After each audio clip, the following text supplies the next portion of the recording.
In the tumultuous era of the warring states within the Naruto universe, Chen Yang, an ordinary member of the Uzumaki clan, faces the impending doom of his family. At a crucial moment, the goddess rescue system activates, presenting him with the daunting task of saving the future first Jinchuriki of the Nine Tails, Uzumaki Mito.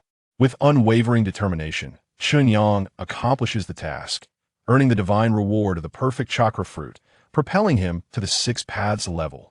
He swiftly suppresses all adversaries, earning the reverence of the entire Uzumaki clan, and thus emerges as the clandestine sovereign of the ninja world. Chapter 1. The Crimson Vortex. The air was rent by the sounds of battle cries. The acrid scent of blood mingled with the earthy odor of soil, invading Chen Yang's nostrils, causing his stomach to churn violently. He abruptly opened his eyes, erupting into a fit of coughs. Before him lay a scene akin to a hellish nightmare. Severed limbs and dismembered bodies littered the ground, drenched in blood that stained the earth a grotesque shade of purplish red. Clad in swirling battle armor, his red-haired kin were besieged by enemies outnumbering them several-fold, their anguished roars echoing through the chaos before they succumbed to. The pools of blood, strange swords, ghastly masks, and the pulsating, enigmatic energy known as chakra filled the air. This was no dream. A piercing scream shattered the cacophony around him. A guardian from his clan, standing resolutely before him, was pierced through the chest by a katana, their lifeless eyes fixated on Chen Yang. Warm blood splattered across his face, rendering him momentarily paralyzed. In that instant, a torrent of memories not belonging to him surged forth, overwhelming his consciousness. Uzumaki-chan, a mere 15-year-old boy of the Uzumaki clan, had just been felled by an enemy's brutal kick to the chest, shattering his heart. Meanwhile, Chen Yang, an ordinary individual from the 21st century, found his soul occupying this fresh corpse. He was now in the world of Naruto, a realm woven with blood and fire, where human lives were treated as mere fodder amid the warring states. Boom! A colossal fireball descended from the heavens, exploding among his kin, unleashing a wave of acrid smoke. The incessant blaring of alarms intertwined with the desperate cries of his clan, composing a mournful dirge of annihilation. The Uzumaki clan was on the brink of extinction. "Stop them. We must hold the line, even unto death," cried a blood-soaked elder of the Uzumaki, his voice hoarse from battle. "The enemy's target is Princess Mito. We cannot allow them to approach her." Uzumaki Mito. The name resonated like thunder in Chen Yang's chaotic mind. A shudder coursed through him, a chilling sensation ascending from his feet to the crown of his head. He remembered, before the founding of Konoha, the Senju clan, in their struggle against the Uchiha, sought to ally with their distant relatives, the Uzumaki clan, masters of sealing techniques. The chosen bride was none other than Princess Mito of the Uzumaki clan. Yet, this very alliance had drawn the attention of enemies coveting the Uzumaki's formidable sealing arts, leading to this surprise assault. They aimed to seize Princess Mito before the union, claiming her powerful lineage and abilities for themselves. This battle marked a pivotal turning point for the Uzumaki clan, heralding their descent into ruin. And here he was, a mere youth who had just traversed into this world, incapable of even adeptly wielding chakra, reduced to a mere pawn in this grand tragedy, a nameless extra, poised to meet his end at any moment. Fear, an unprecedented terror gripped his heart, as if countless icy hands were clutching at it. He did not wish to die. He had just arrived in this world. He did not want to perish in such an unfathomable manner. The instinct for survival eclipsed all else. Chen Yang, or rather Uzumaki Chen now, scrambled to rise from the mound of corpses, driven by an innate desire to flee this meat grinder of a battlefield. He yearned to live. However, his faltering movements soon attracted the attention of an enemy, but a ninja, adorned with bizarre face paint and bearing an unfamiliar symbol upon his forehead protector, approached with a sinister grin, licking the blood from his blade as he drew nearer. Chen Yang trembled uncontrollably. He wished to flee, yet his legs felt leaden and unresponsive. He longed to scream for help, but his throat constricted, rendering him voiceless. The soul of a modern man found it insufferable to face such a harrowing confrontation with death. Another brat from the Uzumaki clan, the enemy ninja taunted. "Your red hair is truly an irksome hue." The foe raised his katana, its blade glinting ominously in the dim light. The shadow of death loomed over Chen Yang, enveloping him entirely. There was no escape. All was lost. Despair washed over him as he closed his eyes, bracing for the agonizing sting of the blade. 1 second. 2 seconds. 3 seconds. The anticipated death did not arrive. The cacophony of battle, the shouts, the clash of weapons, the explosions of jutsu, eerily fell silent, plunging the world into an uncanny stillness. What was happening? Chen Yang quivered, cautiously opening his eyes. What he beheld would be etched into his memory forever. The leering enemy ninja remained frozen mid-strike, his blade poised just shy of Chen Yang's forehead, suspended in the air. Behind him, the chaos of battle, the bloodshed, the flames, was eerily stilled, as if an artist had paused the scene, rendering it a haunting tableau. Only he remained capable of movement. In that moment of sheer horror, a chilling, emotionless mechanical voice resonated deep within his mind, detecting host's intents will to survive. Mental fluctuations meet binding criteria. Initiating soul binding. Binding successful. Goddess rescue system activated. A system? Chen Yang's pupils constricted in realization. Was this his golden ticket? The boon of a transcender had finally arrived. Ecstasy and exhilaration swiftly dispelled the looming dread of death. Before him materialized a semi-transparent blue data panel, its design strikingly minimalist, yet imbued with a sense of high technology. At that moment, the enemy's katana remained poised just a mere inch from Chen Yang's brow. A lock of crimson hair was severed by the blade's aura, drifting slowly to the ground. Should time resume its flow, his head would be cleaved in two like a watermelon. Amidst the abyss of despair, a ray of light named System pierced through. Desperate escape. Chen Yang had never before found these 4 words so profoundly moving.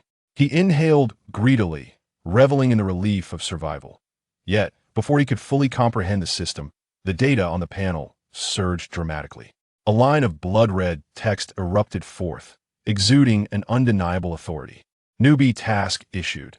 Rescue Uzumaki Mito from the enemy encirclement. Chapter 2. A gift from the divine? A pact with the devil, Uzumaki Mito. Failure to complete the task will result in immediate annihilation. Each word struck Chen Yang like a venom-laced steel needle, piercing through the flickering flame of hope he had just kindled. His blood felt as though it had crystallized in that instant. Rescue Uzumaki Mito? What a jest. Outside lay thousands of ravenous enemies. He was merely a mere fighter, unable to even extract chakra proficiently. This was not a task. It was the system's twisted method of leading him to his demise. The recently ignited elation was doused by a torrential downpour of despair, chilling him to the very marrow of his bones. He did not wish to die. Yet this task offered no glimmer of hope. Just as he found himself ensnared in the quagmire of despair, a line of softly glowing golden text emerged beneath the crimson mission. Notification, capturing his gaze. *** mission reward. Perfect chakra, fruit, ***. Chen Yang's breath caught abruptly in his throat. His heart felt as though it were gripped by an invisible hand, tightening with a sudden ferocity.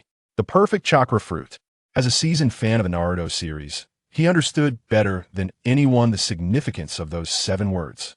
It was the essence of the divine tree, the very source of chakra, the sole ticket to ascend to the 6 paths level, the ultimate power accessible to mortals in this world.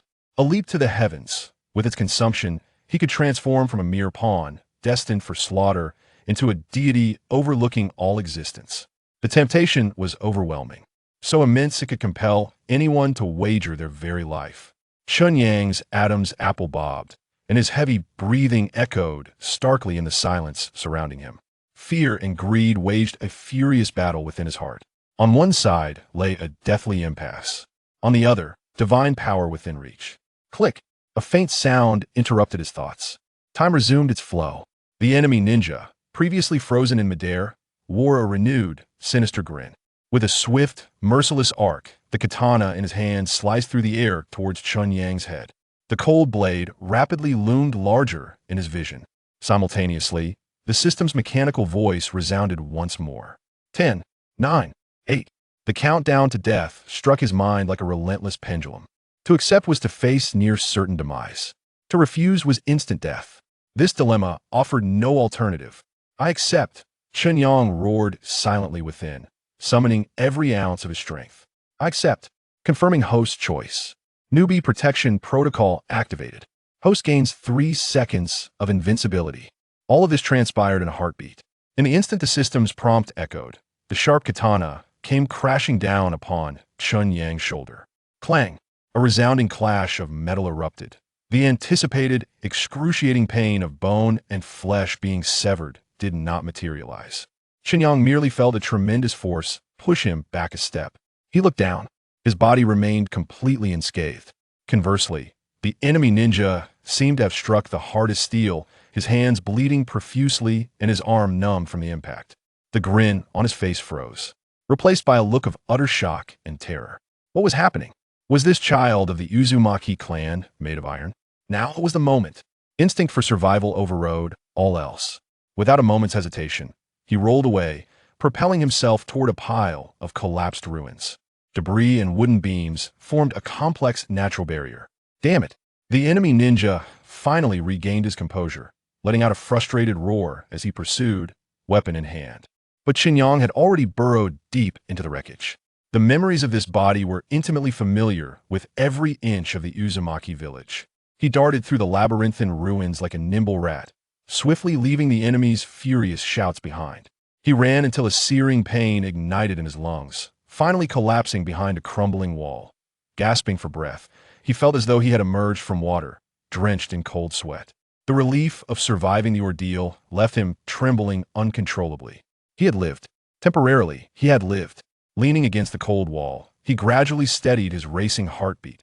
Through the cracks of the broken wall, he gazed toward the heart of the battlefield. There, a towering spire was besieged by countless foes, the shouts of combatants and the sounds of explosions clamoring fiercely. Uzumaki Kushina was there, his mission target. In Chen Yang's eyes, fear intertwined with a fervent light. This was a contract wagered with life, with divine power as the reward. He had signed it. He would gamble on this one chance. If victorious, the world would be his. He would ascend to divinity. If defeated, he would simply return this newly acquired life. He forced himself to calm, assessing the situation before him. Charging headlong was tantamount to suicide. He needed a strategy. His gaze swept the ruins, quickly locking onto the body of a clansman not far away. It was a middle-tier ninja of the Uzumaki clan, his chest pierced by a kunai, lifeless. Yet, at his waist, a half-full ninja tool pouch remained intact. A flicker of inspiration ignited within Chen Yang, and he scrambled over. He unfastened the pouch and pried it open. A few shuriken, 3 kunai, and his fingers grazed a few rough papers and 2 spherical objects. Chen Yang extracted them. 5 explosive tags, 2 smoke bombs. As he gazed upon these simple implements, a sharp, penetrating glint flickered in his eyes. If strength was lacking, then he would compensate with intellect. Chapter 3.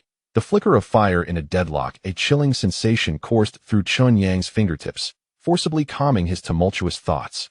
He spread his palm, counting his meager possessions by the distant glow of flames. 5 explosive tags, 2 smoke bombs, 3 shurikens, and several kunai. These were his sole assets in this high-stakes gamble. In the distance, the sound of hurried footsteps and hushed whispers drew closer. A patrol team of 5 adversaries, weapons at the ready, meticulously scoured the desolate ruins.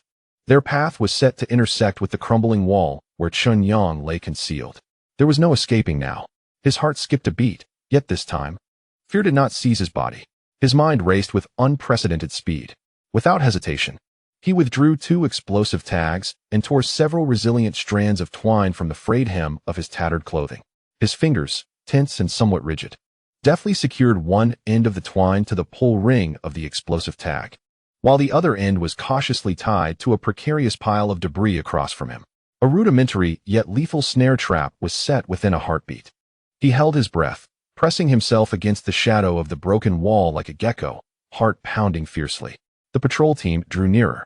The leading ninja kicked aside a blocking wooden plank, uttering an impatient curse. This cursed place, not a soul in sight. Enough chatter, search thoroughly. And don't let that little mouse from the Whirlpool clan escape. Their conversation reached Chen Yang's ears with crystal clarity. Now was the moment.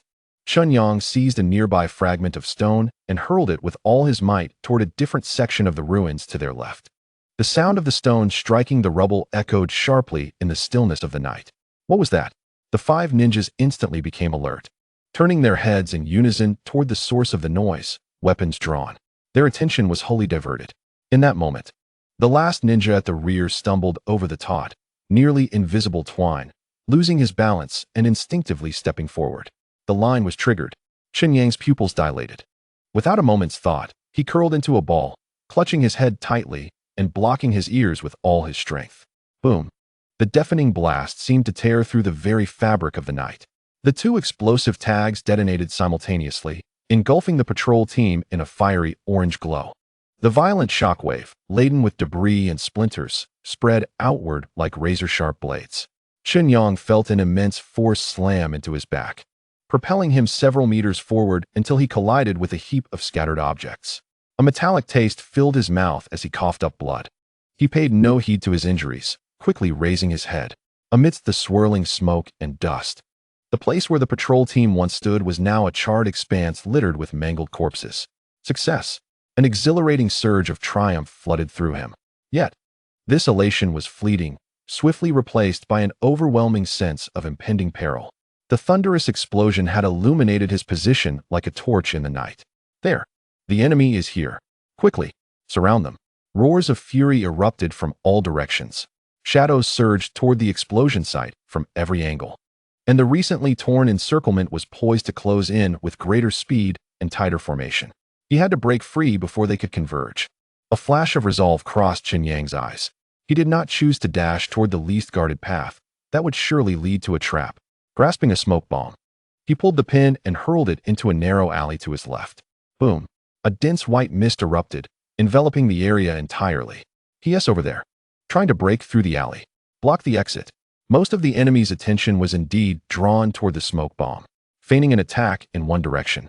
Chen Yang crouched low, resembling a hunting cheetah, and darted in the exact opposite direction through the shadows and rubble on his right. His form flickered between the remnants of walls, moving so swiftly that he left only a blur in his wake. His body's memory of the terrain in Whirlpool Village proved invaluable at that moment. He knew precisely where the escape routes lay, where the hidden passages were, and where he could conceal himself. The enemy's shouts and footsteps faded behind him as he deftly navigated through the encroaching ring, slipping into the core of the battlefield. He concealed himself behind the base of a tall tower, breathing heavily. He was now less than 100 meters from the besieged tower belonging to Uzumaki Naruto. He could clearly observe that hundreds of elite enemy ninjas surrounded the last few remaining members of the Uzumaki clan like a fortress. At the center of the throng stood a young girl with striking red hair, wielding a kunai, her expression defiant yet weary. Uzumaki Naruto herself. Her chakra was nearly depleted, each swing of her weapon appearing laborious, yet her gaze remained fierce, like a lioness refusing to submit. Chen Yang did not rush out. To do so now would be tantamount to courting death. He forced himself to remain calm, his eyes like a hawk, intently focused on the unfolding battle. His gaze traversed the clashing masses, beyond the grim faces obscured by masks, seeking patterns in the enemy's movements. Before long, he discerned a rhythm. The enemy's attacks, though seemingly chaotic, revolved around a singular focal point. In the background, on slightly elevated ground, stood a man without a mask. Clad in stark black attire distinct from the others, he observed the battlefield with a cold, detached demeanor, arms crossed. Occasionally, he would make simple gestures. Each time he did, the enemy's assault would alter accordingly. The commander, capture the leader first. A wild and audacious plan crystallized in Chen Yang's mind. If he could eliminate that commander, the enemy's coordinated assault would surely descend into chaos, providing him with a fleeting opportunity to rescue Uzumaki Naruto. His eyes began to scan the area surrounding the commander, searching for any exploitable vulnerabilities. The commander's defenses appeared formidable, with 4 loyal guards ever at his side. But then, Chen Yang's gaze fell upon a seemingly inconspicuous warehouse behind the commander. Its wooden door was decayed, and through the cracks, he could see piles of ancient scrolls stacked high within. In the corner of the warehouse, a few toppled barrels were seeping a deep brown, foul-smelling grease. Chen Yang's breath caught for a moment. A notion more audacious and deadly than a simple assassination began to take root in his mind. Chapter 4. In the flesh of a mortal, he pressed his last explosive tag firmly against the dank wooden wall of the warehouse. The coarse edges of the talisman cut into his sweat-soaked fingertips. This was his entire wager, the sole and final chance. Chen Yang inhaled deeply, feeling a sharp pain in his lungs, yet he forced it down. In the next moment, he burst forth from his concealed shadow. A hoarse, dissonant roar escaped his lips. There was no trace of a powerful warrior in that sound, only the frantic desperation of a dying beast. In an instant, every movement in the heart of the battlefield came to a halt. Both the assailants and the beleaguered members of the Vortex clan instinctively turned their gazes toward the blood-soaked youth who had suddenly emerged. Even the retreating Vortex Mizuhara was momentarily distracted, casting a bewildered glance at him. She did not recognize this clansman. He appeared so young, even somewhat frail, with wounds deep enough to see bone, as if he would collapse any moment. What did he intend to do? On a slightly elevated terrain, the enemy commander, arms crossed, finally exhibited a flicker of change on his indifferent visage. He gazed at the youth charging directly towards him, a smirk of undisguised disdain curling at the corners of his mouth. It was as though he were observing an ant, foolishly attempting to shake a boulder. Just another fool driven mad by despair. Stop him. He could not be bothered to intervene personally, merely emitting 2 cold syllables from his throat. The moment the command was issued, 2 of the 4 guards beside him flickered into motion, rushing toward Chen Yang like phantoms. With a swish, 2 sharp blades were drawn simultaneously, carving 2 pale arcs through the night, blocking every route of advance for Chen Yang. The blades had not yet reached him, but the cutting wind stung his cheeks. Chen Yang knew he could not withstand even a single strike from them. He could not even discern their movements. Yet, he did not evade. He did not so much as slow down. Instead, he lowered his center of gravity, exposing himself entirely within the lethal range of the 2 blades in a nearly self-destructive stance. This was exactly the effect he desired. He wanted everyone to believe he was merely a madman, intoxicated with a suicidal impulse. He aimed to capture everyone's attention, drawing it all to him, the inevitable bait. A flicker of cruel delight danced in the eyes of the 2 guards. Against such a target, there was no need for ninjutsu. Their blades crossed as they descended, aimed directly at Chen Yang's neck and heart. 0.1 seconds, perhaps even less. The cold steel magnified rapidly in his pupils, the breath of death rushing towards him. Now, Chen Yang summoned all his strength, relying on the last instincts of this body, forming the fastest and most basic seal he could muster before him. The explosive seal. His target had never been the enemies before him, but rather the warehouse behind them, filled with death and destruction. Boom. A thunderous explosion erupted, more terrifying than any prior detonation. The entire warehouse seemed to be crushed from within by an invisible hand, instantly engulfed in orange flames and violent shockwaves.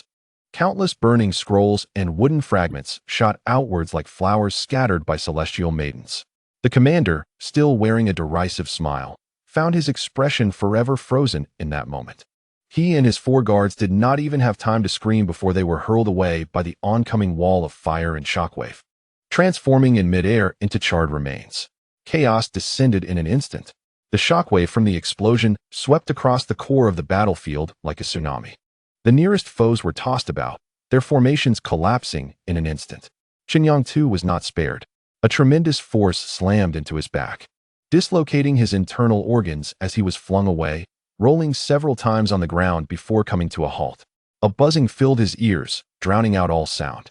His vision blurred. Yet he did not fall.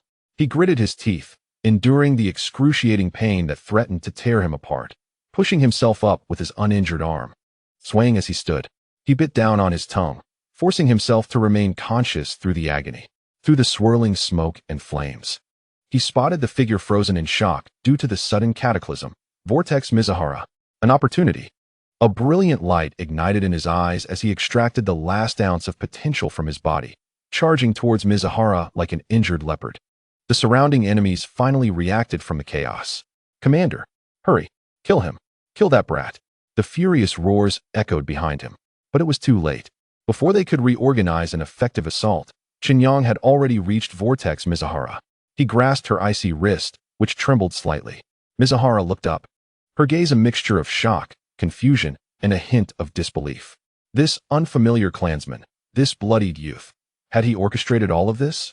If you wish to survive, come with me. Chen Yang had no time to explain. He shouted with all his might, pulling her along as he turned to flee towards the weakest point of the defensive circle. Mizuhara stumbled but quickly regained her footing, not resisting but rather choosing to keep pace with him. In her astonished gaze, this youth, who had just been on the brink of death, was now leading her through a hellscape of fire, steel, and death, embarking on a desperate escape. Don't let them escape. Fire the arrows. The shouts of the pursuers rang out behind them. Whoosh, whoosh, whoosh. Dozens of chakra-infused shurikens and arrows, slicing through the air with a sharp whistle, descended upon the two like a storm of death. Chen Yang heard the rush of wind behind him. Without a moment's thought, he thrust Vortex Mizuhara ahead of him, shielding her with his back as he fully embraced the deadly onslaught. Thud! A shuriken pierced sharply into his left shoulder blade, the tip emerging from his body. Agonizing pain surged through him like electricity. Chen Yang grunted, his body convulsing violently. Yet he did not stop, nor did he look back. He steadfastly protected Vortex Mizuhara before him. Although his steps faltered under the weight of pain and impact, the force propelled them forward a few steps. Suddenly, the ground vanished beneath them. The cacophony of battle faded away in an instant. Before them loomed an unfathomable chasm, shrouded in the night. Chapter 5. The final guardian. The biting cold wind howled in their ears like a wailing ghost. The sensation of weightlessness gripped Chen Yang's insides, briefly clearing his blood-drenched mind. Instinctively, he reached out, clawing desperately at the rough cliffside. His nails split, blood flowed, and sharp pain coursed through him. Finally, just as he was about to plummet into the abyss, his fingertips latched onto a protruding rock. The immense force nearly tore his arm asunder. He let out a muffled groan, summoning every ounce of strength to press his body firmly against the cliff face. In his embrace was Sueho, who, upon colliding with the unyielding rock, emitted a cry of pain but ultimately halted their descent. At that moment, they hung precariously in midair. Their feet barely perched on a narrow ledge, while a chasm of unfathomable darkness loomed behind them. Above, several figures emerged at the cliff's edge, casting a disdainful gaze upon them. Leading the charge was the enemy commander, recently sent flying by Chen Yang's explosion. The scorched half of his face bore no trace of the previous arrogance, replaced instead by a venomous glare, cold as a serpent's. "I've got you now, little mouse of the Uzumaki clan," he rasped, his voice gritty like sandpaper. "And you, princess of the Uzumaki." His gaze shifted greedily to Sueho, sheltered behind Chen Yang. Chen Yang gasped for breath, each inhalation tugging painfully at his wounded back, sending waves of excruciating agony coursing through him.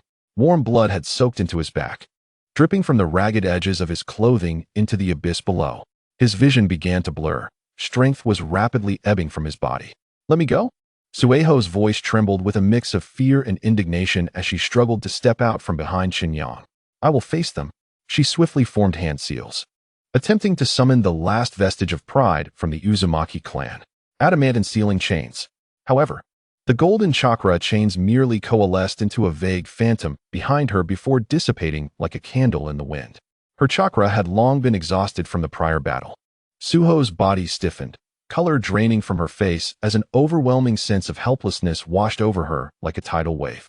She gazed at the figure shielding her, swaying yet resolute, and an indescribable pang of despair filled her heart. This unfamiliar clansman had gone to great lengths for her, and yet she was powerless to offer even the slightest resistance. "Ha ha ha!" The enemy commander above erupted into a harsh, mocking laughter. "Out of strength, are we? Princess of the Uzumaki. This will make it all the easier for me to take you back." He ceased his banter, gesturing to his subordinates. Several ninjas promptly tossed grappling hooks, preparing to descend the cliff. "No."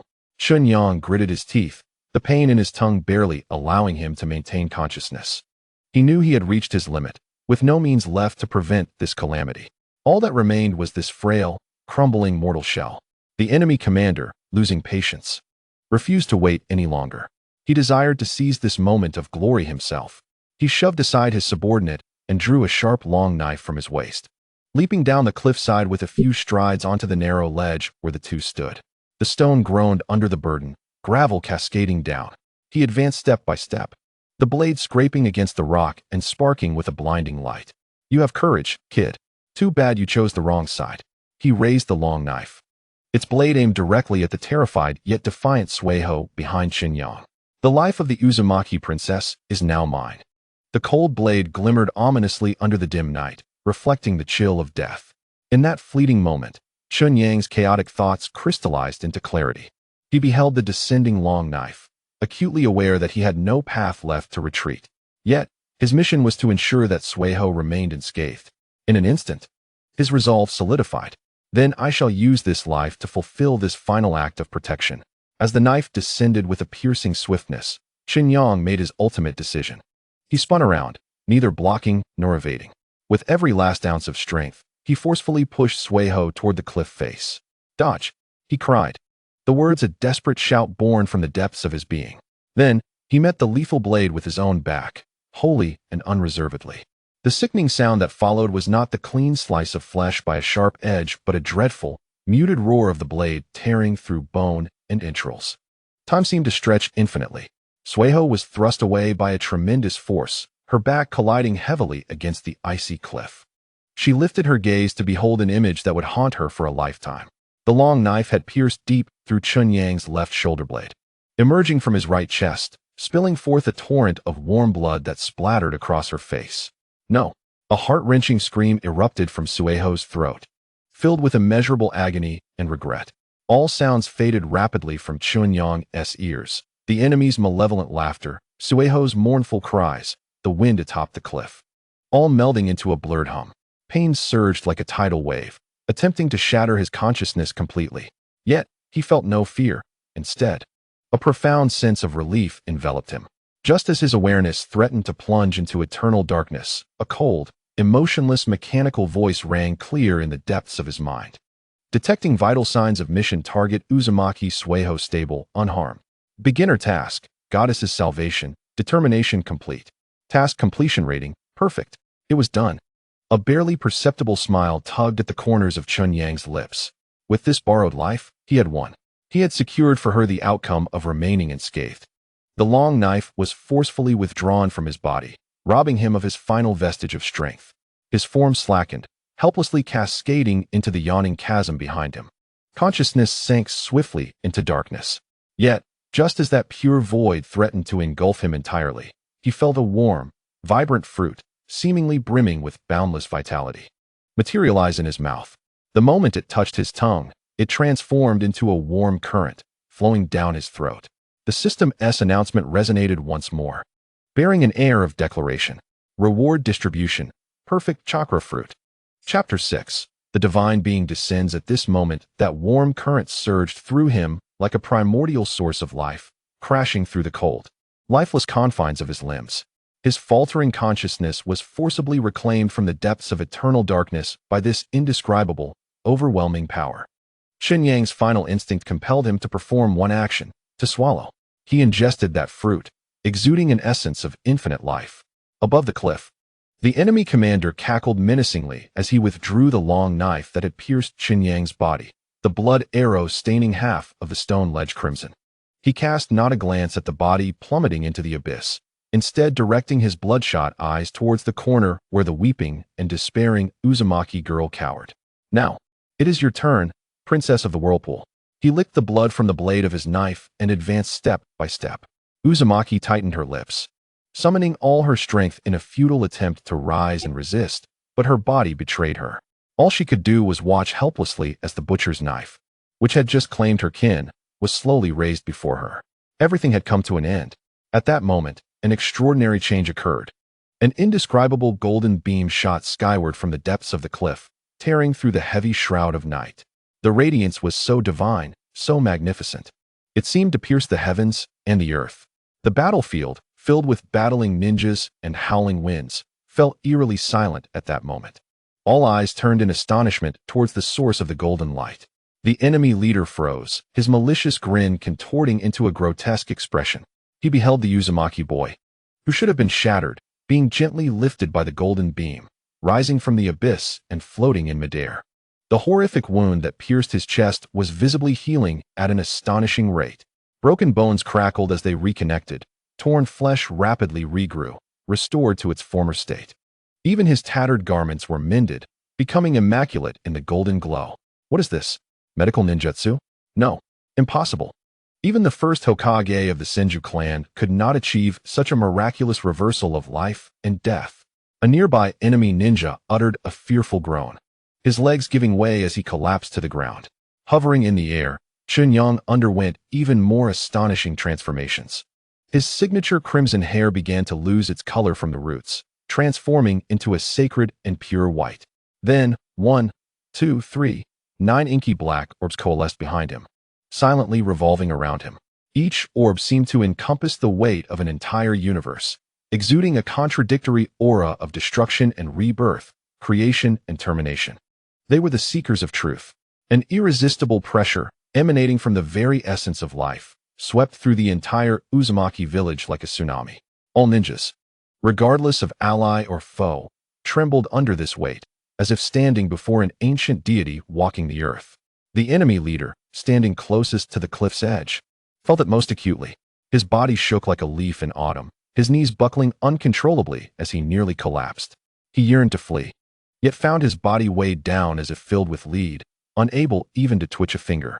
In this realm of silence, ensconced in fear, Chen Yang slowly opened his eyes. His left eye shimmered with violet ripples, as if containing the essence of all existence. It was the supreme ocular power of reincarnation.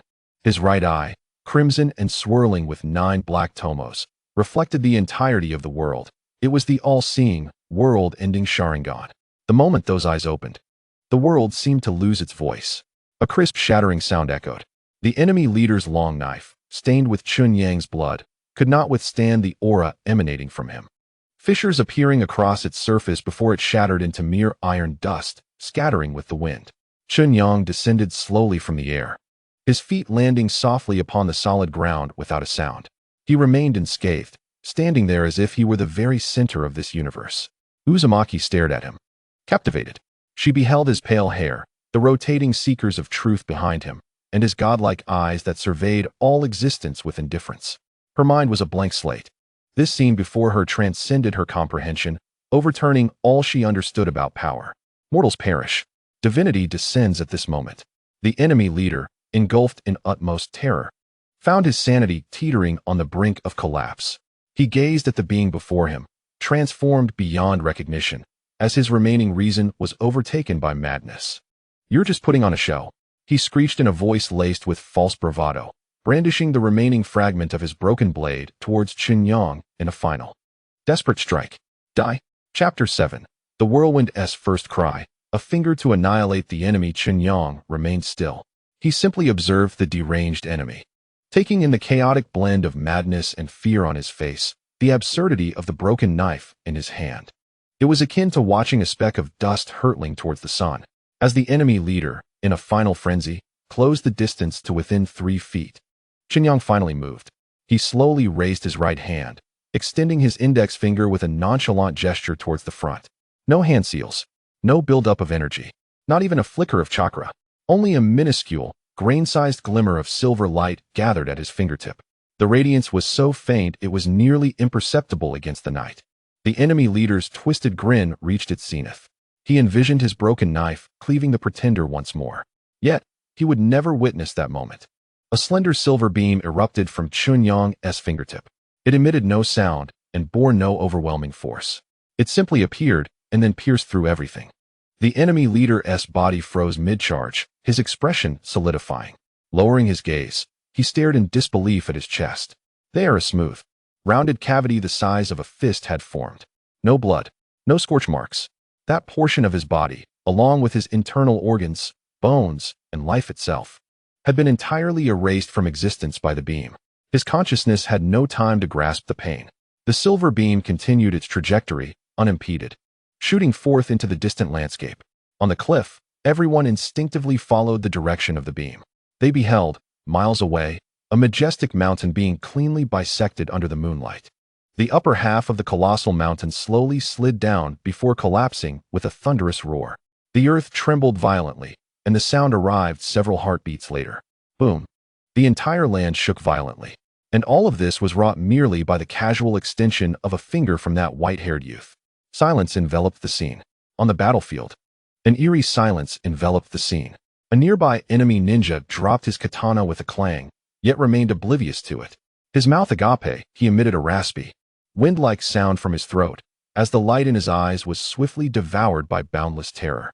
Suddenly, a heart-wrenching scream shattered the frozen air, akin to a signal. In that moment, the psychological defenses of the remaining thousands of foes crumbled entirely. They were overcome with panic. A monster? Is it a god or a demon? Flee. Save yourselves. The fear spread like a plague, uncontrollable and chaotic. The so-called elite and the honor of the ninja became mere jest in the face of an incomprehensible, absolute power. They cast aside their weapons, cried out, and frantically scrambled in every direction, lamenting the absence of additional limbs. The battlefield transformed into a scene of utter disarray. Chen Yang's expression remained unchanged. He ascended slowly, his feet leaving the ground, hovering above all. He gazed indifferently downwards at the enemies, who scurried like frightened ants. Extending his right hand, palm facing down, he aimed at the entire battlefield. A cold, emotionless syllable escaped his lips, Shinra-tensei. Buzz, an invisible force, capable of distorting space, erupted from him, sweeping outward like a tsunami. At that moment, the earth was forcibly stripped away. Countless stones, trees, and fleeing enemies were instantly lifted into the air by this divine power.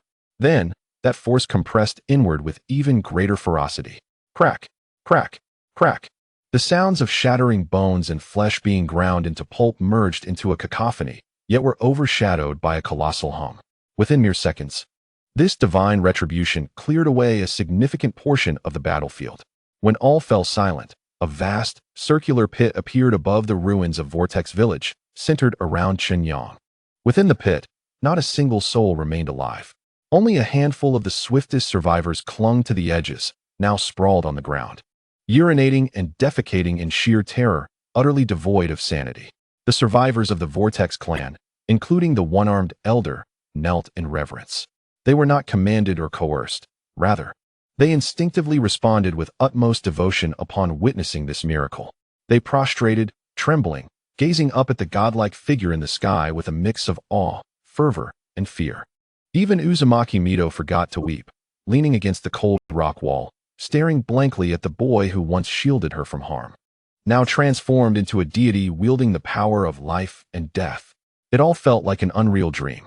Chen Yang, indifferent to the survivors at the edge of the pit, slowly brought his hands together before his chest. A small sphere, as dark as ink and radiating boundless gravity, began to materialize in his palms. He casually tossed it into the sky. Demonic stars. The black gravity sphere, upon reaching its zenith above the battlefield, unleashed an irresistible, terrifying suction. The earth was torn asunder once more. This time, the destruction was even more profound. Tons of massive boulders, entire forests, crumbling structures.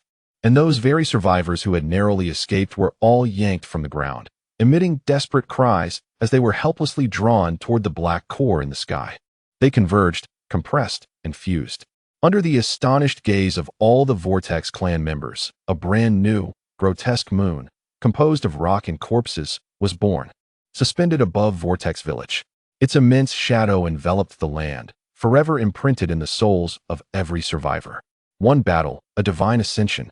After completing this feat, Chen Yang slowly descended from the sky. The 9 orbs behind him quietly vanished. The reincarnation and Sharingan in his eyes reverted to ordinary black pupils. The overwhelming divine power receded, as if it had never existed. He approached Mito, who was still in a daze. In the girl's complex gaze, he bestowed a gentle, even warm smile. From this day forth, with me here, you are safe. Chapter 8. The princess's heart. That gentle promise acted as a key, unlocking the most fortified dam within Mito's heart. Her body trembled violently. The tightly coiled nerves snapped at that moment. The fear, grievances, despair, and the heavy fate she bore as a princess, which she had long suppressed deep within, surged forth like a torrent, obliterating all her facades. A muffled sob escaped her throat, choked and restrained. She could no longer stand. Her body crumpled against the cold rock wall as her hands pressed tightly against her face. Scalding tears poured through her fingers, washing away the blood and dirt on her cheeks, leaving 2 distinct tracks. She did not wail. Instead, it was a silent weeping, piercing enough to shatter the hearts of onlookers. It was a relief of survival, mingled with the sorrow of having viewed herself as a mere pawn for her family.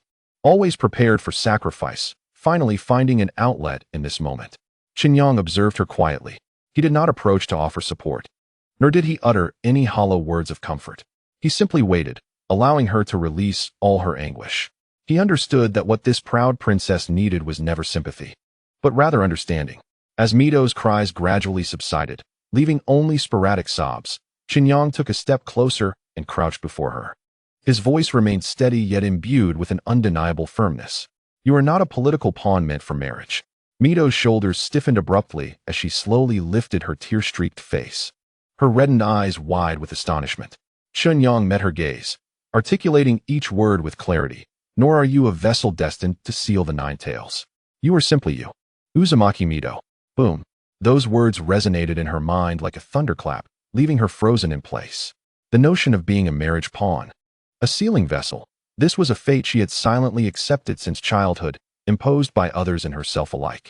It was her intrinsic responsibility and shackle as the princess of the Vortex clan. She could walk willingly toward the man named Senju Hashirama for the sake of her family's survival. And she could accept the sealing of a monstrous-tailed beast within her for the promise of future peace. She believed that was her entire worth.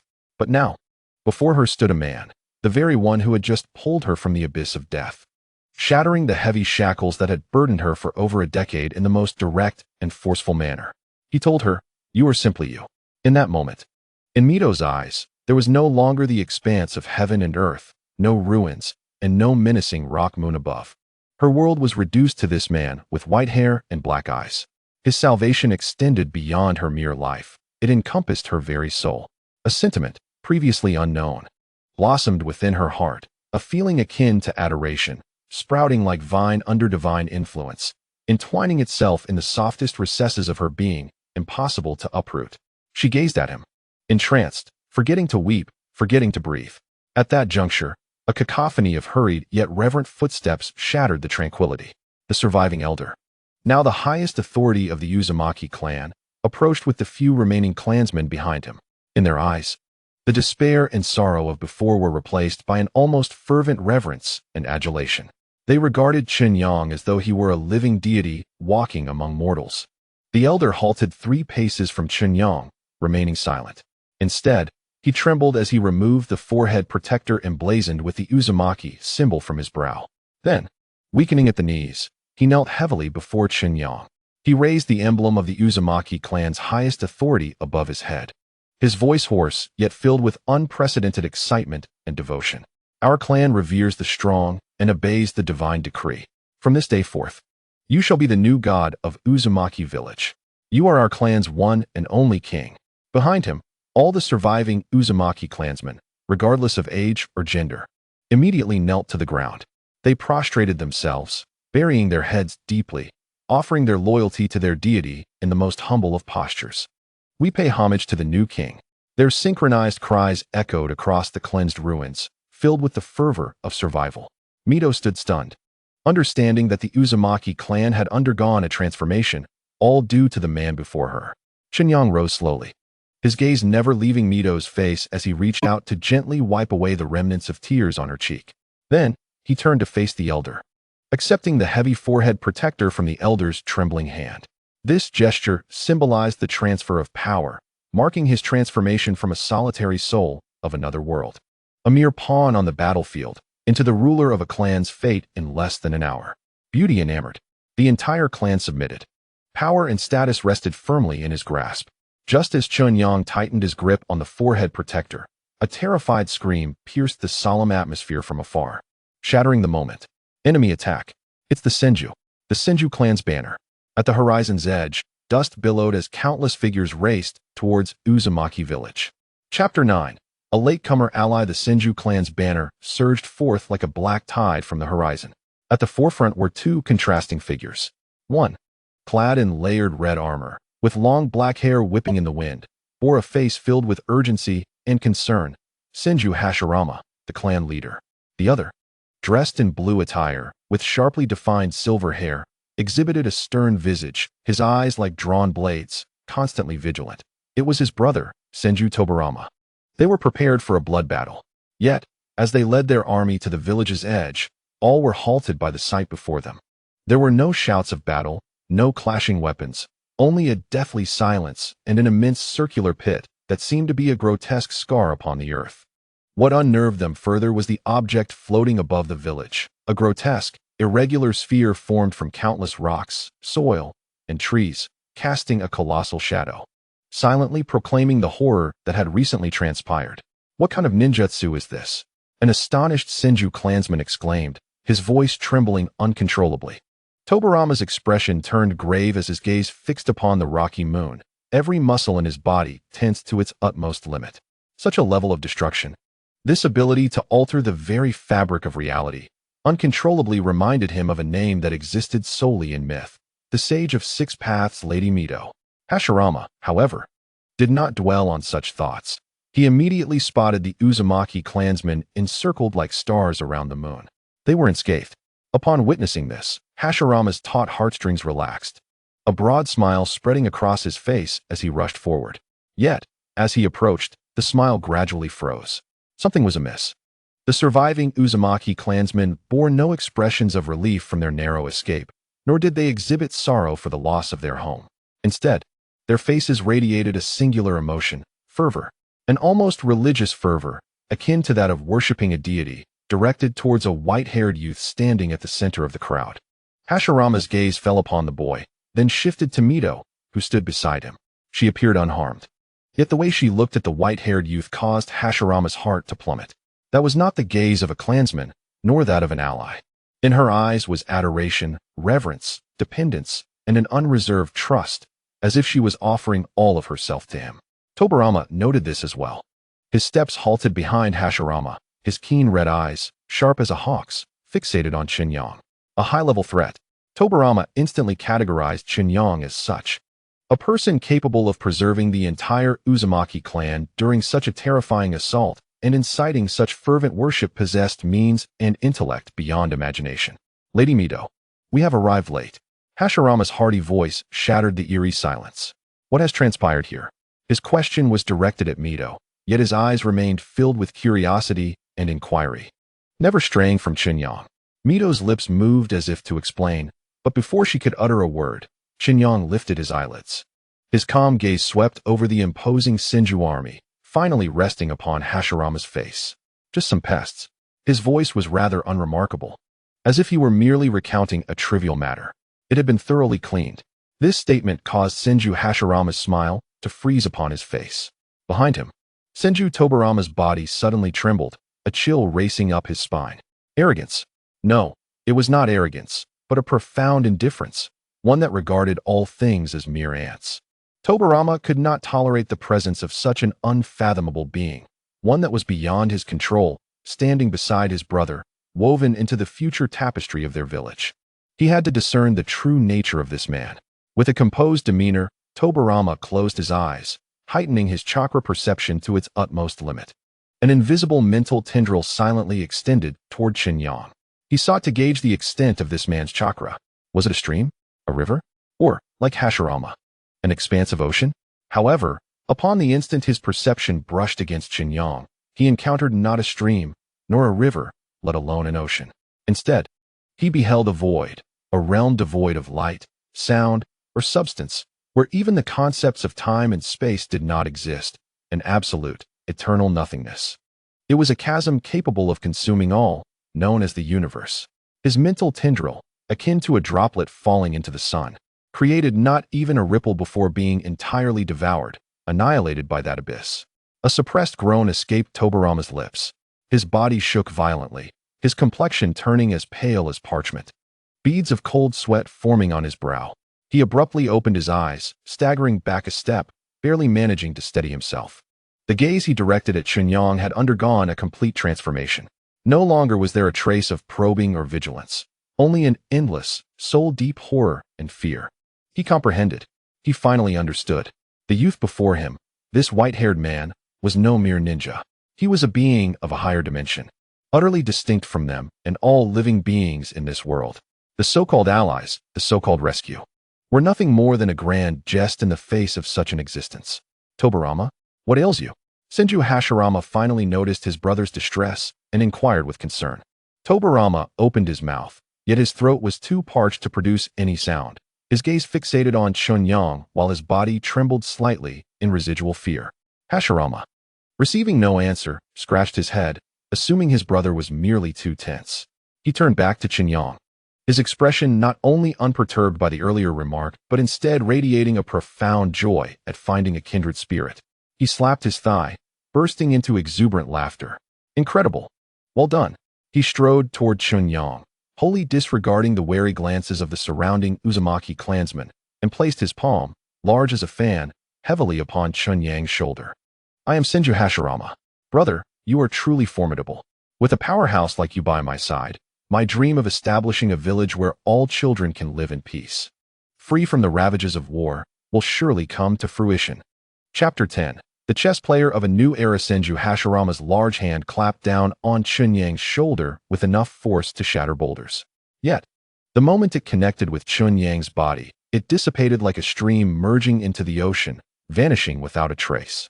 Chen Yang stood motionless, calmly regarding the overly enthusiastic man before him, the idealist revered in later generations as the god of ninja. In Hashirama's eyes burned a flame that was almost naive, devoid of greed for power, filled only with the purest yearning for peace. Chen Yang understood. The pivotal moment in history had arrived as anticipated. Yet this time, the chess player at the edge of the board was he. Brother. A sharp and icy voice shattered the fleeting harmony. Senju Tobarama flickered into position beside Hashirama, his keen red eyes locking onto Chen Yang, every muscle in his body poised to spring into action. He interposed himself between Hashirama and Chen Yang. This man's origins were shrouded in mystery, and his powers too enigmatic. He could not be trusted. Tobarama's voice was low, each word laden with an inarguable warning. He was not speculating. He was stating a fact that sent tremors through his very soul. This white-haired youth was not human. At least, he was not a being comprehensible to their level. To introduce such an uncontrollable deity into the village they were about to establish was akin to courting disaster, inviting a wolf into the fold. Tobarama. Hashirama's smile faltered. He firmly grasped his brother's shoulder, his grip steady and unwavering, refusing to be shaken off. His gaze grew gravely serious. Peace requires strength to safeguard it, and he possessed a power beyond their imagination. Hashirama's voice, though not loud, carried a conviction that quelled all doubts. He understood not the nature of higher-dimensional beings, nor did he care for the other's origins. All he knew was that the man before him possessed the strength to end the chaos of the world. That was sufficient. Tobarama's body stiffened as he felt his brother's unyielding resolve. He opened his mouth, as if to say something further, but it ultimately transformed into a silent protest of discontent. Hashirama, disregarding his brother's concerns, turned back to face Chen Yang. Then, under the astonished gazes of all the Senju, all the Uzumaki, and the bewildered Uzumaki Mito, the renowned leader of the Senju clan slowly and solemnly bowed deeply to Chen Yang. It was the highest respect one powerful being could offer another of greater strength. Your Excellency Chen Yang. Hashirama lifted his head, his gaze fervent. I, Senju Hashirama, in the name of the Senju clan, formally invite you and the Uzumaki clan to join us in establishing a brand new village. A village where all children can live without stepping onto the battlefield. A place where laughter can abound. These words resonated with profound significance. This invitation was earth-shattering. It utterly dismantled the previously sacrificial and compromise-laden political union between Uzumaki Mito and Senju Hashirama. In its stead blossomed a higher-level alliance of power between two godlike beings, Chen Yang and Hashirama. The entire future landscape of the ninja world was irrevocably altered in the moment this invitation was uttered, steering it toward an uncharted course that no one could foresee. Uzumaki Mito covered her mouth, tears shimmering in her eyes. She gazed at the figure bowing before Chen Yang, then glanced at the composed white-haired man accepting it all. She understood that Chen Yang had won for her, for the entire Uzumaki clan. An unprecedented and bright future. A future no longer requiring the sacrifice of any soul, allowing them to stand tall in the world. Chen Yang's gaze swept over the sincerely beaming Hashirama, then flicked to the apprehensive, yet impotent Tobarama. At last, his eyes rested on Mito, their gazes locking in understanding. Everything lay unspoken between them. He withdrew his gaze, looking at Hashirama, a faint smile of understanding finally gracing his face. He spoke calmly, his voice soft, yet resonant in the ears of everyone present. Very well. After a brief pause, he added in a tone reminiscent of someone evaluating a chess game. I shall partake in this endeavor called peace. His demeanor was so nonchalant, as if he were merely commenting on the pleasantness of the day's weather. Yet, it was precisely this profound simplicity and the casual designation of a monumental mission capable of altering the world's dynamics as a mere game that exuded a suffocating sense of absolute control, transcending all beings. From this moment forth, Hashirama, Tobarama, and even the future figure of Uchiha Madara were reduced to mere pawns on his chessboard, either intriguing or mundane. And he alone was the master of the game. Upon hearing this response, Hashirama paused, then erupted into hearty laughter, as if he had stumbled upon the most precious treasure in existence. Tobarama, however, felt a chill surge from his feet to the crown of his head. He understood that his brother's dream might be realized, yet the future of the Senju clan, and indeed the entire ninja world, would be shrouded in this man's shadow. Chen Yang paid no heed to the reactions around him. He turned and strode toward the precipice, gazing down upon the land he had reshaped with his own hands. In the depths of his black pupils, the distant sky was mirrored. Thus, the first step of the game has been taken. It is time to meet my fated old friend, Uchiha Madara. Chapter 11. The site of village construction, where I hold the reins at the confluence of the Nanha River and the Forest of Fire Country, a vast plain unfurled. Here would lie the cornerstone of the future Hidden Leaf Village. At this moment, the atmosphere on this land, which symbolized the dawn of peace, was as rigid as ancient ice. On either side of the plain, two distinctly opposing currents silently confronted one another. To the left stood the Senju clan, led by Hashirama and Tobarama, adorned in various armors, their expressions solemn, akin to a torrent poised to surge.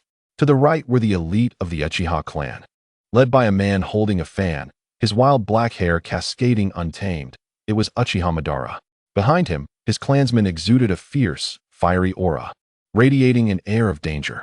The scent of gunpowder and steel permeated the air, a remnant of decades of accumulated grudges. In this tense moment, a third force emerged slowly from the shadows of the forest. Chen Yang led the way. His silver hair fluttered gently in the wind, and within his dark pupils reflected the formidable formations of the two great clans, yet he remained utterly unperturbed. Following closely behind was Uzumaki Mito, who, upon seeing Chen Yang's back, felt her initially heightened anxiety dissipate. Behind her were dozens of surviving members of the Uzumaki clan, their eyes filled with fervent admiration as they gazed at Chen Yang. "Ah, Lord Chen Yang, Lady Mito, you have finally arrived." Hashirama's hearty laughter shattered the oppressive silence first. He strode forward, attempting to thaw the cold atmosphere with his warmth. Simultaneously, Uchiha Madara remained stationary, his deep-set eyes suddenly transforming into the crimson three-tomo Sharingan, piercing directly into Chen Yang. However, in the next moment, a barely perceptible stiffness enveloped Madara's body. The Sharingan relayed not an overwhelming chakra or a torrent of vitality, but an abyss, an unfathomable void from which even light could not escape. His perception felt like a pebble cast into a cosmic chasm, swallowed entirely without a trace. What manner of man is this? For the first time, a sentiment of uncertainty surfaced within Madara, one he had not even realized existed. Meanwhile, as Chen Yang took deliberate steps into the heart of the battlefield, the formidable auras of nearly 1,000 elite ninjas from the Senju and Uchiha clans pressed in on him like two invisible walls of immense force. This was the unwritten rule of the Warring States era, to gauge the newcomer's worth through pure intent and murderous intent. The weak, in such a silent confrontation, could even experience a collapse of spirit. The Uzumaki clansmen behind Mito felt their breaths hitch, their faces paling as though ensnared by countless bloodthirsty gazes, rendering even the flow of their chakra sluggish and laborious. Yet, Chen Yang, walking at the forefront, appeared to stroll leisurely. He merely nodded in acknowledgement of Hashirama's enthusiastic welcome, while he chose to disregard Madara's scrutinizing gaze. He did not gravitate towards either faction. Instead, he continued forward, with Mito in tow, directly traversing the invisible force field constructed of lethal intent, capable of crushing steel, under the astonished eyes of both clans. His destination was the towering cliff at the end of the plain, where the Hokage rock would one day be carved. He did not climb. His steps fell upon the air as if they were solid steps. 1 step, 2 steps. He ascended the cliff top, basking in the gazes of nearly 1,000 powerful warriors, each footfall traversing the void. There, he stood, overlooking the expanse below, gazing down upon Hashirama, upon Madara, upon the two future titans of the ninja world and their proud clansmen. In that moment, an indescribable aura emanated from him, rippling outward like a stone cast into a tranquil lake. There was no cataclysmic might, no earth-shattering phenomena. Yet as this aura spread, every ninja on the plain, whether Senju or Uchiha, felt their hearts gripped tightly by an invisible hand. Their chakra became as sluggish as fish trapped in a quagmire, heavy and nearly impossible to summon. The air seemed to drain away. Some weaker-willed ninjas could no longer maintain their composure, bending their knees and allowing their weapons to clatter to the ground. Even formidable figures like Tobarama and Madara felt a suffocating sensation emanating from the essence of life itself, as if the power they prided themselves on was but a laughable gift, easily rescinded. Hashirama's smile froze completely, while Madara's grip on his fan turned white-knuckled. Together, they raised their heads, gazing at the silver-haired figure atop the cliff with a mix of shock and disbelief. In the suffocating silence that enveloped the scene, Chen Yang's unassuming voice resonated clearly in every ear. "From this day forth, this place shall be under my jurisdiction." As his words fell, the expressions of Hashirama and Madara solidified into a state of astonishment. The inaugural meeting to establish the village was about to commence in this eerie atmosphere. And with his absolute power having firmly established his supremacy, what revolutionary rule would Chen Yang propose in this gathering? Chapter 12: The First Iron Rule. Within the vast temporary tent, the atmosphere was as heavy as the depths of the ocean. A long table, hewn from massive timber, stretched across the center. Chen Yang occupied the head seat, with the quiet figure of Uzumaki Mizuto standing behind him, his striking red hair the sole splash of color in the somber ambience. To the left of the table sat the members of the Senju clan.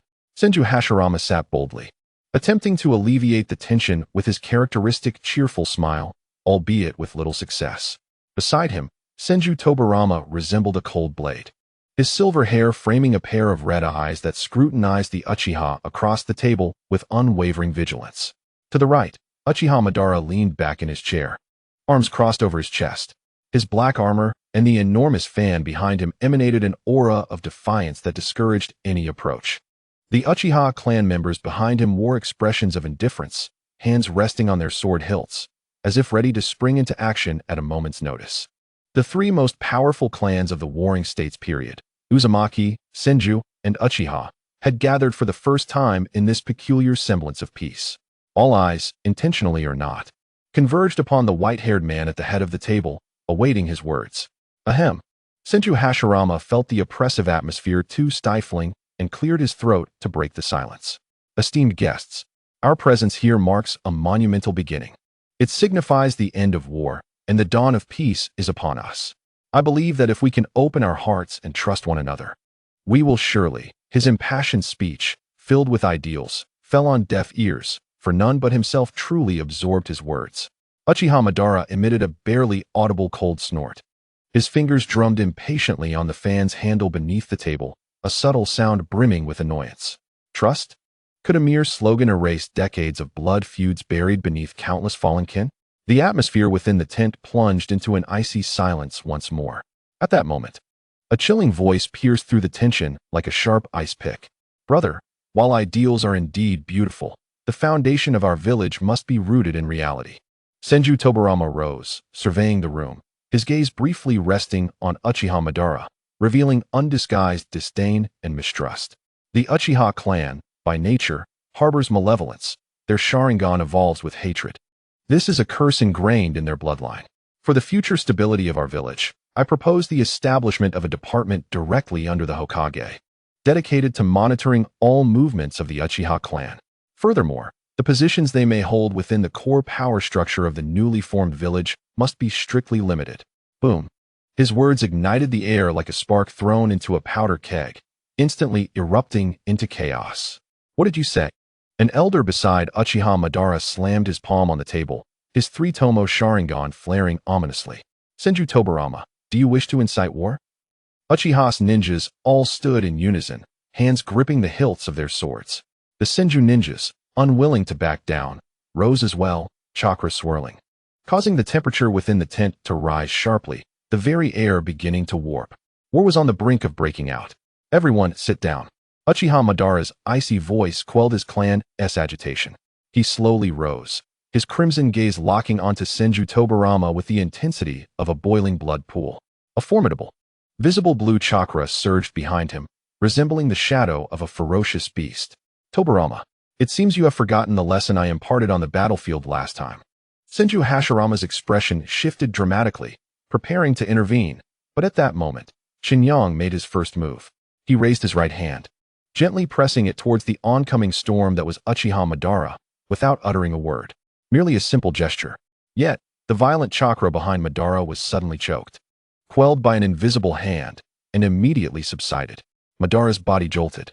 He looked at Chen Yang with uncertainty, only to find that the man's attention was not on him. Chen Yang's gaze was fixed on Senju Tobarama, serene and devoid of anger or intimidation, as if observing an inconsequential stone by the roadside. Just as Tobarama was about to speak further on his theories against the Uchiha, he opened his mouth, yet no sound emerged. An invisible, irresistible force, akin to shackles from another dimension, bound him completely. It was not that his body could not move. Rather, he realized the connection to this world had been severed. He could not draw even a breath of air. He could not summon a single ounce of chakra within him. He could not even cause the slightest vibration in his vocal cords. He stood there, mouth agape, like a fish cast ashore, struggling futilely. His throat emitted meaningless gasps, his face visibly shifting from red to a deep purple. Veins bulged on his forehead, twisting like contorted worms. Large beads of sweat rolled down from his brow, splattering onto the table. The entire assembly was rendered speechless by this bizarre spectacle. Senju Hashirama leapt to his feet, his countenance etched with urgency and confusion. Lord Chen Yang, this is... Chen Yang paid him no mind. His gaze remained fixed on the trembling Senju Tobarama, who was silently suffocating. His calm voice finally broke the profound silence within the tent. I am not here to witness how you perpetuate past enmities into our new village. He paused, sweeping his eyes over everyone present. Remember, prejudice is the sole soil from which war sprouts. With those words, he declared the first and most fundamental rule of Konoha. I have not permitted anyone to harbor prejudice. No one, whatsoever, shall have it. At the moment the final word left his lips, the invisible force restraining Senju Tobarama vanished abruptly. Thud!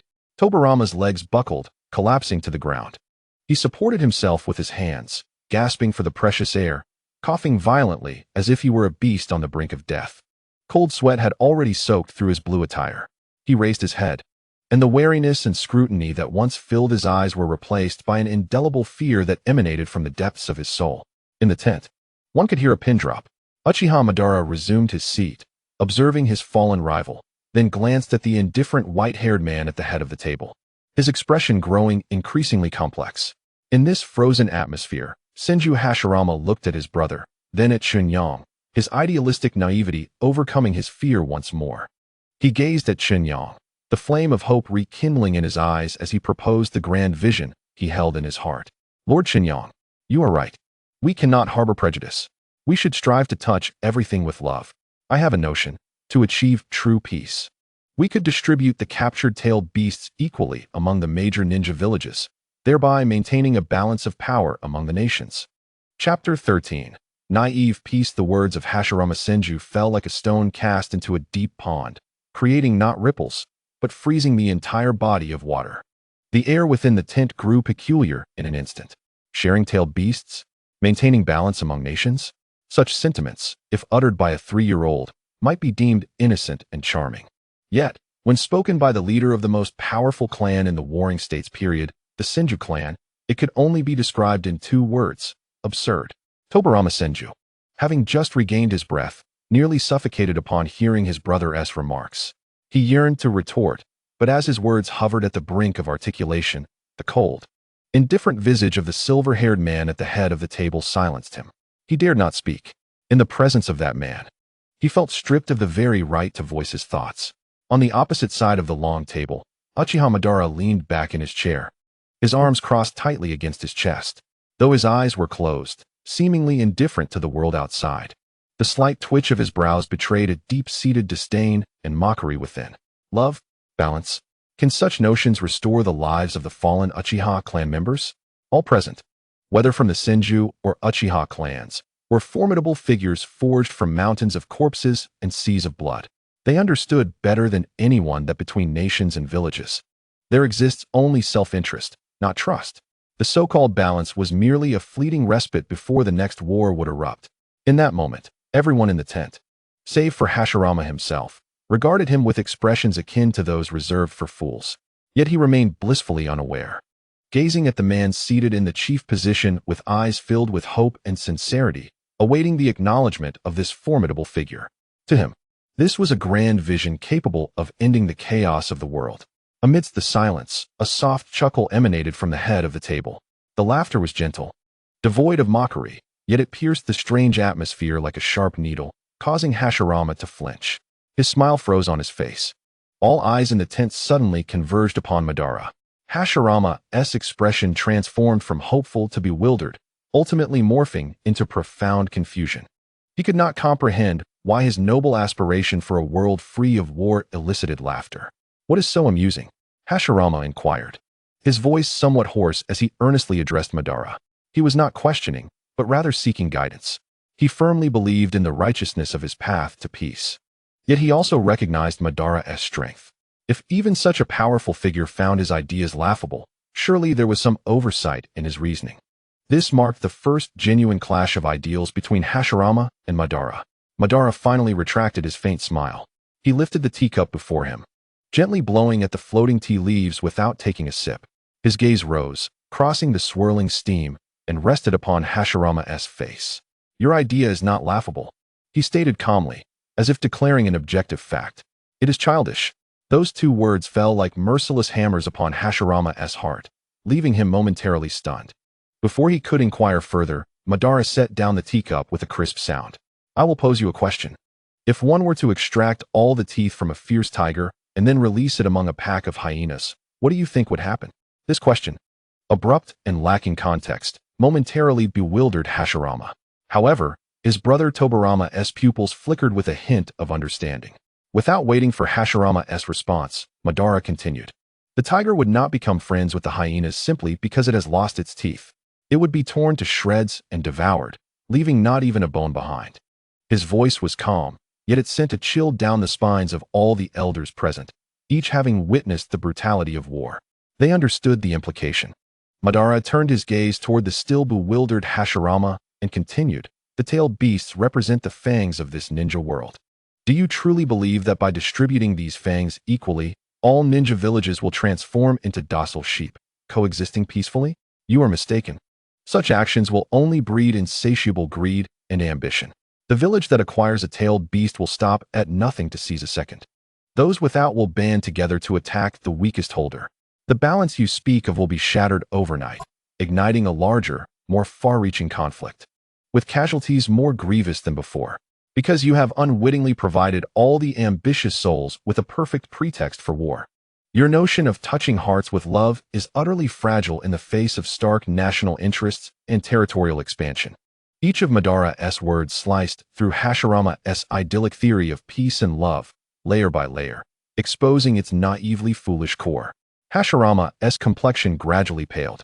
He opened his mouth to argue, yet found himself utterly speechless. He sorrowfully realized that the future Madara described was the most probable reality. Madara slowly rose to his feet. He did not direct another glance at the disheartened Hashirama. His gaze traversed each person present, sweeping over Tobarama's face, which bore a mix of shock and agreement. Over Uchiha Madara, who had opened his eyes at some point, regarding him with a complex expression, and over the various elders, who exhibited a blend of reverence, submission, or contemplation. Finally, he spoke with a tone that resonated with the gravity of truth, declaring emphatically, "Peace has never been achieved through begging, through charity, or through naive fantasies. There is only one way to attain it." Madara extended a finger, pointing to the ground. "That is through absolute power, a power that instills fear in all." His voice paused, surveying the room, an invisible pressure enveloping the tent. "Then, maintain it through ironclad order and strict laws. Those who refuse to comply shall be subdued. Those who dare disrupt the order shall vanish from this world along with their families and villages. This is what we call peace." This theory, steeped in iron and blood, thundered through the minds of all present. Tobarama's body trembled violently as he abruptly lifted his head, and in his gaze toward Madara, fear intermingled for the first time with a fervent recognition. Indeed, this is the foundation for establishing a powerful village. There must be absolute strength and absolute order. Uchiha Madara's grip on the fan slackened inadvertently. He gazed at the white-haired man atop the cliff, and for the first time, a sensation akin to kinship stirred within him. No, he perceived the world with greater clarity and depth than I. Within the tent, The battle-worn elders were initially taken aback, only to be ignited by a brilliant spark of understanding, whispering fervently amongst themselves, their words rife with approval of this new theory. The naive ideals of Senju Hashirama were shattered before the cold realism proclaimed by Chen Yang. He slumped into his chair, observing his former clansman, who now regarded another man with fervent admiration. The convictions he had upheld throughout his life crumbled. The theory had been established. A new order was on the brink of birth. Yet, the specters of the old era were loath to exit the stage quietly. As night fell, in a corner of the Uchiha encampment, several hawkish elders huddled around a flickering campfire, their expressions dark. Is Lord Madara truly going to allow an outsider to supersede the Uchiha? One elder seethed. That man is merely a parasite of the Uzumaki clan. By what right does he presume to dictate to us? Indeed, Lord Madara is the strongest. He is the rightful leader to establish this village.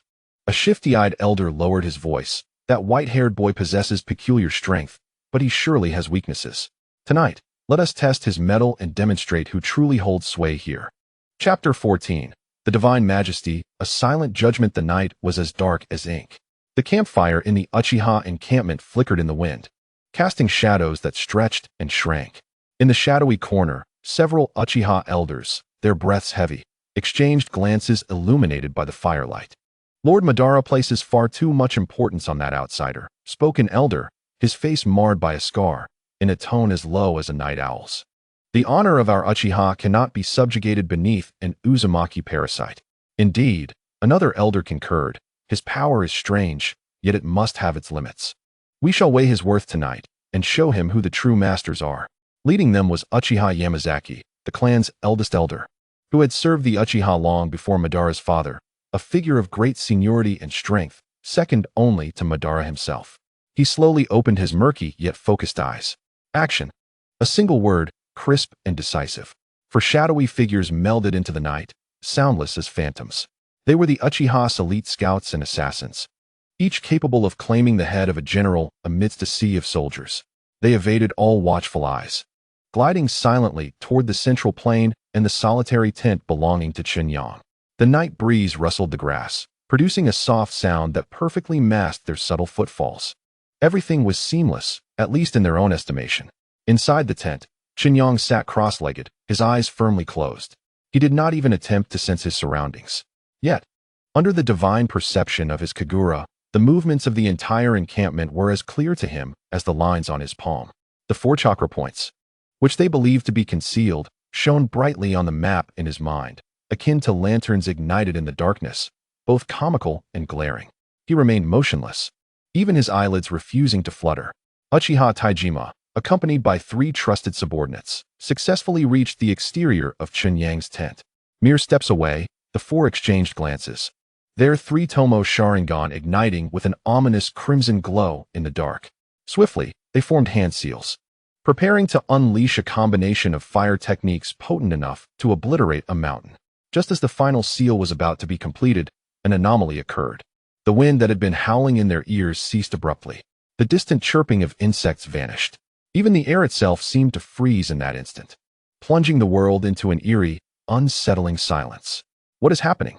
The scarred elder's movements faltered, alarm bells ringing in his mind. Uchiha Taijima's expression shifted abruptly. His extensive experience allowed him to grasp their predicament instantaneously. Jinjutsu, and of the highest caliber, silent and undetectable even to our 3-tomo Sharingan. Release. Taijima barked, unleashing a surge of chakra in a desperate attempt to break free from the illusion's grasp. However, that chakra dissipated like a drop in the ocean, stirring not a ripple. His once proud Sharingan felt like mere glass beads in this realm of lethal silence. At that moment, the tent's flap was gently lifted by a single hand. A tall figure emerged, clad in black attire, with unruly black hair and the iconic flame fan slung across his back. His eyes were deeper, colder, and more profound than theirs. Kaleidoscopic Sharingan. Lord Madara? The scarred elder gasped, disbelief flooding his voice. The other 3 elders, including Uchiha Taijima, froze in place. They beheld Madara's expressionless visage, a mask of indifference akin to gazing upon the dead. Who permitted you to disturb Lord Chen Yang? Madara's voice was frigid, devoid of warmth. It seems I have been overly lenient with you. The moment the words left his lips, Madara's figure vanished. Taijima's pupils constricted to pinpricks. He barely managed to cross his arms defensively across his chest. Bang! A resounding crash echoed. An irresistible force slammed against his arms. He felt his bones groan under the immense pressure, his body hurled backward, rolling several times before coming to a halt. A spurt of blood erupted from his lips. The other three elders had yet to react when Madara's form materialized among them like a specter. No ninjutsu, no flamboyant techniques, only the purest, most brutal physical prowess. Fists, elbows, knees, and feet struck with precision at their most vulnerable points. Crack! The scarred elder's ribs shattered under a vicious elbow strike, pain blurring his vision, nearly rendering him unconscious. He sought to resist, only to find his once revered fire techniques and physical skills rendered childish play before Madara. Their every movement and intention were anticipated, crushed in a manner both more cruel and efficient. This was not a battle. It was a one-sided execution, devoid of doubt. In the illusionary world forged by Chen Yang's will, time stretched infinitely. Uchiha Taijima and his companions endured the longest and most despairing night of their lives. They were subjected to relentless torment by Uchiha Madara, enduring the same brutal physical techniques thousands of times, without respite. Their bones were shattered repeatedly, only to be reformed within the confines of an illusion. Their pride, dignity, and the last vestiges of their esteem as elders of the Uchiha clan were crushed under the tangible pain of each blow. By the end, they could not even muster the thought of resistance, reduced to huddling on the ground like discarded dolls, bearing the unending wrath of their most revered patriarch. The following morning, the first rays of sunlight pierced through the clouds, illuminating the earth. A patrol of Uchiha ninjas, yawning, traversed the plains. Upon nearing Chen Yang's tent, they all halted. Then, they beheld a scene that would be etched in their memories forever. The most esteemed elder of the Uchiha clan, Uchiha Taijima, along with three other powerful elders, were kneeling uniformly at the entrance of Chen Yang's tent. The four of them bore bruises, their garments tattered, their bodies smeared with mud and morning dew. They bowed their heads, trembling uncontrollably. The once mighty Sharingan, which had once gazed down upon the world, was now dim and lifeless, replaced by a haunting emptiness. The tent's flap was lifted from the inside, and Chen Yang emerged. He did not cast a glance at the kneeling Uchiha elders, who resembled four dogs bereft of their homes, as if they were merely an inconvenience in the air. His gaze traversed over them, landing upon Uzumaki Mito, who approached with a face full of concern and curiosity. He bestowed upon her a gentle smile. "Mito, come here. From today onwards, I shall teach you a new form of power." Chapter 15. The princess's rebirth. Uzumaki Mito followed closely behind Chen Yang, traversing the bustling camp until they reached a secluded training ground surrounded by cliffs. The morning sun cast a golden hue over this newly birthed land. "Sit," Chen Yang instructed in a tranquil voice. Mito complied, settling cross-legged on the grass, her violet eyes brimming with focus and trust.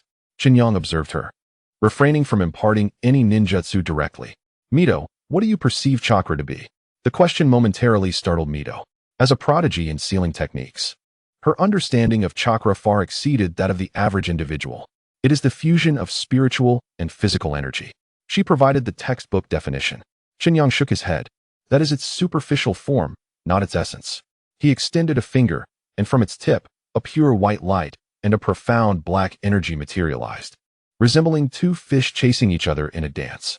This world is composed solely of two elements: the sun that creates life and the shadow that gives it form.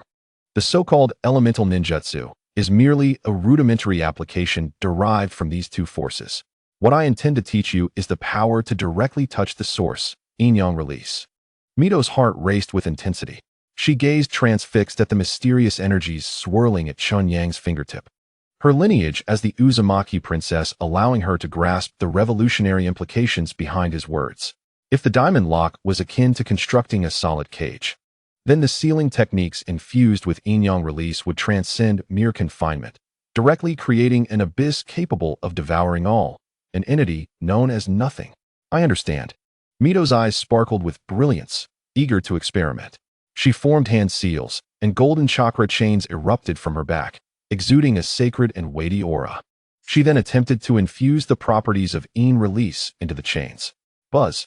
The golden chains quivered violently, tainted by streaks of black energy, as if sullied by ink. They began to shake uncontrollably, on the brink of collapse. Mito let out a muffled groan, her face paling as she was compelled to dispel the technique. Once, twice, 10 times, every attempt ended in failure. The two opposing forces behaved like water and fire, utterly incapable of harmonious fusion under her control. A chasm separated theory from reality. As Mito's chakra was nearly exhausted, beads of sweat began to form on her forehead. Then, a cool finger gently pressed against her brow. Mito's body jolted. An indescribable chakra, imbued with infinite vitality yet harboring ultimate void, flowed from Chen Yang's fingertip into her being like a gentle stream. This chakra was not domineering. Rather, it flowed through her meridians as a perfect mentor, revealing the path to flawless balance and fusion without reservation. Mito closed her eyes. The once chaotic and conflicting chakra within her swiftly calmed, becoming docile and stable under the guidance of this catalyst. Enlightened, she formed her hand seals once more. This time, there was no hesitation. Whoosh! A brand new chain extended from her back. It retained its brilliant gold hue, yet was now entwined with deep, obsidian runes that seemed to possess life, slowly rotating. An aura of annihilation, finality, and the return of all things to nothingness emanated from the chain. Merely gazing upon it instilled a sense that one's very soul might be consumed. Mito gradually opened her eyes, marveling at the masterpiece she had created, filled with awe. This technique was named the Annihilation Chain. Half a month later, in the Hidden Leaf Village, the first joint exercise was held at the newly constructed Grand Arena. On the high observation platform, Chen Yang stood alongside Senju Hashirama. Uchiha Madara lingered alone in the shadows on the opposite side, arms crossed, his expression indifferent. Senju Tobarama hovered behind Hashirama, casting wary glances at Chen Yang. Haha, everyone seems to be filled with enthusiasm. Hashirama laughed heartily, surveying the thousands of ninjas below. Through this exercise, we shall deepen our understanding and trust among the clans.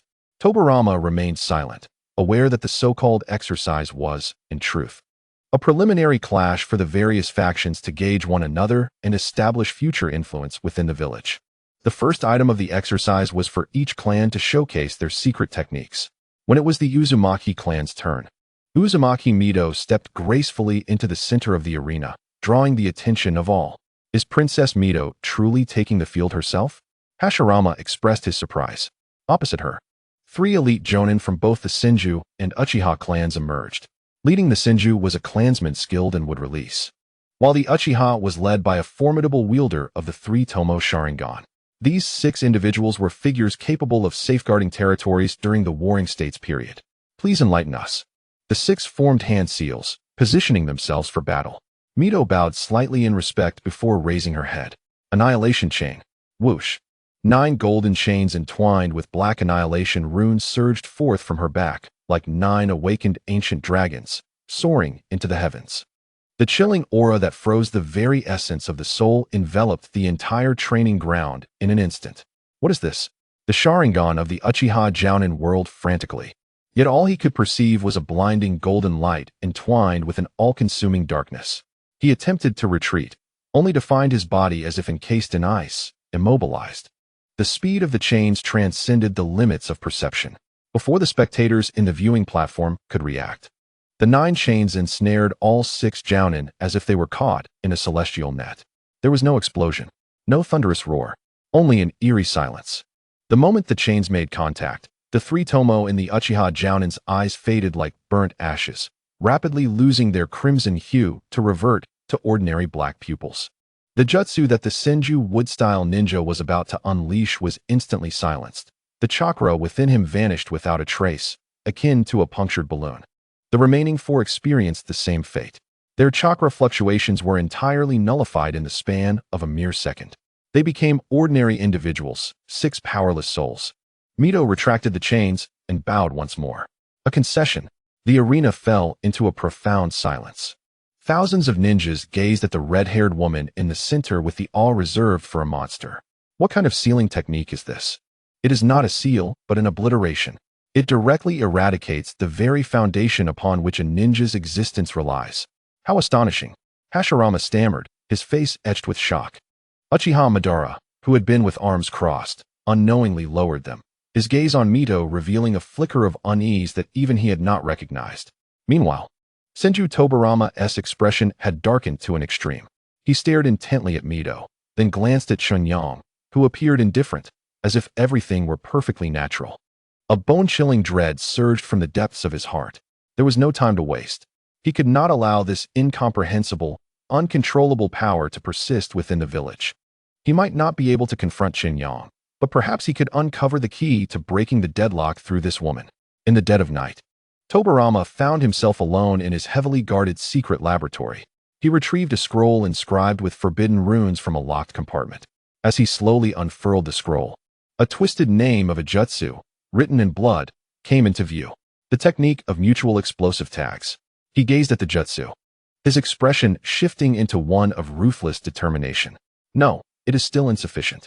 To contend with such a formidable entity, he must employ more direct and soul-penetrating methods. His fingers traced the scroll to another technique he had deemed eternally forbidden, the reanimation jutsu. Chapter 16. The cat-and-mouse game of Tobarama. The night in Senju Tobarama's secret laboratory was as cold as a deep well. The walls were adorned with various ninja tools, each gleaming with a metallic sheen, while the table was laid out with an enormous map of the Leaf Village, intricately drawn in special ink. This was his domain, a world constructed of logic, data, and harsh reality. Tobarama closed his eyes, forming hand seals as an invisible wave of chakra emanated from him, spreading silently across the entire camp like a meticulously spun web. This was his pride, a sensory ninjutsu. Within this web, every living being's chakra shimmered like a star, revealing no escape. Soon, he pinpointed his target. Within the camp of the Uzumaki clan, a solitary tent emanated a chakra as still as a stagnant pool. Found it. A cold smile crept onto Tobarama's lips. As long as the individual existed within this world and abided by the rules of chakra, escape from his grasp was impossible. He required a coordinate, a point from which he could arrive at will, surveil, and, if necessary, strike with lethal precision. The Flying Thunder God technique. In an instant, he vanished without a trace of air disturbance. The next moment, he materialized behind a large tree, 100 meters away from Chen Yang's tent. He prepared to silently pin a kunai inscribed with the Flying Thunder God technique into the tent's support beam. However, just as he raised his hand, his movements froze. In his finely tuned sensory network, the chakra point representing Chen Yang had inexplicably vanished. Not relocated, not concealed, but utterly erased, as if it had never existed. Tobarama's body tensed, remaining still for a full quarter of an hour, but that chakra never reappeared. Frowning deeply, he silently returned to the laboratory. The following day, Tobarama once again opened his sensory network. This time, he detected Chen Yang's chakra at the newly constructed hot spring in the village. An excellent opportunity. No one would maintain the highest level of vigilance while soaking in a hot spring. He activated the Flying Thunder God technique once more, targeting a rock outside the changing room. Yet, the moment he materialized, the anticipated damp scent of wood was absent. Instead, he was met with warm steam and several incredulous and furious gazes. He realized he stood beside a steaming hot pool, where several alluring female ninja of the Uzumaki clan were staring at him with a look of utter disbelief. The air froze. A scream, potent enough to shatter the roof, pierced the silence, followed by a cacophony of furious shouts and the sounds of water buckets and wooden basins being hurled. Senju Tobarama, the future second Hokage, found his mind blank. He could only manage a feeble, "I didn't mean to," before launching into a chaotic retreat, activating the Flying Thunder God amidst the splashes of water. He understood. He had been outmaneuvered. The adversary not only sensed his intrusion, but could also precisely alter his landing point from A to B at the moment he initiated his move. This was not ninjutsu. It was a mockery of the laws of space. This incident quickly became an open secret within the entire camp. Senju Tobarama acquired the moniker of the Peeping Tom of the hot springs. He attempted to explain himself to his elder brother, but Hashirama merely patted him on the shoulder, gazing at him with an understanding that conveyed, "Brother, I see you've grown up," rendering him speechless. Tobarama did not give up. He viewed this as a silent war, a battle for his ninja pride. He began to attempt more frequently and stealthily. As a result, his reputation became increasingly tarnished at an astonishing pace. On one occasion, he sensed Chen Yang in the cafeteria. He activated the Flying Thunder God, aiming for the kitchen at the back of the cafeteria. Instead, he materialized precisely in the newly constructed pigsty of the village. landing face first in the muck that exuded a pungent odor. Not far off, several training Uchiha witnessed the entire scene unfold. After a brief silence, an unabashed roar of laughter erupted. Once again, he sensed Chen Yang instructing Mizuhito on the training ground. He activated the Flying Thunder God technique, aiming for the watchtower beside the training field. To his dismay, he found himself standing at the cliff's edge, in a ludicrous pose reminiscent of a golden rooster standing on one leg, with the howling winds at the cliff's peak hundreds of meters high causing his robes to flutter. Below, countless villagers and ninjas paused in their labor, pointing and whispering at the diminutive figure atop the cliff. "Look, it's Lord Tobarama. What strange training is he undertaking now? I've heard his mind has been a bit unhinged lately." Tobarama Senju, the renowned inventor of ninjutsu known for his calm, rational demeanor and iron-fisted resolve, had become the greatest laughingstock in the entire Konoha camp within just a few days. As he walked through the village, he could feel the peculiar gazes behind him, those who wished to laugh but dared not. At night, Tobarama locked himself in the laboratory, repeatedly polishing his beloved kunai. The sound of metal scraping echoed in the empty room. His face was devoid of anger and resentment, replaced instead by a pallid tranquility. He finally acknowledged a truth. The gap between him and that man was not one of skill, chakra, or even understanding of space-time ninjutsu. It was an insurmountable chasm of existence. All his attempts were, in the eyes of the opponent, as laughable and futile as an ant trying to move a planet with its antennae. He had lost, utterly and completely. Yet, Tobarama was unwavering. He never wallowed in defeat. If he could not comprehend or oppose, he would find another way. He sheathed his kunai, stood up, and pushed open the laboratory door. The following day at the joint conference, before Senju Hashirama, Uchiha Madara, and Chen Yang, Tobarama Senju, the man who had just become the village's laughingstock, restored his usual icy and solemn demeanor. Brother, Madara, and Lord Chen Yang, he surveyed the room, his voice steady. War may descend upon us at any moment. The advantage of intelligence will determine the fate of the village. I have developed a new ability. He paused, enunciating each word with precision. I can, to a certain extent, predict the future. Chapter 17. The Prophecy of the Gods. Within the hastily erected conference tent, the atmosphere was nearly frozen. On either side of the long table, the two most formidable clans of the Warring States period bared their fangs at their first high-level meeting since the founding of the village. Cloud-hidden village harbors ambitions. Their lightning release counters our earth release. We must prioritize our defenses along the border of the land of water. Tobarama's voice was cold and sharp, each word like a poison needle. Foolishness. A Uchiha elder slammed the table, rising to his feet. The true threat is on Noki of Awagakure. His dust release can obliterate any defense. Our forces must be prioritized at the border of the land of grass. Are you teaching me how to deploy troops? Your outdated tactics should have been discarded long ago. The arguments intensified, escalating from tactical analysis to personal attacks, ultimately honing in on the most sensitive issues of resource allocation and troop deployment. This marked the first significant internal disagreement since the village's establishment. Resembling a fine crack in the newly bonded stone of Konoha, threatening to shatter entirely at the slightest misstep. Hashirama sat there, beads of sweat forming on his forehead as he desperately attempted to mediate. Everyone, please, let us remain calm. We can discuss this. His voice, filled with urgency, was drowned out by the louder clamor.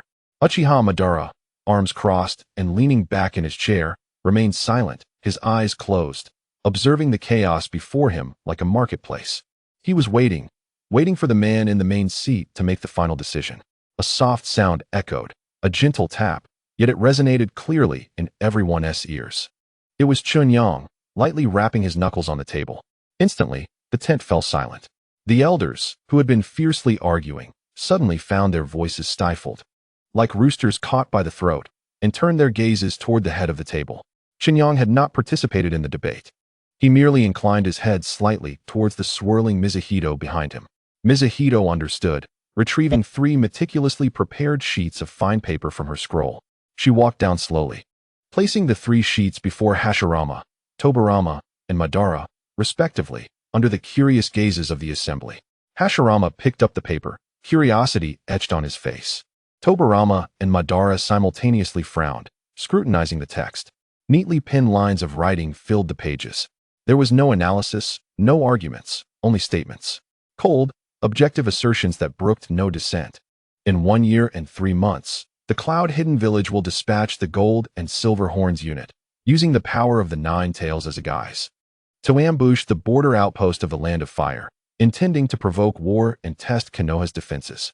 The leader will be the second Raikage, A. The unit will consist of 315 members.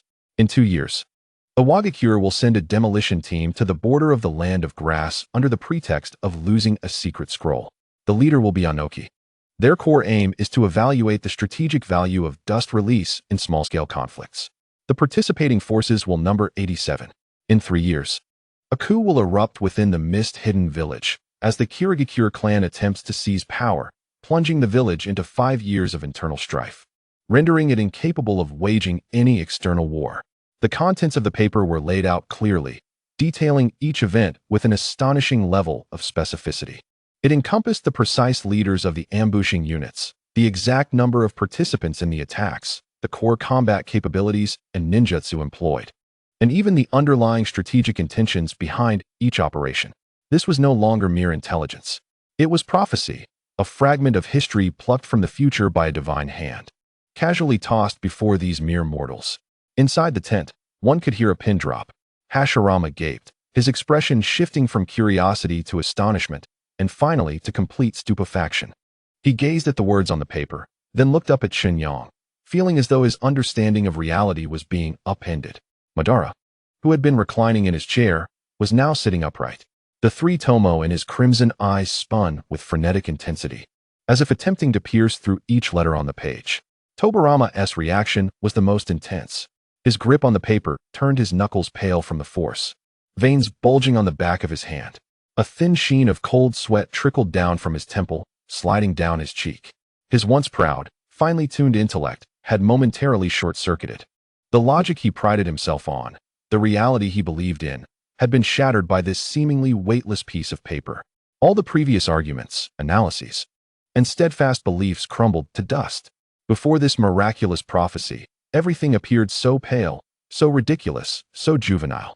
In the midst of an eerie silence, Chen Yang's calm voice gradually resonated. The defensive arrangements shall be based on this prophecy. Within a year, all resources will be directed towards the borders of the Land of Soup, with the Senju clan responsible for constructing fortifications and establishing 3 lines of defense. The Uchiha clan will assemble an elite rapid response unit stationed in the Land of Grass, ready to confront the ambush 2 years hence. As for the Hidden Mist, they need not be concerned. He delivered the final directive in an authoritative tone that brooked no dissent. No one dared to contradict him. No one questioned him. The elders who had been bristling with tension moments ago now bowed their heads, too afraid to even breathe. The meeting concluded in a manner that none had anticipated. One by one, they departed the tent, each face reflecting a dazed reverence as if caught in a dream. Senju Tobarama was the last to leave. He neatly folded the paper and tucked it into his chest, then bowed deeply to Chen Yang's retreating figure. Stepping out of the tent, he traversed the bustling camp alone. His rational mind insisted that all of this was impossible, absurd. Yet every word inscribed on that paper burned into his soul like a branding iron, leaving him devoid of any rebuttal. He halted at the edge of the village's largest training ground, gazing at the empty arena. The confusion and struggle in his eyes were ultimately replaced by a cold, resolute glint. He could not accept it. He could not accept that the future of the village was predicated upon such an incomprehensible divine will. He must personally unveil that sacred facade, even at the cost of his own life. His right hand slowly grasped the hilt at his waist. Chapter 18. The War of Overwhelming Force. The collapse of all news spread like wildfire through the nascent camp of Konoha. Senju Tobarama, known for his calm demeanor and iron fist, would publicly challenge the enigmatic deity of the whirlpool at the village's largest training ground. This was not merely a duel. It was an inquiry into the divine authority, a final rebellion of the realists against an unfathomable existence. As Chen Yang strode into the arena, it was already packed to capacity. Thousands of ninjas, hailing from various clans, held their breath, their gazes riveted on the 2 figures in the center. Tobarama awaited there, clad in blue attire, his silver hair fluttering gently in the wind, emanating an aura as sharp and unyielding as a drawn blade. Chen Yang, draped in simple garb, stood with his hands clasped behind his back, his expression as serene as a windless lake, as though he had come merely for a stroll, not a life-and-death battle. In the observation platform, Senju Hashirama gripped the railing tightly, his knuckles turning white, his face etched with worry and confusion. Why was Tobarama doing this? In the shadows across from him, Uchiha Madara crossed his arms, his deep-set eyes revealing genuine interest for the first time. He was eager to discover whether this man's strength had any limits. In the arena, Tobarama spoke not a single word. Under the watchful eyes of all, his figure moved. No hand seals were made. It was the body flicker technique. His form generated afterimages in the air, and the blinding flashes of his blade, akin to interwoven lightning, simultaneously slashed towards the vital points surrounding Chen Yang.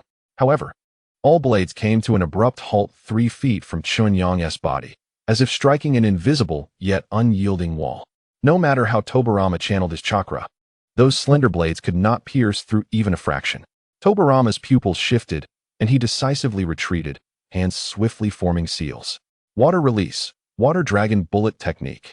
A ferocious water dragon, composed of high-density chakra, roared skyward, wielding enough power to shatter mountains and smash down upon Chen Yang. Yet, Chen Yang remained unmoved. The raging water dragon, upon reaching 3 feet in front of him, evaporated silently like snow under sunlight, leaving not even a droplet to splatter upon his garments. Gasps of disbelief filled the arena. How could this be possible? That was Lord Tobarama's water release. The faces of the Senju clan's ninjas were marked with incredulity. Tobarama's expression grew increasingly grave. He altered his hand seals once more. Lightning release, false darkness. A stout lightning spear tore through the air with a piercing shriek, striking towards Chen Yang's heart at a speed surpassing that of the water dragon. The outcome, however, remained unchanged. The lightning, capable of piercing all, vanished as if it had never existed upon contact with that intangible domain. Tobarama ceased all attacks. Standing at a distance, he gasped heavily, not from chakra depletion, but from an intensifying sense of suffocation within. All his trials, all his assaults, had sunk without a trace. The opponent had not even moved a finger. This feeling was more despairing than being defeated in a single blow. He realized that conventional ninjutsu had lost all meaning against this man. Unless he summoned forth a power that could shatter the very fabric of reason, he would forever remain in the shadow of this figure, and the village's future would be built upon a foundation of empty sands. A decisive, cold light flashed in his crimson eyes. He bit into his fingertip and clapped his hands together with force. Summoning technique. With a bang, a cloud of white smoke dispersed. What appeared before him was not any summoned beast, but a colossal scroll inscribed with forbidden runes. Tobarama unfurled the scroll, revealing a technique that would send shivers down the spine of any knowledgeable observer. He pressed his bloodied fingertip firmly onto the center of the technique. What was that? Hashirama's expression changed drastically. He recognized that technique. It was an S-rank forbidden jutsu recently developed by his brother, one that even he found unsettling. Tobarama, stop. Hashirama's furious shout was drowned out by a voice that resonated through the arena like the whisper of death. Forbidden technique, mutual explosive tag. Tobarama produced a special explosive tag from his robe and hurled it towards Chen Yang. The tag split in midair, then halved again and again, multiplying infinitely. It was as if a virus with a life of its own began an endless replication. In the blink of an eye, countless explosive tags, numbering in the hundreds of thousands, coalesced into a terrifying wave that blotted out the sky, completely engulfing Chen Yang's figure. Each explosive tag represented a violent detonation. The boundless sea of tags contained destructive power sufficient to erase the entire training ground and the surrounding mountains from existence.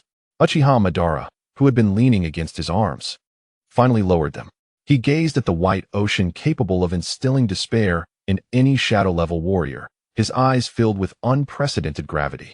A madman. He uttered 2 words in a hushed tone. At the epicenter of the storm, Chen Yang finally made his first move. He slowly raised his right hand. There was no formation. He merely gazed calmly at the approaching sea of death. Then, it detonated. Boom. A thunderous roar, indescribable in words, seemed to tear the very sky asunder. The entire Konoha camp trembled violently under the cataclysmic shockwave. A blinding white light consumed everything, rendering all present momentarily sightless. Shortly after, a colossal mushroom cloud, a tumultuous blend of smoke and flames, erupted from the center of the arena, soaring into the heavens. The ground was rent apart in vast swathes. lifted into the air. The shockwave crashed forth like a tsunami, pulverizing the trees and rocks surrounding the arena into mere dust. As the dust and brilliance gradually dissipated, everyone beheld an unforgettable spectacle. The once flat training ground had vanished, replaced by a terrifying abyss over a kilometer wide and unfathomably deep. The edges of the chasm continued to crumble, emanating acrid black smoke.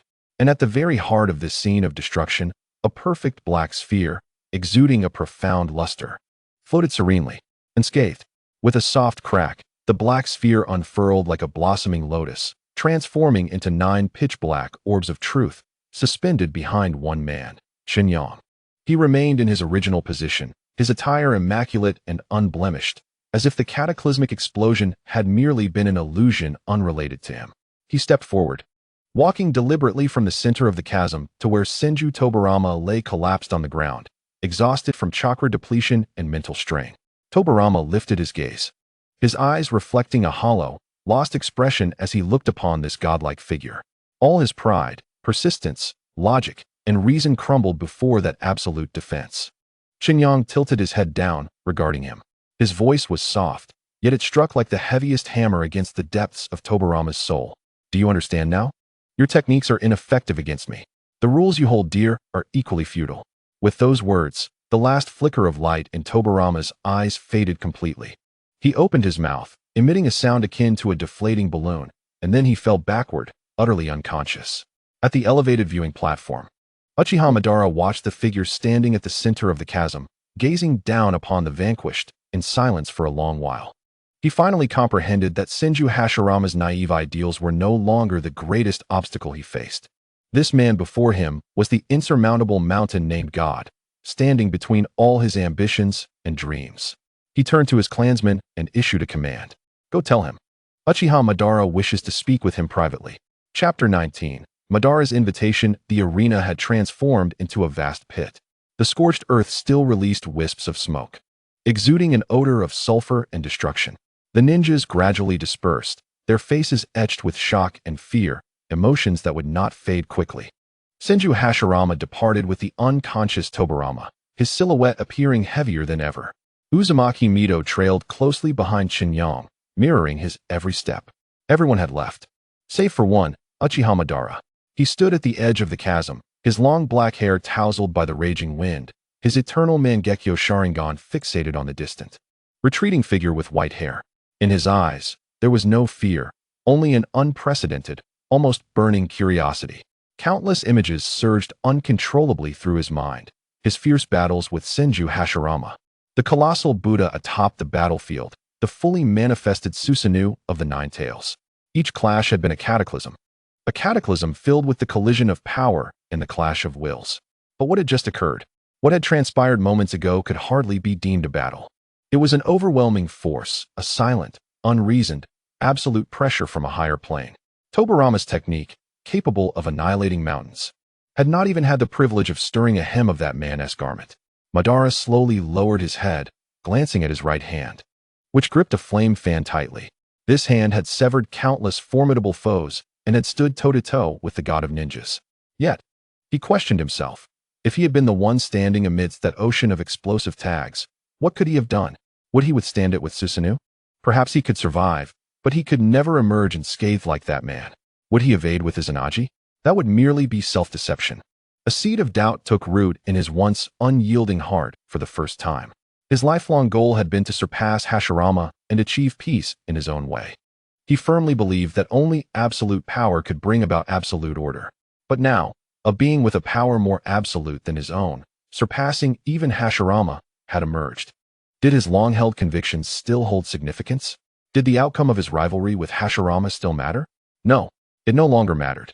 Madara slowly raised his head, and in the depths of his crimson eyes, all confusion and doubt were instantly replaced by a more potent will. He had to uncover the truth. Who was this man? Where did his power originate? What purpose did he serve in this world? The value of this secret far surpassed the title of Hokage, even overshadowing the bitter feud that had persisted for decades between him and Hashirama. Uchiha Madara's figure vanished from his spot.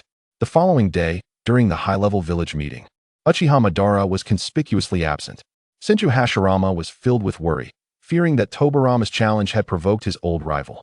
Only a handful of Uchiha Anbu sensed the clan leader's oddity. Their leader had not ventured anywhere. He simply stood alone outside Chen Yang's secluded courtyard in the heart of the village. He did not enter, nor did he knock. He stood there silently, arms crossed. Like a statue of stone. The invisible aura radiating from him sent waves of unease through all Anbu ninjas tasked with monitoring the area, compelling them to slow their breathing, lest they disturb this lion on the verge of unleashing its fury. Time passed, second by second, from dawn until midday. Uchiha Madara maintained his position, unwavering. He was waiting. He was expressing his stance in this manner. This was not a request, but rather a meeting of equals. Finally, the tightly shut wooden door of the courtyard creaked open, and Chen Yang stepped outside. He donned a more pristine white kimono, his black pupils reflecting the defiant figure outside the door. There was no hint of surprise on his face, as if the arrival of Uchiha Madara was a foregone conclusion. Their gazes locked, and in that moment, the air seemed to solidify. The surrounding Anbu ninjas instinctively placed their hands on the hilts of their blades. Every muscle in their bodies tensed to the limit. Uchiha Madara lowered his arms, forgoing any pleasantries. With eyes that seemed capable of piercing the depths of the soul, he stared directly at Chen Yang. His voice was hoarse, yet imbued with an undeniable resolve. At the South Hechuan Shrine, I wish to speak with you. The mention of this location stirred tumultuous waves within the hearts of the eavesdropping Uchiha Anbu. The South Hechuan Shrine was the sacred ground of the Uchiha clan, a place where the family's deepest secrets lay buried. No one but the clan leader or core elders was permitted to tread there. Yet now, their leader was inviting an outsider to meet him there. This invitation itself conveyed a message, a recognition that placed the other on equal, if not higher, footing. It marked the first time Uchiha Madara's proud head bowed to anyone besides Senju Hashirama. Chen Yang regarded him, observing this man who had stirred the entire shinobi world, filled with tragedy and contradiction. He noted the absence of hatred and obsession in Madara's eyes, replaced instead by a pure quest for higher power. A faint, knowing smile finally graced Chen Yang's face. I have been waiting for you for a long time. These simple 6 words caused an almost imperceptible stiffness in Madara's form, as if he had anticipated this moment. The gears of fate clicked into place, redirecting the path toward the infinite Tsukuyami, now guided by an unseen hand toward an unknowable new direction, with its starting point at the South Hechuan Shrine, before the stone monument that had recorded the Uchiha's destiny for a millennium. Chapter 20. The confidential meeting at South Hechuan in the subterranean chamber of the South Hechuan Shrine. The air was thick with the weight of ages, as if it had solidified into dust over a millennium. This was the Uchiha clan's most sacred and secretive forbidden ground. Alone, Uchiha Madara stood before the massive stone monument, which remained silent, etched with ancient hieroglyphs that seemed to gaze into the depths of the human heart under the dim candlelight. He had been standing there for quite some time, feeling his once proud spirit waver for the first time. He sought an answer, an explanation for that man, that power, that existence. Faint footsteps echoed from the stone steps behind him, measured and deliberate, each step rippling through the stagnant air of the chamber. Chen Yang had arrived. Madara did not turn. He continued to gaze at the monument, awaiting the other's words, ready to probe the unfathomable secret with the questions he had long contemplated. However, upon entering, Chen Yang did not spare him a glance. He walked straight to Madara's side, standing shoulder to shoulder, as if he were intimately familiar with the surroundings. As if he had returned home. He extended his hand, lightly brushing his fingertips across the cold engravings of the monument. The gesture imbued with a sense of awe that seemed to transcend eons. Madara furrowed his brow, feeling a twinge of irritation at being ignored, his carefully prepared questions almost spilling forth. Just then, Chen Yang's tranquil voice broke the silence. To engage in a battle of ocular powers to acquire greater strength, ultimately awakening an eye above the moon, allowing everyone to attain happiness within eternal illusion. Infinite Tsukuyami, is it not? Boom. These words resonated like thunder from the heavens, exploding in Madara's mind.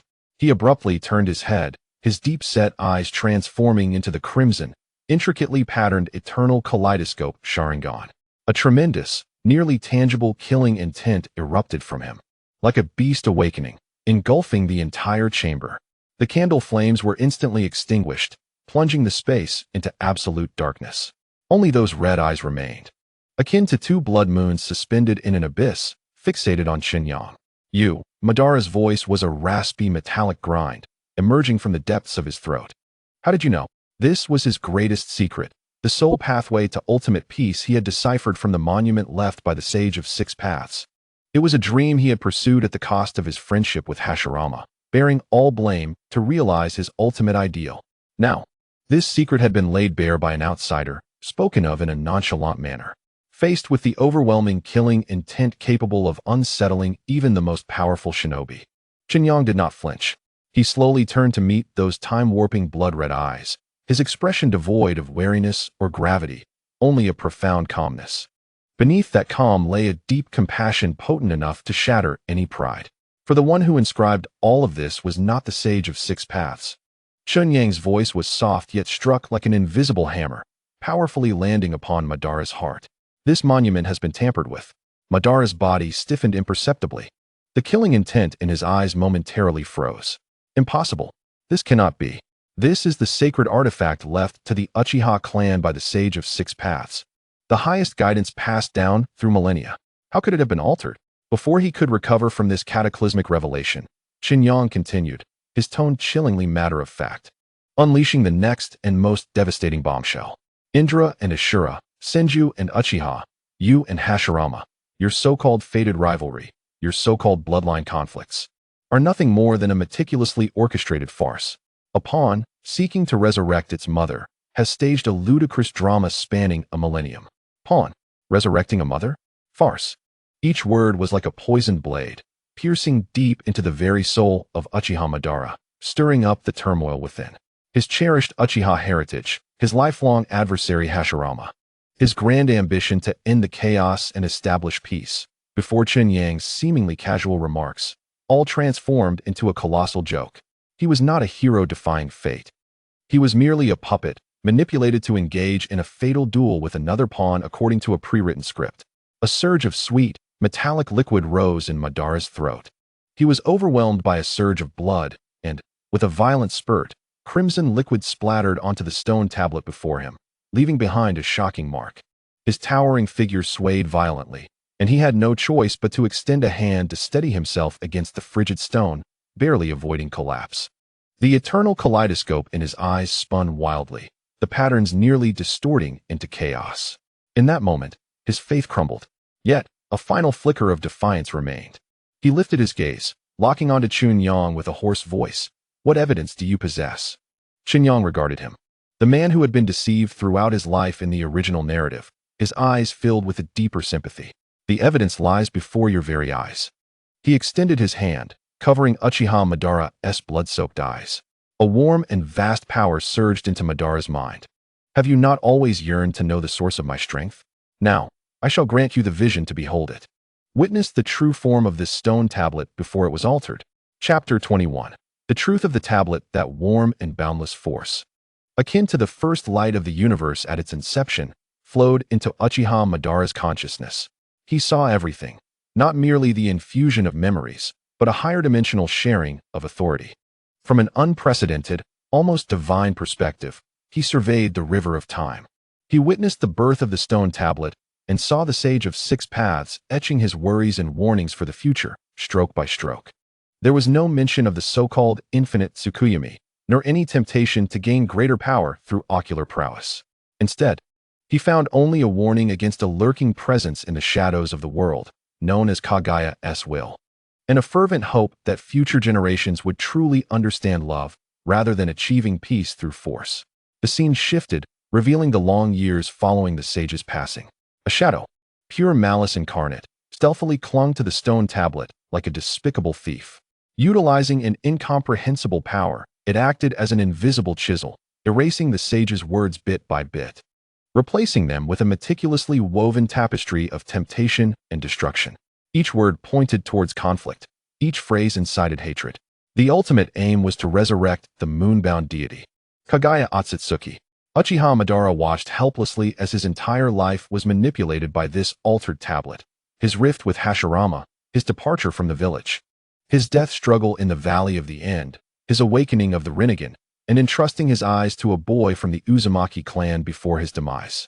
All his plans, ambitions, struggles, and suffering were nothing but a script pinned by that entity known as Black Zetsu long before. He was not the player. He was not even a pawn. He was merely a marionette, driven by the script, believing he was defying fate while unwittingly sewing garments for others. A suppressed scream, as if his soul were being torn apart, erupted from the depths of Uchiha Madara's throat. Chen Yang's hand had already retreated. Yet the reality brought forth by that power replayed in his mind like the most vicious of curses. He staggered backward, each step echoing heavily and despairingly in the silent chamber. One step, 2 steps, bang. His back collided forcefully with the cold wall, halting his descent. Sliding down the wall, he collapsed onto the ground. His eternal Mangekyo Sharingan, once a symbol of dominance, now dimmed like 2 burnt-out embers. Blood and tears trickled from the corners of his eyes. Yet he felt nothing.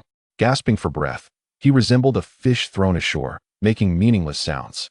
His lifelong pride, everything embodied by the name Uchiha Madara, was utterly shattered in that fleeting moment, ground to dust, and then swept away by the tempest known as truth.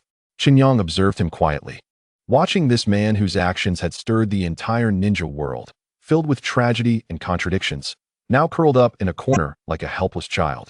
He uttered no words of comfort. For someone as proud as Uchiha Madara, compassion was a cruelty more brutal than death. He merely stepped closer and once more gently placed his hand upon the cold stone tablet. Your eyes have witnessed deception. Your heart has heard lies. Chen Yang's voice shattered the silence. And I am here to unveil reality before you. As his words fell, a chakra of yin-yang release, embodying both infinite creative power and the ultimate force of annihilation, slowly emanated from Chen Yang's palm. This power, like an invisible hand, began to cleanse the canvas sullied for a millennium. Buzz. The tablet emitted a faint hum. Under Uchiha Madara's disbelieving gaze, the ancient characters he had long revered began to twist, dissolve, and reassemble as if reborn. The phrases about the infinite Tsukuyami melted away like snow under sunlight. The seductive words, inciting hatred, transformed into wisps of black mist, completely purified and erased by the power of yin-yang release. In mere moments, the stone tablet was rejuvenated. In its place stood a new script, entirely different in style, imbued with compassion and concern, the true legacy the sage of 6 paths intended for future generations. Uchiha Madara struggled to lift his head, blood and tears flowing from his eyes as he read each word of the restored truth. There were no secrets to salvation, no shortcuts to divinity, only the most poignant warnings.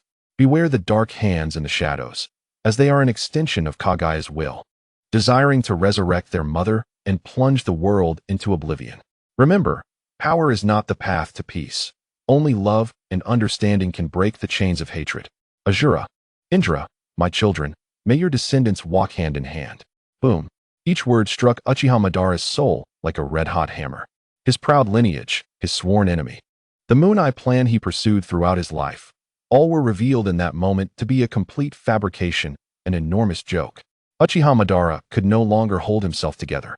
His body lurched forward, and he spat another mouthful of blood onto the ground before him. He collapsed entirely. Just then, Chen Yang withdrew his hand from the stone tablet.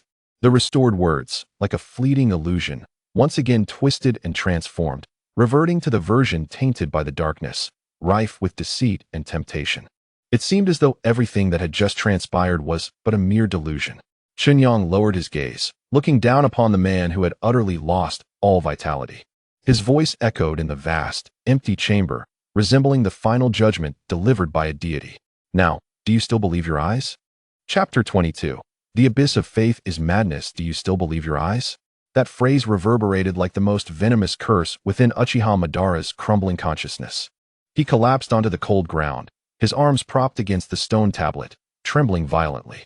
Faith, ideals, pride, and hatred, the very cornerstones of his existence, were effortlessly extracted by that man, leaving behind only a profound void, a chasm capable of consuming all rational thought. A guttural roar escaped Madara's throat, reminiscent of a wild beast. Slowly, he raised his bloodied and dust-covered face. The crimson hue in his eternal kaleidoscopic Sharingan had intensified to the brink of madness, the patterns spinning at such high speeds they threatened to tear his eye sockets apart. He gazed at the white-haired man standing before him, seemingly indifferent. In that moment, sanity ignited within him, transforming into the last vestiges of insanity. Whoever it may be, his voice, hoarse yet imbued with a ferocity that threatened to scorch the heavens, proclaimed, "Be it the Sage of Six Paths or any shadow of darkness. Before absolute power, all schemes shall be utterly shattered." Boom. A surge of blue chakra erupted from his body, ascending skyward like a deluge. The underground chamber trembled violently under this tumultuous force. The walls and ceiling instantly webbed with cracks, and massive stones tumbled down. But this was merely the beginning. The chakra broke through the earth's surface, coalescing above the South Haikawa shrine into a colossal skeletal figure. Ribs sprouted forth, flesh and armor enveloped it. A towering blue war deity, 100 meters high, rose into the void between heaven and earth. The complete form of Susanoo, divine power. Inside the chamber, Uchiha Madara was enveloped by the immense blue energy. He poured all his resentment, fury, and despair into this embodiment of the Uchiha clan's supreme strength. He slowly raised his hand. The colossal war deity outside simultaneously drew forth twin blades from its waist, the edges aimed directly at the white-haired man standing before him. So close yet seemingly in another dimension. Die! A thunderous roar reverberated through the skies. The immense war deity swung its blade down. This strike encapsulated the strongest power and will of Uchiha Madara's life. The blade sliced through the air. The space itself seemed to rend under the weight of its terrifying force, producing a mournful wail of distress. Its might was sufficient to cleave mountains and sever rivers. In the face of this world-shattering blow, Chen Yang did not even raise his gaze to behold the gigantic blade that obscured the sky. He simply stood there, hands clasped behind his back. The space behind him distorted slightly. 9 black orbs, as dark as ink, silently materialized. They emanated no overwhelming aura, merely floating in tranquility, akin to 9 pure black holes that consumed all light. As the blade was about to descend, 3 of the orbs drifted forth effortlessly, converging above his head to form a diminutive black shield, less than 3 feet in size. In the next instant, blade met shield. There was no cataclysmic explosion, no deafening clash of metal. There was not even the slightest hint of energy colliding. The immense chakra blade, capable of cleaving mountains, upon touching the small black shield, disintegrated silently, like gold immersed in aqua regia, decomposed, devoured, erased. From the tip of the blade, that solid blue energy dissipated at a visible pace, vanishing into the most primordial particles, returning to nothingness. The entire process was eerily silent. Madara's eyes, once filled with madness, froze in place, replaced by an incomprehensible horror emanating from the depths of his soul. His Susanoo, his proud divine power, appeared as fragile as a child's toy before that tiny black shield. Before he could reconcile this shattering revelation, Chen Yang finally moved. He slowly raised his right hand, extending a single finger. Across the distance of several dozen meters, he pointed towards the towering complete form of Susanoo. Then, with a gentle tap, an almost imperceptible ripple, barely visible to the naked eye, emanated from his fingertip. The ripple was so delicate, like a spring breeze gliding over a lake. Yet, upon contact with the vast form of Susanoo, a crisp sound akin to shattering glass resonated from its forehead. Instantly, a fine crack appeared at that point, spreading like a living vine, relentlessly coursing throughout its entire being. Crack, crack, crack. The cacophony of fractures merged into a symphony. In the span of a single breath, the towering blue war deity became riddled with alarming, spiderweb-like fissures. Madara stared blankly at this unfolding spectacle. He could feel every ounce of chakra that constituted Susanoo wailing, collapsing. The force transmitted from Chen Yang's fingertip was not mere destruction. It was a higher form of negation, a rejection of the very rules. It conveyed to him that his power was flawed, and thus, it should not exist. Boom. Finally, at the moment the cracks reached their limit, the colossal complete form of Susanoo, representing the pinnacle of Uchiha clan's combat prowess, shattered with a resounding crash. It transformed into a flurry of blue light, dissipating into the wind. Puff! At the heart of the chaos, Uchiha Madara was struck by an irresistible force, hurled away like a ragdoll by the hand of a creator deity. A torrent of scalding blood erupted midair. His body smashed through the chamber's walls, rolling for dozens of meters amidst the rubble before finally coming to a halt in disarray. Lying among the cold debris, his bones felt as though they had shattered. Yet, he felt no pain. He could only struggle to lift his head, gazing with those eyes that had entirely lost their luster at the white-haired man, who had never moved an inch, his garments untouched by chaos. Doubt. For the first time, Uchiha Madara questioned the very essence of his lifelong pursuit, a concept known as power. If the power he had sacrificed everything to attain rendered him incapable of even prompting the other to lift a finger, then what remained of himself and that figure? What indeed was it? Chapter 23. The guardian Uchiha Madara lay amidst the ruins, resembling a hollow shell from which the soul had been extracted. Chen Yang's gaze did not linger on him for even a second. He turned away. Beyond the desolation of the Nanjechuan shrine, two figures were approaching with remarkable speed, roused by the cataclysmic disturbance wrought by Susanoo, the Senju brothers. Senju Hashirama immediately spotted his beloved friend, lying amidst the rubble, teetering on the brink of life and death, his complexion turning ashen. Madara.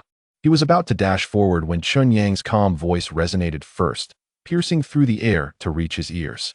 Summon everyone. The representatives of the Senju, Uchiha, Hyuga, Sarutobi, every clan. He paused, delivering the command in a tone that suggested an established certainty. I shall announce the future of Konoha. Hashirama's forward momentum abruptly halted. He gazed at the white-haired figure before him, then at the ailing Madara in the distance, an unprecedented sense of chaos crashing upon his mind. Beside him, Senju Tobarama felt a slight tremor course through his body. He surveyed the flattened shrine, sensing the lingering aftershocks of a power that made his very soul tremble. The last flicker of hope within him was extinguished. The hastily erected meeting tent was once more activated. Yet this time, the atmosphere was heavier than ever, stifling, rendering it difficult to breathe.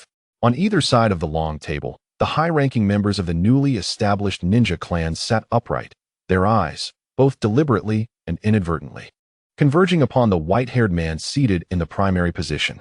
No one dared to speak first. The obliterated Nanjechuan shrine and the still unconscious Uchiha Madara served as the gravest warning. Lord Chen Yang. Yet even the stalwart Hashirama could not contain his inner turmoil. He stared at Chen Yang, his voice dry. Madara. His words remained unfinished. Chen Yang slowly lifted his eyelids, his tranquil gaze settling upon Hashirama's face. The rest of Hashirama's sentence choked in his throat, rendered voiceless. There was no threat or warning in that gaze, only a pure, unassailable indifference, as if to convey that this was not a space for inquiries. The air within the tent thickened further. Amidst this deathly silence, Senju Tobarama rose to his feet. His complexion was pale, yet his gaze regained its former coldness and rationality. Esteemed colleagues, our village is in its infancy, beset by external threats. It is imperative that we swiftly establish a core leadership, elect a Hokage to oversee the whole. Tobarama's words acted like a stone cast into still waters, shattering the silence. An elder from the Hyuga clan immediately echoed, Lord Tobarama speaks the truth. The position of Hokage, vital to the village's future, must be held by a person of virtue and capability. The head of the Sarutobi clan added gravely, our clan believes that Lord Hashirama, with his kind heart and formidable strength, is the unparalleled choice for Hokage. While Lord Hashirama is indeed strong, Lord Madara's contributions are equally significant. An elder from the Uchiha clan retorted, though his voice lacked conviction. Once the floodgates of debate opened, they could not be closed. Representatives from various clans clamored, fervently vying for their share of power within the new village's hierarchy, their faces flushed with fervor. They seemed to temporarily forget the presence of the man at the head of the table, or perhaps they sought to gauge his stance through this very conflict. Hashirama fidgeted, desperately wishing to mediate, yet finding no words to express himself. Then came a soft sound, a gentle rap of fingers against the table. Chen Yang's knuckles tapped lightly, and the tent fell into an immediate hush. All arguments ceased abruptly. Dozens of eyes, once again filled with awe and trepidation, turned towards him, awaiting his judgment. Would he choose between Hashirama and Madara, or would he himself ascend to that position? Meeting the gaze of all present, Chen Yang finally spoke. His voice, though unpretentious, carved each word into the very souls of those assembled like a sculptor with his chisel. Hokage, you may choose. As his words settled, the atmosphere within the tent relaxed momentarily. Senju Hashirama, Senju Tobarama, and even the elders of all clans instinctively exhaled. He did not intend to seize power himself. This implied that the familiar rules, those governed by strength, merit, and political acumen, remained intact. However, before they could fully savor this relief. Chen Yang's next pronouncement fell upon them like an immovable ancient mountain, shattering their nascent hopes into dust. But above the Hokage, there is me.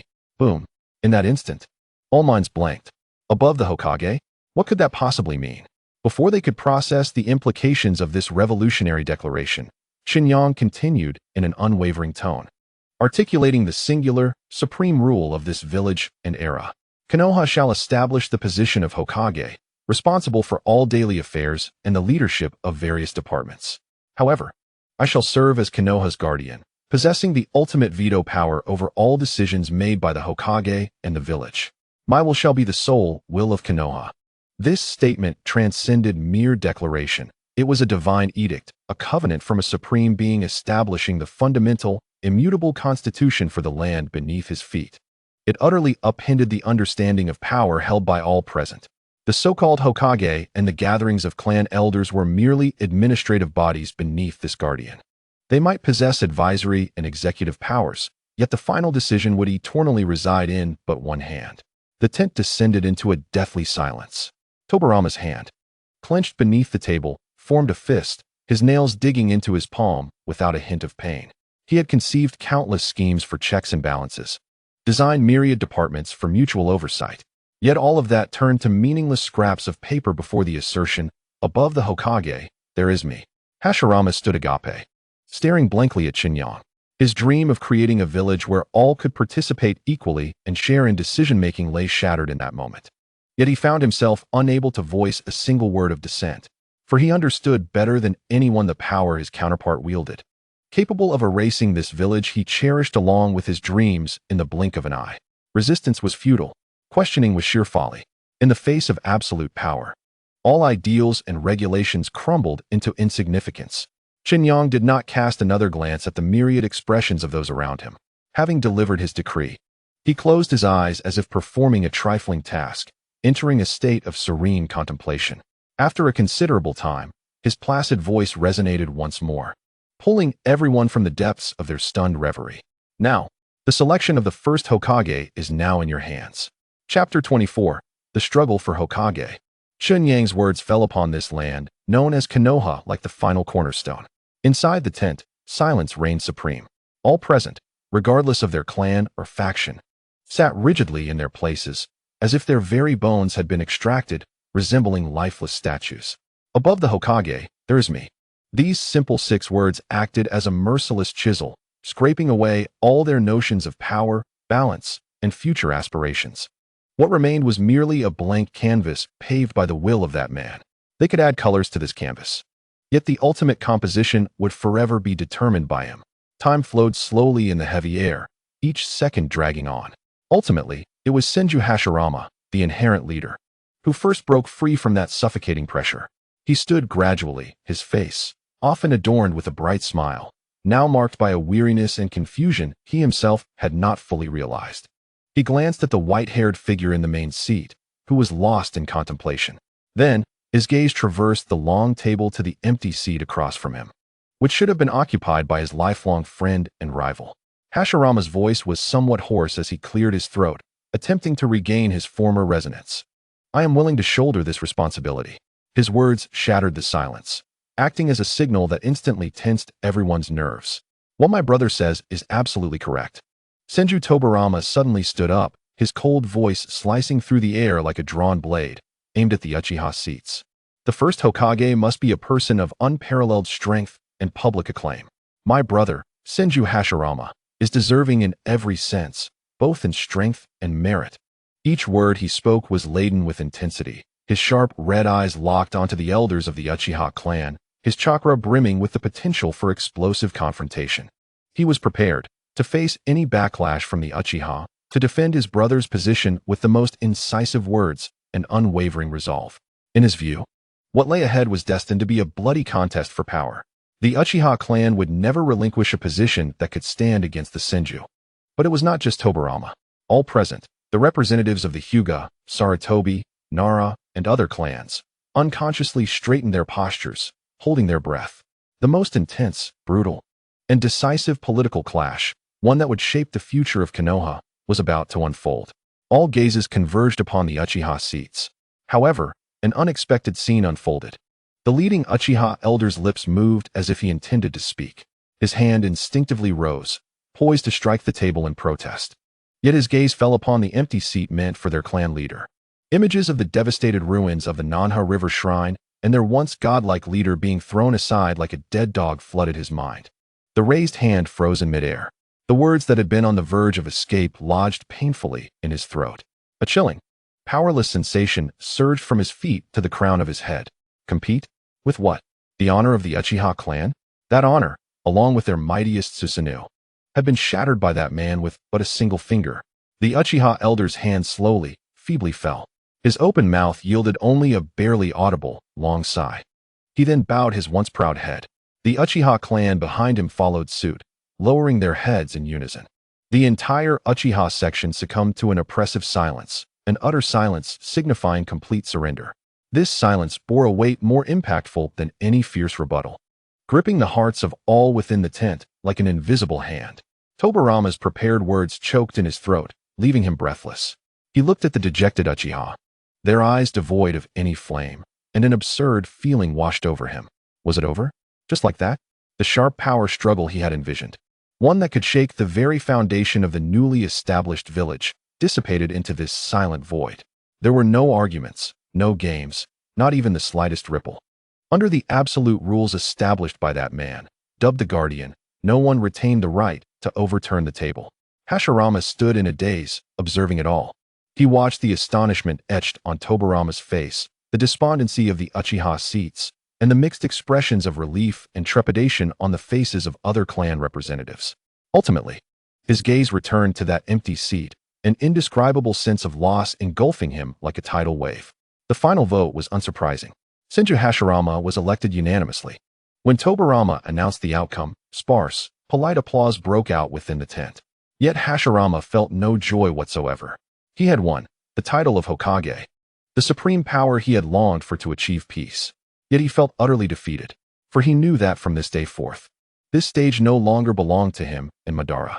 Their lifelong bond, both as rivals and dear friends, their earth-shattering confrontations, and their divergent paths to peace were all abruptly, cruelly concluded by the man seated in the main position. They, along with the era they represented, had come to an end. As the meeting adjourned, the newly appointed first Hokage received no congratulations. Alone, he traversed the bustling camp and arrived before the solitary courtyard. Chen Yang stood there, gazing up at the sky. Lord Chen Yang, Hashirama's voice carried an unrecognized plea. What has happened to Madara? He seems to have lost all purpose. This version of him unsettles me more than when we faced each other on the battlefield.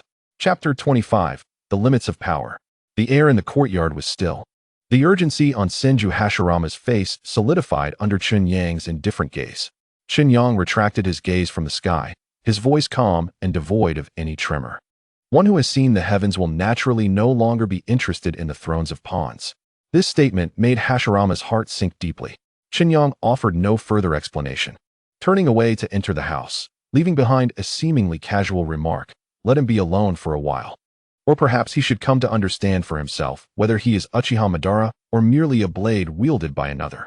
As these words fell, Chen Yang's figure vanished beyond the door, leaving Senju Hashirama standing alone, his expression shifting between concern, confusion, and a profound, deeper fear.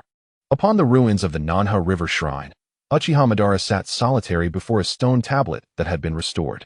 Yet, his gaze did not linger on the tablet. Instead, it drifted to the relentless river flowing before him, his eyes hollow as if staring into an abyss.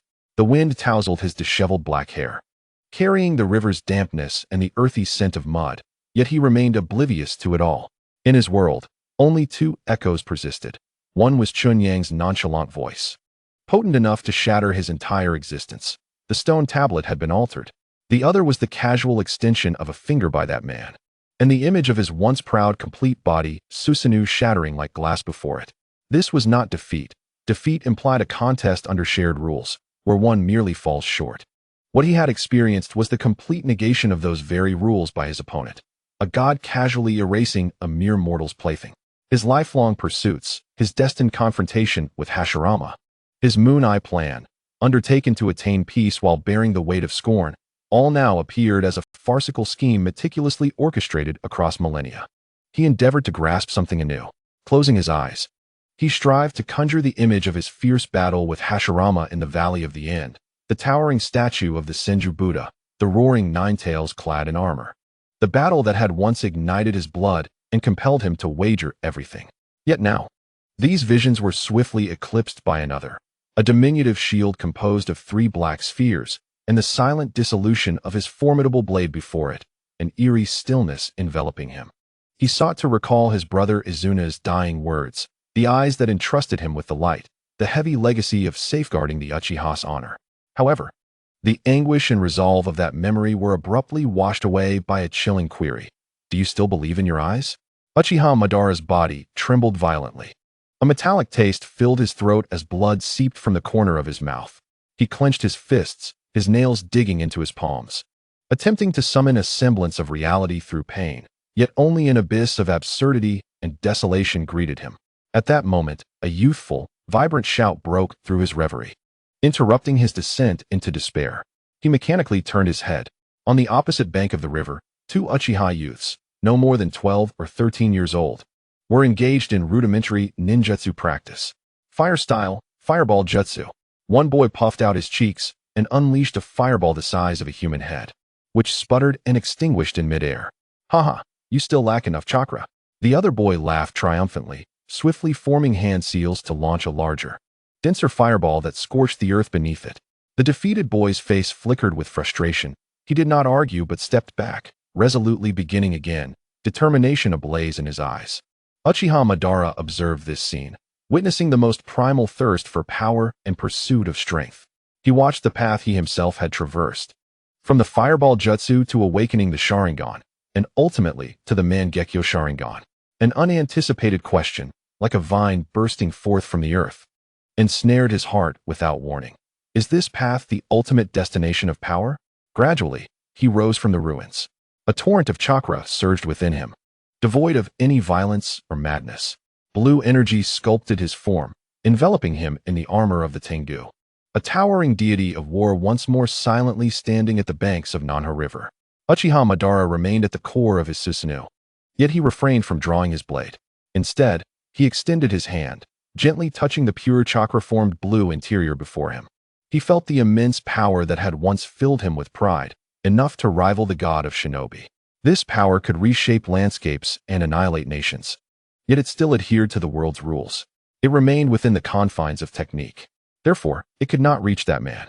Thus, before that finger, it would crumble like a castle built of sand. Is this all there is? He murmured, devoid of resentment or anger, only a profound, unadulterated confusion. In the next moment, he lowered his hand. The towering blue deity of war disintegrated into a myriad of luminous specks, vanishing quietly. Uchiha Madara sat down once more, no longer entangled in past grievances or ideals, nor mired in the fate proven to be a lie. He simply gazed at the ceaseless river before him, delving into a deeper, more fundamental contemplation, the path beyond these eyes, the limits of technique, and what truly lies at the end of power. As he sank into this abyss of confusion, a mundane voice, devoid of forewarning, resonated behind him. Are you still troubled by your own weakness, Uchiha Madara? Chapter 26. The Path Beyond the Heavens. The voice, as flat as a mere statement of fact, pierced through the silence of Madara's desolate consciousness like a red-hot needle. He whirled around. Behind him, the waters of the Nanha River continued their relentless flow, washing over the pebbles along the shore. Chen Yang stood there, hands clasped behind his back, his presence enigmatic. Uncertain of when he had arrived or how long he had lingered, he stood there quietly, as if merging with the very fabric of the world, both a part of the ruins and transcending them. You. A dry syllable escaped Uchiha Madara's throat, yet he could utter no more. Before this man, all his pride and power felt like a burst illusion, absurd and laughable. It was a sensation of being thoroughly seen through, stripped bare from soul to strength. Chen Yang's gaze shifted from the rushing river to Madara's face. Your conflict with Hashirama resembles 2 pieces on a chessboard, pecking at each other. You believe you are determining the course of the game, deciding each other's fates. Yet the true player observes your performance from beyond the board. The term player resonated in Madara's mind like thunder, reverberating powerfully. He recalled the warning about the dark hand, inscribed on the stone tablet, which Chen Yang had erased and then restored. That shadowy figure fixed its gaze upon Chen Yang, its voice hoarse, as if clinging desperately to a final thread of hope. Was it orchestrating everything? Yes, and yet no. Chen Yang's response shattered the logic he had just constructed once more. For true strength, there are no conspiracies, only power. Chen Yang regarded him with an expression so calm it bordered on cruelty. The reason you are but a pawn is simply that you lack strength. Lacking strength. These 3 words struck Uchiha Madara's heart like a hammer, more forceful than any revelation of conspiracy. Indeed, why had he allowed himself to be deceived by the lies of a stone tablet for an entire lifetime? Why had he become a mere tool for others to resurrect their mothers? Not because the conspiracy was particularly clever, but simply because he was not strong enough. Not strong enough to perceive the world's true essence. Not strong enough to break free from the invisible thread known as destiny. In his dim eyes, for the first time, anger and resentment did not arise. Instead, there was a pure recognition of his own weakness. Within this realization, a faint spark ignited quietly. Chen Yang observed the transformation of his expression closely. He slowly raised his hand and pointed to the vast, golden sky, tinted by the setting sun. This sky is too small. This village is too small. Your destiny has never been to defeat Senju Hashirama, nor to vie for the title of Hokage in this tiny pond. In that moment, Chen Yang's voice seemed to carry an extraordinary magic, resonating within Uchiha Madara's very soul. The power of Indra is merely the shackles of your birthright, not your entirety. Go, leave this village and travel the world. Use your own eyes, not the Sharingan, to uncover the truth of existence. Seek a power that transcends Indra, that transcends these eyes, a power that truly belongs to you, Uchiha Madara. When you stand at the pinnacle of this world and look back, you will realize that what is called destiny, what is called the game, is nothing but a speck of dust at the foot of a mountain. Boom. These words struck like a bolt of creation, tearing apart the darkness of nothingness within Uchiha Madara's heart. His confusion, emptiness, and despair were swept away in an instant. In their place arose a new flame, more fervent and pure than ever before. It was no longer a crimson filled with hatred and obsession, but a nearly transparent white flame, burning with the will to seek truth. He had found it. Amidst the ruins of all beliefs collapsing, he discovered a new path leading beyond the heavens. Uchiha Madara slowly rose from the rubble, his once proud figure now imbued with strength anew. Yet this strength was unlike any he had known before. No longer defiant, no longer violent, but a restraint and sharpness that had shed its superficiality. He inclined his proud head slightly toward Chen Yang. This was not submission, but the utmost respect from a seeker of truth to a guide. Before departing, Chen Yang left one final remark. Put an end to your past. As his voice faded, his figure vanished as silently as if he had never been there. Uchiha Madara stood alone, quietly in the evening breeze of the Southie River. After a long while, he turned and cast his gaze toward the village. The destination of his gaze was the enormous stone visage of his lifelong friend, smiling from the distant cliff. Chapter 27. Farewell. At the Valley of the End in the Hokage's office, a black scroll was respectfully placed upon the table by a Uchiha ninja. There were no excessive seals or secret codes. Senju Hashirama slowly unfurled it. It contained only a few terse numbers, the strokes as decisive as a blade, imbued with an air of resoluteness to sever all ties. The Valley of the End, where the battle would conclude. Signed, Uchiha Madara. The atmosphere in the office plummeted to a freezing point. Senju Tobarama, standing beside, instinctively placed his hand on the hilt at his waist. Every muscle in his body tensed to the maximum. Brother, this is a provocation. His voice was cold, filled with vigilance. Madara, after all, would not relent. Hashirama remained silent. He merely extended his hand, gently tracing the familiar characters. His expression held neither the anticipated anger nor sorrow, but rather a complex sense of understanding that others could not fathom. He could sense that within this declaration of war, the flames of hatred that once burned fiercely had faded, replaced by a pure farewell, a desire to sever ties with the past. Tobarama. Hashirama slowly rose and walked to the window. He gazed at the familiar valley in the distance, his voice calm. Prepare for battle. But, only inform me. This is the final confrontation between him and me. At the Valley of the End, a massive waterfall cascaded down the cliff, its roar echoing like the eternal drums of war. Mist enveloped the area, refracting faint rainbows in the sunlight. Uchiha Madara had long awaited by one side of the waterfall. Senju Hashirama leaped down from the opposite cliff, landing steadily before him. The two exchanged glances across the rushing river, the atmosphere devoid of tension or murderous intent. Instead, there was a tacit understanding between heroes and the weighty sense of ritual that accompanied a farewell to an entire era. "You have arrived," Madara spoke first, his voice hoarse. "I have come," Hashirama replied with a smile, one reminiscent of their youth, yet tinged with the weariness of time. Madara slowly lifted his head, the eternal kaleidoscope of his Sharingan reflecting Hashirama's figure. "Hashirama, allow me to witness your full strength.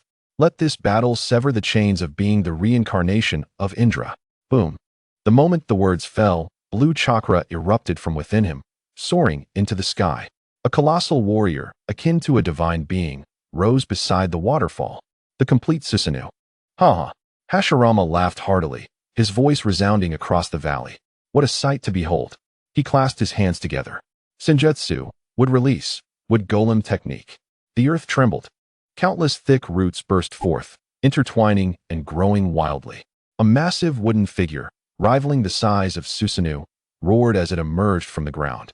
Entwined with a fearsome wooden dragon, the entire Konoha trembled under the weight of this cataclysmic power. On the village's edge, Senju Tobarama stood atop the high walls, his expression grave beyond measure. His sensing ninjutsu was already activated. The two chakra signatures, radiant as the sun, sent waves of trepidation through him. However, it was not long before his calculating mind detected an anomaly. It was excessively wasteful. Whether it was the slashing strike of Susanoo or the heavy punch of the wooden figure, each collision deliberately avoided the core vital points of the opponent. The blade capable of cleaving mountains merely deflected the wooden figure's fist, while the wooden palm, potent enough to crush the earth, only pushed Susanoo back a few steps. The grandeur was overwhelming, as if the heavens were collapsing and the earth was splitting, yet within it, there was no intent to kill. In the courtyard of the Whirlpool village, Uzumaki Mito also raised her head towards the Valley of the End. She closed her eyes, her perception heightened by her diamond blockade ability, allowing her to sense more clearly than Tobarama. The two colossal forces, entwined in a furious dance, expressed their emotions in the most intense manner, bidding a final farewell. This was not a fight to the death, it was a display of martial prowess. In the Valley of the End, the battle had reached a fever pitch. The wooden figure and Susanoo fought from the ground to the cliff's peak, then back to the river, stirring up titanic waves. Each clash left a new scar upon the earth. Finally, after a fierce exchange of blows, both retreated simultaneously. The wooden figure was half shattered, and Susanoo's armor was riddled with cracks. Madara stood at the core of Susanoo, gasping for breath, while Hashirama stood atop the wooden figure, the sage mode inscription on his forehead dimming slightly. They exchanged glances and then broke into spontaneous laughter, genuine and hearty. "Almost time to put an end to this, Madara," Hashirama's voice echoed over the roar of the waterfall. "Ah, it is indeed time for a conclusion," Madara replied softly. In the next moment, both elevated their chakra to the pinnacle of their existence, without reservation. Hashirama clasped his hands again, his expression solemn. "Would release, true thousand's hands." Boom. The wooden figure beneath him began to swell and transform in a frenzy. Ultimately, it morphed into a colossal Buddha statue, larger than the mountains themselves, with thousands of arms. The towering Buddha, its aura of compassion and authority silenced the entire ninja world. On the other side, Uchiha Madara gazed upon the massive Buddha with the last flicker of flame igniting in his eyes. He envisioned the nine tails, the fox he had controlled with his ocular technique. The blue Susanoo began to envelop the imagined nine tails, transforming into a majestic suit of armor. The armored Susanoo, though it was not the true nine tails, the form simulated by his chakra still bore enough might to stand against the great Buddha. This was their strongest manifestation, the final punctuation of their fated confrontation. The hundreds of arms of the Buddha slowly lifted. The dual blades of the armored Susanoo also rose high above their heads. The terrifying pressure rendered the air almost solid. The world seemed to consist solely of the impending clash of these two cataclysmic forces. Yet, just as this final strike was about to descend, a leisurely voice unexpectedly resonated at the heart of the battlefield, cutting through the thunderous roar of the waterfall and the shrieks of colliding jutsu, clearly reaching their ears. "Are you done playing? The noise is too loud. It might scare the little children in the village." Chapter 28. The game of gods, that relaxed voice penetrated the chaos, distinctly landing in their consciousness. Time seemed to be forcibly paused in that instant. The hundreds of colossal fists capable of erasing the valley from the map hung motionless in midair. The blade, embodying Madara's most potent will, froze just under 100 meters from the Buddha's head. The entire world fell into a strange, disquieting stillness.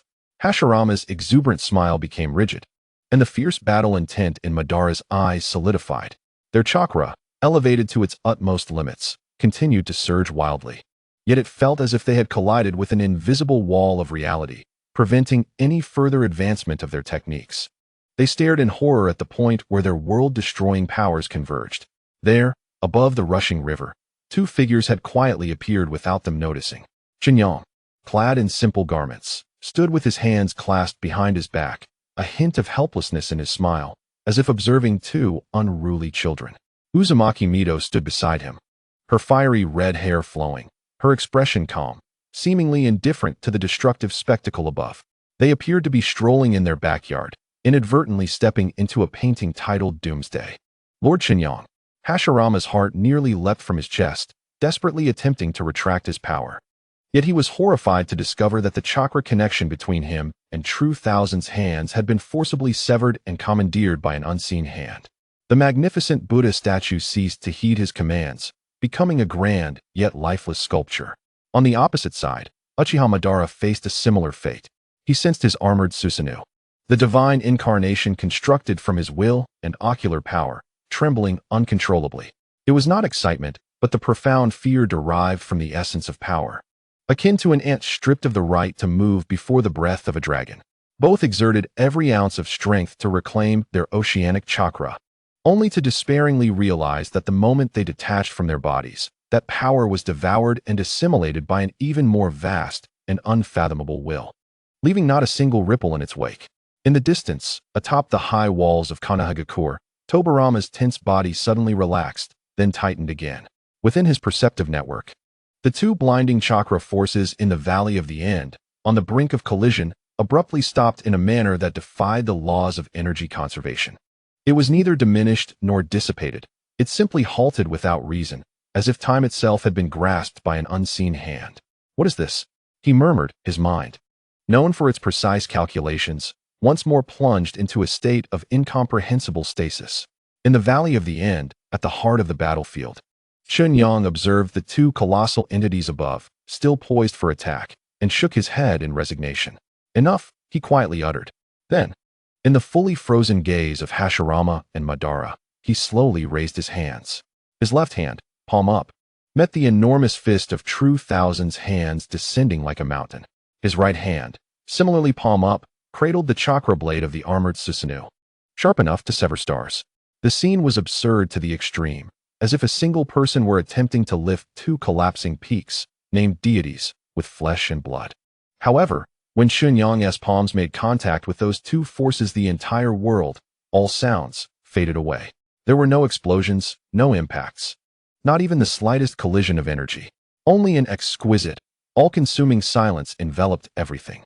Senju Hashirama watched in astonishment as his countless colossal fists, capable of subduing the Nine Tails, began to silently dissolve the moment they made contact with Chen Yang's left palm, akin to snow melting under the sun.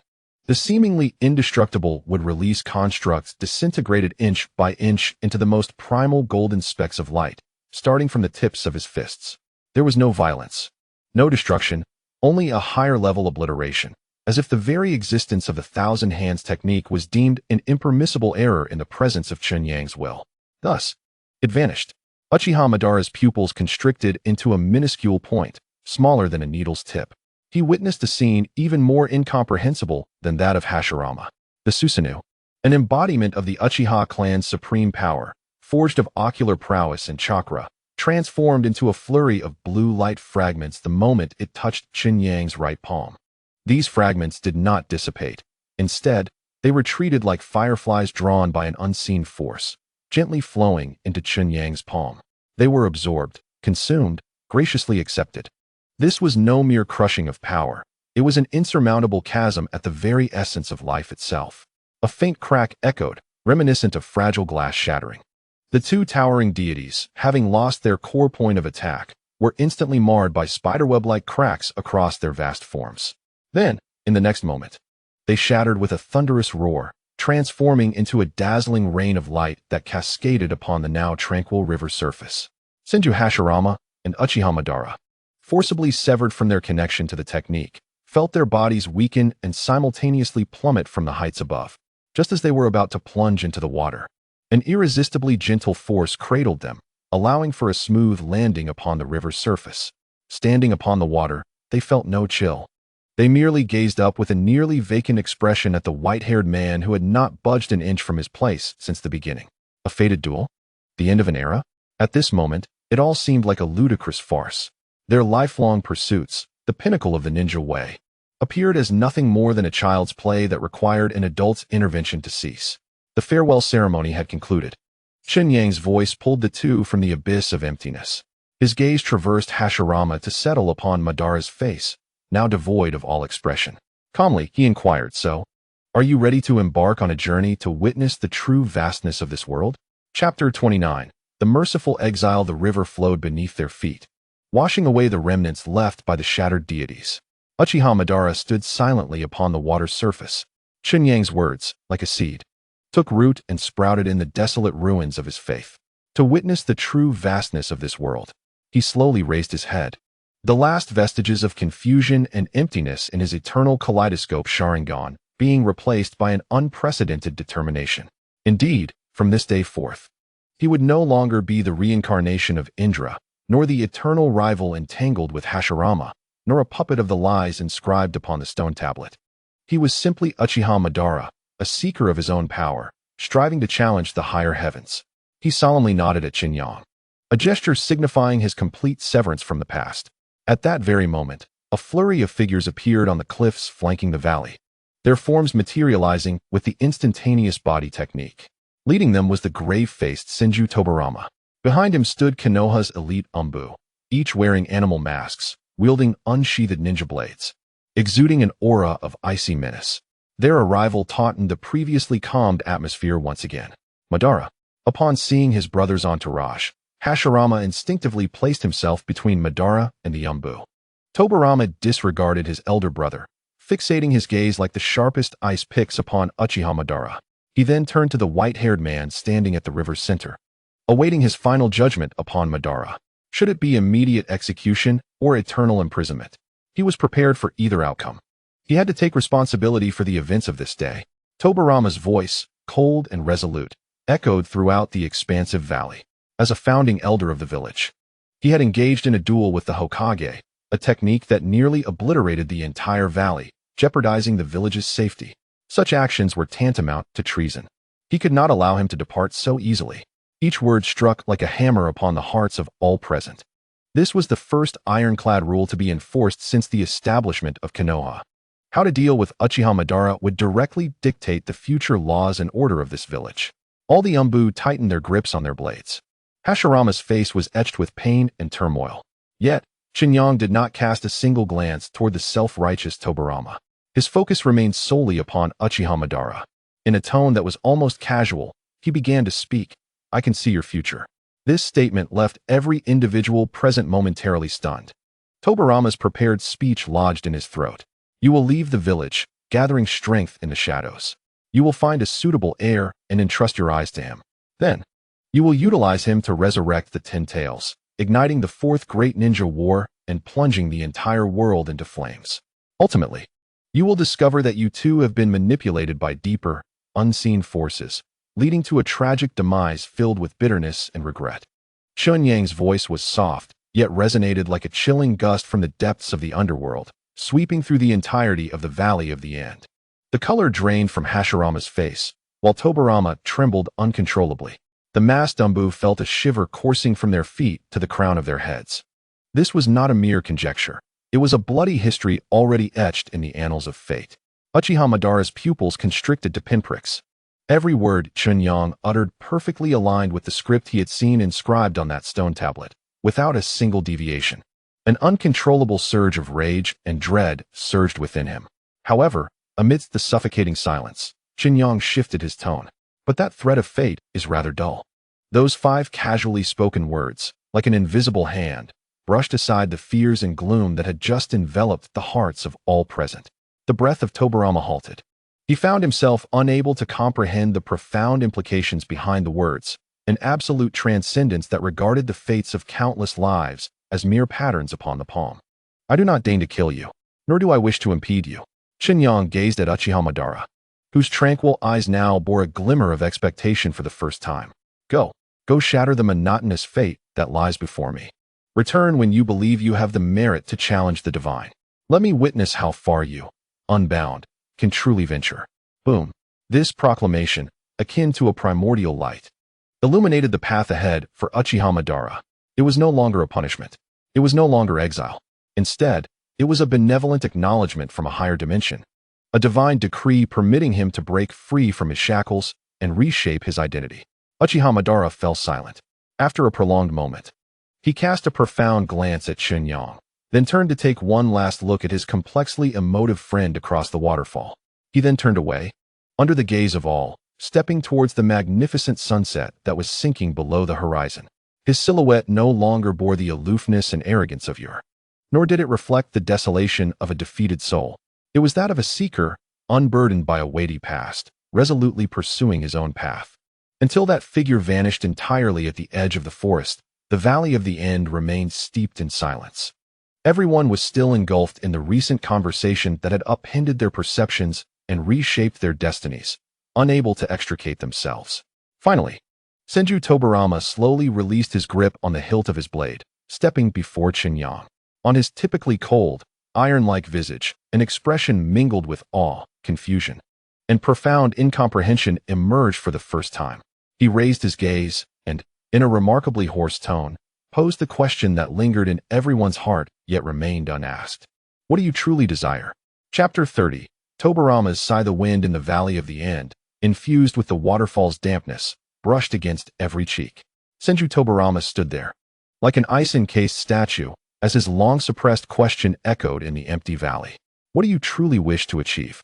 Chen Yang slowly turned around. His black pupils no longer reflected the earlier disdain for mortal beings, nor the indifference of one who looks down upon mere ants. They merely reflected the vigilant, guarded, and perplexed countenance of Senju Tobarama. Then, Chen Yang spoke. What I wish to achieve. His voice was soft, yet resonated like an invisible chisel, etching every word clearly into Tobarama's soul, is to allow someone like you to pursue innovation with peace of mind. Boom. This statement carried more impact than any miraculous power before it. It struck like an incomprehensible thunderclap in Senju Tobarama's mind, constructed of logic, data, and reality. Pursue innovation with peace of mind. All his vigilance, all his schemes, all his efforts and struggles made for the village, for the Senju clan, to protect a semblance of order belonging to humanity beneath the shadow of the divine. All were trivialized to mere innovation in the mouth of this man. It was an ultimate perspective, a gaze from a higher dimension. It was as if a creator were telling a child engrossed in assembling gears, play on. I shall shield you from all storms. Tobarama trembled. An indescribable sense of absurdity and powerlessness crashed over him like a flood, instantly obliterating all his mental defenses. He wanted to retort. He wanted to assert that his development of explosive tags was to safeguard the village. He wanted to declare that his establishment of the Umbu was to eliminate all potential threats. He wanted to proclaim that everything he did was to ensure his brother's naive dream could take root in this cruel world. Yet, when he met Chen Yang's all-seeing eyes, every word lodged firmly in his throat, unable to escape. He saw, in the reflection of those eyes, he beheld every one of his previous masterpieces, the vast pit created by explosive tags, the flawless black shield of enlightenment. He saw the complete Susanoo, in which he had placed such high hopes, shatter like glass before a mere finger. And he recalled how those 2 colossal statues, capable of annihilating nations, vanished like dreams at the slightest gesture of the other. Indeed, all his struggles, all his hidden cards, all his wisdom and strength, before that figure, were merely a childish exhibition of innovation. A laughable, presumptuous game of a child. Crack. A barely audible sound echoed. It was the final strand of defiance within Senju Tobarama that shattered completely. His clenched fists gradually released, weakly relinquishing their hold. The deep imprints left by his nails and his palms felt devoid of any pain at that moment. An unprecedented, profound fatigue surged through his entire being. He surrendered. Completely surrendered. Under the gaze of all, Senju Tobarama, the second Hokage renowned for his calmness, rationality, and iron fist, the realist who had never truly bowed to anyone, lowered his once proud head deeply before that man. There were no words. This singular action spoke volumes. As night fell, the Hokage office remained brightly lit. Senju Hashirama sat behind a mountain of paperwork, yet could not focus on a single word. The scenes of the day replayed incessantly in his mind. Madara's departing figure, Chen Yang's assertion to shatter the fate he perceived, and his brother Tobarama's final silent bow. Creak. The office door swung open. Senju Tobarama entered, having changed from his blood-stained battle attire into the blue formal were typically worn while handling affairs. His face revealed no discernible emotion. Tobarama. Hashirama lifted his gaze, concern etched upon his features. You. Tobarama remained silent. Walking to the desk to pick up a scroll regarding the village's defense system, quietly perusing it.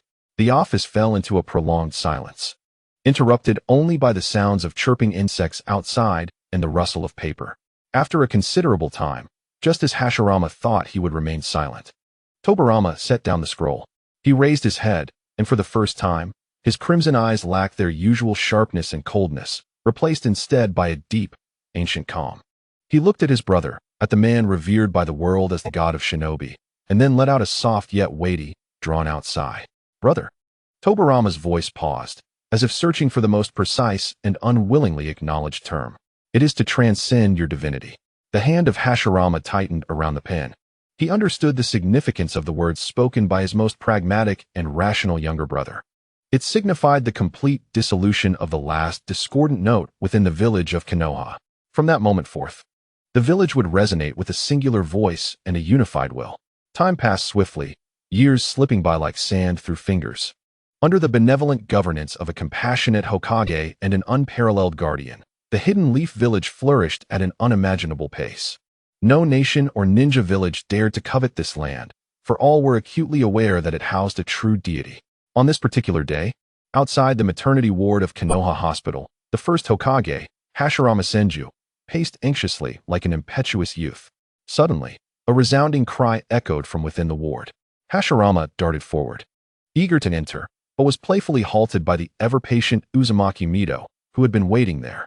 A moment later, a medical ninja emerged, cradling a swaddled infant. Joy radiating from their face. Congratulations, Hokage-sama. It's a girl. She possesses beautiful golden hair, just like Mito-sama. In the depths of the courtyard, Chen Yang, who had been meditating, slowly opened his eyes. An icy mechanical voice, audible only to him, resonated in his mind. Ding! A new fateful character, Tsunade, has been born. The second phase of the goddess rescue system is now officially activated. Chapter 31. Iron Fist and Shackles. The first high-level meeting following Madara's departure was imbued with a somber atmosphere, akin to that of a funeral. Representatives from the prominent clans sat rigidly on either side of the long table, their breaths deliberately subdued. Hashirama occupied the Hokage's seat, yet it felt as though he were perched upon a bed of nails. All gazes, whether deliberate or inadvertent, bypassed him, converging on the white-haired man seated in the main position, eyes closed in contemplation. What unsettled him most was his brother, Tobarama Senju. Typically the most outspoken and assertive individual in any meeting, now sat in silence, hands folded within his sleeves, resembling a lifeless statue. An era seemed to have truly concluded. Hashirama cleared his throat, attempting to shatter the stillness. Esteemed colleagues, the village has been established, and Madara has departed. I propose we create a gentle governance system based on clan autonomy, moderated by the Hokage, allowing each family to preserve its traditions and dignity, resolving all discord through love and trust. His voice brimmed with sincerity and fervor. Yet, before he could complete his thought, a calm voice interrupted. No. Chen Yang opened his eyes, and the temperature within the tent seemed to plunge to freezing. That is not a village, it is merely a larger clan alliance. Conflicts will not be resolved. They will only be suppressed temporarily, only to erupt more violently at the next unequal distribution of resources. This is merely repeating the mistakes of the past. Each of Chen Yang's words acted as a precise scalpel, exposing the bloody reality beneath Hashirama's idealistic facade. Hashirama's complexion gradually paled, and according to Lord Chen Yang's perspective, An elder from the Sarutobi clan cautiously inquired. Chen Yang's gaze slowly swept across each attendee. From this day forth, Konoha shall establish 2 independent departments. The first is the Umbu, regardless of background or past, personally led by me. It will be responsible for addressing all internal rebellions threatening the village, as well as external espionage and assassination. The second is the Konoha police force, tasked with maintaining internal order, patrolling, enforcing laws, and resolving civil disputes. As his words resonated, a murmur of sharp intakes of breath rippled through the tent. The elders of all clans tensed to their limits. The Umbu and the police force represented the 2 most pivotal violent institutions within the village. One focused inward, the other outward. Whoever controlled them wielded dominion over life and death for all. Especially among the Uchiha elders, expressions turned grim. To them, this felt like a revelation of hidden daggers. An Umbu personally led by Chen Yang hung like a Damoclean sword above their heads. Tobarama, whose eyelids had remained low, slightly raised them, a flicker of perceptible brilliance igniting in his gaze. Just as everyone assumed Chen Yang intended to consolidate both powers for himself. Utterly sidelining the Hokage and the clans, he uttered his next statement. The Konoha police force, he paused, his gaze landing precisely on the Uchiha seats, will be entirely under the jurisdiction of the Uchiha clan. Boom. This declaration struck the minds of all present like a meteor. The tent erupted in chaos. What? Tobarama shot up from his seat, his previously frozen expression now betraying unmistakable shock. To assign the violent apparatus responsible for maintaining internal order to the Uchiha? This was madness. It was akin to handing the sharpest fangs to a ferocious tiger. The Uchiha elders were similarly taken aback. They had prepared a litany of protests and inquiries, ready to resist at all costs. Yet what they received was a monumental power they had never dared to dream of, a position of respect, trust, and authority, allowing them to walk proudly within the village. In an instant, all hostility and dissatisfaction from the Uchiha seats dissipated, replaced by a tumultuous blend of disbelief and elation. Chen Yang paid no mind to the reactions of the crowd. He subtly nodded to Uzumaki Mito behind him. She understood and slowly unfurled a massive prepared scroll across the long table. This was the Konoha Guardian Law, effective immediately.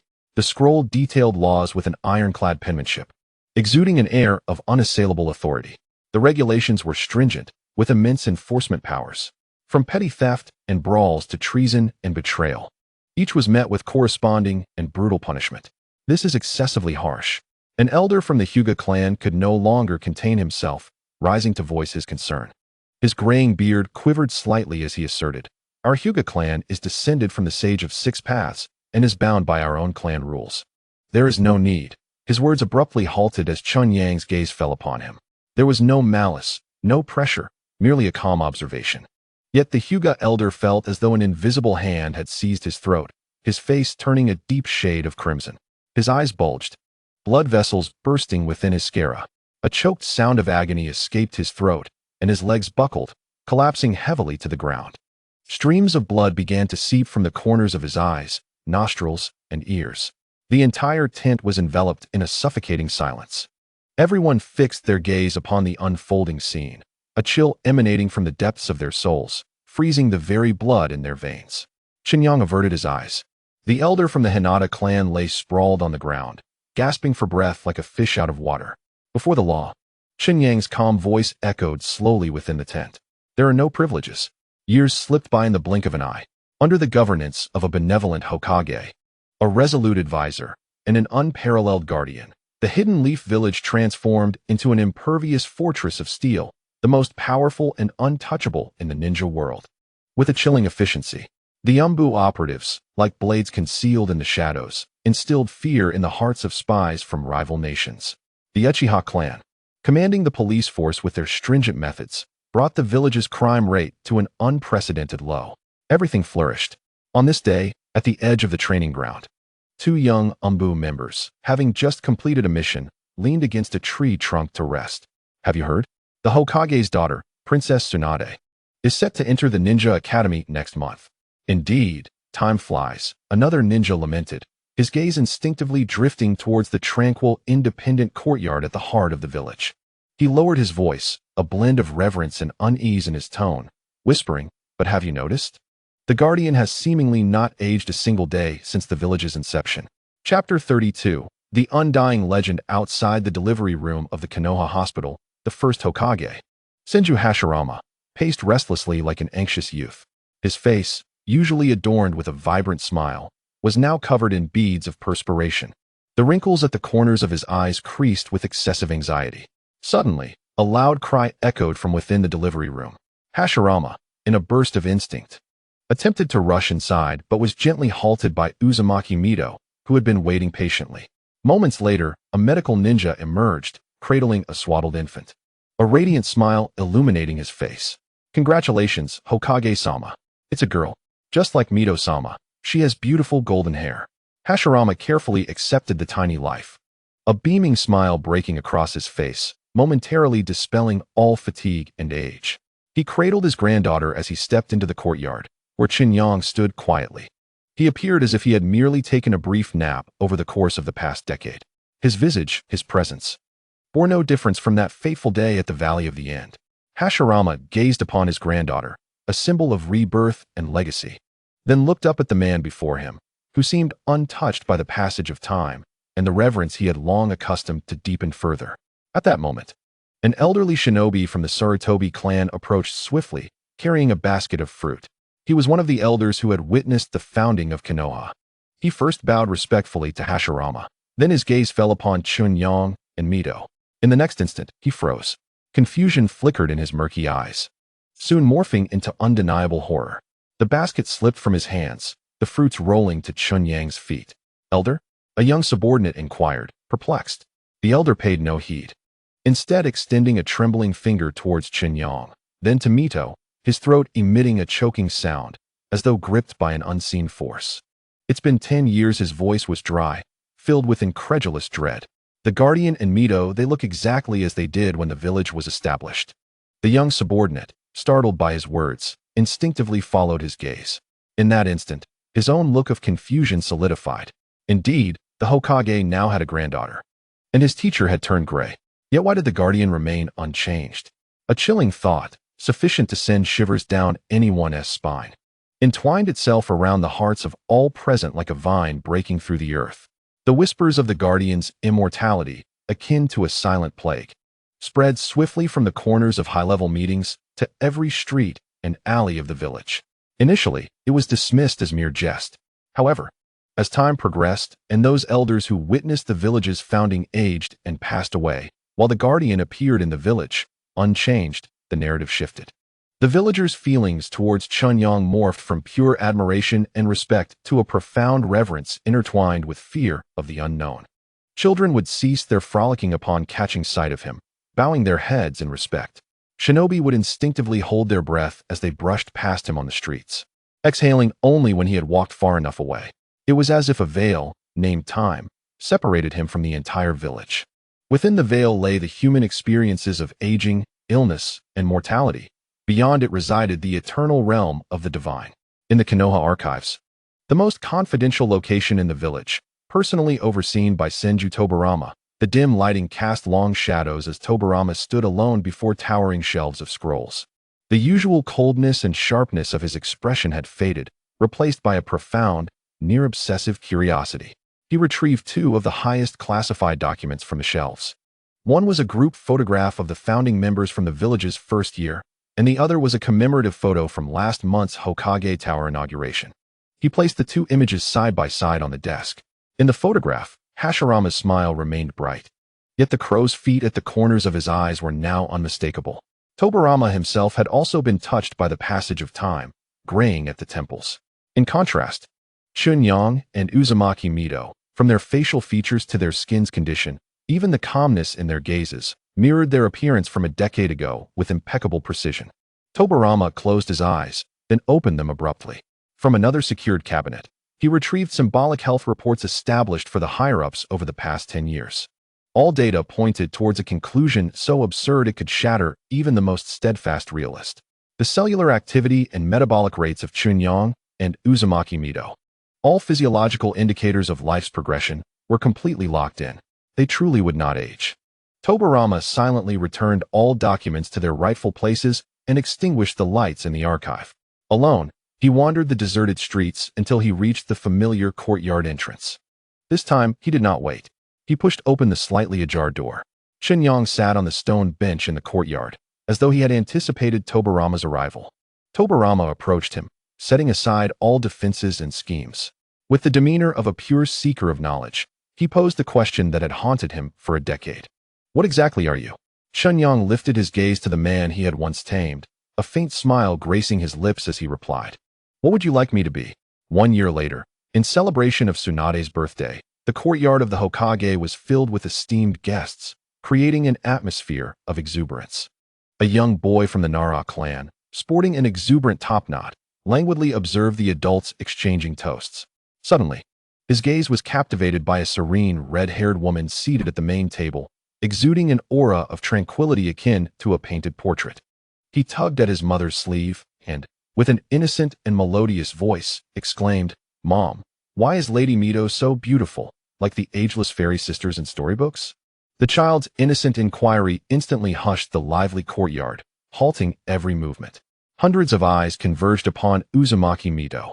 In that moment, a child had presented the unspoken rumor to all, in the most direct manner. Mito's body stiffened slightly. She instinctively glanced at Chen Yang, who imperceptibly nodded in encouragement. Taking a deep breath, she unveiled a smile so gentle it could melt the coldest of winters. Rising, she approached the child, slowly kneeling to meet his gaze. Her voice, soft yet resonant, reached every ear present, because we shall protect Konoha for a long, long time, until you no longer need us. These words, like a divine decree, resonated within the hearts of all, rippling across the waters of time, creating circles of eternal significance. At that moment, the immortal legend transformed into an accepted, sacred truth within Konoha. Amidst the serene yet solemn ambience of the banquet, Chen Yang's gaze traversed the crowd, landing upon a baby girl.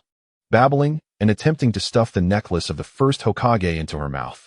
For the first time, subtle ripples surfaced in his calm, abyss-like eyes, beneath which lay the burdens of bloodshed, the grief of lost love, and the solitude of a life adrift.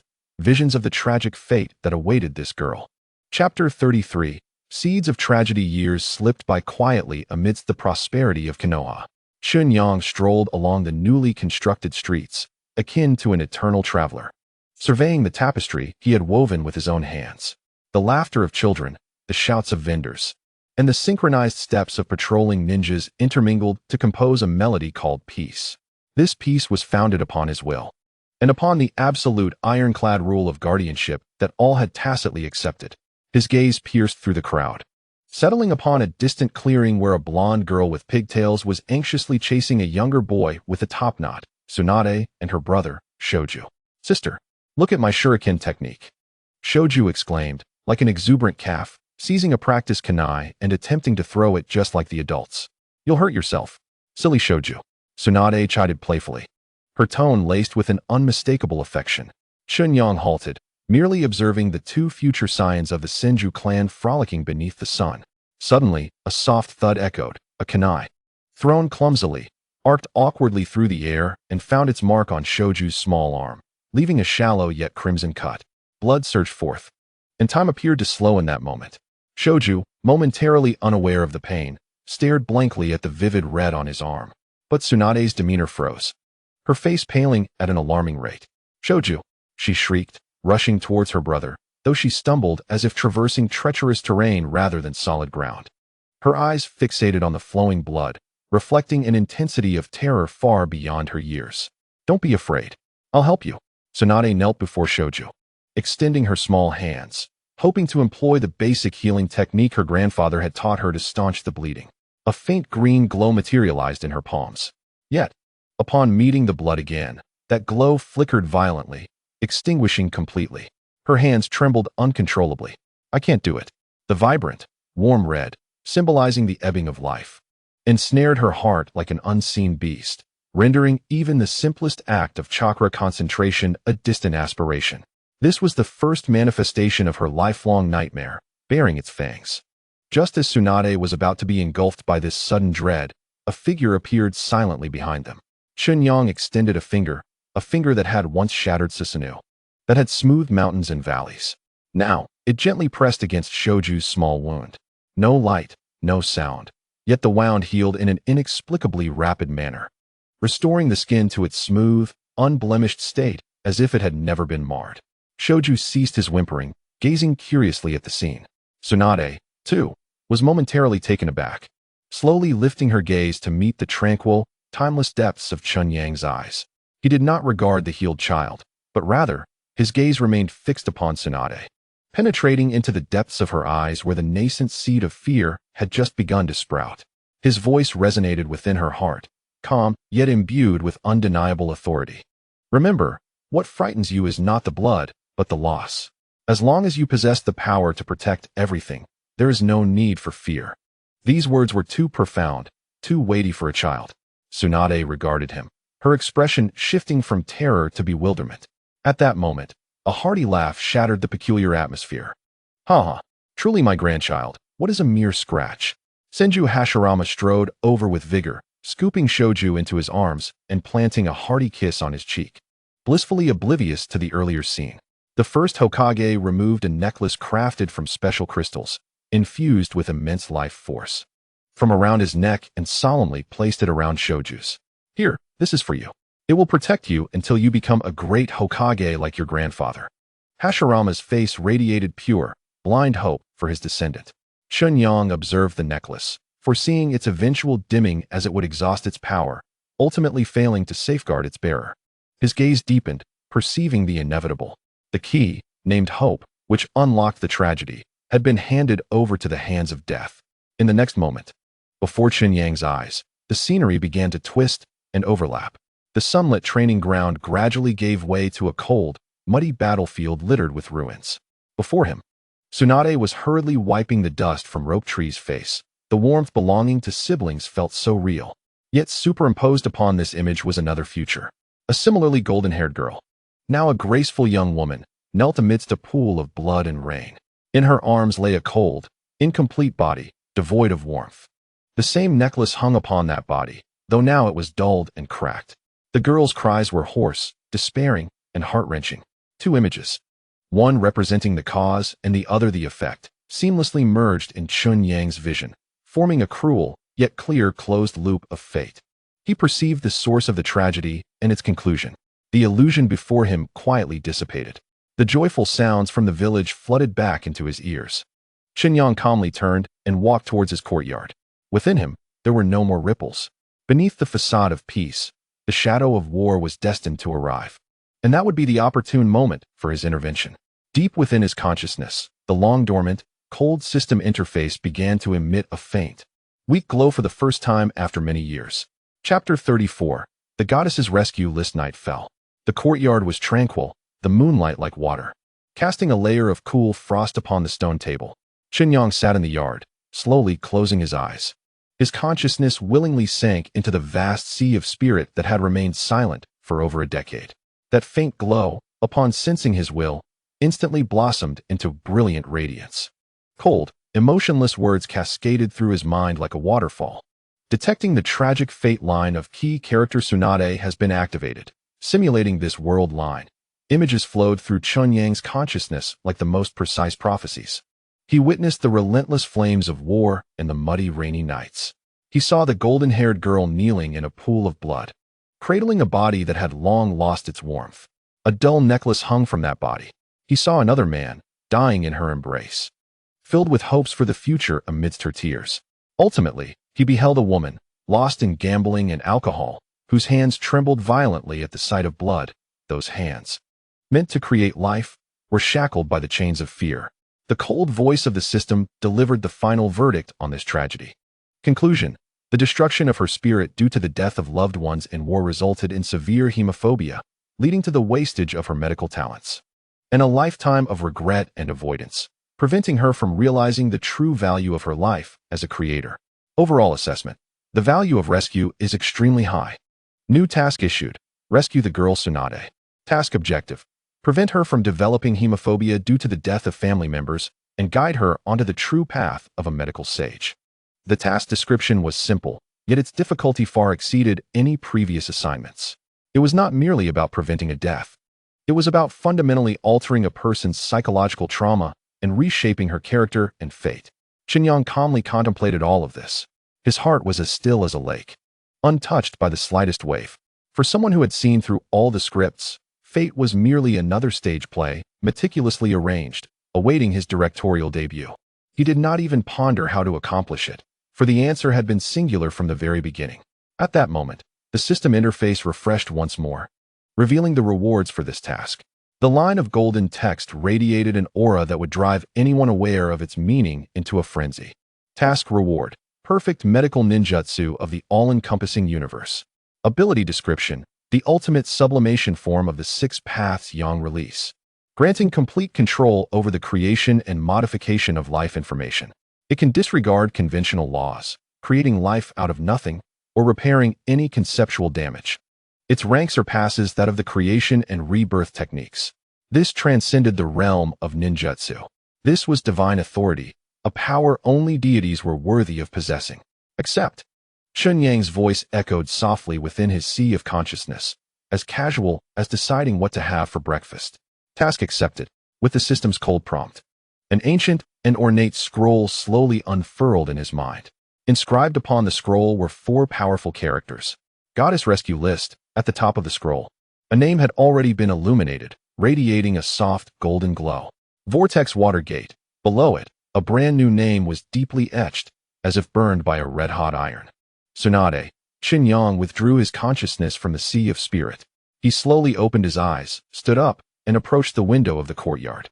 Outside, the village of Konoha was bright with lights, a scene of peace.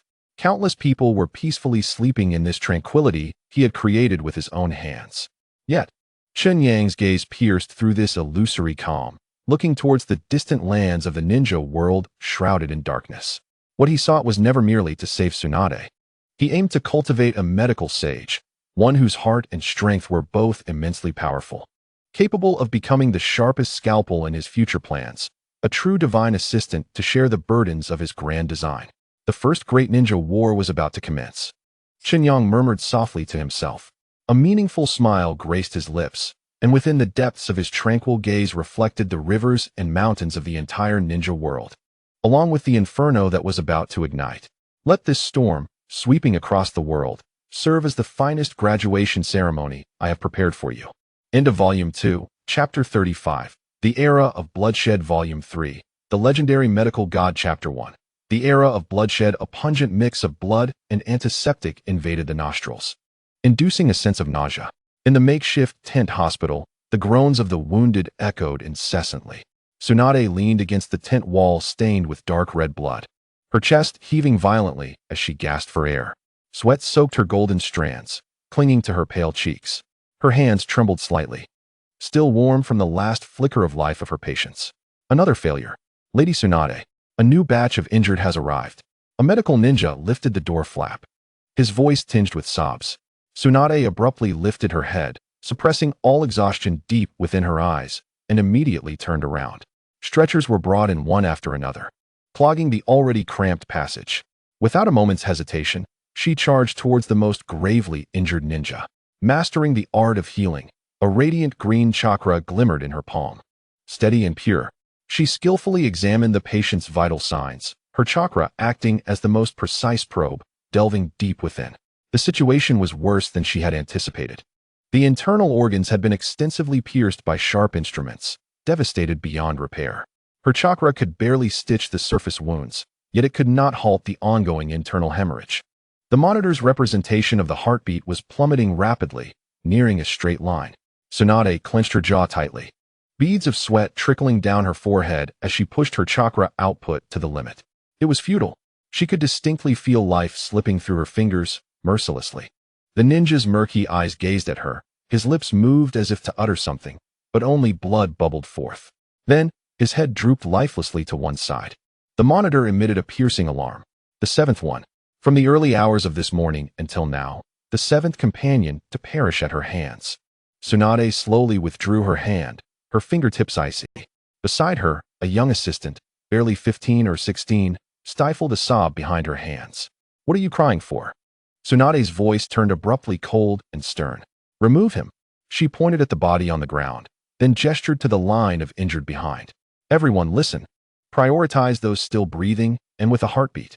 Ensure they can recover their combat abilities as swiftly as possible. The critically injured and dying are to be temporarily abandoned. Her commands were clear and ruthless, like a cold blade severing all unnecessary emotions. Several young medical ninjas were momentarily stunned, but at the sight of Tsunade's unyielding gaze, they promptly obeyed. This was war. There was no time to mourn the dead. Every second must be dedicated to saving those who might still survive. Boom.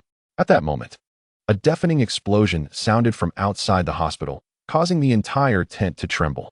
Dust and debris cascaded from the tent's top, mingling with the blood of the wounded. Enemy attack. Medical team. Hurry. More casualties. The curtain was violently torn open once more, and this time, even more wounded flooded in, appearing more disheveled than before. Tsunade's heart sank.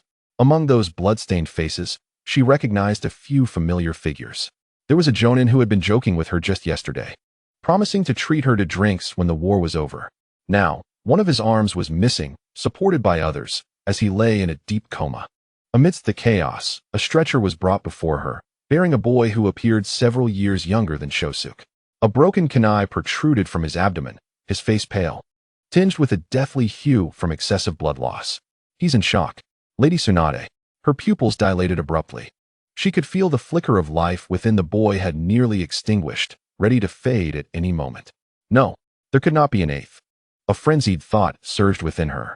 Without hesitation, Tsunade raised her hand and bit down hard on her thumb, letting blood flow. She pressed her bloodied fingers against the boy's forehead.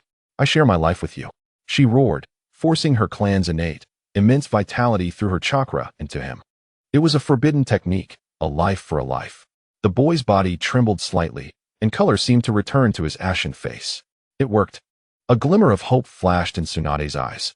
However, this flicker lasted less than 3 seconds. The boy's body, like a long broken vessel, could not withstand her overwhelming vitality.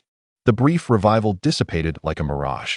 The last remnants of breath within him were utterly extinguished. There was nothing more she could do. Tsunade's hand fell limply. She knelt beside the gradually cooling corpse, her hands stained with blood that would never wash clean. She lifted her gaze, bewildered, surveying the surroundings. Everywhere there were wails. Everywhere there was death. Her proud medical ninjutsu, her Senju bloodline, felt so pale and powerless in the face of this meat grinder called war. What was she truly saving? Who could she save? At that moment, the foundation of her beliefs began to crack. Just as Tsunade found herself engulfed in a chasm of self-doubt, a messenger, covered in dirt, tumbled into the tent. Lady Tsunade, a personal letter from the Hokage. He handed her a letter sealed with wax. Tsunade numbly accepted it, mechanically tearing it open. The handwriting was familiar, belonging to her teacher, Hiruzen Sarutobi. The contents of the letter pierced her heart like a red-hot iron needle. It mentioned her younger brother, Shosuke, who was about to be promoted to Chunin in his latest mission assignment, to infiltrate enemy territory for a high-risk reconnaissance task. Chapter 36. Shosuke's deployment. The journey from the front line to the village took but half a day, yet Tsunade felt as if she had traversed 2 worlds. One world was filled with mud, blood, and an unending lament. The other was radiant with sunlight, smoke from cooking fires, and the carefree laughter of children at play. Walking down familiar streets, the overwhelming stench of blood lingered in her nostrils, refusing to dissipate. Every villager she passed bore the serene smiles characteristic of peacetime. Yet to Tsunade, their smiles resembled fragile sheets of paper, ready to shatter with a mere touch. Behind that paper lay the battlefield she had just left. She did not return home, nor report to the Hokage's office. Instead, she hurried to the village training ground. From a distance, she spotted the figure that haunted her dreams. Shosuke, clad in a brand new green vest symbolizing his Chunin status, he was energetically practicing shuriken, throwing against a wooden post. Sweat trickled down his still youthful cheeks, glistening in the sunlight. His face radiated a pure, untainted pride and boundless hope for the future, expression Tsunade could no longer find on the battlefield. Sister, Shosuke exclaimed upon seeing her, dropping his kunai and bounding towards her like a joyful fawn. You're back. He opened his arms wide, enveloping Tsunade in a firm embrace. Tsunade stiffly returned the hug, feeling the warmth and vitality radiating from him. This warmth was both intoxicating and terrifying. She feared that in the next moment, it would turn to ice. Today is my birthday, and it's also my first day leading a mission. Rope Tree broke free from her embrace, proudly puffing out his chest and patting his brand new vest. Look, am I not handsome? From today onward, I too shall stand as a man capable of bearing responsibilities. Tsunade gazed at his exhilarated face, flushed with excitement, and his eyes, pure and untainted. The contents of the cold letter from the Hokage's office surfaced in her mind, deep behind enemy lines, high-risk reconnaissance. Her heart felt as though it were gripped tightly by an invisible hand. Rope Tree. Her voice was far more hoarse than she had anticipated. Carefully, Tsunade extracted an item from her bosom. It was a necklace crafted from an unknown green crystal, exuding a warm and vibrant life force under the sunlight. This was the most treasured relic left by their grandfather, the first Hokage, Hashirama Senju. With gentle hands, she fastened the necklace around Rope Tree's neck, treating it as though it were a priceless treasure. Listen, she said, pressing her hand on his shoulder, speaking each word with utmost seriousness. Bring this necklace back to me, unharmed. Do you hear? This is a precious gift from grandfather, I assure you. Rope Tree chuckled nonchalantly, flicking the crystal with his finger. Don't worry, sister.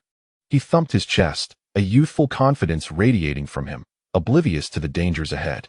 I intend to inherit grandfather's will and become the next Hokage. How could a mere reconnaissance mission possibly daunt me?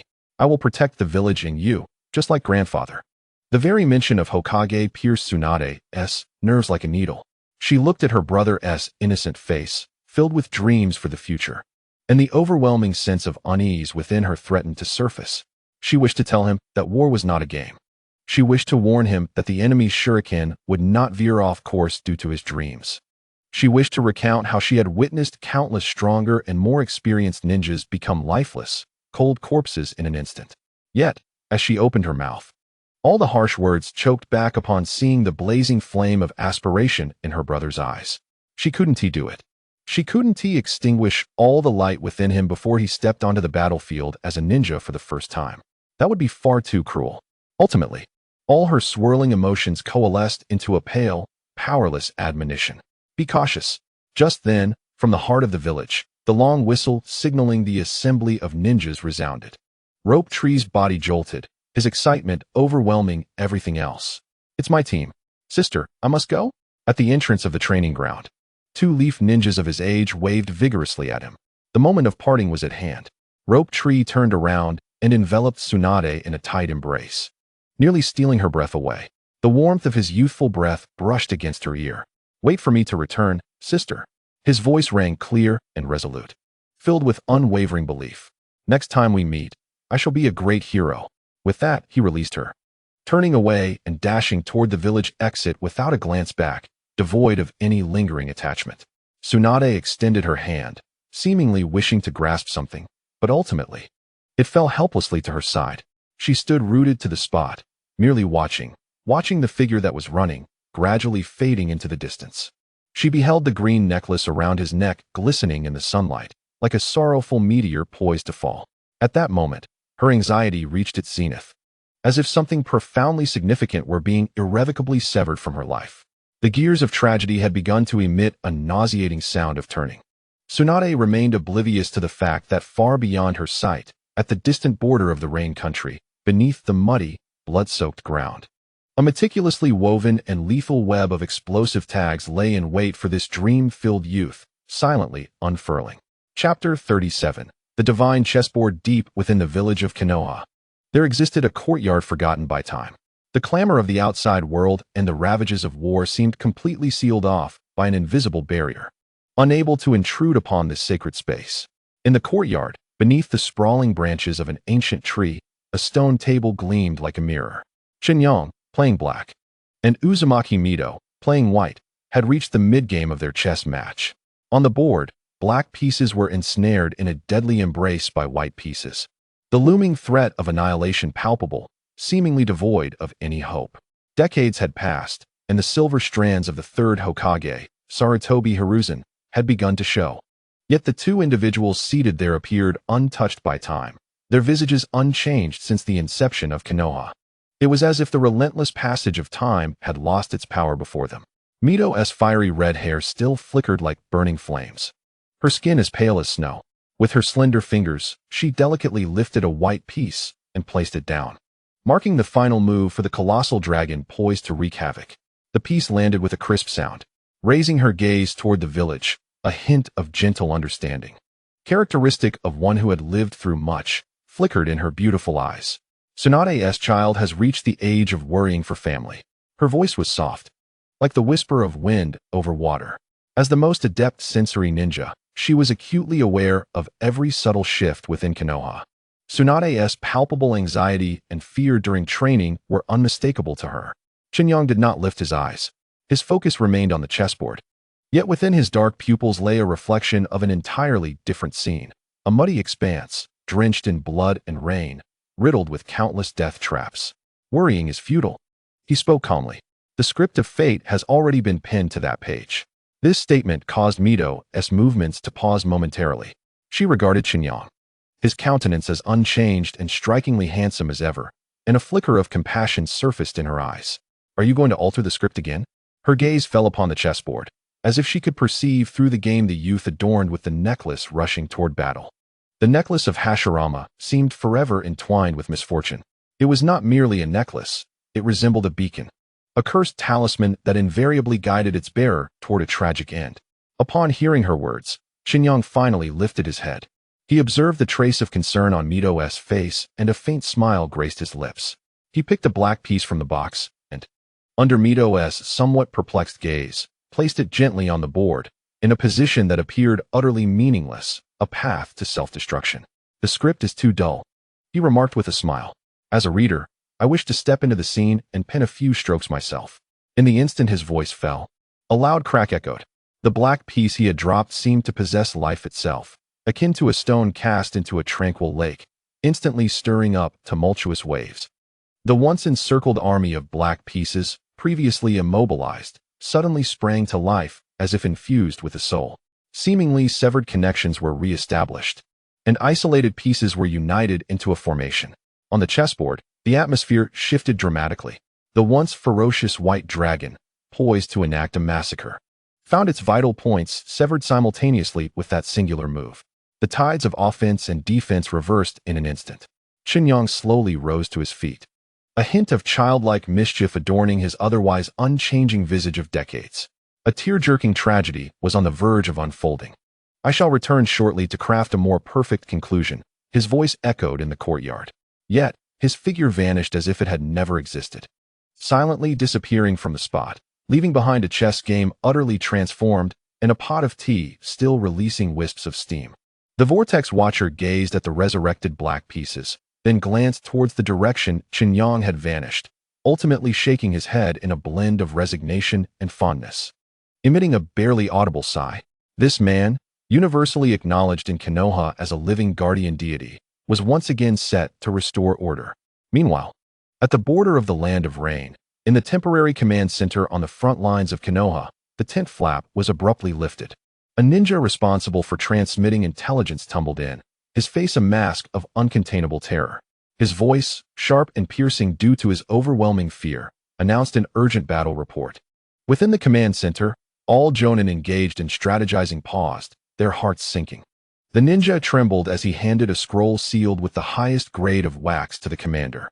The 7th Reconnaissance Team, led by Shoto, encountered a devastating ambush from Iwagakure's elite forces along their designated reconnaissance route. He swallowed hard, his voice cracking. All members are unaccounted for. Chapter 38. Grim tidings from the front. The air in the medical department was perpetually murky. The mingling scents of disinfectants, herbs, and an unmistakable metallic tang of blood created a stifling atmosphere. Tsunade was meticulously organizing the last batch of supplies, stacking rolls of bandages neatly. Her movements were mechanical and numb, yet her heart felt as if it were being plucked by an unseen hand, producing an incessant, irritating hum. It was Shoto. That foolish boy's confident smile, before his departure, repeatedly flashed before her eyes, refusing to fade.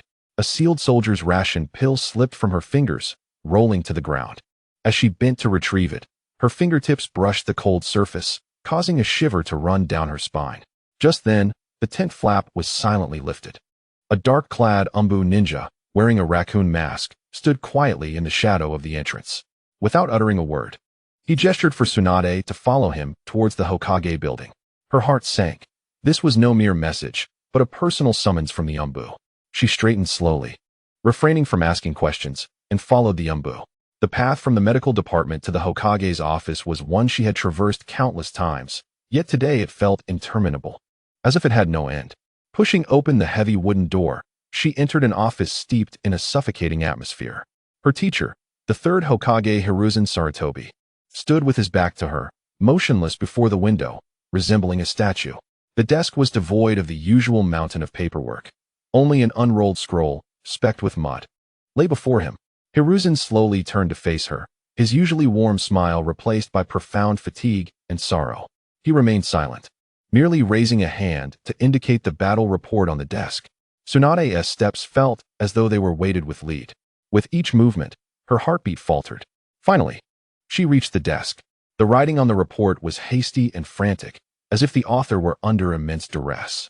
Her gaze swept across the chilling lines, ultimately fixating on a name. 7th Reconnaissance Team, Captain Senju Shoto. A buzzing filled Tsunade's mind, rendering her momentarily blank.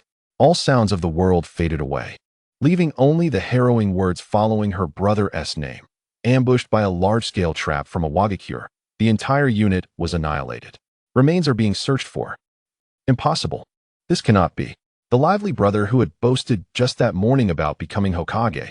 How could he be gone? A hoarse, inhuman scream erupted from Tsunade's throat as she jerked her head up, her beautiful brown eyes now bloodshot. This must be a lie. Like a cornered lioness, she lunged forward, seizing Hiruzen's collar with desperate fervor, her nails digging in as if to tear his Hokage robe apart. Tell me, this is false. She shook her teacher violently, her voice a shriek of raw emotion. Shoto cannot be dead. He promised me. Hiruzen closed his eyes. An expression of endless pain etched onto his face as he allowed her to vent her anguish, unable to utter a single word. His silence was the cruelest response. Just then, the office door burst open, and Jiraiya, accompanied by another figure, rushed in. Jiraiya's face paled at the scene before him, and he immediately charged forward, forcefully pulling Tsunade away. Calm down. That is our teacher. Standing beside him, Orochimaru cast a glance at the battle report on the desk, his golden snake-like eyes darkening with gravity. Annihilated, he read in a low voice, the weight of those 4 words shattering Tsunade's last vestiges of composure. Let go of me. Tsunade broke free from Jiraiya's grasp, her sudden surge of strength causing him to stagger back several steps. She ceased her questioning, no longer screaming. Instead, she turned in a near-manic state, rushing towards the office exit. I must find him. Her voice echoed in the corridor, laden with desperate resolve. Shoto is still alive. He must be waiting for me. I will bring him back. Exchanging glances filled with understanding, Jiraiya and Orochimaru needed no words. They immediately turned, racing after her at full speed. In the skies above Konoha, the sun shone brilliantly. The villagers were still reveling in the success of their recent battles. Yet, unbeknownst to them, an irrevocable tragedy loomed over the village's most brilliant young prodigy like ominous storm clouds. In the direction they rushed toward lay the distant, blood-soaked borders of the land of rain, where a desolate expanse, known as the Valley of No Return, had been named by the rock-hidden village's ninjas. The acrid smoke had yet to dissipate, and only flocks of crows circled low, croaking hoarsely as they greedily feasted on the remnants of youthful bodies strewn across the ground. Chapter 39.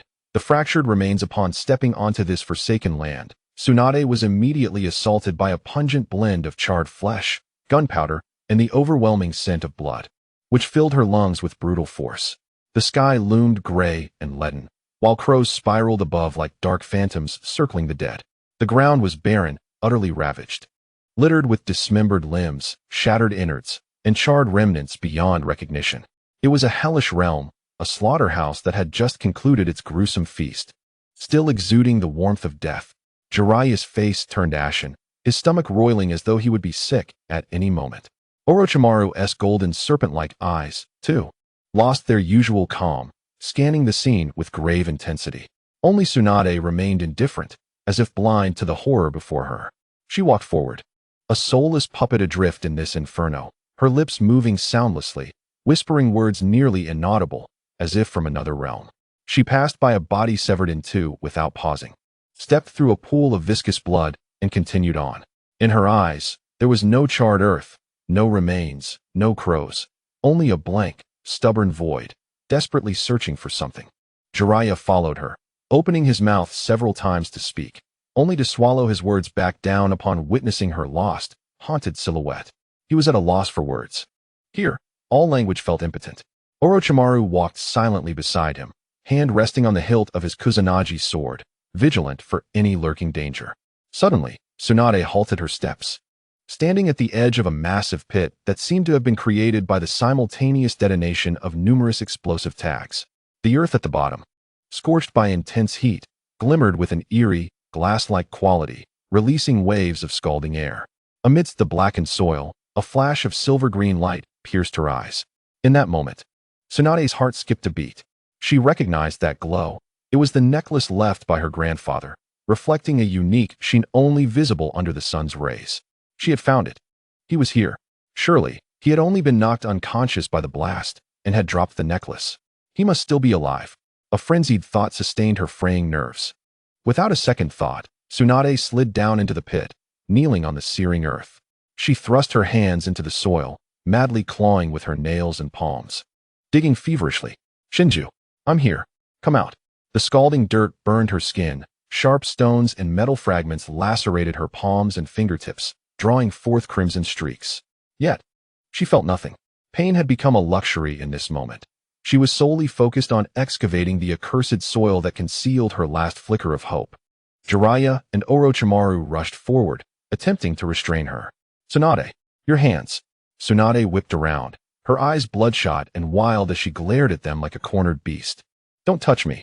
Her roar froze them in their tracks. They had never seen her like this. As the earth was slowly unearthed, a dark red, foul-smelling substance appeared at her fingertips.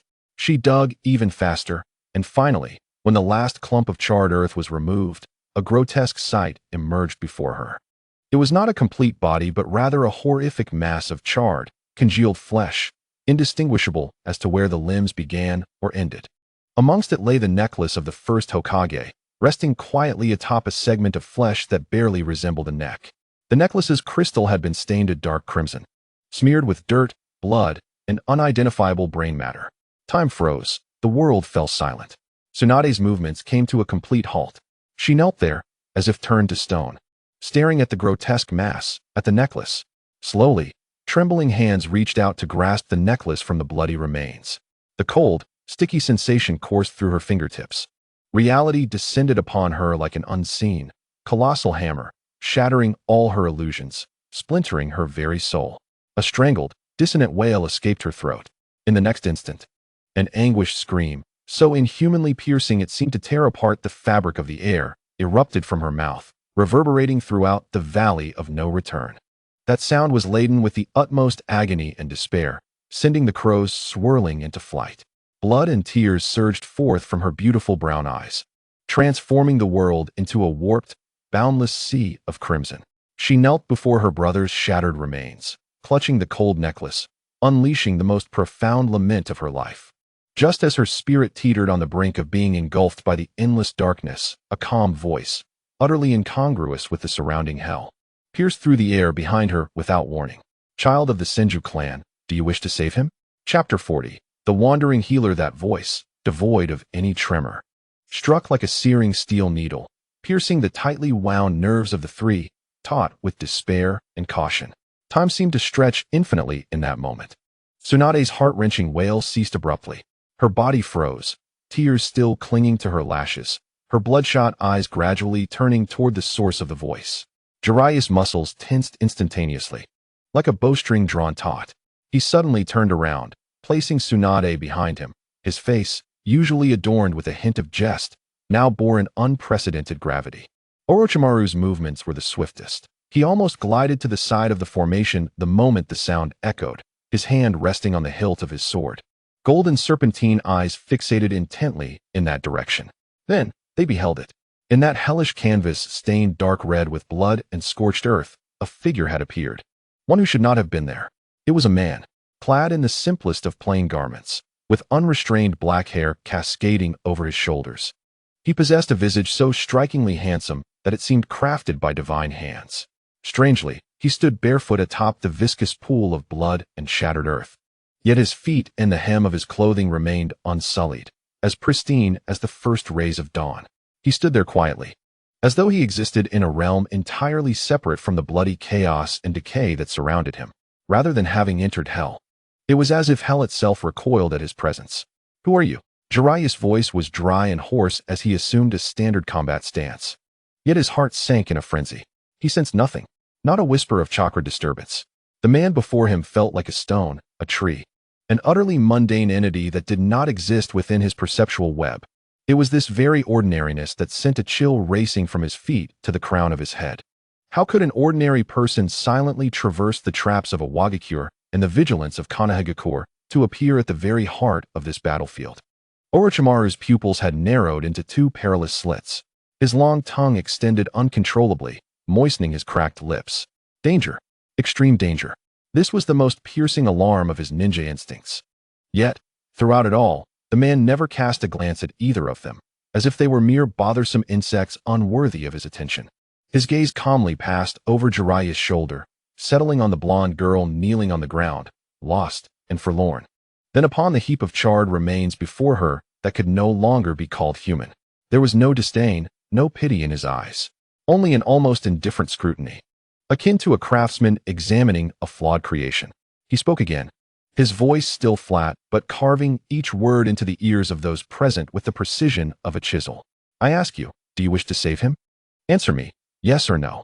His tone was imperious, a silent command that violently yanked Tsunade's drowning consciousness from the abyss of unending sorrow. "Save him." Tsunade repeated the words, lost in disbelief. To her, they were the most absurd and cruel jest in the world at that moment. Slowly, she lifted her head. Her eyes, stained with tears and blood, finally beheld the man's face. She saw his eyes, black, profound as the cosmos, devoid of any emotion befitting humanity. An inexplicable, uncontrollable rage surged within her, mingled with the remnants of despair, erupting from her chest. "On what grounds do you ask that?" She screamed with every ounce of strength, her voice raspy like a broken bellows. "Can't you see?" She extended her bloodied and dirty hand, pointing at the shattered remains before her. "He is already dead. Completely. Not a single intact bone remains. How can you save him? How can you save him?" Her voice cracked as she questioned, as if seeking to vent all her pain and resentment upon this suddenly appearing, enigmatic man. In response to her collapse, a flicker of emotion graced the man's face. He ever so slightly curled the corners of his mouth. It was neither mockery nor pity, but rather a faint smile imbued with a blend of resignation and absolute confidence. Much like an adult observing a child wailing over a broken toy. "Before me." His voice was soft, yet resonated like a creation's thunderclap within the minds of the three. "Death is merely a correctable error." As the last word fell, the entire world fell silent. The wind ceased. The caw of crows froze in their throats. Jiraiya's spiraling sphere, intended to strike, dissipated into nothingness before it could even take shape. Time and space seemed to be forcibly frozen by the will contained within that statement, transcending all worldly laws. The three were left utterly stunned. Tsunade's tear-streaked face remained wet, yet her expression had solidified into an absurd sculpture. Jiraiya's mouth hung agape, his mind a blank canvas where even thought became a luxury. Only Orochimaru's golden serpentine eyes erupted with an unprecedented, terrifying radiance. It was neither shock nor fear, but rather that of a seeker on the brink of exhaustion, suddenly glimpsing the door to the ultimate truth. A correctable error? This phrase was like a key, the divine key capable of unlocking the mysteries of life and unraveling all his inner conflicts and desires. He gazed upon the man as a devotee would look upon their singular deity. Chapter 41. The Divine Inquiry Correcting Errors? Tsunade's voice was hoarse, each word seeming to be forced from her shattered throat. She repeated the phrase in disbelief. As a ninja at the pinnacle of medical ninjutsu in this era, she understood better than anyone the absoluteness and irreversibility of death. It was not an error. It was a law, the ultimate ironclad principle that all existence must abide by.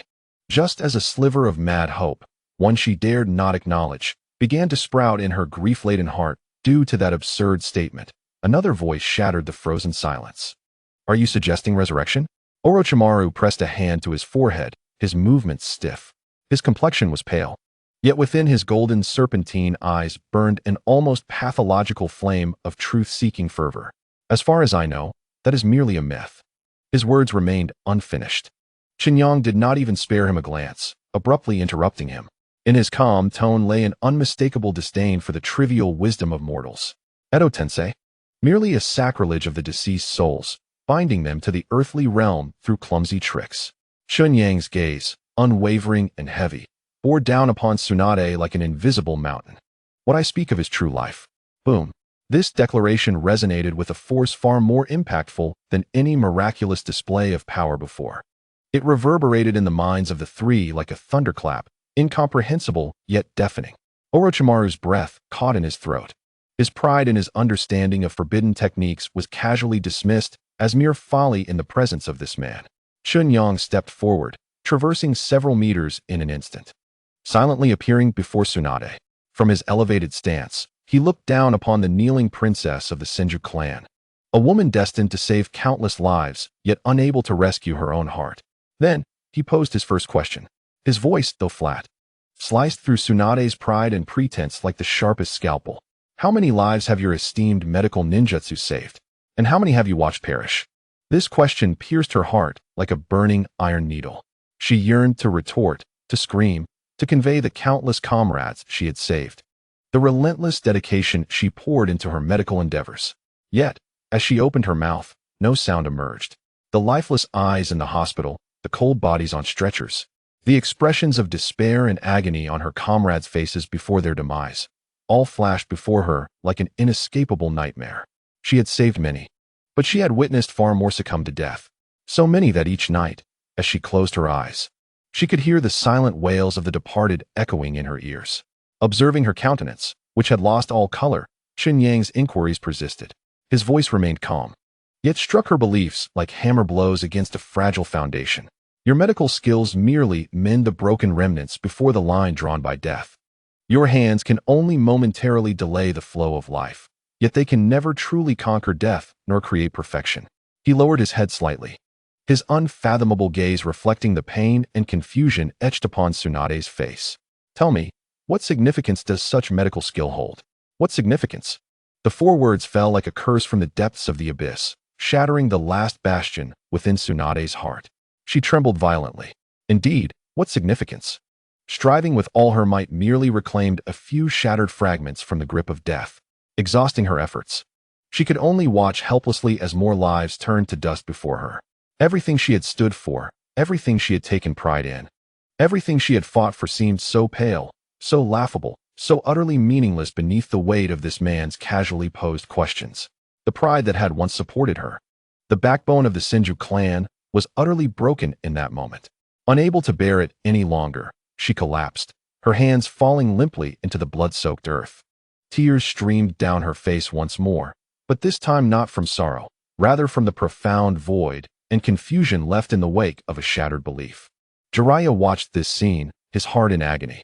He longed to rush forward and say something, yet found his feet nailed to the ground, immobile. In Orochimaru's eyes, the figure of that man had ascended to the status of a deity. He was not merely destroying a genius. He was reshaping a mortal's worldview with divine reasoning. Chen Yang withdrew his gaze, seemingly losing interest in continuing this sermon. He looked at the girl with golden hair, now utterly devoid of luster. His tone tinged with a barely perceptible disappointment. So be it. Those two words echoed like the conclusion of a trial, the prologue to a miracle. Under the bewildered gazes of Tsunade, Jiraiya, and Orochimaru, he turned and slowly walked toward the charred remnants of the shattered rope tree. Chapter 42. Reversing Death. Chen Yang advanced, his steps light upon the blood-soaked, scorched earth, leaving no trace. He approached the heap that could no longer be deemed a body, the charred remains before him. Then he halted. The entire world seemed to hold its breath at that moment. Tsunade knelt, her hollow eyes fixed on his back, rationality screaming that this was all absurd. Yet her utterly crushed heart birthed an uncontrollable, shameful flicker of madness and hope. Jiraiya had gathered all his chakra to its peak, his white hair billowing as if caught in a wind of its own, fiercely guarding Tsunade like a lion poised to strike. Meanwhile, Orochimaru had forgotten his caution. He merely stood, his body trembling with a profound excitement, his golden snake-like eyes ablaze with a near-pathological flame of inquiry. He yearned to witness, Was this man about to stage a shocking deception or perform a true miracle capable of overturning the entire ninja world's understanding? Under 3 distinctly tense yet equally charged gazes, Chen Yang slowly raised his right hand. No seals, no extraneous gestures.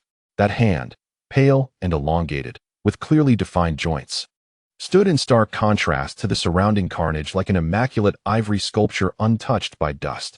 He extended his hand, palm facing down, toward the pile of shattered remains that symbolized absolute death. In the next instant, a green light erupted from his palm. This was not the familiar glow of any medical ninjutsu known to Tsunade. The green light was neither blinding nor harsh. It was gentle, warm, brimming with boundless vitality, as if an entire spring had been condensed within that small palm. The green light flowed like water, like the warm current of the finest jade, quietly enveloping the charred remnants on the ground. Then, a scene that would be etched in the memories of the 3 unfolded. Beneath the radiance of the green light, the scattered, charred bones began to emit soft clicks as if guided by invisible hands, seeking each other's positions to reassemble. Spine, ribs, skull, limbs, within mere seconds, a complete, albeit battered, skeleton reformed itself. Then, the charred flesh clinging to the bones began to stir. No, it was not merely stirring. It was as if time, in a most irrational manner, was violently reversing. The scorched tissue dissolved in the green light, replaced by brand new, vivid red muscle fibers that sprouted like the most intricate vines, swiftly entwining the pristine white bones. Delicate blood vessels and nerves, akin to threads of red and white, darted through the newly formed muscles, weaving a perfect network that symbolized life. The heart, lungs, and liver, all the shattered and vanished organs, were recreated in that verdant glow and accurately restored to their rightful places. Jiraiya, witnessing this astonishing scene, gaped in disbelief, his mind a blank slate, devoid of thought. Tsunade's breath had long since ceased. Her blood-stained eyes remained wide open, as if she had forgotten the very act of blinking. She beheld it. She beheld the skin, a thin layer of healthy pink flesh, like a living stream of light, spreading from the newly formed muscles and enveloping every inch of the body. Fingernails, eyebrows, even each delicate eyelash, were visibly regrowing at an astonishing pace. This was not healing. This was beyond the realm of ninjutsu. This was creation, the supreme authority reserved for deities, the power to conjure life from nothingness. Orochimaru trembled violently, supporting his forehead, his golden snake-like eyes bloodshot with overexcitement, murmuring in a voice akin to a fevered dream. So this is the truth of life. All he had sought, all his research and concepts regarding immortality, now appeared childishly naive and utterly ludicrous in the face of this miraculous act of creation. He stood as the most devout of believers, witnessing the divine reveal the reality of the world to him. In the span of mere seconds, as the 3 were utterly entranced, all phenomena ceased. The gentle green light receded like a tide, slowly retracting from Chen Yang's palm. As the radiance faded, the hellish scorched earth was devoid of the repulsive remnants. In its place lay a boy, pristine and undamaged, quietly resting. He was bare, his skin smooth, unblemished by any scars. His golden hair fluttered in the breeze, his countenance serene, a hint of youthful defiance curving his lips. His chest rose and fell steadily, rhythmically, as if he had merely dozed off on the battlefield, lost in a long dream. He was Senju Rope Tree. Time seemed to crystallize into amber, forever entombing the 3 in this moment of awe. The wind stilled. The cawing of crows vanished. The world around them was enveloped in a deathly silence. Tsunade knelt there, her body rigid like a soulless statue. Her eyes remained fixed, unblinking, on the flawless boy below, her own brother, whom she knew all too well. Her mind was a void. All understanding, all reason, and all the medical knowledge she had accumulated throughout her life were shattered before this scene that defied every law of nature. This could not be real. It must be an illusion, the most frenzied and yet the most merciful figment born from her overwhelming sorrow. Trembling, she slowly extended her right hand, stained with blood and dirt, halting midway in the air. She yearned to touch Rope Tree's cheek, to feel that familiar warmth. Yet, she hesitated, fearing this was but a fragile dream, one that would shatter like a bubble at the slightest contact, reverting to the cold, charred remains. Jiraiya stood behind her, mouth agape as if he could fit a fist inside, making a choking sound yet uttering not a word. He had entirely relinquished the capacity for thought. In the stillness of this frozen silence, One person moved, Orochimaru. The fear and wariness had vanished from his golden snake-like eyes, replaced by a pathological yearning for truth. He stepped forward, reaching out, seemingly intent on personally verifying the structure of the resurrected body. But before his hand could graze Rope Tree's clothing, Chen Yang cast a simple glance his way. Orochimaru's body froze instantly, as if struck by lightning. A chill emanating from the depths of his soul paralyzed all his actions. "Do not rush." Chen Yang's voice was calm, yet it proclaimed an undeniable truth. "We are merely one step away." "One step away?" Those three words pierced through Tsunade's crumbling illusion like an invisible needle. She abruptly lifted her head, and within her hollow gaze flickered a spark of madness she scarcely dared to believe. Under the watchful eyes of the three, Chen Yang slowly bent down. He extended his index finger, once capable of shattering Susanoo, now gentle as a feather, and lightly touched Rope Tree's brow. There was no fluctuation of chakra, no overflow of energy. It was merely a simple, tender gesture, as if awakening a slumbering child. Then he spoke, his voice soft yet seemingly imbued with the weight of the entire world. "Awaken." The words were not loud, yet they resonated like the primordial decree issued by a deity at the dawn of creation, akin to the initial roar of the universe igniting at the birth of a singularity. It encompassed an absolute will that transcended understanding and defied all laws. In that instant, a resounding, profound heartbeat echoed across the silent battlefield, reverberating without warning.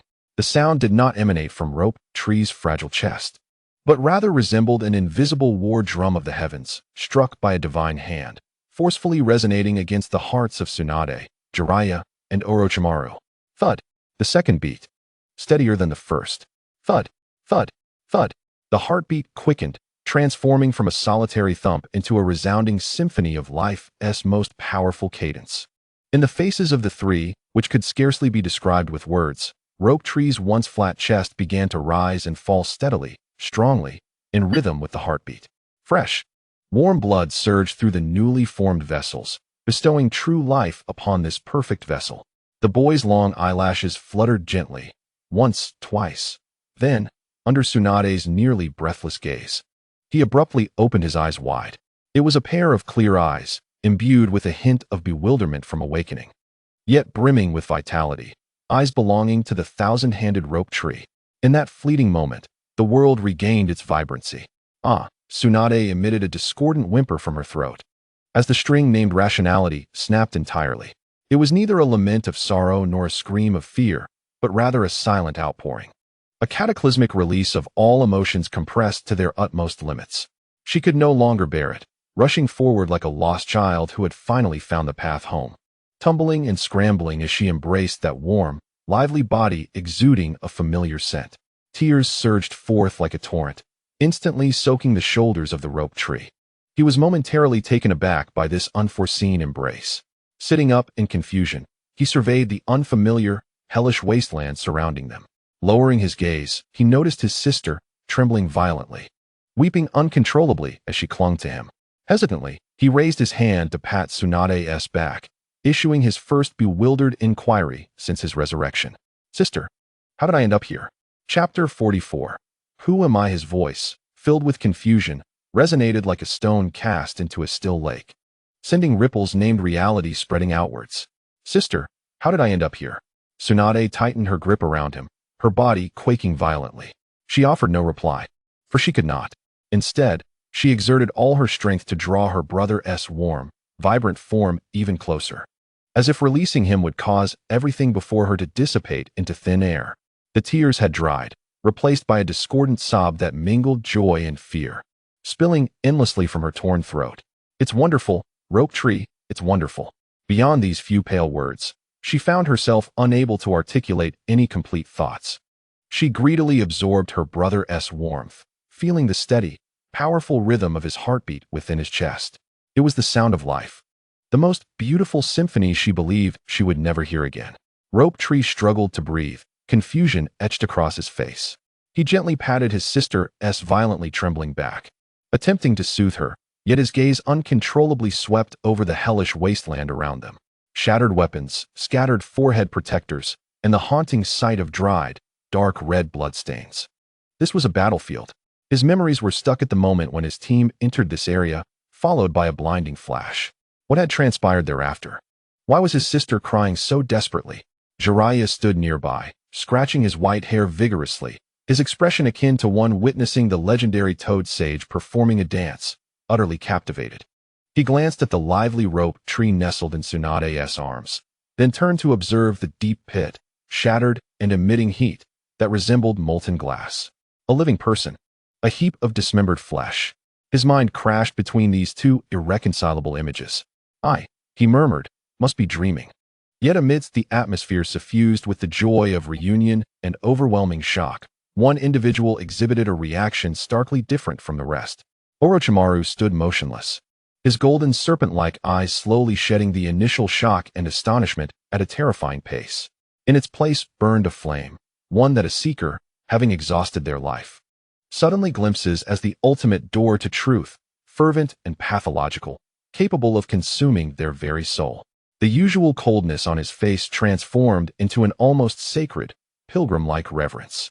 He meticulously adjusted his dust-covered robe, then stepped forward, disregarding the weeping Tsunade and her brother and ignoring the bewildered companion beside him. In his world, only that figure remained, the one standing calmly, seemingly independent of the world, a divine presence. He advanced, halting 3 steps away from Chen Yang. Under the bemused gaze of Tsunade and Jiraiya, Orochimaru, the proudest prodigy of Konoha, slowly and deeply bowed, executing a 90-degree bow without reservation. It was not a sign of respect from a junior to a senior, nor the reverence of a ninja towards a stronger foe, but rather the most humble worship of a mortal before a deity. He maintained this posture, his voice hoarse with overwhelming emotion, even trembling slightly. This inquiry had drained him of all courage and bore the weight of his life's yearning. May I ask, he paused, seemingly organizing his mundane language, contemplating how to address a god walking among men. Who are you? This question, like a silent command, plunged the battlefield into profound silence once more. Tsunade ceased her weeping, lifting her tear-streaked face in astonishment. Jiraiya halted his scratching, his confusion replaced by solemnity. Indeed, who was this man? Where had he come from? And why did he possess such unfathomable, godlike power? 3 pairs of inquisitive, reverent, and perplexed eyes converged upon Chen Yang. Chen Yang regarded the 3 youthful faces, destined to resonate throughout the ninja world in the future, and finally revealed a faint smile. It was a gentle smile, yet it seemed to brighten the somber wasteland. Meeting their gazes, he spoke in a tone as casual as if recounting an inconsequential matter. I have no name. He paused to allow them time to digest this revelation, then continued, if a title is absolutely necessary, you may refer to me as the god of medicine. The moment those words escaped his lips, they seemed to embody an astonishing power, as if words had become reality. Tsunade, Jiraiya, and Orochimaru's minds fell into a blank state. Their pupils dilated uncontrollably, and their hearts raced wildly under the immense weight carried by those 2 words. God of medicine? Not merely a healer among ninjas, but a deity? How audacious, yet somehow, how fitting. An existence capable of reversing life and death, of reshaping existence itself. If such a being cannot be deemed a god, then who in this world possesses that qualification? Just at the moment when the hearts and minds of the 3 were utterly shaken by these 2 words, their souls trembling in awe, a gentle breeze swept through the valley. As they jolted awake from the profound shock, they found that the space before them was already devoid of any presence. The man who had claimed to be the god of medicine vanished as suddenly as he had appeared, without a trace of spatial ninjutsu's fluctuations, nor the remnants of a body flickering from a teleportation technique. He dissipated like a wisp of smoke, an ephemeral illusion, wholly evaporated from this realm, as if he had never existed at all. Only those 2 words remained, etched deeply into the very souls of the 3, like the most profound of imprints. And there was also Senju Rope Tree, tightly embraced by Tsunade, alive, radiating warmth and a vigorous heartbeat. This became the sole, irrefutable evidence of the miracle that had transpired. Chapter 45. The beginning of a legend. The wind began to stir once more across the scorched earth, swirling fragments of dust and the scent of dried blood. Crows circled above the valley, seemingly liberated from an unseen pressure, tentatively issuing a few hoarse cries. Everything appeared to return to normal, save for the desolate land and the 3 Konoha ninjas, frozen in place like stone statues. Jiraiya's voice came out hoarse as he rubbed his eyes vigorously. his finely honed perception spreading out like a fishing net cast into the sea, yet it caught nothing but an endless void. That man, the one who had declared himself the god of medicine, had completely evaporated from this world, devoid of any trace of chakra, devoid of any spatial disturbances, as if he had never set foot upon this land. The recent miraculous event, which had turned back the very fabric of life and death, seemed merely a vivid collective illusion birthed from sorrow and despair. Orochimaru stood rooted in place, his body slightly hunched forward, his golden serpent-like eyes fixated on the spot where Chen Yang had vanished, deep within his pupils a fervent flame that had yet to extinguish. He refrained from attempting to perceive, for he understood it to be futile. How could mortals ever glimpse the traces of deities? Tsunade slowly lowered her head, her gaze landing upon the boy nestled in her embrace. The youth, bearing a bewildered expression, blinked his clear eyes up at her. "Sister, what's wrong?" The innocence in Rope Tree's voice was imbued with the purity characteristic of youth. Tsunade extended her trembling, dirt, and blood-stained hand, gently caressing her brother's cheek. It felt warm, smooth, imbued with the delicate touch of life. She pressed her ear against his chest. Thump, thump, thump. The steady, powerful rhythm of his heartbeat resonated through his chest, clearly striking against her eardrum, shattering the last vestige of self-deception named illusion within her heart. It is real. Everything is real. Tears began to cascade silently once more. This time, there was no heart-wrenching wail, no frenzied breakdown, only a pure sense of relief. A profound gratitude for having survived. "It's wonderful," she whispered, burying her face deep into his shoulder, murmuring softly, "You're alive. It's wonderful." What on earth is he, human or ghost? Jiraiya mused, gazing at the living scene before him, rubbing his eyes again, his mind a tangled mess. He could not comprehend it. He was utterly bewildered. "He is a god," a hoarse yet undeniable voice interrupted Jiraiya's thoughts. Orochimaru straightened slowly, licking his cracked lips with his tongue, his golden serpent-like eyes ablaze with a near-manic fervor named faith. A true god walking among mortals. The word god pierced Tsunade's heart like a sharp needle. Her embrace around Rope Tree faltered momentarily. The divine queries echoed once more in her mind like thunderclaps. "Your medical skills can only humbly mend the broken where death has drawn its line. What significance does such healing hold?" Tsunade gradually loosened her hold, lifting her hands before her eyes. Those hands, once her pride, capable of stitching the deepest wounds and sustaining the faintest lives, now filled her with an unprecedented, profound shame. Indeed, what significance did they hold? Were it not for the appearance of that god of medicine, what would she be holding now? Just a mass of unrecognizable flesh. And what could her once proud holy hands accomplish, other than digging through the scalding earth, staining themselves with blood? Nothing at all. In that moment, Tsunade suddenly understood.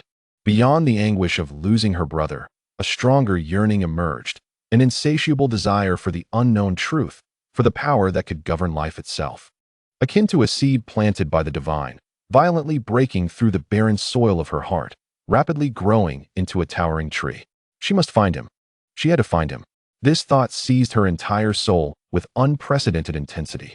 Slowly, Tsunade rose from the ground, wiping away the traces of tears and blood from her face with the back of her hand.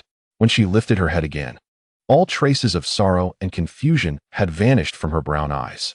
In their place burned an unyielding flame, a resolute fire that seemed capable of consuming all. Her voice was no longer hoarse or trembling, but resolute and unwavering. She gazed at Jiraiya, then at Orochimaru, and spoke each word with conviction. "We will first take Rope Tree back to the village. Afterward." Her gaze turned towards the endless sky, as if seeking to pierce through the clouds in pursuit of the divine figure that had long since vanished. "I must find him." Jiraiya stared at the rekindled flame in Tsunade's eyes, more intense than ever before. He found himself momentarily speechless, unsure of how to articulate his thoughts. Beside him, Orochimaru slowly wore a smile, devoid of the cold calculation of old, replaced by a sense of understanding that bordered on comfort, as if he had found a kindred spirit. He realized that from this moment forward, Tsunade's pursuit was no longer merely about medical skill. It was about the path, the divine path leading to the ultimate mysteries of life. The legend had been inscribed, and the quest for its tale was just beginning. Meanwhile, in the Rain Country, the temporary command center at the front lines of Konoha. Inside the tent, the atmosphere was oppressive.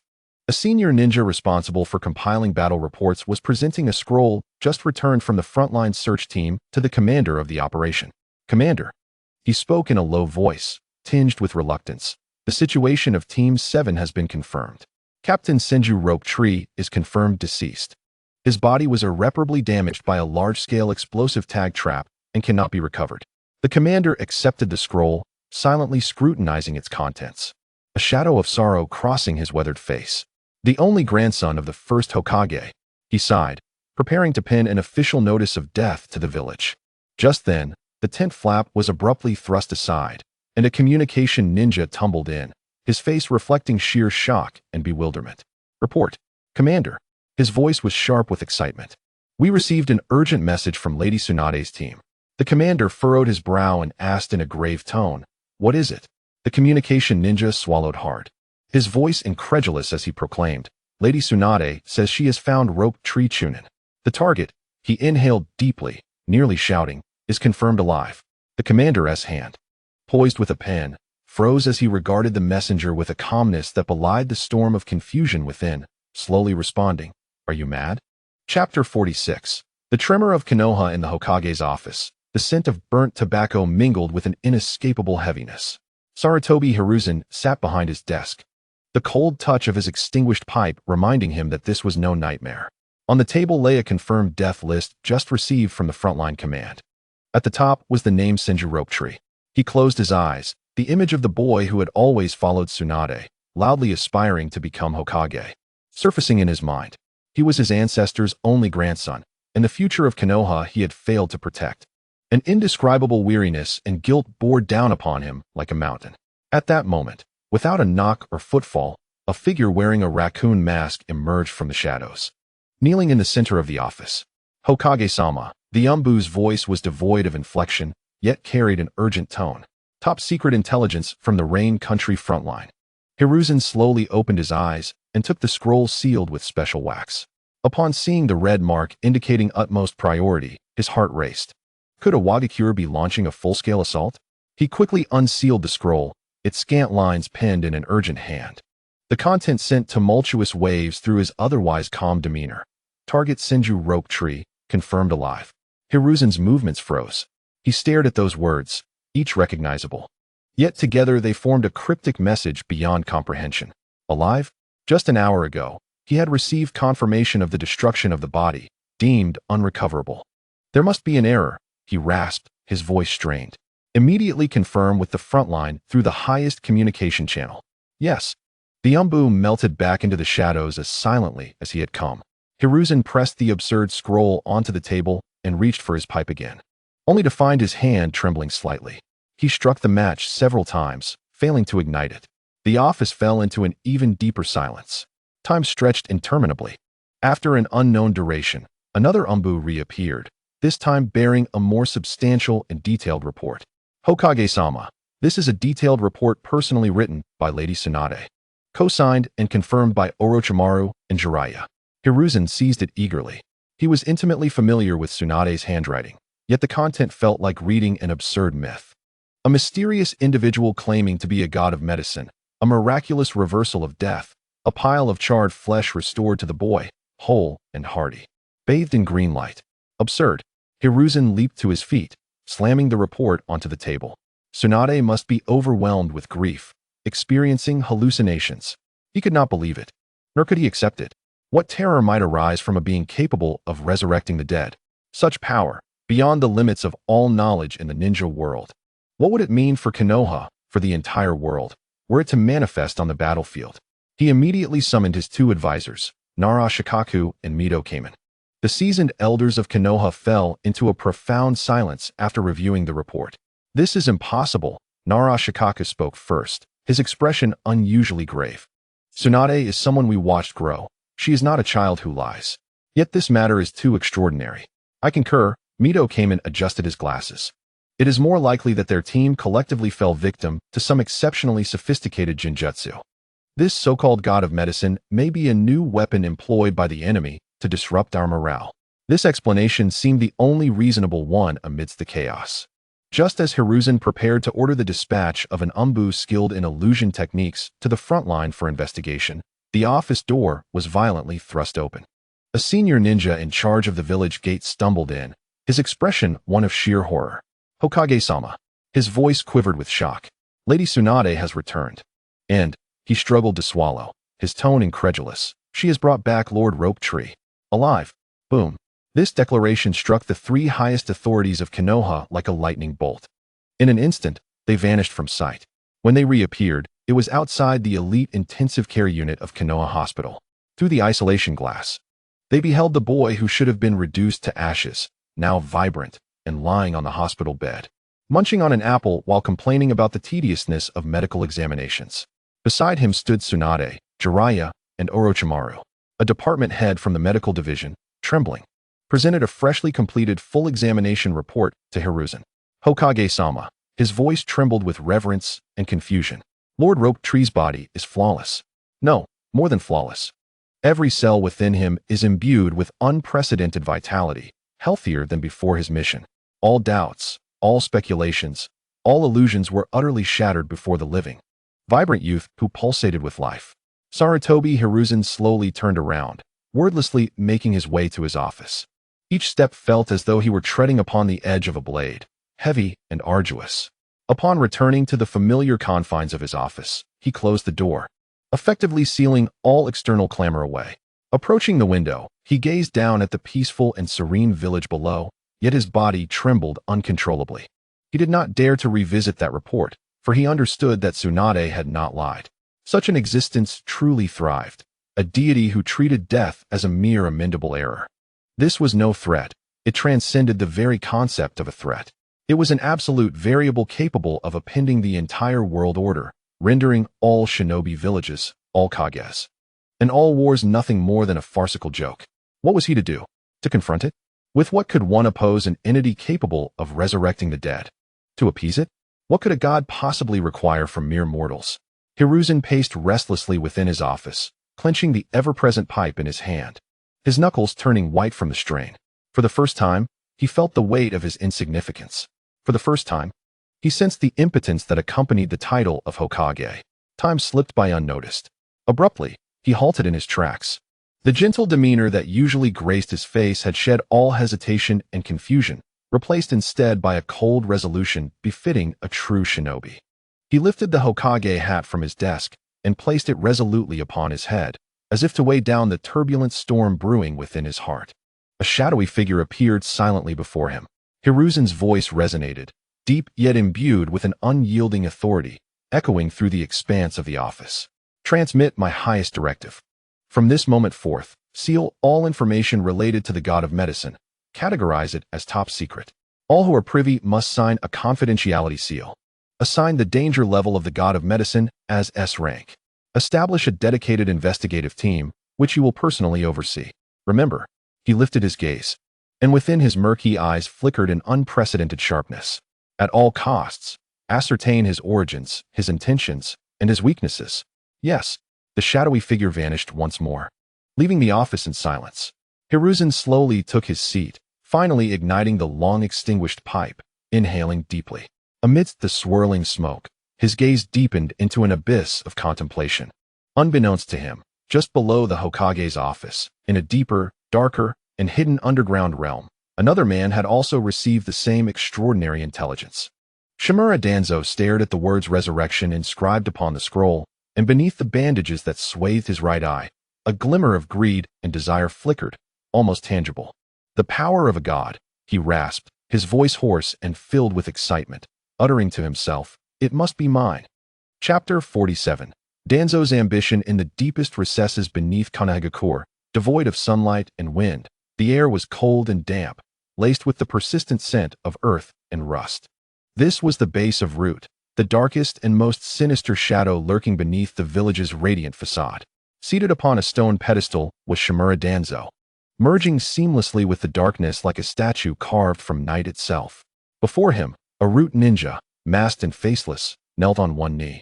Having just delivered a succinct report of the miraculous event that transpired at the borders of the Land of Rain, as well as the Hokage's recent orders for investigation and containment.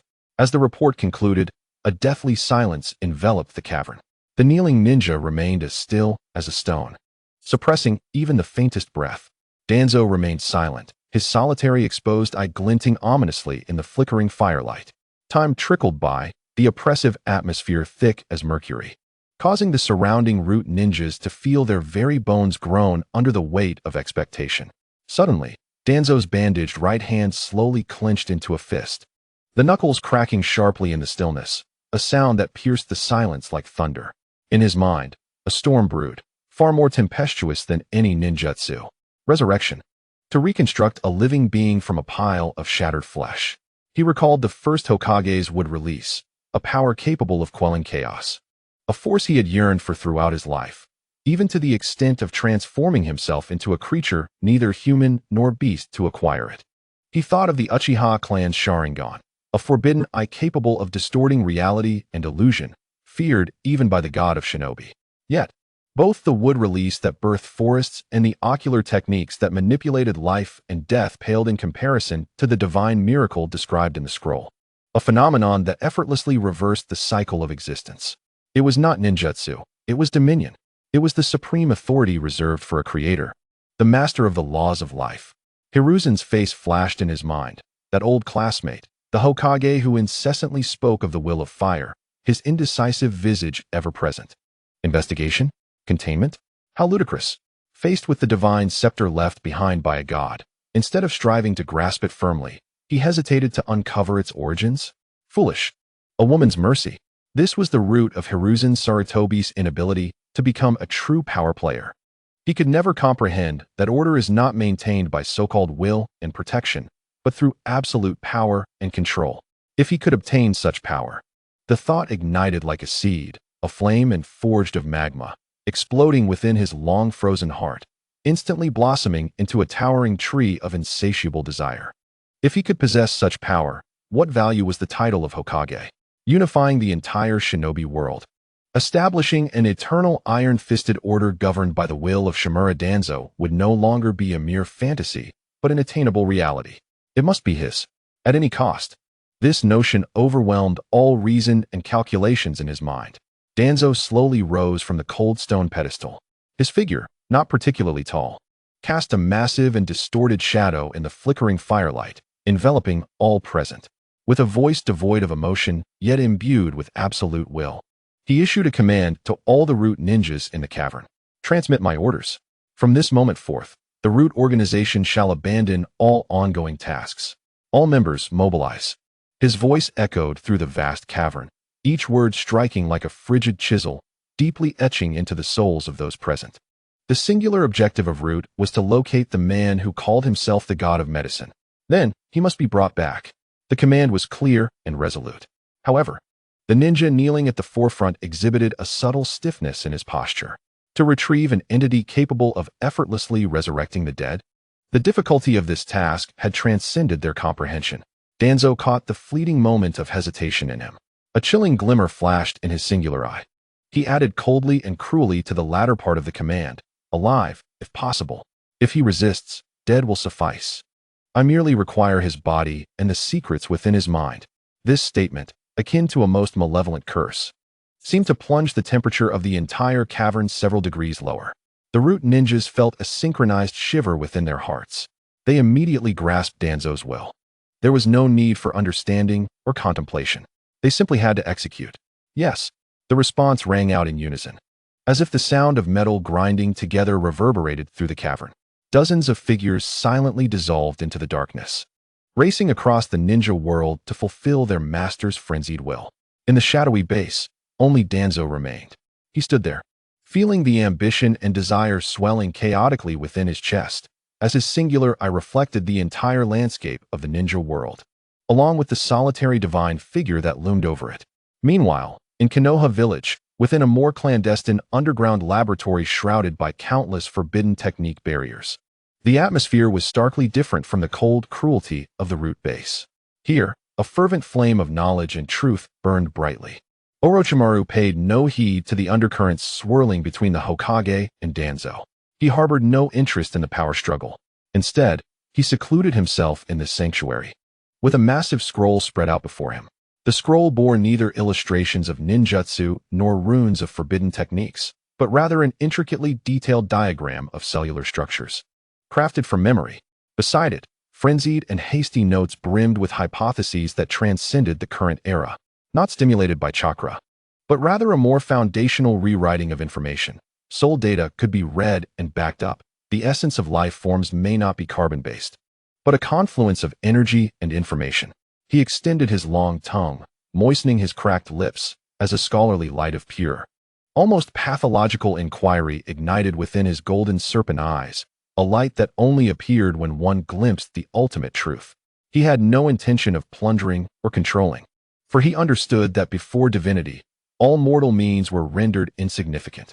He merely sought to comprehend, to learn, to pursue, with utmost reverence. He inscribed 2 words at the top of the scroll, God of Medicine.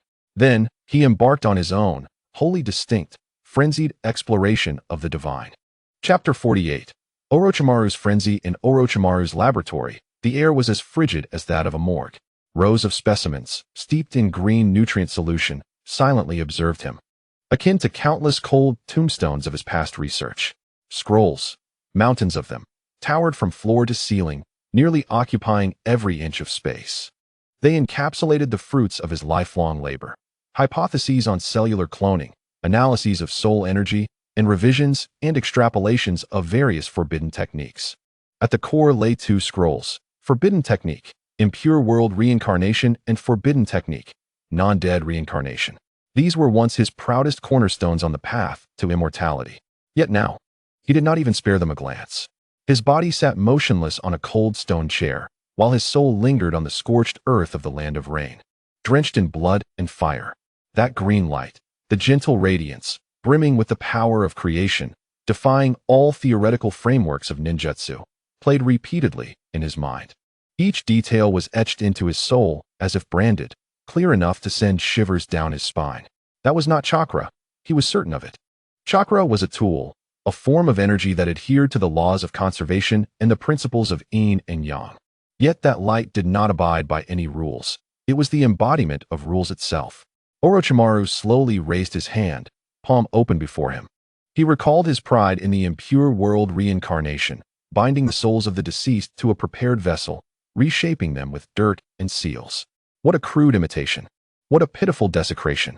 The bodies resurrected through impure world reincarnation were cold, rigid, devoid of heartbeat. Their eyes were hollow and murky, a silent wail of enslaved souls. This was not resurrection. It was merely transforming a corpse into a more exquisite, yet still lifeless, vessel. But what of the divine tree created by the god of medicine? Its warm skin, the vigorous heartbeat, and those clear eyes, filled with a hint of bewilderment, yet brimming with vibrant life. This was true existence. Flawless and pure. As though crafted by divine hands, it was the epitome of perfection. A tumultuous blend of self-loathing and exquisite excitement surged within his chest. He recalled the non-dead reincarnation, discarding the aging vessel to transfer his spirit and soul into a younger, stronger shell, all in pursuit of so-called immortality. How utterly pathetic. How humble and pitiable. It was akin to replacing a torn garment with a new one. Yet clothing remains clothing. It is not flesh and blood. Each reincarnation was a degradation and dilution of the soul. His so-called immortality was but an endless exile of perpetually swapping cages. And the god of medicine, he required no vessel. He directly birthed a brand new life from the void. The gulf between the two was no longer the distance between mortal and genius, but rather that between an ant upon the ground and the deity who created the ant from above. Garbage, a hoarse word, as if squeezed from between clenched teeth, shattered the laboratory's silence. Orochimaru slowly rose. He approached the scroll detailing forbidden technique, impure world reincarnation, extending his hand to retrieve it. His fingers traced the intricate runes etched upon the scroll, which had once consumed countless nights of his obsession, the so-called mysteries of life. Yet in his eyes, only 2 words remained: garbage. He released his grip. The scroll fell to the ground with a dull thud. He approached the other side and picked up the scroll titled Forbidden Technique, Reanimation of the Dead. Without a second glance, he casually discarded it onto the floor. Following that was the scroll on cloning technology, the scroll on cellular activation, and the scroll on genetic modification, one after another. He cast aside his life's work. Those forbidden techniques and research outcomes that could drive any ninja village to madness, as if they were mere refuse. Piling them into a small mountain in the center of the laboratory. After completing this act, he stood before the heap of discarded knowledge and exhaled deeply, as if releasing all the misguided paths and confusions he had traversed over the past decades. His gaze became unprecedentedly clear, infused with an extraordinary fervor. The old path had reached its end, or perhaps it was erroneous from the very beginning. Now, a door leading to the true essence of divinity had opened before him. Orochimaru extended his finger and formed a simple hand seal. Fire release, great fireball technique. A torrent of searing flames erupted from his mouth, unhesitatingly descending upon the pile containing the fruits of his labor. Boom!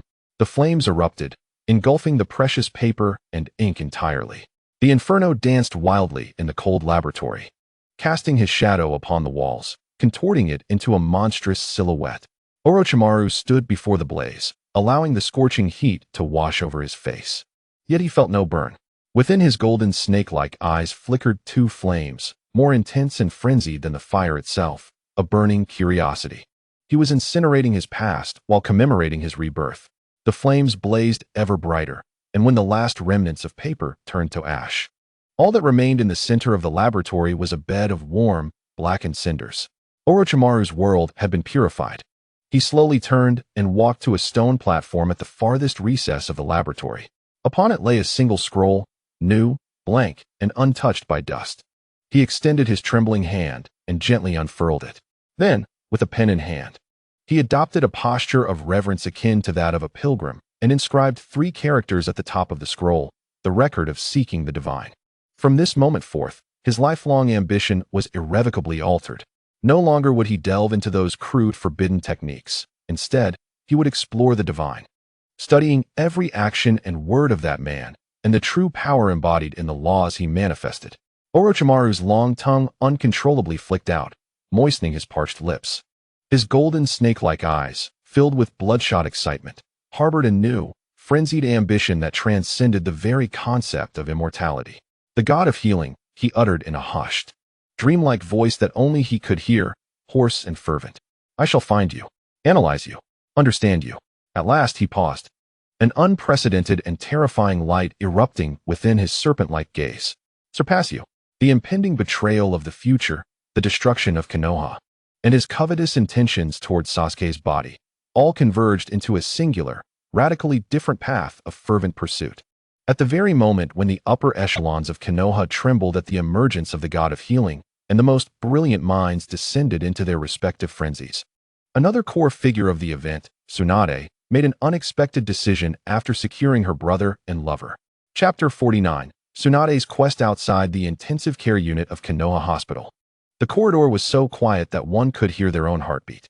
Tsunade gazed through the isolation glass, taking a final look at the scene within the room.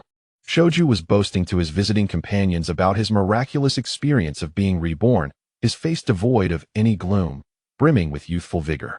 On another bed, Kato Danzo quietly read, his body fully recovered, his mental state even better than before his injuries. Everything was perfect. It felt like an unreal dream. Tsunade withdrew her gaze, and the softness and relief in her beautiful brown eyes faded, replaced by an unprecedented hardness and resolution, as if forged from tempered steel. She turned away, without a moment's pause, and strode toward the Hokage building. Her silhouette stood tall and straight, each step confident and deliberate.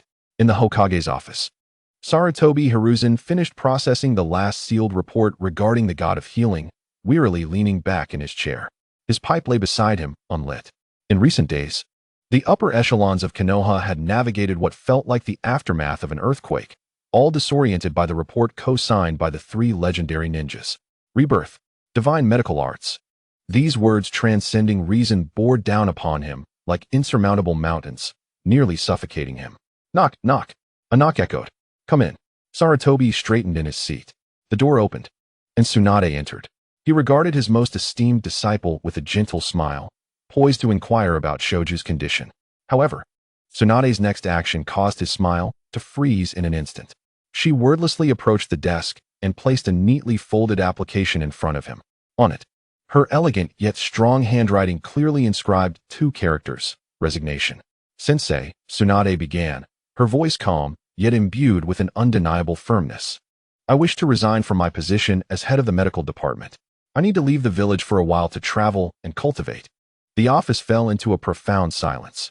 Sarutobi stared at the resignation letter, then lifted his gaze to meet Tsunade's face, devoid of any hesitation. In that moment, all became clear to him. His voice turned low and hoarse. Is this to seek the god of healing? Tsunade did not deny it. Yes. Sarutobi's brow furrowed tightly as he took the resignation letter, but did not read it. Tsunade, please remain composed. In this vast ninja world, finding someone who deliberately conceals their whereabouts is akin to searching for a needle in a haystack. Moreover, the war has yet to fully subside. The medical department needs you, and the village needs you. He attempted to appeal to his somewhat obsessed disciple with notions of duty and reality. Yet, he was met with a pair of eyes ablaze with fervor. Sensei, Tsunade gazed unflinchingly at her mentor, her voice soft yet resonant, as if each word struck like metal against stone. It is precisely because the village needs me that I must leave. She slowly spread her hands. Those sacred hands that had once saved countless lives, now trembling slightly. I witnessed the rope tree before me transform into an unrecognizable heap of flesh. I beheld my once proud medical ninjutsu appear so feeble, so ludicrous in the face of that disarray. I lacked even the courage to touch it. Her words pierced through my recently bled despair like sharp blades. Then, I witnessed a miracle. I saw how true life is created. She lifted her gaze, and in her eyes, ablaze with fervor, there was no sorrow, no confusion, only the pure, fervent desire of a seeker who has glimpsed the truth. The esteemed one questioned me about the significance of my medical skills. I now respond to you, my teacher. After witnessing true creation, everything I once learned is rendered meaningless. If one cannot comprehend such power, if one cannot touch that realm, my existence as Senju Tsunade will forever be stagnant. A healer who cannot conquer death is unworthy of safeguarding Konoha. Boom. That final statement struck like a hammer upon Sarutobi Hiruzen's heart. He gazed at Tsunade before him, at her eyes that seemed capable of igniting everything, at her spine that stood straight from the intensity of her conviction. For a moment, he perceived a figure from many years past, another towering presence. It was his teacher, the first Hokage, Senju Hashirama. In those days, to protect the village and end the chaos, his eyes had burned with an unwavering flame, resolute to the point of obstinacy. It was the divine will, passed down through generations of the Senju clan, willing to wager everything for a singular belief. Sarutobi Hiruzen understood. Any persuasion before such will is futile. To force her to remain would only extinguish her brilliance, shrouding this gem, destined to illuminate the ninja world, in dust. After a long while, a prolonged sigh, mingled with resignation, relief, and hope, resonated within the office. Sarutobi Hiruzen picked up the pen, signing his name upon the resignation letter. Go. He pushed the letter back, his voice returning to its customary gentleness. But remember to keep in touch with the village. Wherever you go, Konoha will always be your home. Tsunade looked at the approved resignation letter, her eyes moistening slightly. She said nothing more, merely bowing deeply to her teacher. Yes. Straightening up, she turned and departed without hesitation. As Tsunade stepped out of the Hokage building, basking in the warm afternoon sunlight, she felt an unprecedented sense of rebirth. The road ahead was long and uncertain, yet her heart brimmed with boundless motivation. At that moment, a figure rushed towards her, footsteps filled with urgency. It was Kato Dan. His face was etched with undeniable worry and confusion. He halted before Tsunade, panting, urgently asking, Tsunade, I heard you are truly leaving the village for a vague legend? Chapter 50. The concerns of a lover. The night enveloped Konoha like spilled ink. Tsunade was packing her belongings, her movements unhurried yet methodical. A change of clothes, a roll of bandages, and a few soldier pills. Her pack was simple, for she did not know her destination or the duration of her journey. The door creaked open. Kato Dan entered swiftly without knocking, the chill of the night following him. His usually gentle face was now marked by evident anxiety and confusion. Tsunade, I heard. His voice carried a heightened urgency. Are you really going? Tsunade paused, her hands stilling while folding clothes. She did not turn around, merely responding softly, yes. That single word pierced Dan's heart like a needle. He stepped closer, standing behind her, his voice laced with uncontainable concern. Is it worth it for a mysterious figure who has only appeared once? The ninja world is vast. Where will you search? It's dangerous outside the village during wartime. Tsunade finally ceased her actions. Slowly, she turned to face him, raising her gaze to meet her lover's eyes. In those brown orbs, there was no confusion or impulsiveness as Dan had anticipated. Instead, he found a clarity he had never seen before, a serene lake beneath which burned an undeniable flame. Dan, that is not a mysterious person, she spoke calmly, yet her words carried the weight to alter the world's course. It is a god. He revealed to me an entirely new world I had never imagined. I must see it. I must understand. Dan was taken aback by the fervor in her eyes, a light akin to faith, shaking his very core. He attempted to pull her back to reality with logic. But your medical ninjutsu is already the best in the ninja world. No one understands life better than you. No one has saved more lives. The village needs you, Dan. His voice involuntarily softened, tinged with a plea. I need you too. The best in the ninja world? Upon hearing that title, Tsunade suddenly laughed. But it was not a comforting or proud laugh. It was one of bitter self-deprecation, reminiscent of someone who has gazed upon the vast galaxy, only to turn back and view their once proud little pond. Dan, do you know? She stepped forward, gently caressing Dan's cheek. Just days ago, I knelt before that heap of shattered flesh from the rope tree. As the so-called best in the ninja world, I could do nothing but dig in the scalding earth. I lacked even the ability to piece together a complete corpse for him. In that moment, all my pride, all my ninjutsu, turned into a mere joke. Her voice was soft, yet it struck Dan like a heavy hammer upon his heart. He could feel the tremor in her fingertips, an echo of despair. Then he appeared. The flame in Tsunade's eyes blazed even more fiercely. He made me realize that my so-called medical skills are merely a humble beg for mercy before the line drawn by death. He is the one who establishes the rules. In the presence of that esteemed one, I am not even worthy to be called a novice apprentice. Dan was rendered speechless. He gazed at Tsunade, at the unprecedented determination in her eyes, nearly bordering on madness. Suddenly, he understood. Persuasion was futile, for what she sought was not merely stronger ninjutsu, but a path divine, capable of sustaining her entire soul and reshaping all her beliefs. Anyone who dares to obstruct her shall be ruthlessly crushed by this will. Even he is no exception. All worries, all reason, all reluctance. In this moment, they transform into a long, gentle sigh. He extends his arms, tightly embracing this stubborn woman who tugs at one's heartstrings. This embrace is devoid of desire, devoid of possession. It is filled only with the purest and deepest understanding and compassion. I understand. His voice, gentle as the moonlight outside, softly falls upon her hair. Go, pursue your path. At the instant Tsunade's body touches his warm chest, she stiffens slightly. Then, the armor she had donned, forged from hardness and resolution, quietly melts away. She reaches out, returning his embrace, burying her face deep in his chest. Yet, Kato's voice, imbued with an undeniable solemnity, whispers in her ear, Please, take care of yourself. For I shall remain here, in Konoha, waiting for your return. Whether it be a year, 10 years, or a lifetime, I shall wait.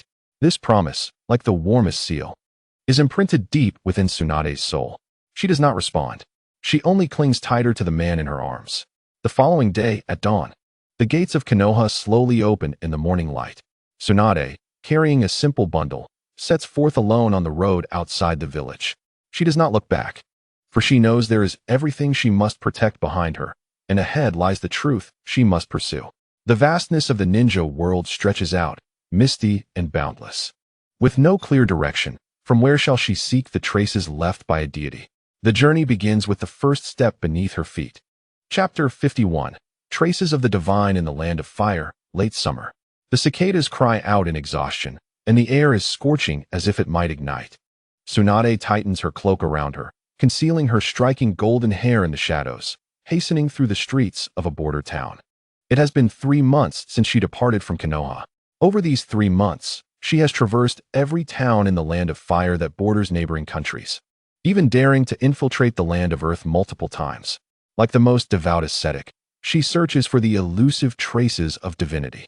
She has visited countless taverns, black markets, and dubious information exchange points. She barters with ninjutsu for food and purchases news with money. Have you heard of a healer who can bring the dead back to life? Each time, she poses this question with a flicker of faint hope, yet the response is always the same. In the tavern, Drunken wandering samurai erupt into laughter. Little girl, have you listened to too many stories? Bringing the dead back to life? Why not say you can make the moon fall? In the black market, the hawkish eyes of information brokers regard her as if she were a fool. Lady of the Senju clan. If you have more money than you know what to do with, share some with me. Such nonsense isn't worth a single coin. Mockery, skepticism, pity. These gazes pierce her like countless invisible needles. Yet she remains unfazed. How could mortals comprehend the might of the divine? What truly torments her is time. Time flows mercilessly. And she, with nothing to show for it. That man is like a meteor plunged into the sea, stirring up immense waves within her heart, yet leaving no ripples behind. In the stillness of the night, she has experienced moments of doubt. Was that encounter in the Valley of No Return truly just a singular, irreplicable miracle? Was it merely a whimsical act of a deity casting a fleeting glance at the mortal realm? Whenever this thought arises, she grips tightly the necklace of the first Hokage around her neck. The cold touch instantly awakens her. The powerful heartbeat of Hashirama, Kato's warmth regained. All remind her, that was not a dream. She clenches her fist, crushing that flicker of doubt with ferocity. If she cannot find it, she must continue searching. Even if it means traversing the entire ninja world, even if it consumes her lifetime, she must uncover the answer. As autumn wanes and winter approaches, the wind and snow sweep across the land. In a small town near the border of the land of rain, shrouded in the clouds of war, Tsunade establishes a temporary shelter for the wounded. She no longer actively seeks information. Instead, she quietly tends to those injured soldiers brought down from the battlefield. Hailing from various ninja villages, she believes that a deity possessing such compassionate power would not turn a blind eye to the sufferings of the world. As long as she continues to save lives, she will surely await the day of their reunion. That evening, having just set a broken leg for a ninja from the rock village, Tsunade finds herself in the company of a boisterous man. Grateful for the life she has saved despite their opposing affiliations. To celebrate his second chance at life, he drags his injured leg and insists on sharing a drink with Tsunade in a corner of the shelter. After several cups of strong liquor, the man's stories begin to flow. He boasts of his bravery on the battlefield in the land of rain, while cursing the troublesome ninjas from the rain village. Tsunade listens quietly, occasionally filling his cup, though her thoughts drift far away. Just then, the rock ninja hiccups, slurring, "Well, you know, we who have lost arms and legs are still quite fortunate. If only we had encountered that legendary healer, we would have truly hit the jackpot." Tsunade's hand holding the cup suddenly freezes. Those two words strike like thunder, reverberating through the stillness of her heart. She lifts her gaze, her brown eyes, which had been devoid of emotion for months, now sparkling with intensity. Her voice, taut with restraint, inquires, "The healer?" The rock ninja, oblivious to her sudden change, continues, "Yes. A legend, only spoken of on the battlefield in the land of rain." He lowers his voice, a hint of mystery and reverence coloring his tone. "They say he is a wandering healer, not belonging to any ninja village, appearing and disappearing like a ghost. No one has seen his true face. But wherever he has been, no injury, no matter how severe, even if intestines are spilling out, can lead to death." Tsunade's heart begins to race uncontrollably. Thump. Again. It beats like a drum, pounding against her eardrums. She sets down her cup, leaning slightly forward, pressing for details. "Tell me more." The rock ninja, startled by her suddenly sharp gaze, shakes off the remnants of intoxication. "I only heard that our rock village had a squad ambushed by Konoha's White Fang, all on the brink of death. Yet, the next day, they returned to camp unscathed. They said a passing healer in white saved them, healing their wounds in the blink of an eye. In the vicinity of the sand-hidden village, similar tales have surfaced, all imbued with an eerie mystique. Some whisper that he is a monster from an enigmatic clan, while others assert he is not human at all, but a deity." Tsunade, with her gentle yet resolute voice, affirmed his existence, leaving the Iwagakure ninja momentarily stunned. He observed the usually composed blonde woman, who now trembled ever so slightly, not from fear, but from an incomprehensible, intense excitement. In her brown eyes, flames seemed to blaze, illuminating the dimly lit room. It was him. Surely, no one else could accomplish such feats. After months of wandering, confusion, and waiting, everything coalesced into a singular, unmistakable destination, the land of rain. He was there. An overwhelming euphoria surged within her, erupting like a volcano and obliterating her rationality. She abruptly rose, slamming a pouch of coins onto the table. Thank you for the information. Before her words had fully escaped her lips, she transformed into a blur. Racing out of the shelter, she had to depart immediately. There was no time to lose. She was bound for that rain-soaked, war-torn land. At last, she had found her clear path. Just as Tsunade, ablaze with unprecedented hope, sprinted towards the land of rain, a swift summoning falcon from Konoha landed precisely on her shoulder. Clutched in its talons was a black message tube, denoting an S-rank urgent communication. Tsunade's heart sank. An ominous premonition extinguished half the fire within her. Trembling, she unfastened the tube. The note bore a single, hasty line scrawled in blood. Broken, the troops ambushed, mortally wounded, returned swiftly. Chapter 52. The path of no return. That letter seared through all of Tsunade's hope like a red-hot branding iron. Each hurried stroke of blood-written script pierced her vision like a poisoned dagger. Broken, the troops ambushed, mortally wounded, returned swiftly. Boom. The world around her instantly lost all sound and color. The flame of hope she had just ignited at the border of the land of rain was extinguished by a cold splash from Konoha, leaving behind only a wisp of despair. The words mortally wounded echoed like a curse from the depths of the abyss, shattering her newly rebuilt resolve. Her steps towards the land of rain froze in place. Without hesitation, she transformed into a golden streak of lightning, hurtling back towards Konoha at a speed several times greater than her arrival. Time rewound to 2 days prior. In the temporary command center at the front lines of the land of rain, the air within the tent was more stifling than the cold, damp rain outside. A vast military map was spread across the command table, with every gaze fixated on the central location marked in blood red, the ominous ghost rock fortress of Awagakure. It stood like a poisonous thorn, wedged between the lines of Konoha and Tsunade, severing supplies and dividing the battlefield, leaving the entire situation in a state of passivity. Such was the dire reality. The overall commander of this frontline operation, a battle-hardened jonin from Konoha, rasped as he tapped the red dot on the map. The higher-ups had issued a lethal command. At all costs, this thorn must be uprooted within 3 days. He surveyed the tent, filled with a dozen jonin captains responsible for various regions. However, intelligence indicated that the forces stationed within Ghost Rock Fortress were at least 3 times the strength of the assault troops we could mobilize. Moreover, they held an absolute geographical advantage, making it easier to defend than to attack. This mission, the commander paused, each word seeming to be squeezed from between clenched teeth. The chances of survival are less than 10%.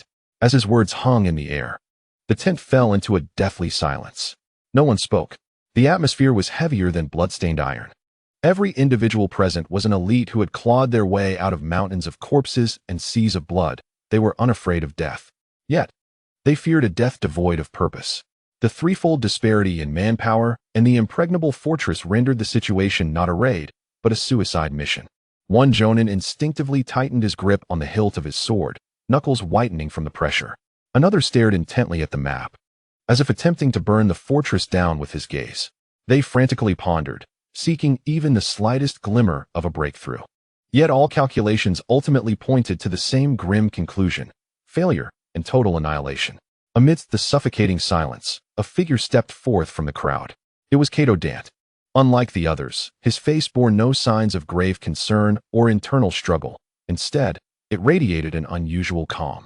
Approaching the command table, he scanned the fortress that symbolized death, and in his mind's eye, a flash of golden hair illuminated his thoughts, accompanied by a stubborn yet gentle voice promising to wait for his return. He would return, but not as an evader. He would return as a hero, ready to welcome her home. He raised his head, addressing the commander with clarity and conviction. "This mission shall be entrusted to me." With those words, all eyes within the tent converged upon him. "Dant," a companion exclaimed in disbelief.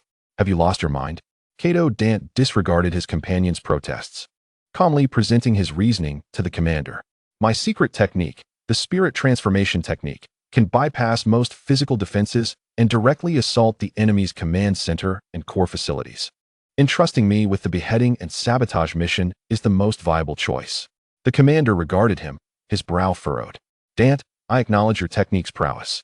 However, once you employ the spirit transformation technique, your physical form becomes the most vulnerable target. With the enemy outnumbering us 3-1. Kato Dant interrupted. a gentle yet resolute smile gradually forming on his face. Our predecessors sacrificed their lives to establish this village. We, too, must be willing to lay down our lives to protect it. He surveyed his comrades, some shocked, others reluctant, yet his voice remained steady, resonating like a hammer striking each heart. For the village, for those behind us who need protection. This is my unwavering will. His determination ignited a flame within the cold silence.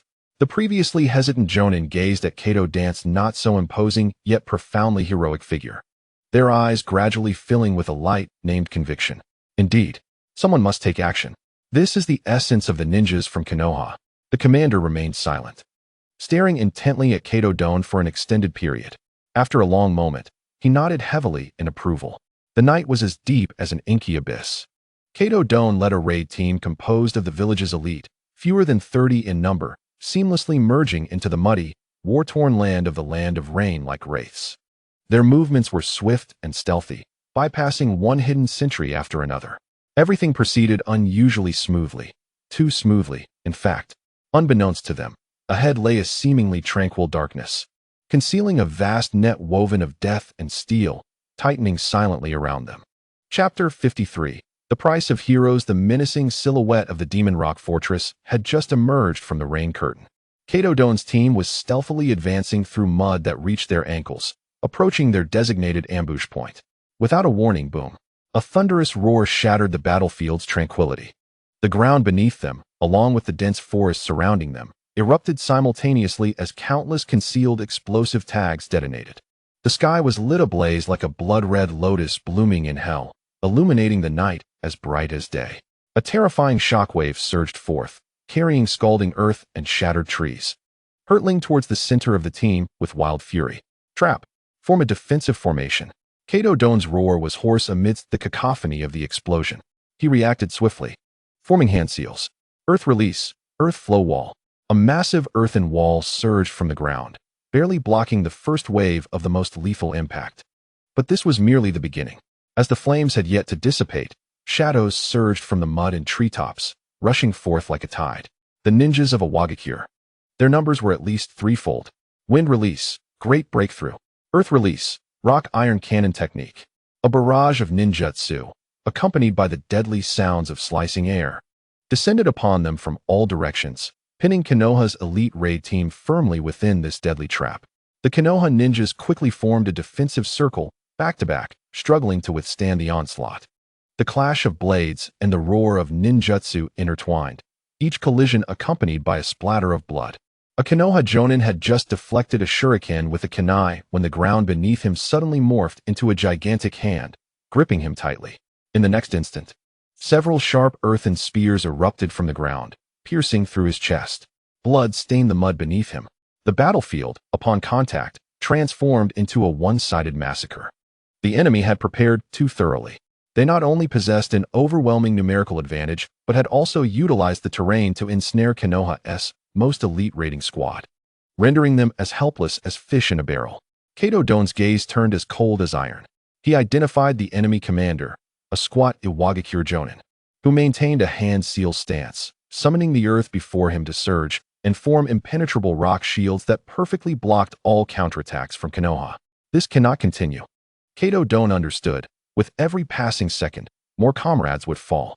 He took a deep breath, unleashing his chakra without reservation. Fire release, great dragon fire technique. A colossal fire dragon roared forth, carrying the momentum to incinerate everything in its path, charging towards the Iwagakure commander. However, the commander merely scoffed, slamming his hands onto the ground. Earth release, multiple earth flow walls. Boom, boom, boom. 3 thicker rock walls rose in succession, and the fire dragon collided with them, leaving only a charred mark before dissipating feebly. Despair, like humid air, began to spread within the hearts of each Konoha ninja. Their chakra was depleting rapidly. Their defenses were being relentlessly torn apart. Retreat. Kado-dan's voice rang clearly in the chaotic battlefield, reaching every comrade's ears. Everyone break through. I will hold them off. Don't. One of his comrades shouted with red eyes. You'll die if you stay. Follow orders. Kado-dan's voice held unwavering resolve, a decision made with his very life. He cast a deep glance at his companions, The gentle smile that usually adorned his face was now replaced by the resolute calm of a hero. He ignored the incoming attacks, slowly closing his eyes. Secret technique, spirit transformation technique. A wave of invisible energy radiated from him. His body shimmered momentarily, as if losing color. In the next instant, a translucent version of Kato Don, composed entirely of pure spiritual energy, burst forth from the crown of his head. The world, from the perspective of his soul, transformed into a monotonous black and white. All physical defenses and tangible attacks lost their significance in that moment. He became an uncatchable streak of light, disregarding all obstacles, passing straight through the 3 thick rock walls and penetrating the commander's defenses. Then, he collided directly into the commander's body. The sinister smile on the Iwagakure commander's face froze instantly. His pupils dilated sharply, and his body convulsed violently, as if something invisible was wreaking havoc on his meridians and internal organs. A strangled cry escaped him, blood gushing from his mouth and nose, as he fell stiffly backwards. The commander's fall caused the Iwagakure offensive to falter fatally. Now, go. The ninjas of Konoha seized this rare opportunity, unleashing their last reserves of chakra, desperately breaking through towards the weakest point in the defense. Yet, as Kato Don's spirit dealt a heavy blow to the enemy leader, his unguarded physical body lay completely exposed to the enemy's concentrated fire. Kill him. Dozens of Iwagakure ninjas reacted, unleashing all their fury and ninjutsu upon the motionless figure. Water release, water chaos wave. Lightning release, lightning step. Wind release, vacuum sphere. Boom. Numerous different elemental jutsu struck Kato Don simultaneously. His body was tossed into the air like a leaf in a tempest, crashing heavily back into the muddy ground. The soul returned to the body. An indescribable pain, as if his body were being torn to shreds, instantly engulfed his entire nervous system. He coughed violently. A mouthful of blood mixed with fragments of his internal organs sprang forth. He could distinctly feel his bones fracturing, one by one. His internal organs had been reduced to a pulp from the earlier impact. He struggled to lift his head. The haze of vision had become indistinct, shrouded in a heavy crimson hue. Through this sanguine veil, he faintly discerned the silhouettes of his comrades, successfully breaking free from the encirclement and vanishing into the depths of the forest. A faint, gratifying smile slowly emerged at the corner of his bloodied and grimy lips. At last, he could no longer endure, collapsing helplessly into the cold pool of blood beneath him. The essence of life was visibly ebbing away from his being. Surrounding him, the rock-hidden ninjas gradually encroached, their faces adorned with cruel and gleeful grins. A kunai, glinting with a deadly sheen, was raised high, aimed at his heart, which had lost all capacity for resistance. Just as the kunai was about to pierce downwards, a plain, emotionless voice seemed to resonate from another realm.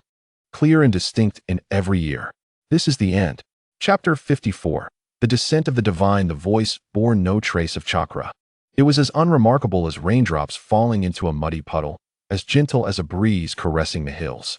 Yet, this seemingly mundane utterance possessed an absolute authority that transcended the laws of existence. In that moment, time was forcibly halted. The rock-hidden ninja, who had raised the kunai with a malevolent grin, found his body frozen in place. The muscles on his face stiffened, eternally capturing that cruel delight in an instant. He yearned to plunge the kunai down and execute this final fatal strike, but his arm, his body, every muscle, even every cell, ceased to heed the commands of his mind. A profound, incomprehensible fear, emanating from the very depths of his soul, paralyzed him entirely. Not only him, the entire battlefield, which had recently been rife with shouts of slaughter and cries of anguish, fell into an eerie, deathly silence in that singular second. The rain continued to fall, cold droplets silently washing away the blood and muck on the ground. All the surviving rock-hidden ninjas stood like puppets ensnared by a spell, frozen in various stances, some poised with blades, others preparing hand seals, and some stepping over the corpses of their comrades in an attempt to pursue the fleeing leaf ninjas.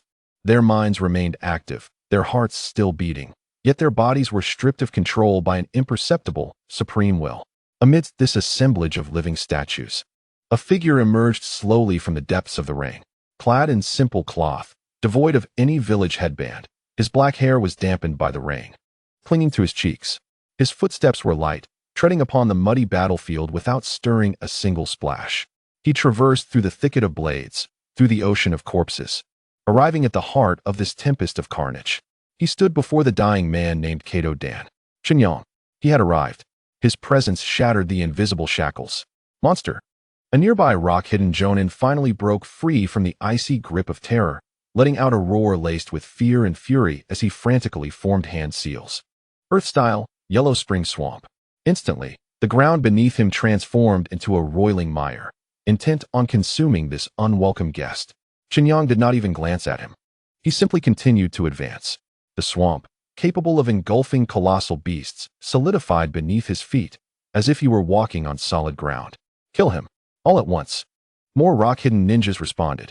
Their primal instincts were ignited by the man's bizarre entrance, temporarily drowning their fear in wrath.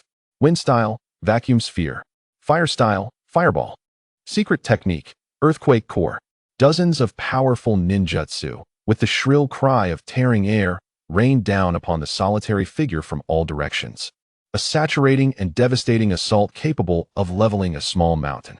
In the face of it all, Chen Yang merely raised his right hand and gently pressed downwards, a gesture so simple, akin to brushing dust off his sleeve. Buzz. There was no sound, no brilliance. An invisible force, beyond the capacity of any words to describe, erupted from him, radiating outward in all directions. It was neither repulsion nor a shockwave. It was an erasure of existence itself from a higher dimension. All the ninjutsu aimed at him, whether fierce flames or razor-sharp winds, were silently obliterated upon contact with that unseen power. They were not negated nor shattered. Rather, they were completely erased from this world as if they had never existed. Following this, those who had cast the spells remained with faces contorted in rage and frenzy. Yet their bodies, starting from their fingertips, began to disintegrate into the minutest particles of dust, vanishing into the rain in a manner that defied all physical laws. There were no screams, no struggles, not even a hint of pain. They simply disappeared quietly and swiftly from this realm. 1, 10, dozens. In a mere 2 seconds, the battlefield, once resounding with chaos and murderous intent, was left empty, save for the solitary figure at the center and the dying man, now rendered speechless, lying at his feet. Kato Dan's pupils had become vacant. He gazed upon this miraculous scene, his mind wholly relinquishing thought. What is this? An illusion? Or the most merciful mirage before death? He observed the man, the one who descended like a deity, as he slowly knelt before him. Those deep, profound eyes, seemingly holding the entirety of the cosmos, gazed calmly upon him. Do you wish to live? The voice echoed once more in his ears. Kato Dan opened his mouth, but his shattered lungs failed to produce any sound, only allowing a rasping cough of blood to escape. Yet, with his last ounce of strength, he blinked. He wanted to live. He had promised her he would wait for her return. Chen Yang seemed to comprehend the meaning in his gaze, a subtle smile gracing his lips. He extended his index finger, once used to shatter Susanoo, to reshape the thousand-handed tree, poised to touch Kato Dan's forehead. At that moment, a golden figure, accompanied by a heart-wrenching scream, burst forth like a lightning bolt from the distant forest, charging towards them. Don't. The voice was laden with boundless despair and terror, as though it sought to rend the very soul. Tsunade. She had finally arrived. Upon witnessing her lover sprawled in a pool of blood, teetering on the brink of life and death, and there she was, crouched before him, extending her finger as if to extract the last vestige of life from him, the divine healer she had desperately sought for months. In that moment, all her rationality crumbled. She misinterpreted Chen Yang's movements as a cruel ritual, one that harvested souls. I implore you, spare him. Tsunade rushed forward with the fervor of one burning through life itself. She did not strike. She understood that any assault would be futile before a deity. Instead, she expended every ounce of her strength to spread her arms wide, positioning herself before Kato Danto, confronting the very god she had longed to behold with a body that trembled yet stood resolute. Whatever you desire, I shall offer. My life, my jutsu, my everything. Tears mingled with rainwater, cascading down her pale, exquisite face. Please, return him to me. She knelt in the mud, issuing the most humble, desperate plea to the truth she sought. Chapter 55. A delayed arrival. A golden flash tore through the leaden curtain of rain, accompanied by a piercing sound as it struck heavily at the center of the battlefield. Tsunade had arrived. The muddy ground splashed with dirty water. soaking the hem of her garment, yet she remained oblivious. Her pupils constricted to their utmost. Her focus narrowed solely on the figure slumped in a pool of blood before her, Kato Danto. He lay there, contorted in an unnatural position, akin to a discarded, tattered doll. His familiar Leaf Village ninja uniform was soaked in blood, transformed into a deep crimson hue. At the chest, a gaping, grotesque void revealed shattered ribs protruding irregularly, with internal organs reduced to a pulpy mass. The breath of life was weaker than a thread in the wind. In that instant, Tsunade's world was stripped of all sound and color, leaving only stark contrasts of black and white, and the glaring, despairing red. She stumbled forward, each step akin to treading upon razor blades.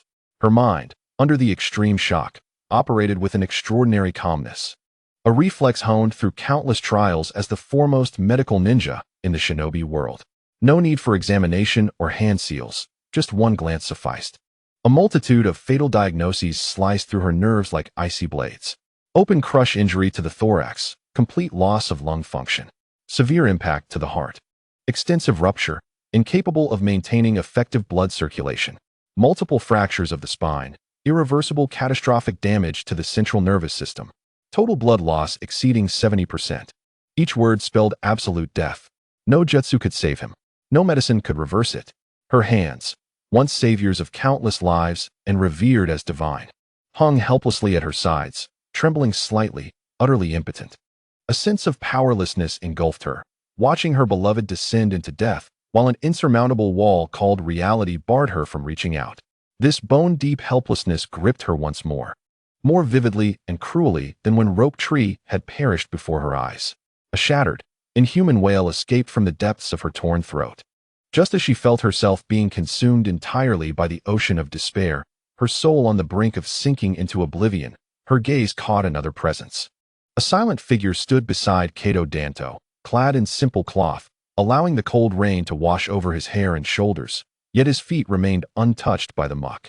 He seemed out of place amidst the bloody chaos, as if he were the only genuine entity in this world, while everything around him was mere illusion.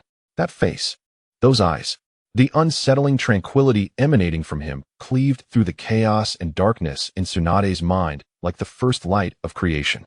The gates of memory burst open. The man who had resurrected Rope Tree from a mass of unrecognizable flesh in the valley of no return. The one who had shattered her pride with the words, "What significance does your healing arts hold?" The self-proclaimed divine healer, a true god among men. Tsunade's mind faltered. All sorrow, all despair, all reason and common sense were supplanted by a raw, frenzied thought, hope. The final and only thread that could pull her back from the abyss of death. A divine strand bestowed upon her. She had to seize it, at any cost. Without a moment's contemplation, her body acted before her consciousness. She stumbled and scrambled forward. Casting aside her pride and decorum, her luxurious garments splattered with mud, yet she paid it no mind. With a dull thud, she knelt heavily before Chen Yang. On the filthy ground mingled with the blood of her beloved and the cold earth. The princess of the Senju clan, the favored granddaughter of the first Hokage, the finest medical ninja in the Leaf Village, one of the legendary Sannin of the future, she cast away all identities and dignities she had inherited or acquired. For the first time, she gazed up at this man with the most humble, reverent posture. Rainwater and tears intertwined, cascading down her ashen, bloodless cheeks, dropping into the blood beneath her feet, creating ripples.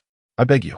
Her voice, strained and twisted by profound sorrow and fervor, became hoarse and dissonant. It was the final cry of a proud soul on the verge of shattering. "Save him."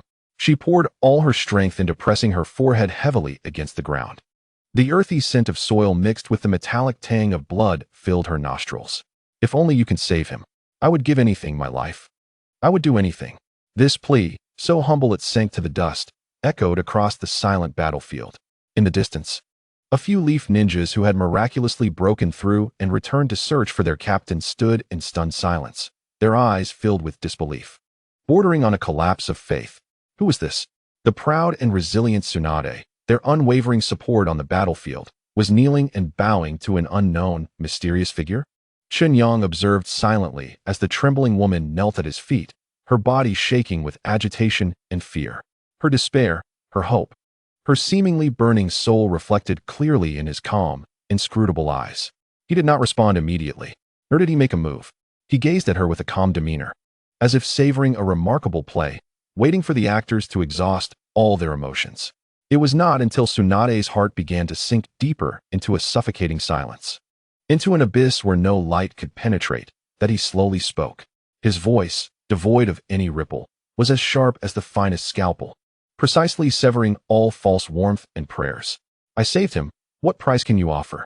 He paused, shifting his gaze from Tsunade's mud-streaked face to the nearly lifeless Kato Dan, as if appraising the worth of an object. You must understand, the value of life cannot be exchanged for mere cheap pleas. That tranquil inquiry was more devastating than any tumult of jutsu on the battlefield. It pierced through Tsunade's every plea and humility like an invisible ice pick, reaching her proud soul, which was on the verge of being engulfed by despair. Price? Tsunade's body, kneeling in the muddy water, stiffened abruptly. She slowly lifted her head, the rain mingling with her tears, blurring her vision. Through the haze, she beheld those eyes. What kind of eyes were they? There was no pity, no mockery, no lofty judgment, only an unfathomable void, reflecting the birth and demise of all things. Under that gaze, Tsunade felt as if all her essence was laid bare. She thought of her identity as the princess of the Senju clan. But what did that matter? Before the might capable of reversing life and death, lineage was merely the most tedious label in the mundane world. She contemplated her wealth, the vast sums that could fill the entire Hokage office. But again, what did that matter? Money could procure tools of the shinobi, could buy intelligence, yet it could not purchase even a single heartbeat. She recalled her esteemed medical ninjutsu. This thought, as soon as it arose, was drowned by a deeper sense of shame. Her skills, when faced with true creation, were no more than a child's doodles. What did she possess? What could she offer? An unprecedented sense of impoverishment seized her heart. It was a destitution more thorough than losing all wealth, more profound than losing all power. Before the divine, it was a fundamental negation of a mortal's worth. Time seemed to stretch infinitely in that moment. The sound of rain, the wind, the distant calls of her companions receded into the background. In her world, there remained only that calm inquiry and the sight of her lover. Collapsed in a pool of blood, life rapidly ebbing away. She had to find a bargaining chip, a singular, unique offering that could catch the attention of the divine. She looked at her trembling hands, caked in mud. Once, these hands were her pride. Now, they were the source of her shame. She turned her gaze to Kato Dan's bloodless face. In that instant, Tsunade suddenly understood. She comprehended what the god of medicine truly sought to ask. This was not a transaction. It was a trial, an ultimate interrogation of her as a healer, of the very path she had chosen. She slowly wiped away the tears and mud from her face with the back of her hand. When she raised her head again, all confusion, sorrow, and supplication had dissipated from her brown eyes. In their place was a resolute determination to sacrifice everything. She straightened her spine, no longer a humble beggar, but a martyr ready to offer her all. Her voice, now devoid of hoarseness and tremor, resonated with unprecedented clarity and strength across the desolate battlefield. My everything. She gazed directly into Chen Yang's profound eyes, unflinching. All the jutsu I have learned, every understanding of life I possess, all that I have inherited as a member of the Senju clan. She paused, every word resonating as though spoken from her very soul. And my entire future as a healer. From this moment forth, I shall cast aside all my shallow understandings of the past, solely to pursue the true medical path you have unveiled. I will become the sharpest knife in your hands, your most devout follower. My life, my soul, my everything shall be at your disposal. Is this price sufficient? This was no longer a transaction. It was a devotion, a willingness of a top-tier healer. Having glimpsed the true essence, to utterly shatter her former self, forsaking everything of the past, to tread upon the only rightful path leading to the realm of the divine. This was an awakening. As her words fell, the world seemed to fall silent. Chen Yang observed her, taking in her eyes ablaze with fervor and her form, standing tall due to her unwavering belief. After a long pause, a slight change appeared on his otherwise impassive face, a hint of satisfaction, a curve of acknowledgement blossoming at the corners of his mouth. A commendable awakening. He spoke calmly, his voice imbued with a touch of approval. I accept the price. Those simple 6 words acted as a divine decree, instantly dispelling all shadows from Tsunade's heart. A wave of immense joy surged from the depths of her soul, nearly bringing her to tears once more. She had succeeded. She had grasped the solitary thread that the divine had extended towards her. Chen Yang no longer regarded her, but returned his focus to Kato Dan's now cold body. Watch closely, his voice rang clear, reaching Tsunade and the surviving Konoha ninjas in the distance. Last time, it was creation. This time, witness the pinnacle of skills that mere mortals can also attain. As his words lingered, he slowly raised his right hand. Chen Yang's tone was light, so delicate it seemed it could be shattered by the cold raindrops. Yet, each word pierced Tsunade's eardrums like a heated steel needle, causing her blood to momentarily freeze. She held her breath, her entire being morphing into a statue kneeling in the mud, concentrating all her will and perception into those brown pupils, fixating intently on Chen Yang's every movement. She was afraid that even the briefest blink would cause her to miss a miracle capable of reshaping the entire shinobi world and redefining all her beliefs. However, the anticipated cataclysmic surge of chakra did not manifest. The previous divine-like green radiance was absent as well. Chen Yang merely raised his right hand, fingers elongated and knuckles pronounced, hovering unremarkably above Kato Dan's gruesome chest wound. No contact was made. They were merely an arm's length apart. Tsunade perceived nothing, yet, as a preeminent medical ninja, her extraordinary sensitivity captured a torrent that sent shivers through her very soul. Chakra. An immensely pure, remarkably refined, and extraordinarily vast chakra surged forth from Chen Yang's fingertips. However, this chakra did not manifest as any recognizable ninjutsu. Instead, under Chen Yang's volition, it underwent a transformation of the most fundamental and microscopic nature. One that Tsunade could not comprehend. Division. Further division. 1 became 2. 2 became 4. 4 became billions.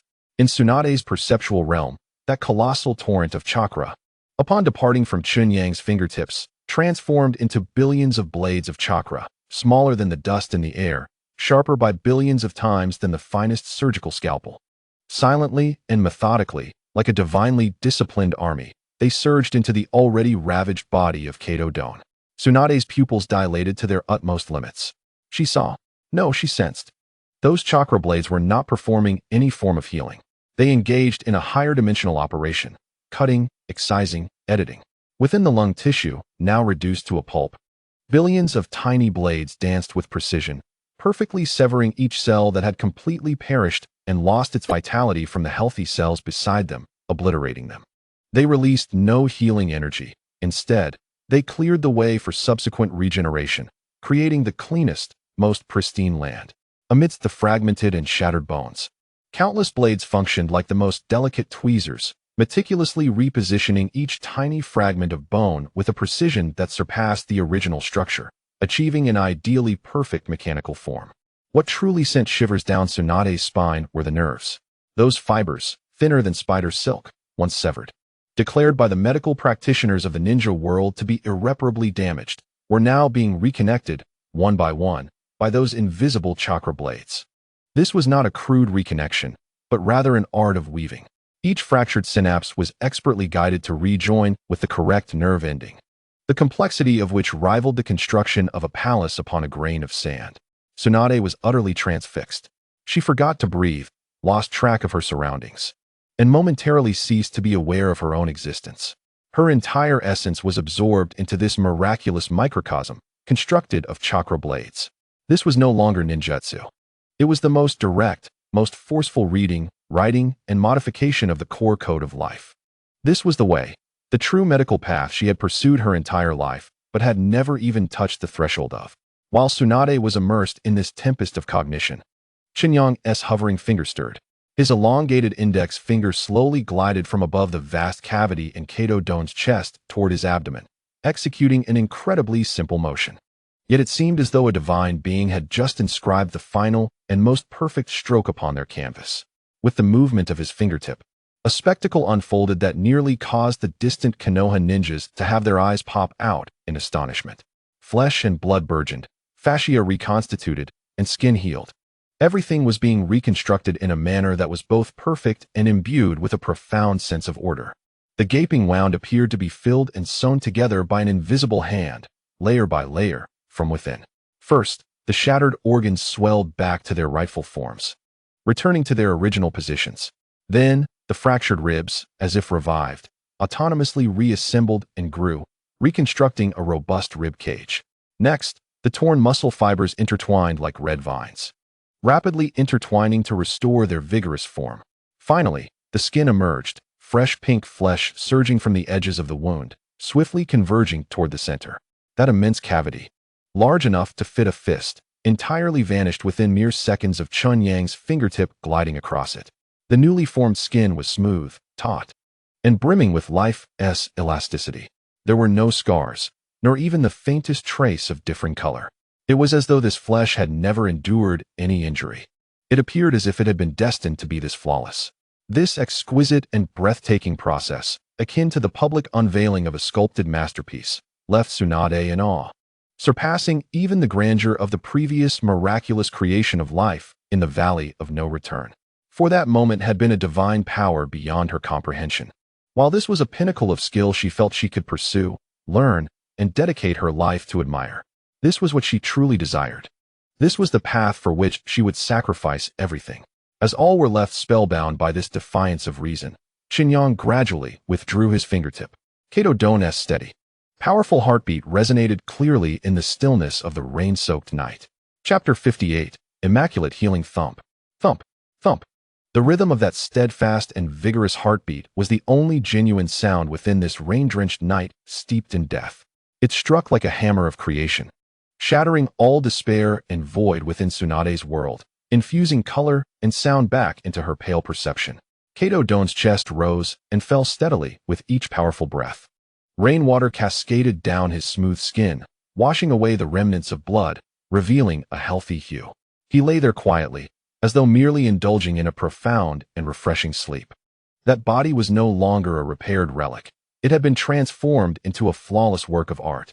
Tsunade knelt in the muddy water, motionless. Her body remained in a posture of humble submission, yet her spirit was still ensnared in the storm of miracles from the microcosm. Trembling, she slowly extended her right hand. The hand once hailed as the greatest in the ninja world now resembled that of a newborn, filled with reverence and hesitation as it sought to touch this world for the first time. Her fingertips gently settled upon Kato Don's wrist. Warm, solid. The pulse was vigorous, akin to a rushing river, delivering vibrant, life-sustaining blood to every corner of his body. Instinctively, Tsunade transformed her chakra into the gentlest of streams, probing into Kato Don's interior. This was a diagnostic procedure she had repeated countless times as a medical ninja. Yet this time, as her perception flowed along Kato Don's meridians, her mind plunged into an abyss of blankness. There were no injuries. Not a trace of internal damage could be found. The shattered organs, once reduced to mere powder, now appeared pristine, brimming with vitality even more than before his injury. The severed meridians flowed unobstructed, allowing chakra to traverse smoothly without a hint of blockage. Tsunade's perception ascended further, probing into his lungs, which had once been a gory cavity ravaged by ninjutsu.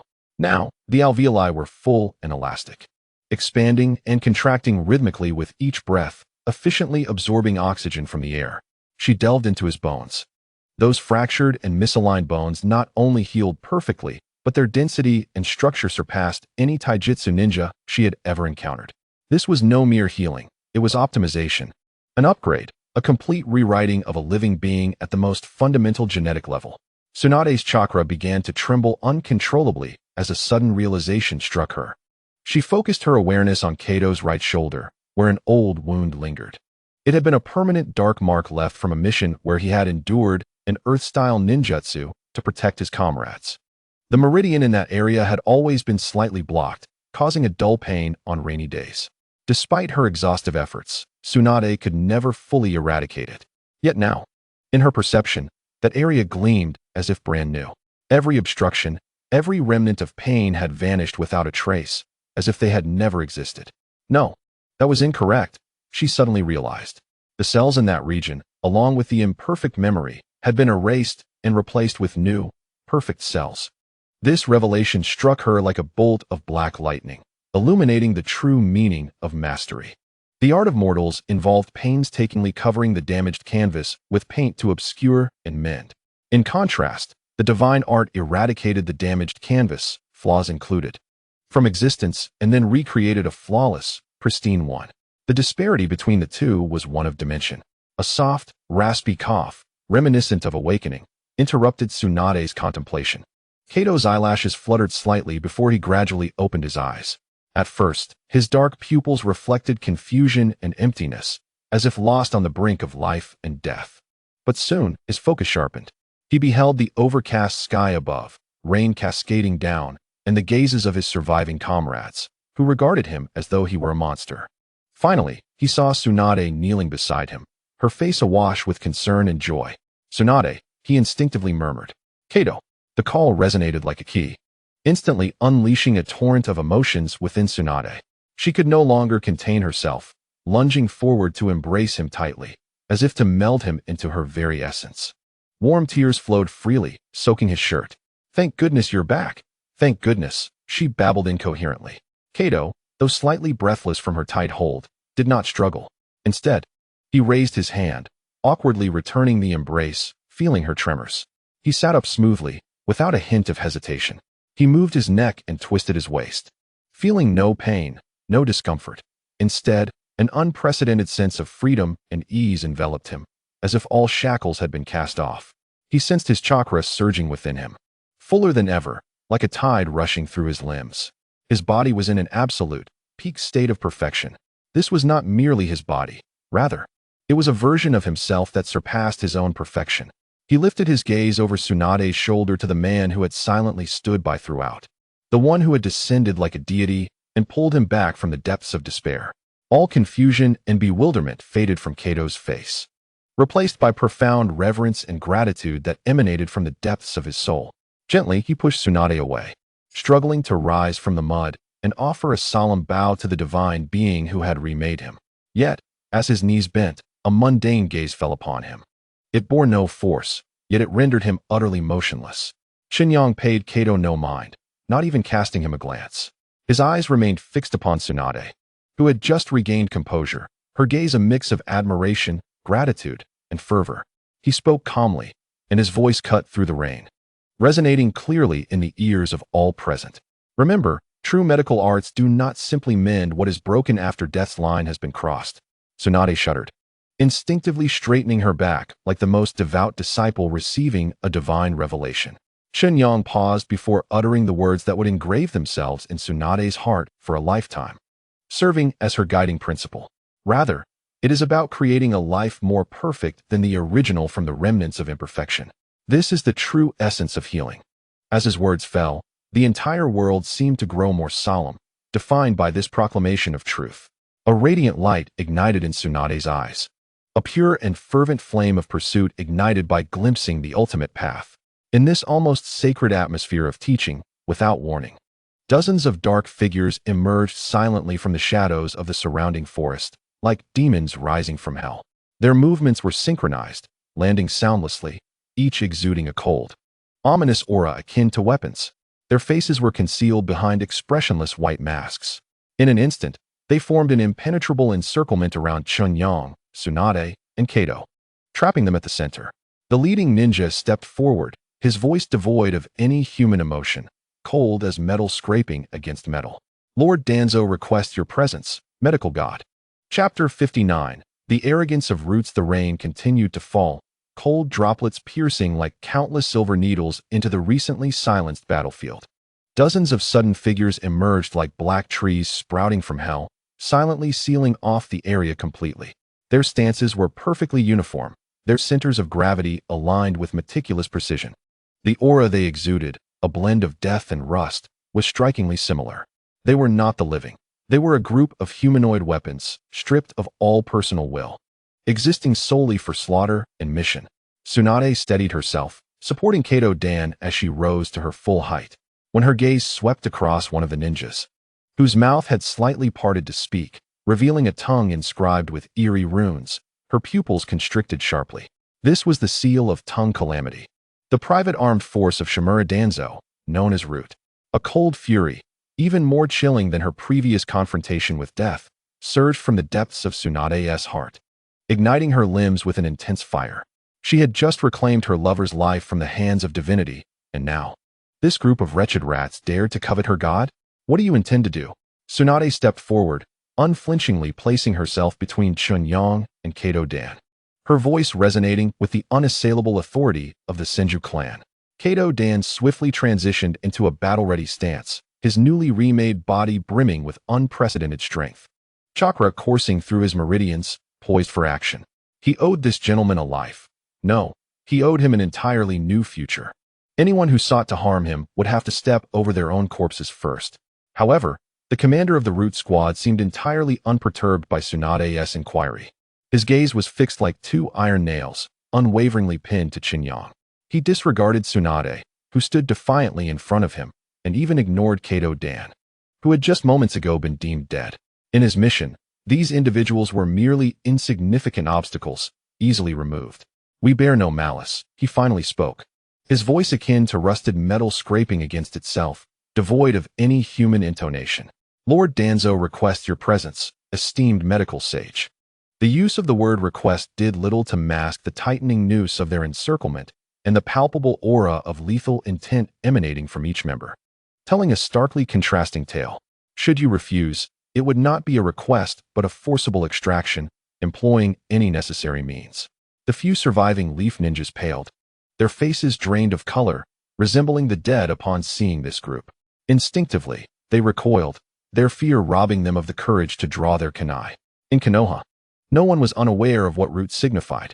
They were the darkness beneath the Hokage, phantoms lurking in the shadows, entities that should never be provoked. And now, these specters had surrounded a true god. The Root Commander's gaze greedily roamed over Chen Yang, as if appraising a rare treasure. They had been lying in ambush for 2 full days. Lord Danzo's orders were clear: capture the medical sage alive and dissect the secret that could reverse life and death. For this, they had devised the most thorough plan. Below this land, they had inscribed a newly developed, composite sealing barrier known as the Four Directions Extermination Array. Should their target exhibit the slightest movement, the barrier would activate instantly, locking down the space completely. In their view, this medical sage might possess extraordinary healing abilities, yet in the face of true combat and slaughter, he was ultimately just an inexperienced anomaly. And they were the experts. "Please do not resist," the Root Commander remarked with a cold, factual tone, "to prevent unnecessary casualties for yourself or your companions." He slightly tilted his head, casting a glance at Tsunade, whose face was etched with fury. His gaze was that of one observing a toy, ready to be crushed at any moment. Our invitation, he redirected his attention back to Chen Yang, his voice laced with the deep-rooted arrogance characteristic of Root. No one has ever been able to refuse. As his words fell, the air itself seemed frozen by this unassailable will. The killing intent surged to its zenith. A bloody battle was imminent. Yet throughout it all, Chen Yang, at the center of the storm, displayed no signs of change. No anger, no vigilance, not even a trace of curiosity. He stood quietly, as if the menacing root ninjas before him, along with the surrounding trees, soil, and rain, were all indistinguishable from one another. They were merely part of the scenery, insignificant backdrops soon to exit the stage. This utter disregard, stemming from a dimension of life itself, was more insulting than any furious roar or disdainful sneer. It introduced a crack, subtle yet incomprehensible, in the steel-like heart of the Root Commander. Amidst this frozen standoff, Chen Yang finally moved. He did not glance at the Root ninjas who had already placed their hands on their blades. Instead, he turned his head to regard Tsunade, tense with anger and anxiety, and Kato Dan, whose resolve was palpable. Then, in a voice so soft only they could hear, he calmly instructed, "Close your eyes." Chapter 60. The majesty of the divine. That gentle command resonated with more weight than any order could convey. Tsunade instinctively closed her eyes, unaware of why. Nor did she need to understand. After witnessing 2 miracles, every word from this man was, to her, akin to truth. Kato Dan hesitated slightly, but upon seeing Tsunade's unwavering action, he too chose to trust her and closed his eyes, surrendering his back and fate entirely to the deity who had just pulled him back from the abyss. This scene, viewed by the Root Commander, took on a drastically different meaning. Have they relinquished resistance? A cold, emotionless curve graced the corner of his mouth beneath the mask. Indeed, merely a healer with special abilities. In the face of true slaughter and encirclement, fear had ultimately led to submission. How dull. With no further patience, he raised his right hand, executing a cold and succinct gesture for execution. Engage. Formation. For directions, extermination. His icy voice echoed like a mechanical command through the rainy night. In unison, dozens of root ninjas moved with the precision of a singular entity. They simultaneously withdrew black stakes inscribed with bizarre runes from their tool pouches and forcefully drove them into the earth beneath their feet. Their hands moved with an extraordinary speed, rapidly forming seals. A mysterious and malevolent wave of chakra erupted simultaneously from numerous array stakes, the black runes slithering forth like serpents come to life, intertwining swiftly upon the muddy ground. A net, intricately woven to ensnare the divine, constructed from the darkest forbidden techniques of the hidden leaf, was on the brink of completion. Each face bore an absolute confidence, a conviction that their mission was nearing fruition. Yet, just as the great net was about to close, the world seemed to hit pause. Devoid of any forewarning, an indescribable force emanated from Chen Yang, radiating outward in all directions, an entity impervious to language and perception. It was not mere momentum, nor the scent of death, nor chakra. It was a primal will, transcending all physical laws, a divine impatience manifesting against the annoying dust in its courtyard. The leader of the root team, poised to complete the final seal, found his hand frozen midair. The arrogant smirk beneath his mask was abruptly stilled. He yearned to move, to execute the technique, yet his body, his chakra, even his heart, honed to a steel-like resolve, lost all control in that moment. A terror, far more horrifying than death itself, surged from the depths of his soul, paralyzing his every thought. What had transpired? This fleeting thought marked the last trace of his existence in this world. In the next instant, disintegration commenced, not merely on a macro scale, but at the most fundamental level. An irreversible and complete annihilation. The leader's fingers were the first to transform, the cells, molecules, and atoms that composed them severed by an invisible, supreme decree. No longer forming the concept of fingers, but dissolving into the most primitive, meaningless dust. No sound, no light, no explosion. His fingers simply vanished, silently, amidst the rain. Subsequently, his palm, his arm, his body followed suit. The white mask upon his face, the dark uniform he wore, the poisoned dagger in his grasp, all swiftly and completely disappeared from this realm in a manner that defied all comprehension, utterly silent.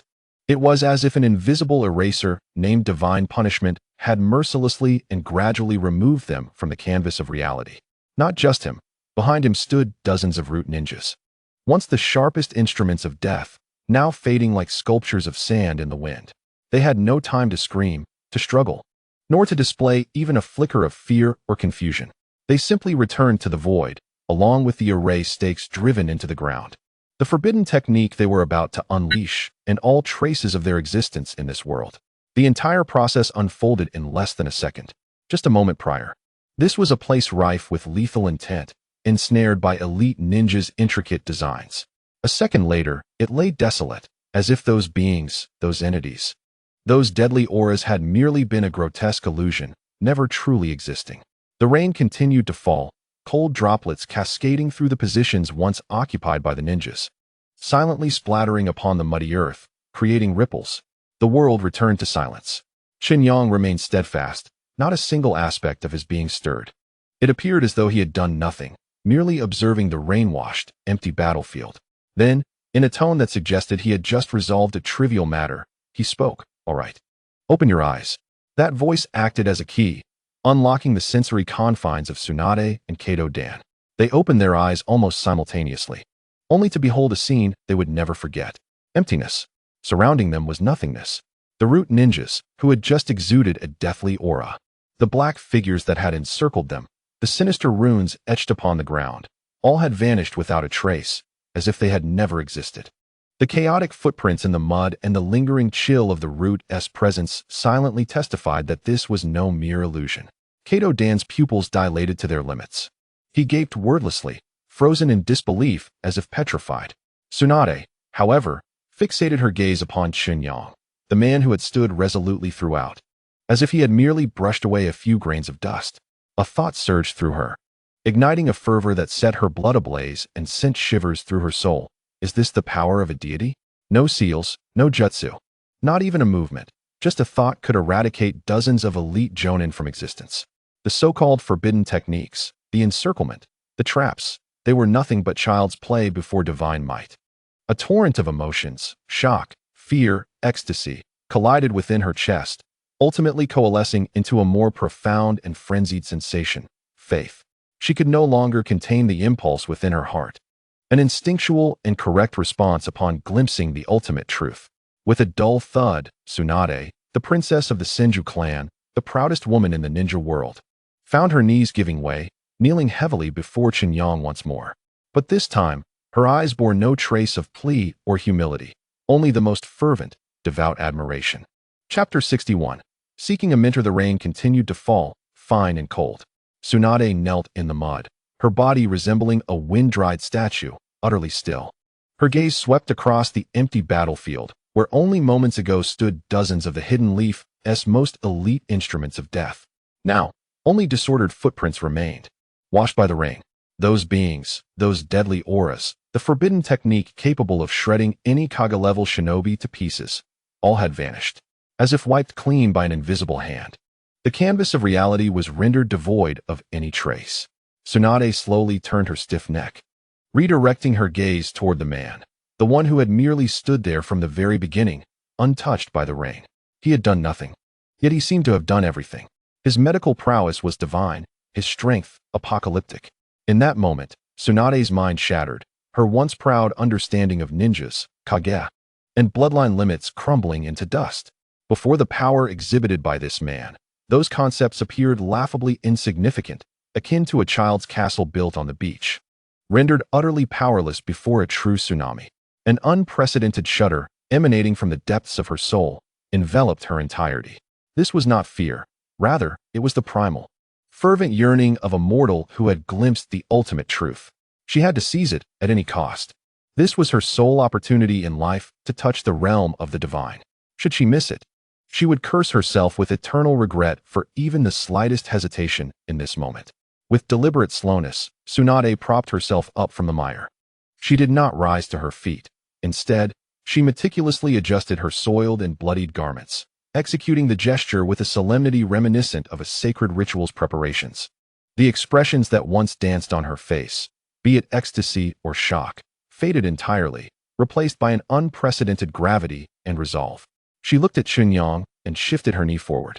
Then, under the completely dazed gaze of Kato Dan, she deeply bowed, bringing her once proud head, that of the princess of the Senju clan, heavily to the ground. Her forehead pressed firmly against the mud, mingled with rainwater and the scent of blood. This was the oldest and most solemn rite of apprenticeship in the ninja world. A relinquishment of all past identities, entrusting one's future entirely to the hands of a mentor. Please, her voice emerged from the ground, muffled yet imbued with an undeniable conviction that could shake mountains. Accept me as your disciple. The word struck Kato Dan's mind like a thunderclap. He gazed at Tsunade in disbelief, seeing the lover who had forsaken everything in pursuit of enlightenment. Tsunade's voice continued, each word echoing as if shouted by her very soul. Teach me the true art of healing. I am willing to serve you for life, to follow you without complaint. Kato Dan knelt again, respectfully stating, thank you for saving my life. I, Kato Dan, am willing to serve you loyally. Witnessing this, Kato Dan finally regained a sliver of his own consciousness from the overwhelming impact. He lowered his gaze to his unscathed chest, then glanced at Tsunade, who had prostrated herself in the dust for the sake of seeking the truth. Lastly, he looked at the man whose mere presence could dim the heavens. All gratitude, reverence, and astonishment coalesced into the simplest, purest of actions. Without a shred of hesitation, he followed Tsunade's lead, his knees crashing to the ground. He felt unworthy of apprenticeship, unable to grasp even the fringes of the path the other walked. All he could offer was his loyalty. Thank you for granting me a second chance at life. His forehead, too, touched the earth, his voice rich with relief and the highest respect. I am willing to serve you, no matter the cost. The rain gradually subsided. Silence enveloped the battlefield, broken only by the two kneeling figures and one standing. Chen Yang said nothing. He simply observed the two before him with calmness. His silence was an acceptance, a divine acknowledgement of faith offered by his followers. Just as this almost sacred silence, wherein the bond of master and disciple was about to be established, enveloped them, an unexpected voice emerged from the shadows of the war-scorched forest.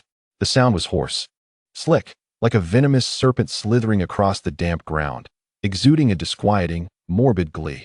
What a splendid performance, sir. I find your power quite intriguing. Chapter 62.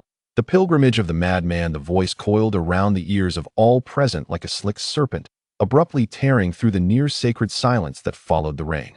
Tsunade and Kato Dan jolted awake from their reverent kneeling, turning sharply toward the source of the sound, their expressions swiftly replaced by vigilance.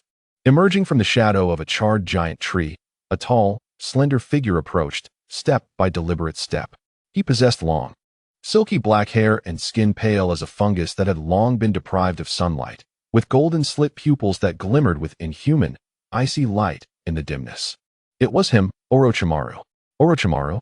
Tsunade instinctively exclaimed, her voice laced with incredulity. What are you doing here? As a comrade in life and death.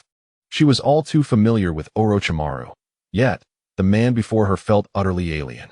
His face bore none of the usual indifference or calculation, but instead radiated a pathological, repressed excitement, as if a glutton who had starved for a millennium had finally glimpsed a feast capable of satiating his hunger.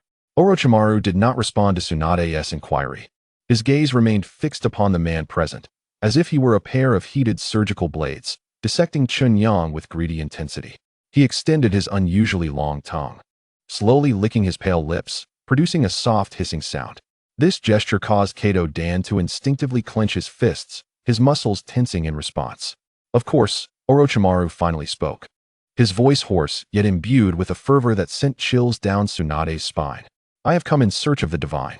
Ignoring the astonished expressions of Tsunade and Kato Dan, he advanced, moving with a slow, unwavering resolve akin to a pilgrimage. He bypassed Tsunade, who knelt as if she were merely an inconsequential stone by the roadside, and approached Chen Yang, halting 3 steps away, a distance fraught with both offense and profound reverence.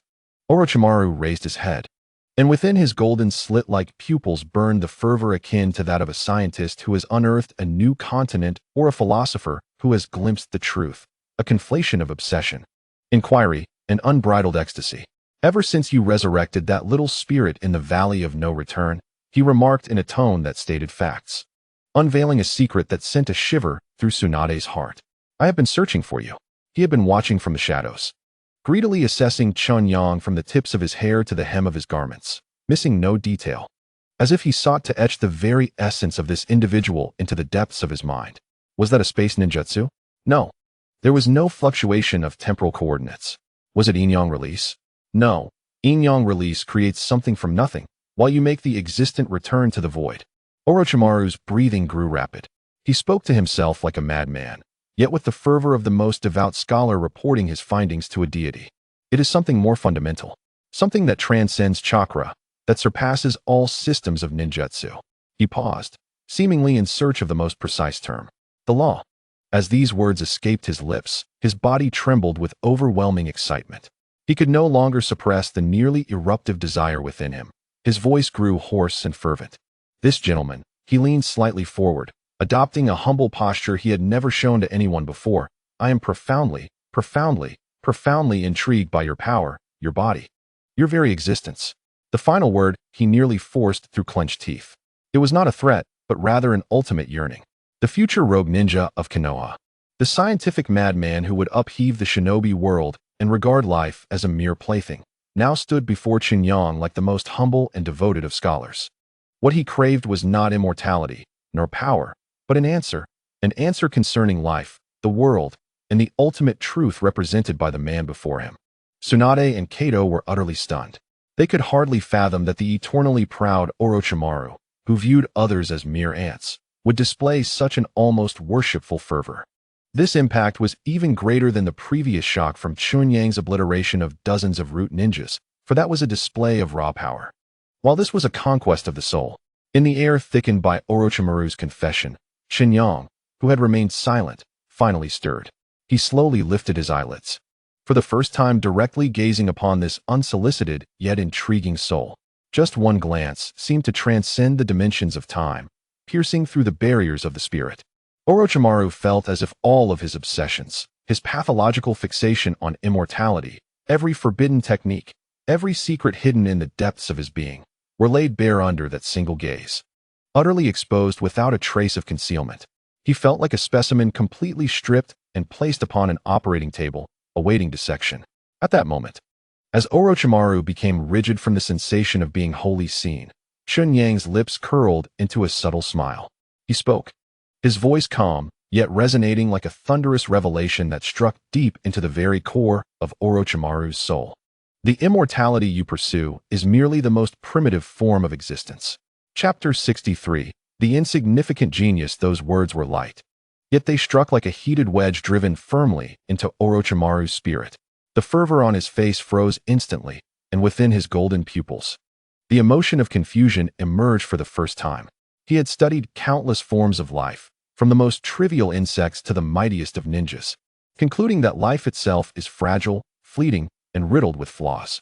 And immortality was the sole path to transcend this fragility, the ultimate evolution of existence.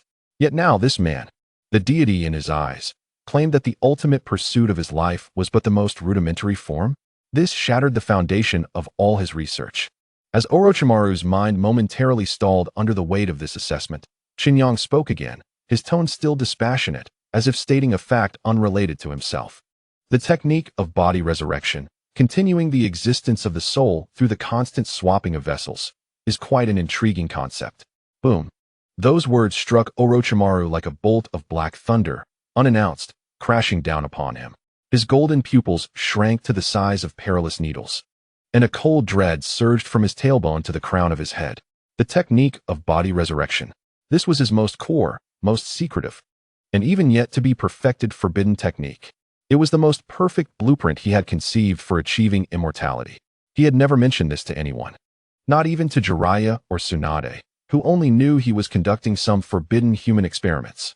Yet this man before him had merely glanced at him and, with a casual dismissal, unveiled the secret he had buried deep within his soul. In that instant, Orochimaru felt he was no longer a hidden serpent lurking in the shadows, but rather a pitiful white mouse nailed to a dissection table, every inch of his skin, every vein, laid bare for dissection. Though Tsunade and Kato did not comprehend what the technique of body resurrection entailed, they could clearly see the expression of astonishment appear on Orochimaru's face, a face that had always held composure and wickedness, now marred by an instinctive, undeniable fear. The most primal reaction after his secret had been utterly penetrated. Chen Yang paid no heed to Orochimaru's shock. He continued his evaluation, his tone that of a creator standing atop a mountain, assessing the childish sandcastle built by mere mortals at its foot. Alas, he shook his head, a hint of discernible disdain lacing his voice. With each transfer of the soul, wear and tear occurs due to the rejection by the vessel. This wear is irreversible. Your so-called immortality is nothing but the continuous swapping of a decaying raft before the soul completely dissipates. That is not eternity, that is mere survival. Every word struck like a poisoned scalpel, precisely and cruelly piercing the most vulnerable points of Orochimaru's psyche. His complexion turned ashen, devoid of color. For every word Chen Yang spoke was utterly accurate. The wear on the soul, the rejection of the vessel, these were the most intricate and unsolvable challenges in his current research. The very obstacles that had led him to question the viability of this path. He had believed that it was due to his own inadequacies in technique. Given sufficient time and ample experimental subjects, he would undoubtedly find a solution. Yet now, he comprehends the truth. It is not a matter of technology. It is a question of principles. The path he has chosen is fundamentally a dead end. And those forbidden techniques of yours, which you hold in such high esteem. Chen Yang's gaze seemed to penetrate Orochimaru's very being, revealing the experiments concealed within his laboratory, those specimens immersed in nutrient solutions, and the research notes filled with his frenzied ideas. The Edo Tensei, summoning the souls of the deceased, can only be sustained by the bodies of sacrifices, unable to unleash even half the power of the departed in life. The eight-headed serpent technique, seemingly formidable, is merely a forced catalyst of one's own cells, simulating a legendary form, while its essence has long since decayed. His tone dripped with unmasked disdain, a condescension that was palpable. All your research is but the most crude and incomplete imitation of the laws of life. You have not even grazed the threshold of the grand door of life itself. Orochimaru's body began to tremble uncontrollably. His once prized talents, his cherished forbidden arts, and his transcendent gifts were rendered utterly worthless before this man.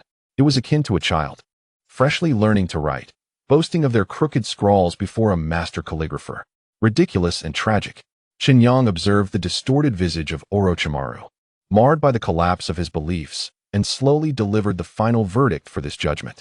The sound was faint, yet it struck Orochimaru's proud heart like a colossal hammer. Everything you pursue, in my eyes, is merely a jest.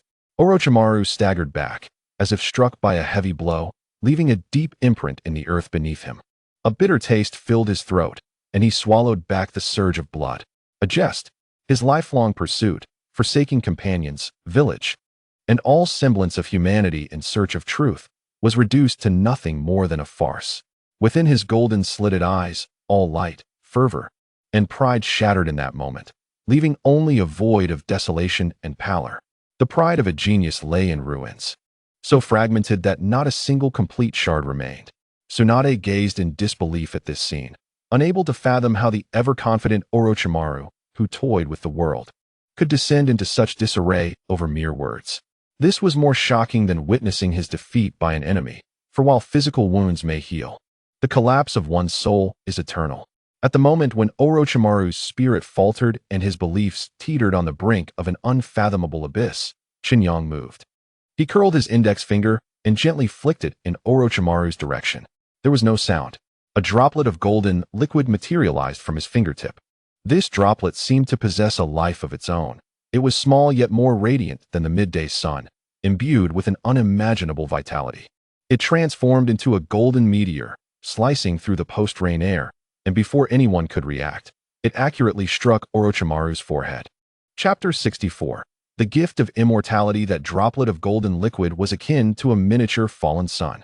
It tore through the rain curtain, leaving a brief, yet eternal, resplendent trail across the dim battlefield. Orochimaru's body was frozen in that instant, not ensnared by any jutsu, but by the complete collapse of his will. He could only watch helplessly as the small sun precisely collided with his brow. There was no sensation of impact, no pain. It simply melded into his skin, akin to a droplet of water merging with the ocean, as if it had returned to its long-lost homeland. In the next moment, a surge of heat erupted from his forehead. This was not the burning of flames, but an indescribable warmth, as if a star were rising within his skull. This stellar heat instantaneously transformed into a surging golden river, cleansing every meridian, every blood vessel, and every fiber within him. Orochimaru's body quivered violently, arching backward uncontrollably in an exaggerated curve, and a stifled groan escaped his throat, a mixture of profound agony and unparalleled ecstasy. He became acutely aware of the billions of cells within him, all wailing and rejoicing. They were not being healed, they were being reshaped. The aged, weary cells burdened with decay were being forcibly dismantled and reconstructed by that overwhelming golden energy. This was a creation storm unfolding at the very foundation of life. And then there was his soul, that long felt like an out-of-place traveler lodging in the dilapidated inn of his body. It had been eroded and worn down by the rejection encountered every time he performed the impure world reincarnation. Now, it was being gently enveloped and nourished by that golden light. All the sharp angles, all the fissures, all the incompatibilities were gradually being smoothed by a power of a higher dimension, as if a rough stone were being polished into a warm, translucent, perfect gem by the hand of a deity. His soul sighed in contentment. It had found its true home. He could feel his life extending in a way that transcended all mathematical logic, expanding wildly. This was not merely an increase in lifespan.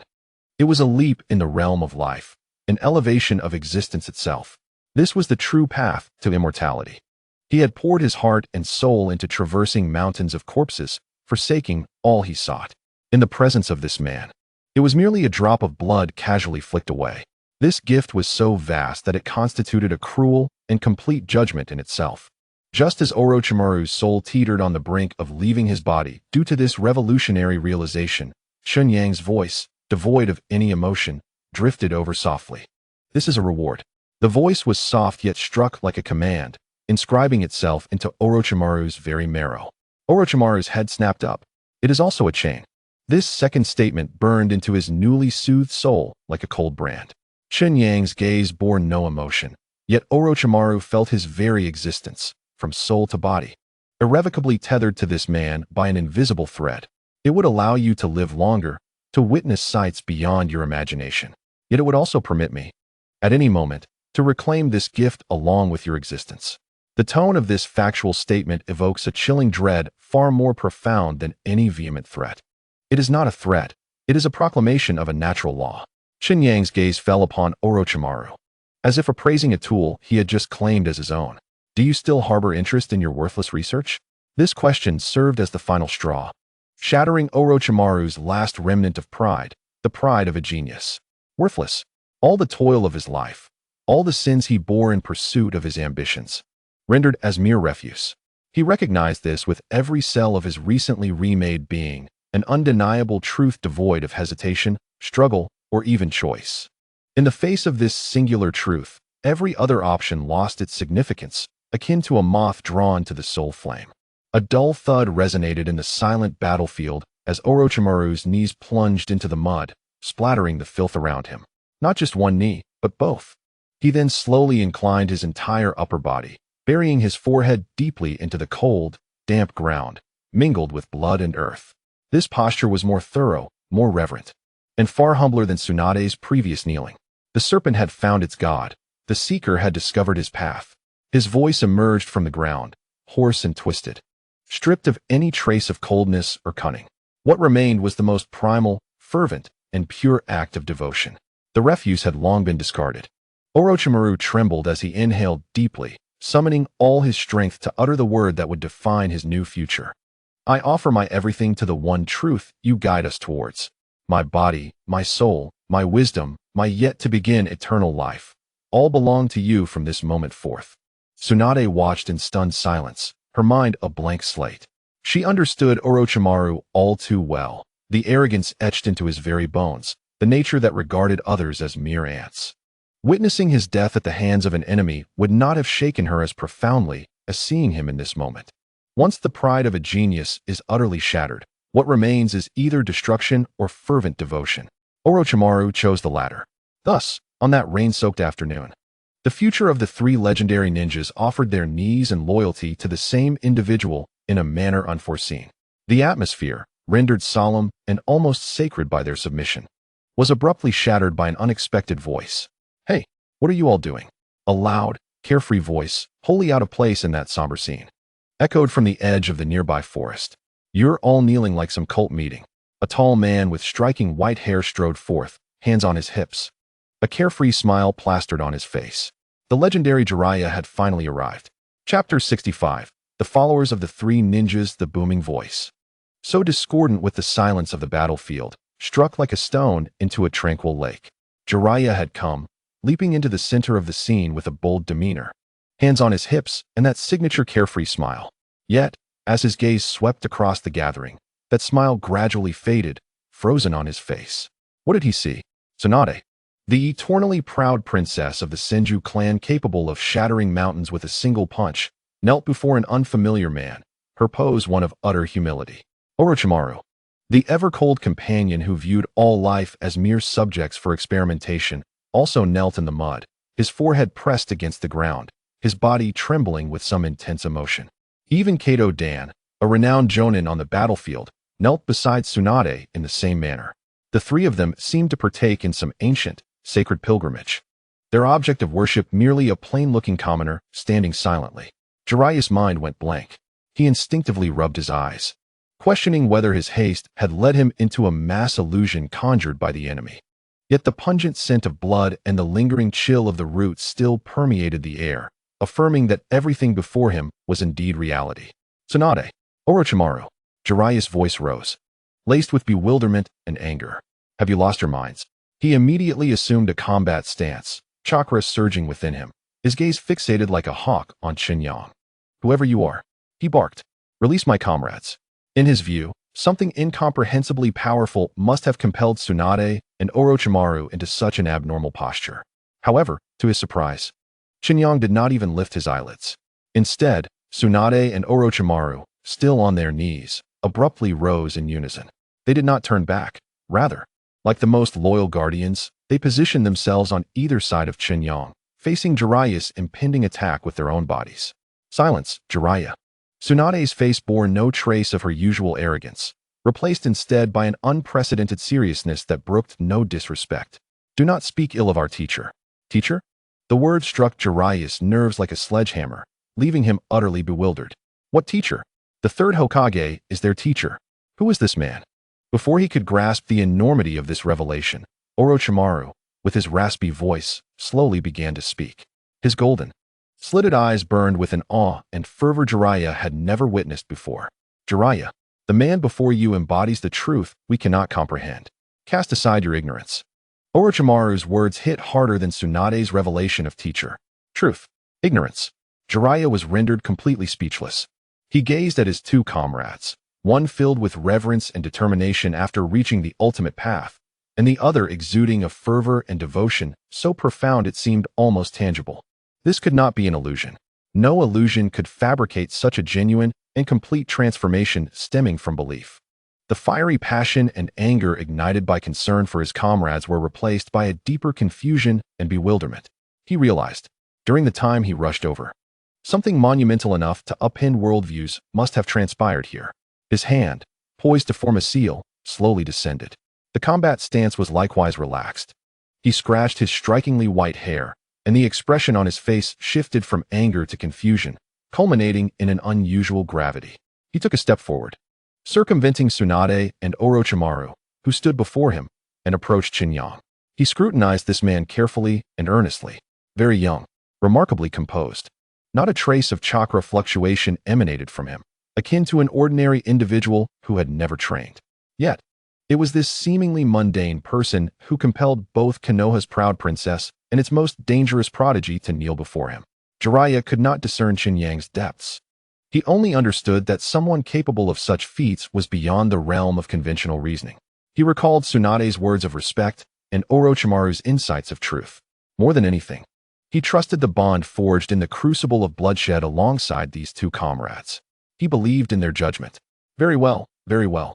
Jiraiya sighed deeply, a bittersweet smile mingling resignation and relief gracing his features. He spread his hands, bowing deeply in Chen Yang's direction. No kneeling. That was the final and sole pride that belonged to the heroic Jiraiya. Though completely bewildered by the current circumstances, he resolved that since these two had acknowledged you, his voice regained its usual cheerfulness. I look forward to your guidance. Thus, the future of the legendary three ninjas of Konoha, names that would reverberate throughout the shinobi world, pledged their loyalty and allegiance to the same individual on this nameless battlefield washed by the rain. Meanwhile, deep beneath Konoha, in the rude base, within a sealed stone chamber, cold and damp, Shimura Danzo stood before a wall, his exposed single eye glinting with a frosty, calculating light. Embedded in the wall were dozens of translucent, white jade tablets, each representing one of Root's most elite ninjas. Within each tablet was sealed a fragment of their life essence. As long as the jade existed, so too did they. When the jade shattered, so did their lives. This was one of his most crucial means of controlling this dark force. He awaited news from the front lines regarding the successful capture of the god of medicine. Countless schemes had been devised to pry open that man's mouth and dissect the secrets of reversing life and death. Suddenly, without warning, a crisp, subtle cracking sound echoed in the silent chamber. Danzo's eyelid twitched violently. He slowly turned his stiff neck, directing his gaze to the uppermost part of the wall. There, a fine crack appeared in the life essence jade representing the mission's captain. Before he could react, a series of sharp cracking sounds erupted, cascading like hail striking a rooftop. Urgent and relentless. The dozens of life essence jades, which symbolized an entire elite squad, shattered simultaneously under Danzo's horrified gaze, transforming into a cold, lifeless dust strewn upon the ground. Chapter 66. Danzo's Fury Root. Deepest depths of Konoha. Here, there was no wind, no light. Only the eternal chill and dampness seeping through the crevices of the stone walls. The air was as solid as ice. Shimura Danzo stood before the empty wall, motionless. At his feet lay dozens of heaps of dull, white powder. Not long ago, they had represented the pinnacle of Root's combat prowess. Now, they were mere dust. A barely perceptible breeze emerged from behind him. A Root ninja knelt on one knee, his head bowed deeply, his body trembling violently from uncontrollable fear. Lord Danzo. His voice was as if sandpaper had scraped it, dry and hoarse. The first and second tracking teams have gone completely dark. All sensory barriers set around the battlefield have recorded no chakra responses. The enemy's intelligence is blank. Blank. This word pierced Danzo's exposed eye like a glowing steel needle. Annihilation. An entire squad composed of elite jonin, equipped with the latest forbidden techniques, had been utterly erased in mere minutes. Not even a distress signal, a scroll of intelligence, or a trace of chakra had returned. This was not combat. This was purification.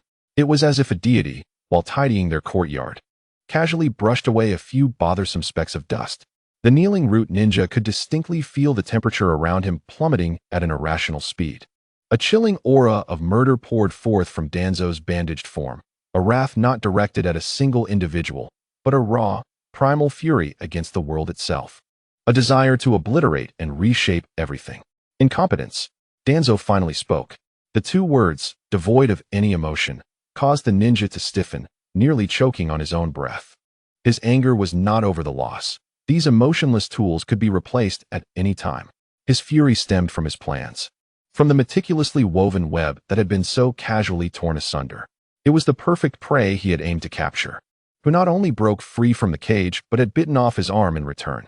This feeling of losing control inflicted a long-forgotten sting upon his ambition-soaked heart.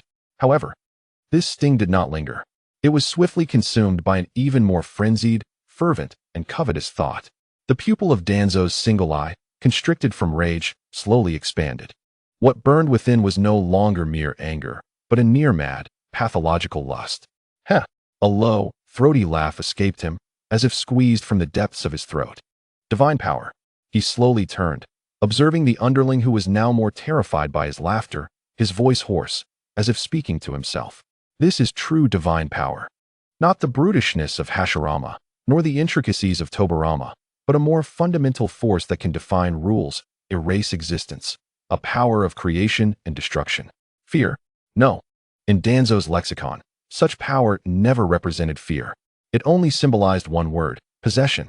Such power, he murmured, a terrifying light flickering in his single eye. One must never allow that which lies beyond the village to run rampant. It must be controlled, confined within a cage, and transformed into the sharpest fang of Konoha. It shall become my ultimate weapon in unifying the entire shinobi world. His heart, already twisted by the corruption of power, did not falter even a fraction in the wake of this devastating defeat. Rather, it blazed with an intensity akin to flames doused in boiling oil. Any sacrifice is worthwhile. Any price can be paid. He abruptly lifted his head, issuing an unassailable, icy command to the subordinate who was on the brink of being overwhelmed by this fervent madness. Relay my orders. Elevate the threat level of the medical god to the highest degree. Designate it as a national annihilation level. The very phrase national annihilation level rendered the mind of the root ninja blank in an instant. This was the highest alert ever invoked since the establishment of Konoha, applicable only to a scenario capable of obliterating the entirety of the Land of Fire, a true cataclysm. Initiate Plan Alpha. Danzo's voice grew ever colder, increasingly fervent. Inform all our pawns concealed in various nations to deploy every resource at their disposal. I demand to know everything about him, his preferences, his weaknesses, the intelligence of all those surrounding him. I must make him understand. He paused, a serpent-like glint flickering in his singular eye. Individual strength pales in comparison to the will of the village, to the torrent of war.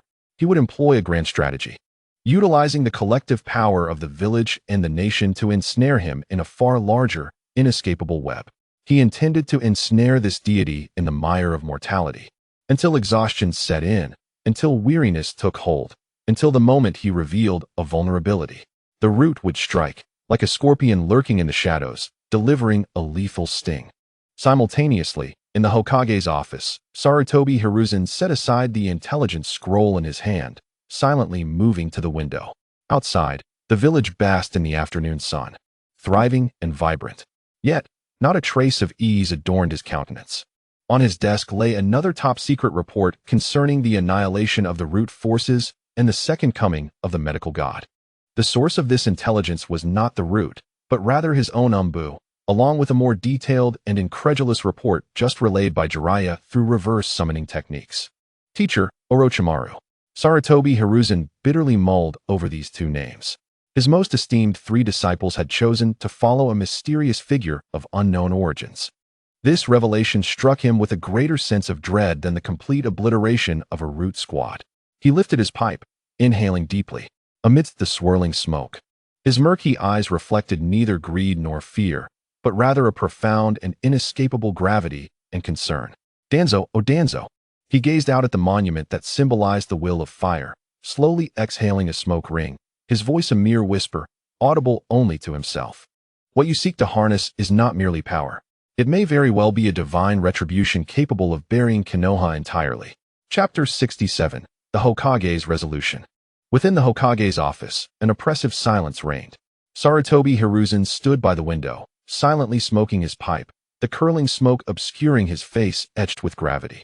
The intelligence scroll in his hand had been crumpled slightly from his grip. The office door remained closed. Yet a figure emerged as if materializing from the shadows of the corner, silently coalescing into form. Bandages wrapped around half of his face, revealing only a cold and piercing eye. Shimura Danzo. He offered no greeting, nor any unnecessary gestures, but broke the stillness with a voice that was almost accusatory, hoarse with urgency. Hiruzen, you have seen it. Sarutobi Hiruzen did not turn. His gaze remained fixed on the sunlit, tranquil village outside. I have seen it. He exhaled a smoke ring slowly, his voice tinged with fatigue. And so? Danzo stepped forward, the wooden floorboards groaning beneath his feet. And so? This individual is extremely dangerous. The ease with which he annihilated an entire elite squad signifies he could effortlessly erase any division of Konoha. We must immediately deploy every available resource. We must eliminate or seal him before he poses an even greater threat. His singular eye gleamed with a madness that demanded any price be paid. I need your authorization. Hiruzen, authorize me to use that. Finally, Sarutobi Hiruzen turned slowly. He lightly tapped his pipe against the ashtray, raising his eyelids to meet the gaze of his longtime companion. There was no anger in his eyes, only a profound, almost disappointing calmness. Danzo. His voice was soft yet imbued with an icy gravity that seemed to lower the temperature of the entire office. An elite squad equipped with forbidden techniques was completely eradicated without even a cry for help reaching us. He paused, each word striking Danzo's ambition-fueled heart like nails. Tell me, how many more must we send before it becomes meaningful? Do you wish for Konoha's shinobi to sacrifice their lives to fill an abyss that cannot be seen? Danzo's breath caught sharply. He yearned to retort, but found no words to counter the truth. Sarutobi Hiruzen turned away, returning to his seat, slowly sitting down. He picked up the report concerning Tsunade, gently tracing the familiar name with his fingers. That girl, Tsunade, has always been prouder than anyone. His voice grew distant. The one who can make her willingly kneel and become a disciple. He gestured toward another report regarding Shodame and the resurrection of the dead. Danzo, this transcends the realm of ninjutsu. This is not a war that can be calculated through sacrifice and tactics. Sarutobi Hiruzen lifted his head, the wisdom of the Hokage shining in his murky eyes. He made a resolution. Until the true intent and identity of this threat were fully understood, Konoha must not, under any circumstances, become its enemy. What? Danzo's singular eye filled with bloodshot fury. Hiruzen, you are courting danger with a tiger. Such uncontrollable power is the sharpest sword hanging over the village's head. Sarutobi Hiruzen ignored his outburst.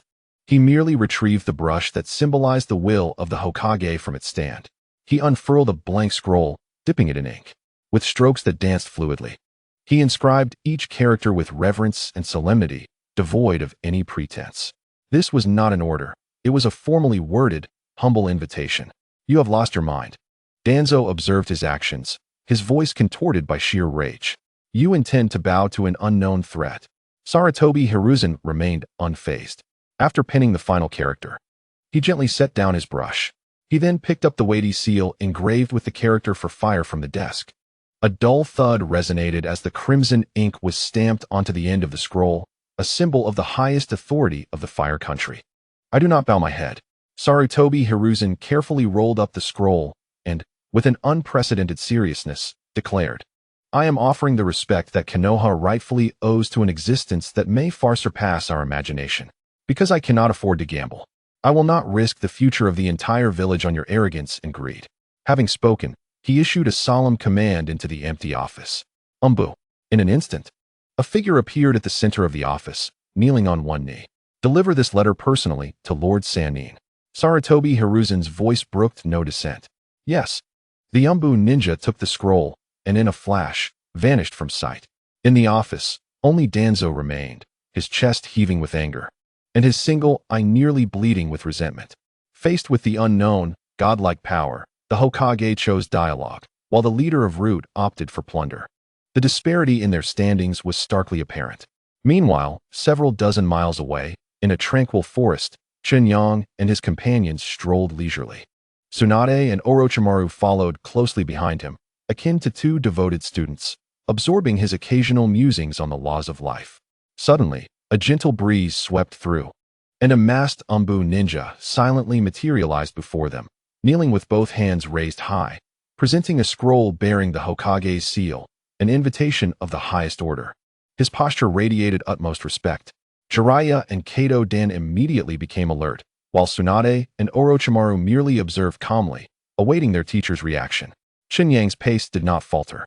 He did not even glance at the Umbu ninja as he passed by. Just as he brushed past the invitation, a burst of golden flames erupted above the scroll. The flames bore no warmth, yet were overwhelmingly authoritative. In the Umbu ninja's wide, horrified eyes, the invitation, along with its sealing technique, disintegrated into a cloud of black ash within a second, as if it had never existed. Chapter 68. The classroom of the god of medicine. The cloud of black ash had yet to fully dissipate in the air. The kneeling Umbu ninja felt as rigid as a stone, lacking even the courage to lift his head. He sensed that his life, just moments ago, was indistinguishable from that scroll representing the Hokage's will. Both could be effortlessly erased, mere dust. He dared not linger for another second. His body transformed into a blur, fleeing in a panic deeper into the forest. Chen Yang paid no mind to the fleeing insect. His steps continued unbroken, merely turning his head to observe the three faces beside him, each reflecting a different emotion: Tsunade's reverence, Orochimaru's fervor, and Jiraiya's confusion and awe. In a tone of unadorned fact, he stated, "Konoha is too small, so small that it cannot contain a complete truth." He halted, his gaze sweeping across the trio before settling on Tsunade and Orochimaru. "From today onward, I shall teach you some true arts." The phrase true arts struck like thunder, resonating deep within Tsunade and Orochimaru's souls. They instinctively held their breath, their faces displaying the utmost blend of anticipation and tension, akin to those about to receive a divine oracle. Jiraiya scratched his head, sensing that what was about to unfold would likely upend his understanding of ninjutsu developed over the decades. Chen Yang spoke no further. He merely turned and sauntered deeper into the forest. The four followed in silence, traversing the scorched earth and crossing blood-stained streams until they arrived at a secluded valley resembling a fairyland. Here, waterfalls cascaded like the Milky Way, steam rising into the air. Ancient trees flourished, each leaf seemingly breathing in the purest energy. The air was thick with a vibrant life force, almost palpable. The three were not ordinary beings. They could distinctly perceive that the natural energy here was purer than that of Myobokuzen or the Dragon Cave, 100-fold. This was the courtyard of the divine. They all presumed their teacher would impart some earth-shattering forbidden technique or a celestial art leading to the realm of gods.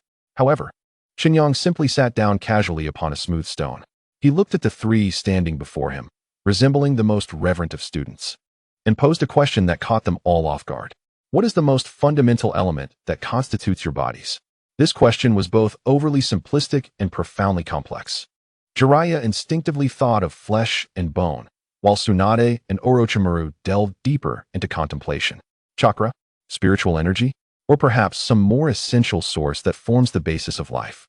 Observing the bewildered expressions on their faces, Chen Yang did not wait for their answers. He extended his right hand, palm facing upward. A sphere of chakra gathered in his palm, yet it was not any form of ninjutsu. It was a meticulous construction under Chen Yang's will, one that Tsunade and Orochimaru could not comprehend. A softly glowing, translucent orb manifested in his palm, within which lay a complex structure akin to precise machinery, nuclei, mitochondria, and countless diminutive organs whose names eluded them, yet their significance was palpable. It resembled a miniature universe, slowly rotating in Chen Yang's palm. Tsunade and Orochimaru's pupils dilated to their limits. As the pinnacle medical ninja and biologist of the ninja world, they instantly recognized what it was. Cells. Tsunade's voice faltered. overwhelmed by sheer astonishment. Chen Yang's first lesson was not about ninjutsu or celestial arts, but rather the most fundamental unit of life that they had glimpsed under a microscope, but never truly comprehended. Indeed, Chen Yang's calm voice resounded, "All life begins here." With those words, he concluded. In the palm of his hand, a minuscule universe began its intricate evolution. It divided into 2, then 4, then 8. This was not a mere act of splitting. Each division was accompanied by a visible, spiral light ribbon, perfectly replicated from the nucleus and conveyed to the new cells. This luminous band was imbued with an indescribable, mysterious, and sacred beauty. It resembled a spiral staircase leading to the deepest secrets of life. Orochimaru's breath quickened abruptly. He fixated on that spiral light, and within his golden-slit pupils burned a fervor 100-fold more fervent than any discovery of forbidden techniques. He felt that all the secrets he had pursued throughout his life regarding immortality and the essence of life were inscribed upon that small, spiral ribbon of light. It was the essence of life itself. Chen Yang's voice acted as a key, unlocking the door to a new world for him. What you refer to as genes records everything about you. Your skin color, your lineage, your talents, even the most primal imprint of your soul. It is a sacred scroll filled with laws. Boom. This statement utterly shattered the last vestiges of mortal comprehension within Orochimaru and Tsunade. All their past research, all their medical ninjutsu, all their taboo experiments had merely been crude attempts at the cover of this sacred scroll. Yet this man before them could not only read this scroll with clarity, but could even inscribe upon it himself. Reviving the rope tree, reshaping the Kato fracture. These were not miracles. They were simply this deity picking up the pen to erase the flawed characters representing death and imperfection, rewriting them as symbols of perfection and eternity. Tsunade and Orochimaru gazed in rapturous awe, feeling as though the decades of their lives and research had become a mere jest. They resembled 2 primitive beings emerging from a cave for the first time to behold the true night sky. Jiraiya was enveloped in confusion. Unable to grasp the concepts of cells and genes, every word eluded him. Yet he could discern the profound sense of awe and total surrender reflected on Tsunade and Orochimaru's faces. He sensed that a door to a new world, one he could not even see, was being forcefully kicked open by the man before him. In this atmosphere rendered silent by the weight of knowledge, Chen Yang slowly withdrew the radiance from his palm. He delivered a summation, and his voice marked a sacred conclusion to this revolutionary lesson. The ninjutsu you have learned in the past, regardless of its might, merely scratches the surface of worldly phenomena. What I am to teach you, he paused, his tone imbued with an undeniable authority that defined truth, is to create, to modify, and to master the laws of the world. The very words laws caused both Tsunade and Orochimaru to tremble with overwhelming excitement. They finally comprehended the magnitude of the existence they were following. At that moment, Chen Yang's gaze fell upon Tsunade. Observing her flushed face, brimming with exhilaration, he calmly posed a question that made her heart skip a beat. Your proud technique of the 100 healings and creation rebirth, which exchanges the burning of life for a fleeting moment of immortality, such a crude exchange technique. Would you wish to learn something truly perfect? Chapter 69. Perfect rebirth. That seemingly casual inquiry hung suspended in the silent air of the valley, piercing through Tsunade's innermost pride and arrogance like a needle. A crude exchange technique, if uttered by anyone else in the ninja world, Tsunade would have unhesitatingly delivered a fiery punch to convey the meaning of true crudeness. Yet when it came from the lips of this man, the one who redefined medicine and life, it transformed from mere critique into truth, a verdict. Tsunade's body trembled as the exhilaration birthed from glimpsing the mysteries of life was instantly supplanted by an even more fervent thirst for higher knowledge. Without a hint of hesitation, without a trace of the dignified restraint befitting a member of the Senju clan, she stepped forward and deeply bowed. This gesture of reverence was more standard and sincere than any prior. Please, guide me, master. Her voice was devoid of plea, embodying the purest and most humble inquiry of a seeker before the supreme truth. Chen Yang regarded her with an inscrutable expression. Your technique draws energy from within. He extended a finger toward the diamond-shaped seal on her forehead. It resembles a water pouch. You tirelessly fill it with water, and in battle, you release the water to mend your injuries. This analogy was simple and straightforward. Tsunade instinctively nodded. This was indeed the core principle of her 100 healings and creation rebirth. Yet the water within the pouch ultimately represented your own vitality. Chen Yang's voice remained unwavering. Each time you utilize it, you are prepaying your lifespan. The more you use it, the quicker you perish. You believe you are conquering death. In reality, you are merely hastening your demise. Each word struck like a scalpel, exposing the ugly and lamentable core of Tsunade's proud, forbidden technique. Her complexion paled slightly. She understood these truths, yet in the past, she had no better alternatives. However, Chen Yang's tone shifted. This world itself is an infinitely vast reservoir. He spread his arms as if to embrace the entire valley. The air, the rocks, the flowing water, all are filled with unclaimed energy, what you refer to as natural energy. The utterance of those 4 words sent a shiver through Jiraiya, his eyes widening in astonishment, while Orochimaru's golden-slit pupils ignited with unprecedented brilliance, as if he had suddenly grasped a profound understanding, causing his breath to quicken. Chen Yang's gaze returned to Tsunade. Your seal has been misguided from the outset. It should not merely serve as a battery for storing your chakra. His voice bore the weight of enlightenment. It ought to function as a switch. A supreme switch capable of harnessing the boundless natural energy from the outside world for your own use. Boom. This declaration cleaved through the fog in Tsunade's mind like a bolt of creation's lightning. A switch, not a battery. At that moment, her genius mind, as the pioneer of medical ninjutsu, whirred into a frenzy. Indeed, why must she rely on her own vitality? The world itself was brimming with inexhaustible life force. Her technique was fundamentally flawed. She was not creating, she was merely relocating. She was transferring her future life into the present for use. True creation should arise from nothingness, harnessing the world's power to reshape oneself. The moment she grasped this, Tsunade's chakra surged with exhilarating intensity. Her remarkable intellect allowed her to comprehend her course of action almost instantly after Chen Yang's words fell. She promptly seated herself cross-legged and formed hand seals, not those of any ninjutsu, but a novel seal she devised based on her understanding of the Yin seal. The diamond-shaped mark on her forehead began to emit a faint glow. Yet this time, the chakra within did not press inward upon her cells. Rather, it flowed outward, constructing a remarkably intricate chakra field akin to a radar. This field, centered around her, gradually expanded throughout the valley. She was attempting to use her meager chakra as a conduit to connect, communicate, and leverage the vast ocean of natural energy. This was an exceedingly perilous endeavor. A moment's carelessness could cause her body to burst from the overwhelming influx of foreign energy. Yet, Chen Yang merely observed silently, harboring no intention of intervening. For he understood that the best protection for a genius was to allow her to weather the storm. 1 minute, 2 minutes. Sweat beads began to accumulate on Tsunade's forehead. Her complexion paled from intense concentration. Just as she felt she might falter, a hum resonated through the air of the valley, as if it were trembling slightly.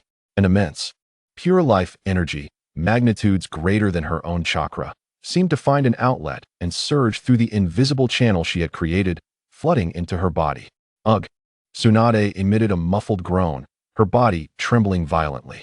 It felt as if a small stream had suddenly merged with an ocean. The colossal energy washed through her meridians, nourishing her cells. Her body rejoiced, and her soul sighed in contentment.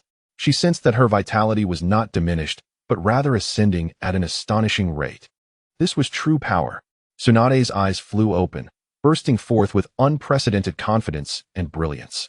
Without hesitation, she drew a kunai from her waist and made a deep, bone-revealing incision on her flawless left arm. Blood gushed forth instantaneously.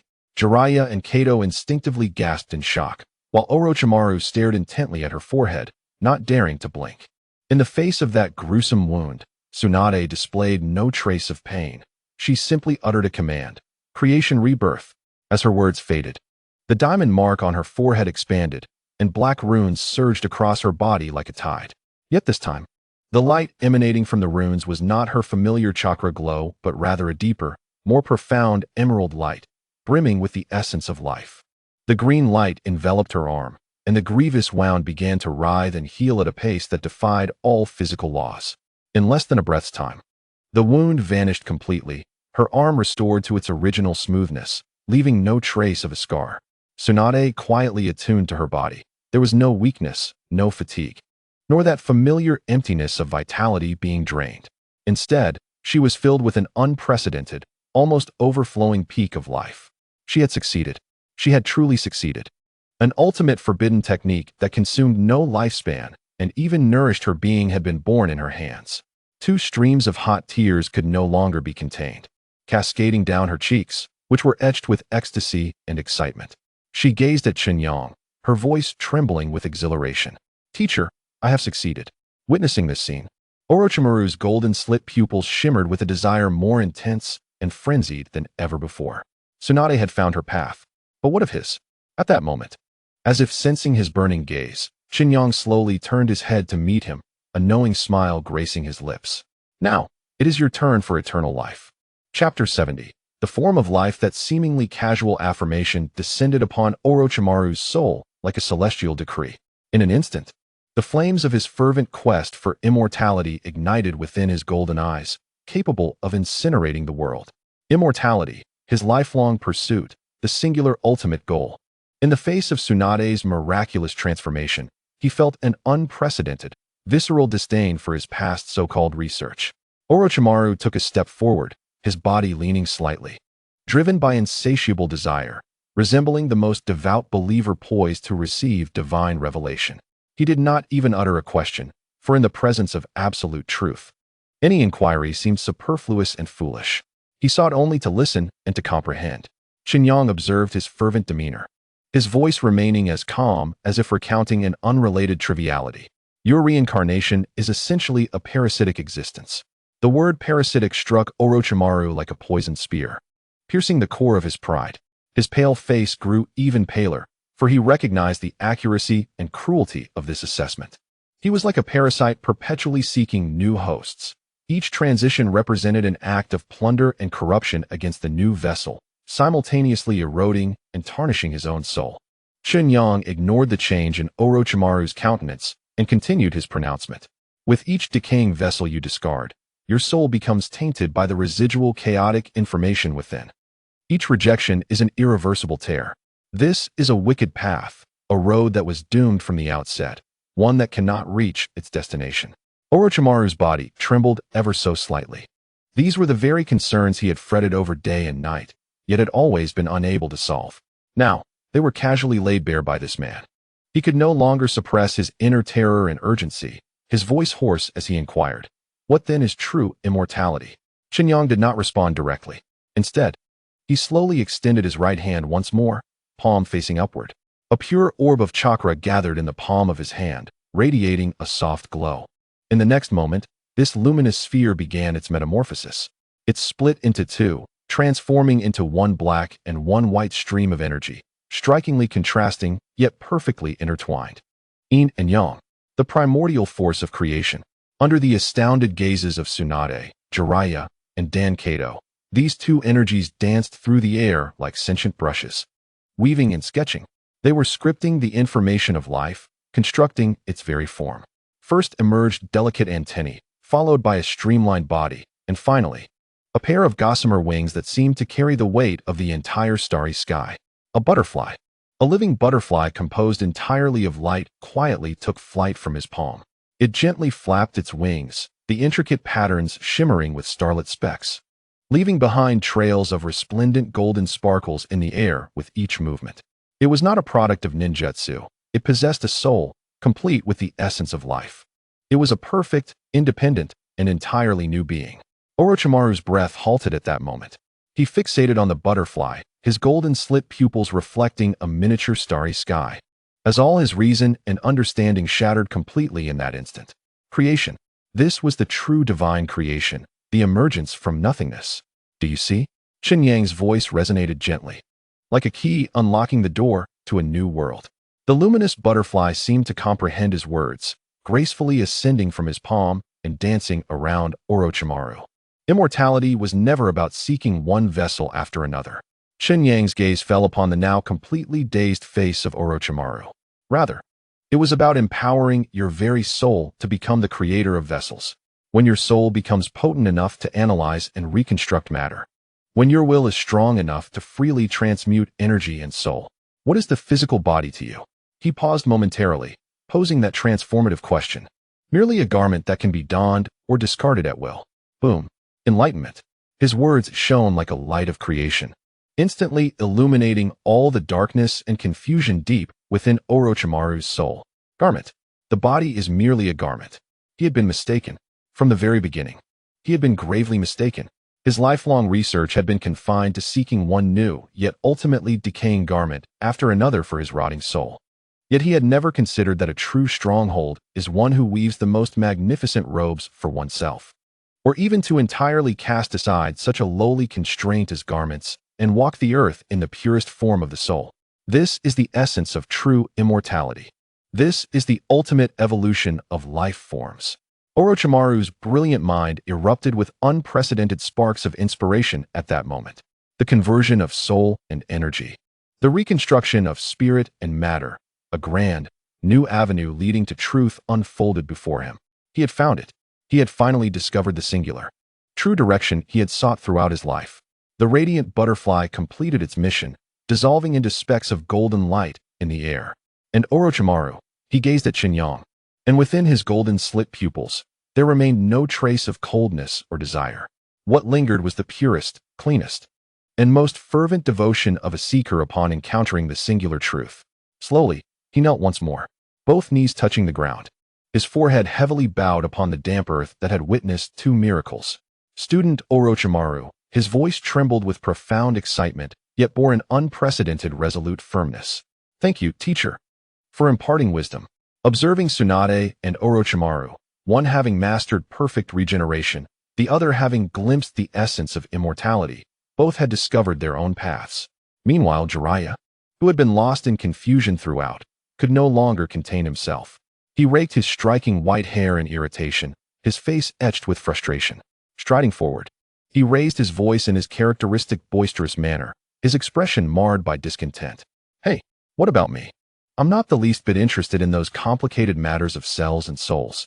Chapter 71. The Path of Heroes. Chapter 71. The Path of Heroes. That loud, unabashed complaint echoed in the silent valley. Jiraiya looked at one immersed in the ecstasy of cellular reconstruction and another who had glimpsed the truth of eternal life, both wearing expressions of carefree frustration. Chen Yang shifted his gaze from Tsunade and Orochimaru to the tall man with white hair. For the first time, he displayed an expression that could be described as a smile. Your path, Chen Yang's voice carried a rare, almost playful lightness, is quite simple. Push the power you take pride into unimaginable extremes, and that will suffice. This statement ignited Jiraiya in an instant. It was precisely what he loved to hear. Oh, Jiraiya's eyes lit up, excitement coursing through him as he rubbed his hands together, every cell in his body stirring with anticipation. How do I do that? Chen Yang did not respond. He merely gestured towards the open space with a slight nod. Show me your strongest form. Sage mode. All right. Jiraiya had been waiting for those words. He let out a hearty laugh, his feet pounding the ground as he leapt to the center of the open space. His hands, moving with a speed contrasting his boisterous exterior, came together in a prayer pose. Sage art, he called out. A vast and wild surge of natural energy was forcibly drawn from all directions, rushing into his body with fervor. Buzz. The air trembled violently, centered around Jiraiya. An overwhelming aura surged skyward, causing nearby trees to sway wildly. His body began to undergo dramatic alterations. The sides of his nostrils widened rapidly. Red shadow-like patterns emerged around his eyes, and on each shoulder perched a somber-faced toad sage. Fukasaku and Shima. A chakra far surpassing the norm for a Kage erupted from within him. This was Jiraiya's ultimate state, imperfect sage mode. How about that? Jiraiya reveled in the surging power within him, flashing a confident grin. He felt he could punch through a mountain. However, Chen Yang merely observed him quietly and then gently shook his head. You are borrowing it. That plain voice distinctly reached Jiraiya's ears, instead of resonating with it. Jiraiya's smile faltered slightly. Chen Yang's gaze fell upon the unmistakable amphibian traits on his face. Natural energy is the purest form of vitality in this world. It does not belong to you, hence it will reject you. In a desperate attempt to accommodate this alien force, your body is compelled to alter its form to adapt. Thus, you find yourself in this ludicrous half-human, half-frog guise. The term ludicrous pricked Jiraiya's pride like a needle. He found himself unable to refute it, for he knew that every word spoken by Chen Yang was entirely accurate. The overwhelming burden of sage mode, the amphibian transformation of his body, These were the dilemmas he had long been unable to resolve. He had always believed this was the inevitable cost of practicing sage arts. So, what was to be done? Jiraiya's smile vanished, replaced for the first time with a genuine expression of humility and eagerness to learn. Chen Yang did not delve into esoteric theories as he had with Tsunade and Orochimaru. He recognized that for this great hero, direct experience surpassed 1,000 theoretical explanations. He raised his hand, extending a finger towards Jiraiya, and gently tapped. There was no sound, no brilliance. Jiraiya felt no fluctuation of chakra. Yet, he sensed it, a thought, indescribable by any language, traversed the distance of space and softly imprinted itself upon his brow. In that moment, Jiraiya perceived a transformation of the entire world. He seemed to hear the whispers of each leaf as the wind brushed past them. He seemed to scent the fragrance of every seed striving to sprout deep within the earth. He seemed to feel the warm rhythm carried by each ray of sunlight as it descended. The world was no longer a collection of isolated objects, but a magnificent, harmonious, breathing entity. And he was a part of this entity. The wind was him, the water was him, the mountains and stones were him. All of nature was him. The sensation was wondrous beyond measure.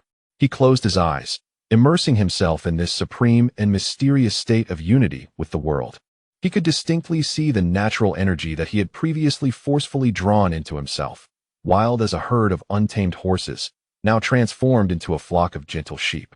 Quietly and affectionately surrounding his soul, they were no longer outsiders. They were children returning home. Enlightened, Jiraiya once again endeavored to absorb natural energy. This time, he refrained from the crude method of forceful pulling. Instead, he simply opened his embrace. Boom.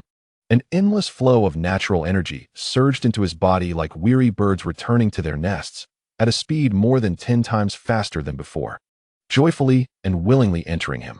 There was not the slightest hint of rejection or discomfort. The sensation was as natural as breathing. Jiraiya abruptly opened his eyes. The amphibian characteristics on his face were visibly receding at an astonishing rate. The red shadow vanished, and his wide nostrils returned to their original state.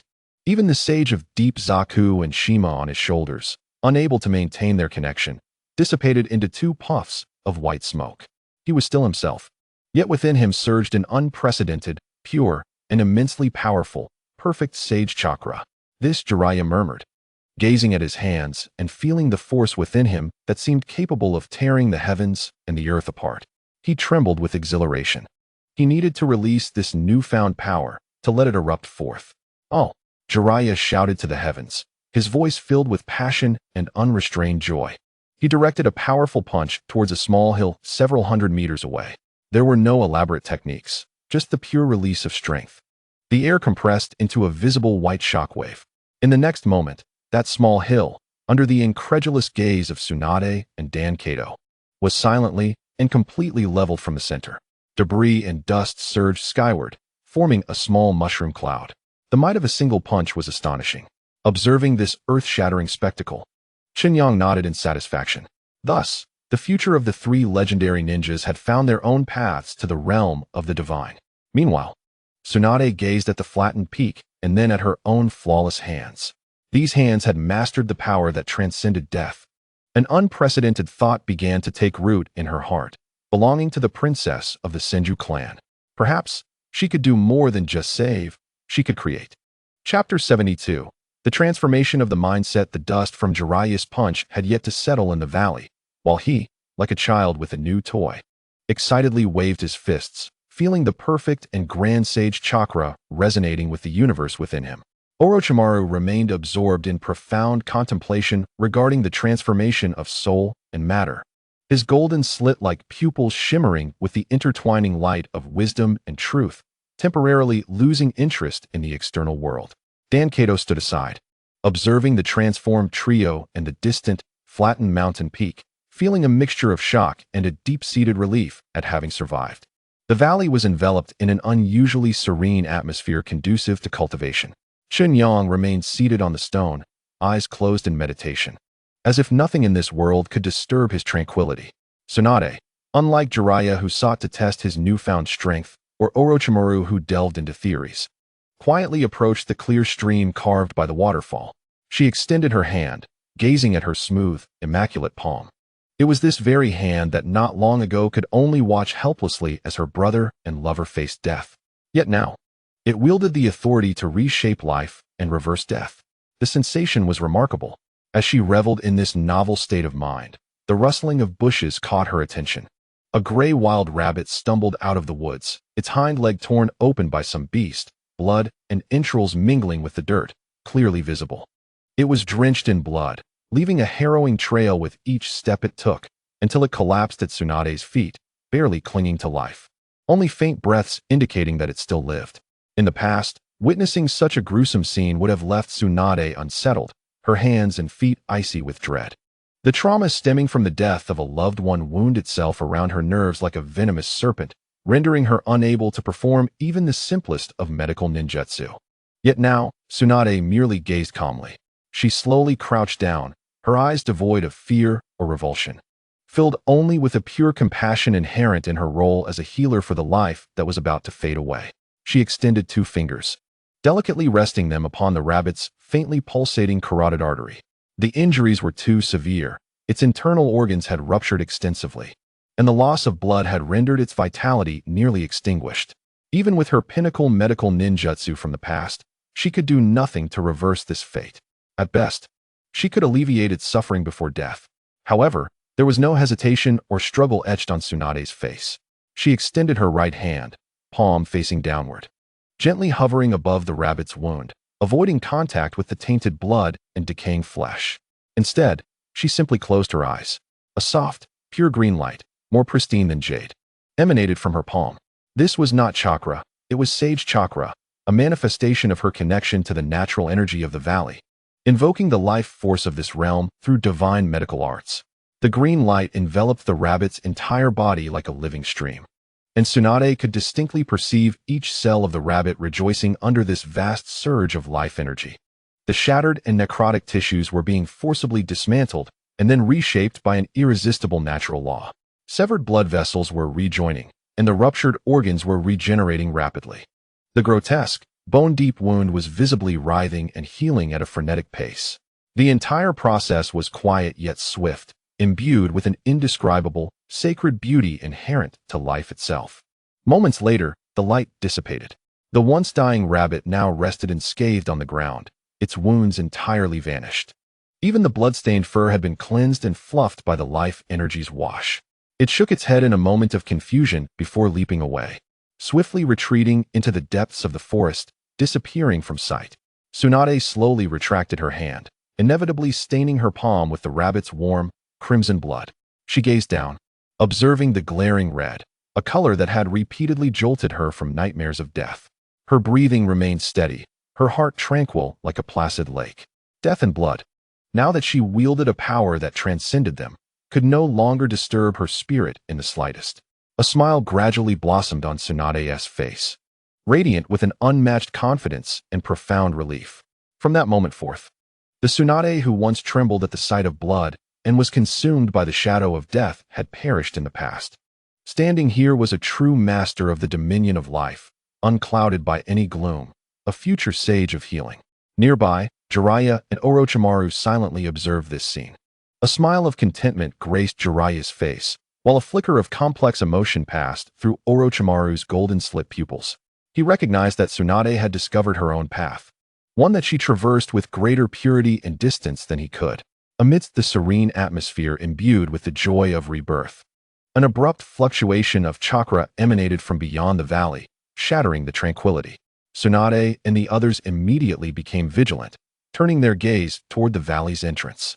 There, a masked ANBU from the Leaf Village knelt on one knee at the edge of the forest, trembling slightly in reverence, too daunted to step into the valley. He raised his head high, calling out in an exceptionally respectful tone, "Hokage-sama, Sarutobi Hiruzen, has come to pay his respects to the esteemed god of medicine." Chapter 73. The Hokage's visit. The respectful shout reverberated throughout the valley, only to be quietly enveloped by the rich life force. The ANBU at the valley's entrance remained like a statue, holding an unwavering humility, afraid to utter another sound. Chen Yang did not rise. He did not even glance aside. Merely lifting the cup of now cold tea before him to take a gentle sip, his demeanor leisurely, as if the visitor were merely a passing breeze in the mountains. This indifference itself was the epitome of disdain. Outside the valley, Sarutobi Hiruzen gestured for the ANBU to withdraw. He adjusted the conical hat atop his head and stepped forward alone into this legendary domain. As he stepped into the valley, Sarutobi Hiruzen's body stiffened abruptly. A dense, almost palpable life energy surged toward him, enveloping him in warmth akin to immersing oneself in an ocean of pure vitality. Every cell in his body responded with greedy, yearning murmurs under this energy's embrace. Merely standing here for a moment yielded greater benefits than days of training in the village. What a miraculous phenomenon! Suppressing his astonishment, Sarutobi Hiruzen directed his gaze deeper into the valley. There, he beheld his 3 disciples. His heart skipped a beat uncontrollably. Jiraiya lounged lazily against an ancient tree, his hands cradling his head. Although he had not entered sage mode, Sarutobi Hiruzen could see the surrounding natural energy flowing into his body like a gentle stream, forming a perfect cycle. It was a state of complete assimilation with nature, seamless and flawless. Tsunade squatted by the stream, her fingers tracing the water's surface. With each motion, flowers of water, brimming with vibrant life, blossomed quietly upon the water's surface, only to wither away just as silently. She was not playing with water, she was evolving life. Most striking to him was Orochimaru. That eternally cold and slightly sinister disciple now sat quietly upon a stone, eyes closed. Yet the aura he emitted was no longer that of a serpent's venom. Instead, it radiated a calm as profound as the sea, serene as a still pond. It was as if he had transcended human form, embodying an eternal stone contemplating the truths of the universe. Each of these 3 emanated an aura far surpassing their former selves. This was not merely a quantitative enhancement, but a qualitative metamorphosis. They had embarked on a path toward divinity that he could neither comprehend nor reach. Sarutobi Hiruzen's heart sank gradually. The trio noticed his arrival, casting calm glances in his direction before offering gentle nods. They did not rise, nor did they bow.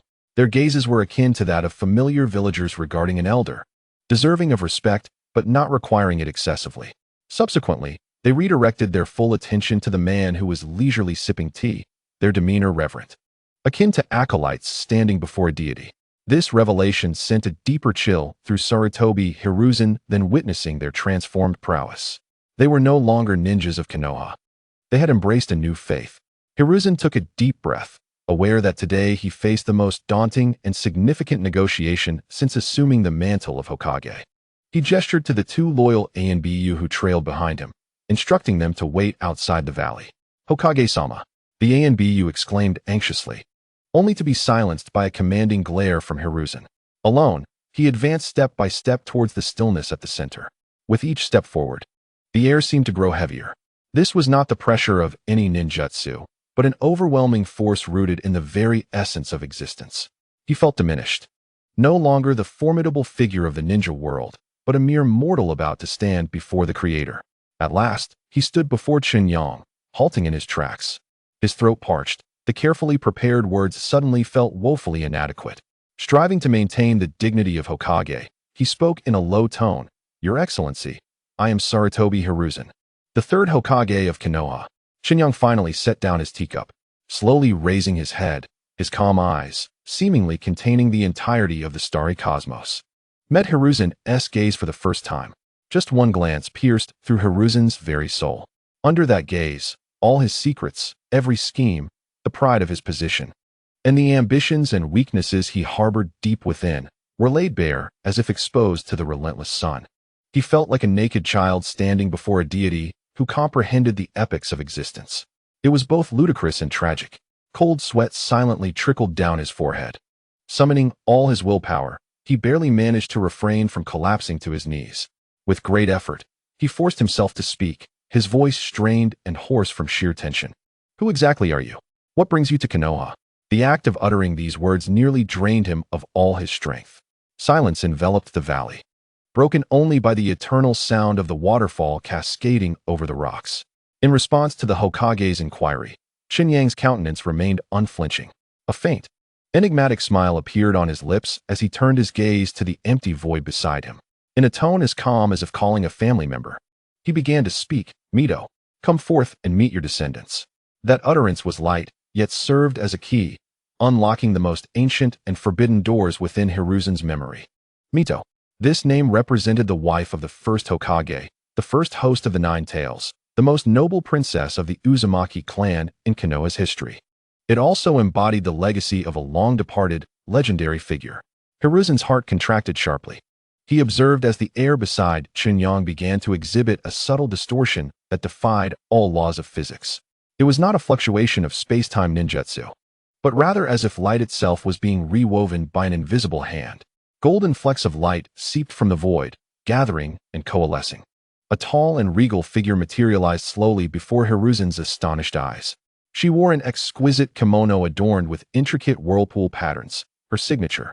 Flame-like red hair styled elegantly into two ornate buns. Her visage was gentle yet dignified, with a diamond-shaped purple mark adorning her brow.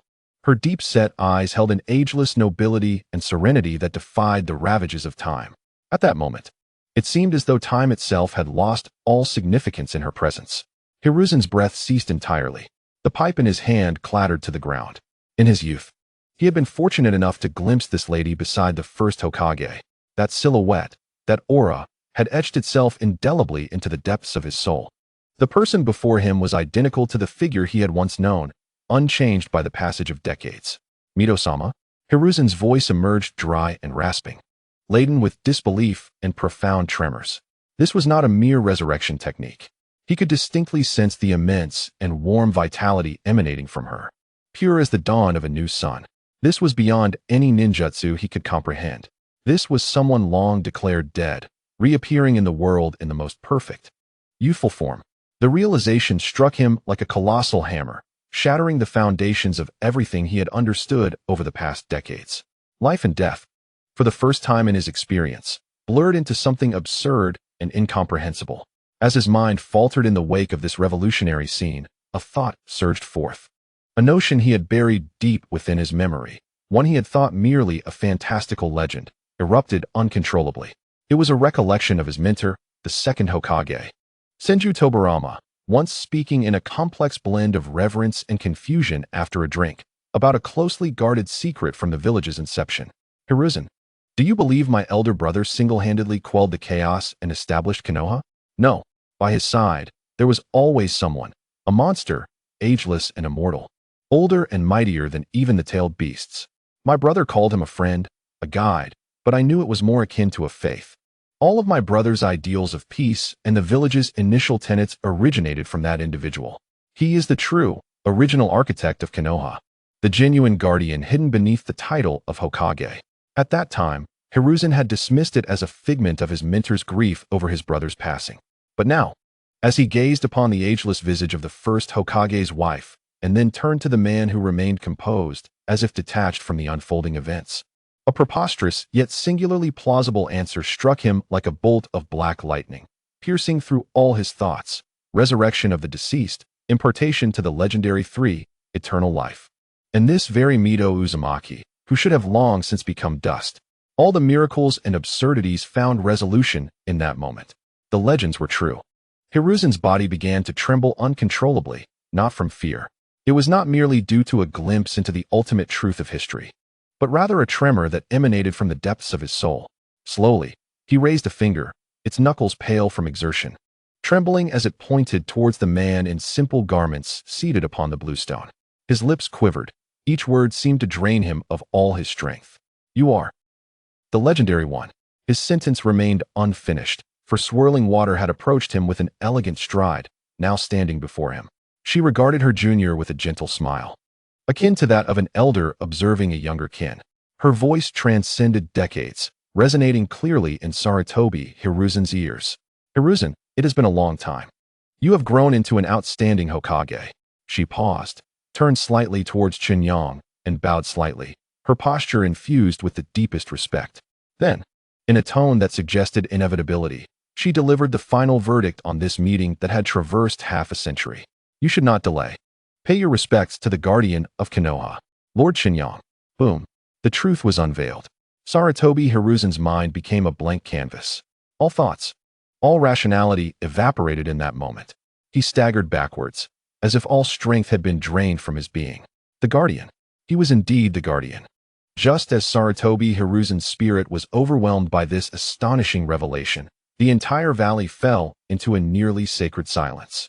An unexpected transformation occurred. Without warning, the sky above the valley darkened. It was not an overcast sky, but rather a profound and ominous darkness. A colossal, intricate array, pulsating with an ominous violet glow, unfurled in the heavens, large enough to envelop the entire valley. A terrifying aura, one that isolated and sealed everything, descended from above, engulfing all within the valley. A cold, twisted voice, filled with long-suppressed madness and greed, reverberated from all directions, as if a divine judgment was being pronounced. Sarutobi, Tsunade, Orochimaru, and you, esteemed physician. Finally, you all gather in one place. Chapter 75. The downfall of Danzo. That icy declaration, laden with oppression and madness, echoed like the hissing of a venomous serpent throughout the valley shrouded in violet light. Above, the massive array capable of devouring everything began to rotate slowly. Countless complex incantations danced across the violet screen like living entities, each rotation exuding a destructive aura capable of freezing one's very soul. The air wailed. The earth trembled. Sarutobi Hiruzen's face, marked by the shock of witnessing the truth of history, drained of color. His lips quivered, and his pupils contracted to pinprick sizes from sheer terror. The four-symbol sealing technique has been altered, he exclaimed, his voice hoarse and ragged. This is madness. He intends to bury everything and everyone here. As a disciple of the second Hokage, he understood the terrifying nature of this forbidden technique better than anyone else. Originating from the Uzumaki clan, it was the ultimate sealing technique. Once unleashed, it would transform into a black sphere that devoured all, dragging the caster and everything nearby into the void, forever barred from rebirth. Yet Danzo had twisted this technique meant for mutual destruction into a colossal, externally controlled slaughter array. How utterly insane. At the moment Sarutobi Hiruzen's mind shattered, Danzo's distorted voice resounded once more, brimming with fervor for his impending satisfaction. Sarutobi, Tsunade, Orochimaru. You shall become the foundation of the new Konoha. And you, esteemed physician, your power, your secrets, your very existence will be inherited by me, for the future of Konoha. With that, the violet array above accelerated its contraction. An irresistible, terrifying suction descended from the heavens. The rubble and flora within the valley were uprooted and reduced to dust, drawn into the violet curtain of destruction. Tsunade and Jiraiya had to channel chakra into their feet just to maintain their balance against the force that threatened to tear their souls apart. Doom had arrived. However, amidst this apocalyptic scene capable of instilling despair even in the strongest of shadows, Chen Yang remained seated upon the blue stone. He did not rise. He merely lifted his gaze, casting a glance at the grand array above, his calm eyes betraying a hint of unmasked annoyance. He resembled an audience member, observing a theatrical performance. Dismayed by a poorly acted and overly dramatic fool, he slowly turned his head to regard Sarutobi Hiruzen, who trembled with fear and rage beside him. In a tone that stated mere fact, he spoke calmly. Look at the monster you have nurtured. The words were devoid of emotion, yet they struck like a decree, marking the end of this farce and condemning Danzo to his fate. Sarutobi Hiruzen's body stiffened abruptly. The next moment, Chen Yang gradually raised his right hand. He formed no hand seals, nor did he summon any chakra. He simply extended a finger towards the violet array that obscured the sky and gently tapped it. There was no earth-shattering sound, no cataclysmic light, just an almost imperceptible, transparent ripple that emanated from his fingertip, quietly spreading towards the heavens. The ripple's speed was unhurried. It was gentle, akin to a stone sinking into a tranquil lake. It touched the violet curtain of incantations, crafted from countless forbidden spells, capable of sealing all. Then, time seemed to freeze entirely. Under the bewildered and nearly dazed gazes of Sarutobi Hiruzen, Tsunade, Jiraiya, and Orochimaru, the grand violet array, with its myriad of swirling incantations exuding a sense of destruction, did not shatter or explode. It simply began to dissipate, like a painting on the sand being gently smoothed away by the caressing waves. The light faded. The incantations unraveled. The terrifying suction that could rip apart souls also vanished into thin air. Yet the transparent ripple did not cease. It continued to rise, piercing through the clouds, sweeping across every inch of land surrounding the valley. A root ninja hidden within the woods felt his mask silently crack, and in an instant, his entire being transformed into a delicate cloud of ash, carried away by the wind. Another root ninja, concealed deep underground, remained oblivious to what had transpired, only to be disintegrated into the most primitive particles along with the rock beneath him. 1, 10, 100. Hundreds of elite ninjas, concealed in the shadows, were tasked with maintaining the operation of the formation. In an instant, they were silently and completely erased from existence. Finally, that ripple reached the very core of the technique, penetrating the hidden fortress miles beneath the earth, where Shimura Danzo lay in wait. The manic smile on his face had yet to fade when, in the next moment, it transformed into an indescribable terror and despair. He watched in horror as his arms, his body, and his ambitions silently dissolved into nothingness under the touch of that ripple. Everything had come to an end. The sky regained its clear azure hue, and the sun warmly bathed the entire valley. A gentle breeze carried the fragrance of fresh grass, as if the apocalyptic scene that had just unfolded had never occurred. The valley fell into an eerie silence. Tsunade and Jiraiya gaped, unable to utter a sound. In Orochimaru's golden-slit pupils, all fervor faded, leaving only a primal and pure reverence for the incomprehensible power at play. Chen Yang slowly lowered his finger, gazing at the utterly dazed and petrified Sarutobi Hiruzen. In a tone devoid of emotion, he began to speak. As Hokage, you cannot even rid yourself of the trash around you. You have failed in your duty. Chapter 78, The End of the Demigod. The name of the three gods under the perpetually gloomy skies of the Land of Rain. The sounds of battle were eerily subsiding. The air was thick with the stench of blood and damp earth. Hanzo of the Salamander, the man who had single-handedly suppressed an entire nation and was revered in the ninja world as a demigod, stood atop the massive head of his summoning beast, surveying everything from a lofty vantage point. His expression was ashen. His proud Rain Village elite, the killing machines forged in the crucible of perpetual warfare, were now scattered like lambs fleeing from a fierce tiger, utterly disorganized. Their formation was effortlessly torn apart, and their once formidable assassination techniques appeared as mere child-esque play in the face of absolute power. All this chaos was the work of just three individuals, three exceedingly youthful leaf ninjas. Hanzo's gaze was fixed upon those three figures. The white-haired man exuded an aura of overwhelming might with every gesture. The golden-haired woman, wherever she tread, revived every dying leaf ninja in a glow of verdant light, restoring them to their former selves.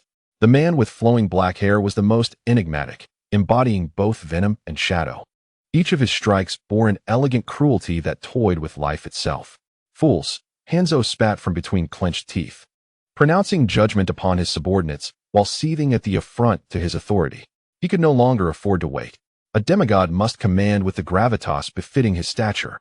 With a swift motion, he leapt down from the summoning beast's head, hands forming seals in an instant. Ninjutsu, poison mist eruption. He opened his mouth wide, unleashing a visible torrent of purple-black toxic mist that surged forth at an astonishing speed, enveloping the battlefield. This was his signature technique.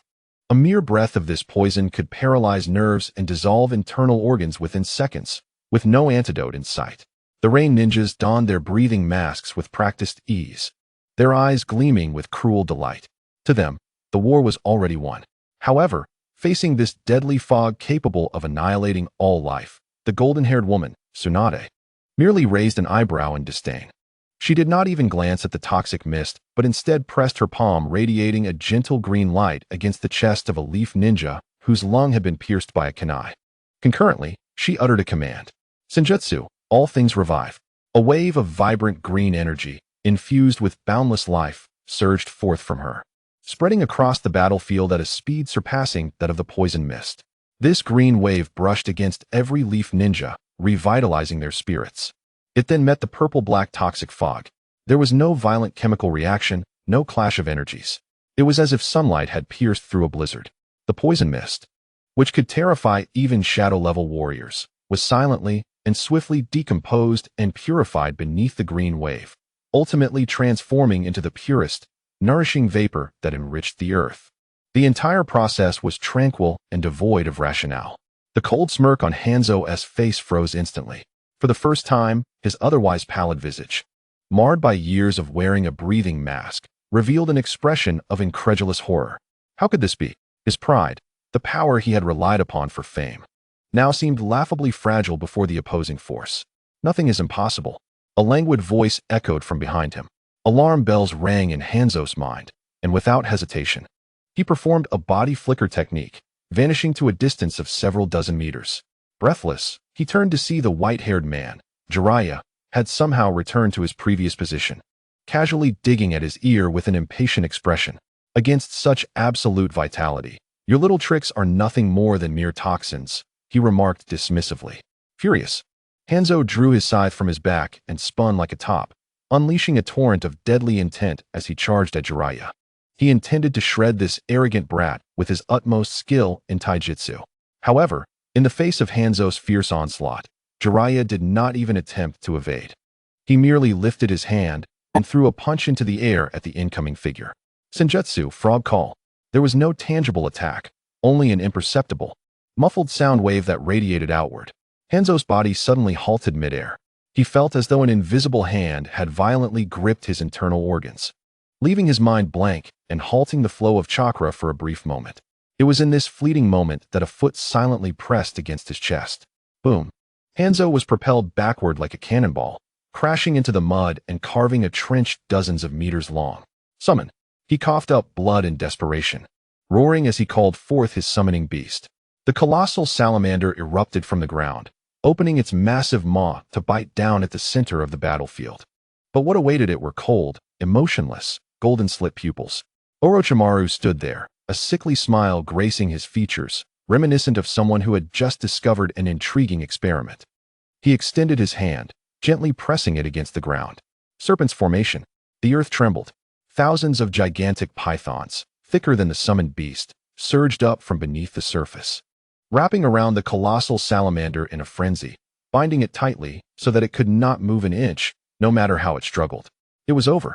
Before him lay three scenes that shattered his world, and Hanzo the salamander felt his heart sink gradually.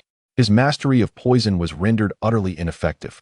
His physical prowess was crushed by overwhelming force, and even the mightiest summoning beasts were treated as mere playthings by the adversary. Across the battlefield, not a single leaf ninja had perished. Whenever one was injured, that woman would descend like a miracle, restoring them in an instant. This was not a war. It was a one-sided farce, a divine plaything of a god upon mortals. Despair, a despair unprecedented, enveloped the heart of the demigod. He relinquished his resistance, slowly rising from the mire. Casting aside his scythe, Jiraiya, Tsunade, and Orochimaru surrounded him in a triangular formation. Their expressions varied. Some were bold, others sympathetic, some amused. Yet, without exception, all bore an absolute, condescending demeanor. Hanzo gazed at them, and suddenly he laughed. The sound was laced with bitterness and self-mockery. Demigod, how ludicrous a title. He raised his head, his voice, amplified by chakra, resonated across the silent battlefield, reaching the ears of every rain ninja and leaf ninja alike. I was mistaken. You are not ninjas at all. His gaze swept from Tsunade's sacred healing light to Jiraiya's overwhelming sage power, then to Orochimaru's eerie mastery of life. In his eyes, once trembling with shock, hostility faded, leaving only the most primal and pure form of awe, akin to a mortal gazing up at the heavens. Ninjas bleed, die, and fear, whereas you are calamities walking among humanity, the divine sowers of miracles. He gradually knelt before them, lowering his proud head, which had never bowed to anyone. From this day forth, the ninja world shall know no more of Hanzo the salamander. Only the legends of the leaf shall endure. He paused, summoning every ounce of strength to offer the three young individuals who had utterly dismantled his pride the new honor they truly deserved. The legendary three Nin of the leaf? No, the three gods of the leaf.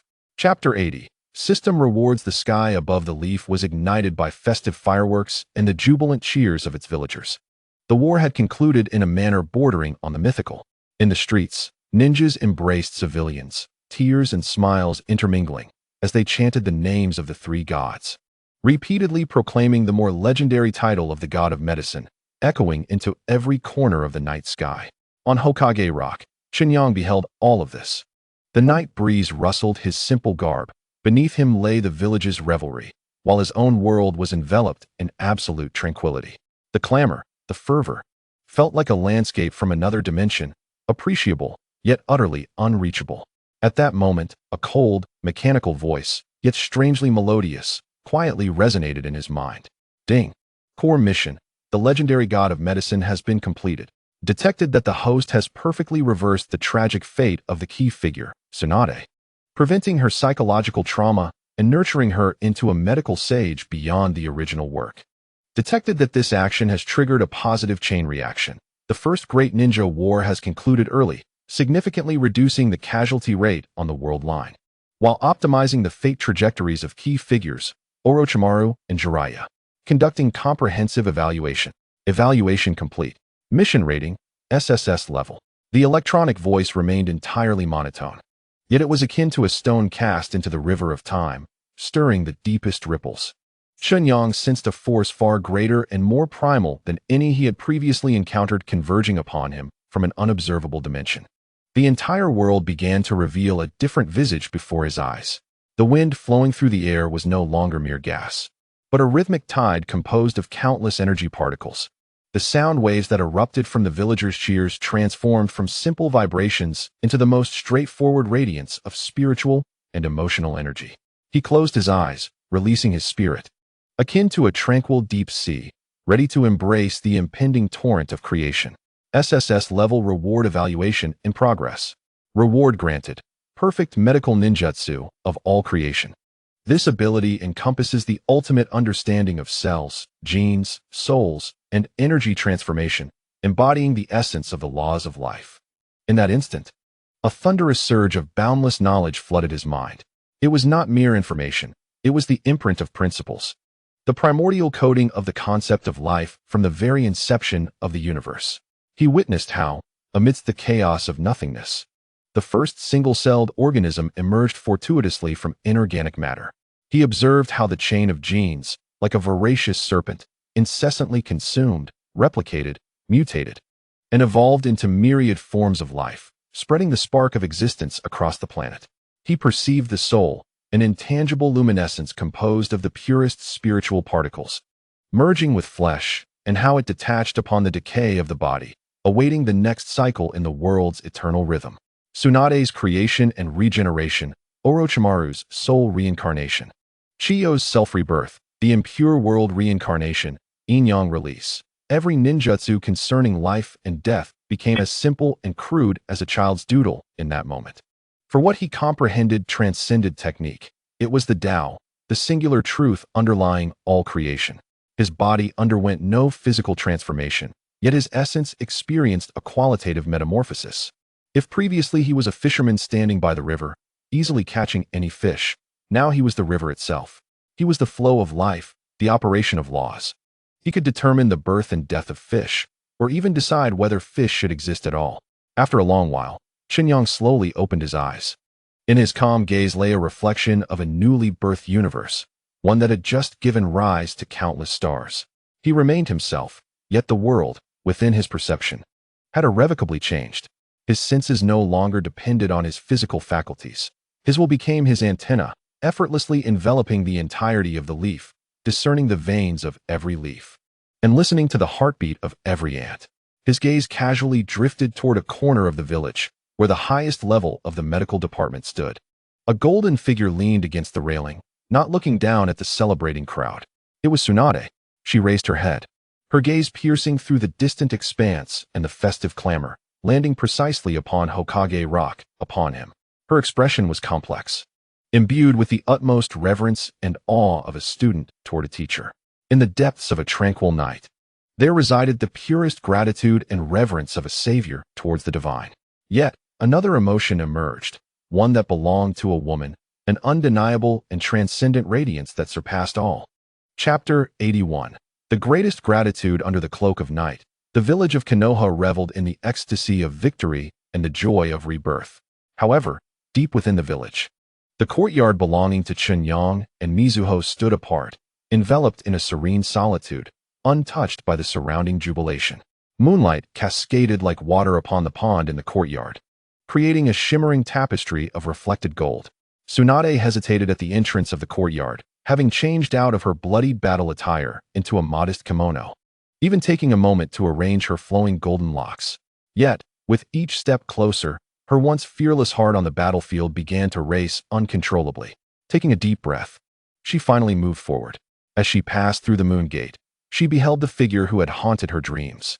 Chen Yang sat upon a stone by the pond, casually scattering fish food into the water. The koi within the pond surged forward, creating ripples that danced in the moonlight. His profile, illuminated by the cool glow of the moon, appeared remarkably tranquil and profoundly deep, as if the tumult and glory of the world could not disturb the stillness within his soul. Not far off, Mizuho stood in the corridor, holding a cup of warm tea and wearing a gentle smile that seemed to understand everything, quietly observing the scene. "Teacher," Tsunade spoke softly, approaching Chen Yang from behind. He did not turn, merely casting the last of the fish food into the pond before brushing his hands together. "Is there something you need?" His tone was as mundane as if he were inquiring about the weather. Tsunade's heart skipped a beat. The carefully prepared questions about medical ninjutsu faltered on her lips. She recognized the excuse for what it was. "I encountered some obstacles in my research on cellular activation and regeneration," she finally managed to say, her voice notably softer than usual. Chen Yang turned to face her, and that single glance felt as though he had stripped her of all pretense, exposing her innermost thoughts. Her cheeks flushed slightly. "You are not wrong in your approach," Chen Yang began slowly. "However, your perspective remains confined to mere restoration. The true essence of life techniques is not merely to mend what is broken, but to allow barren land to bloom anew.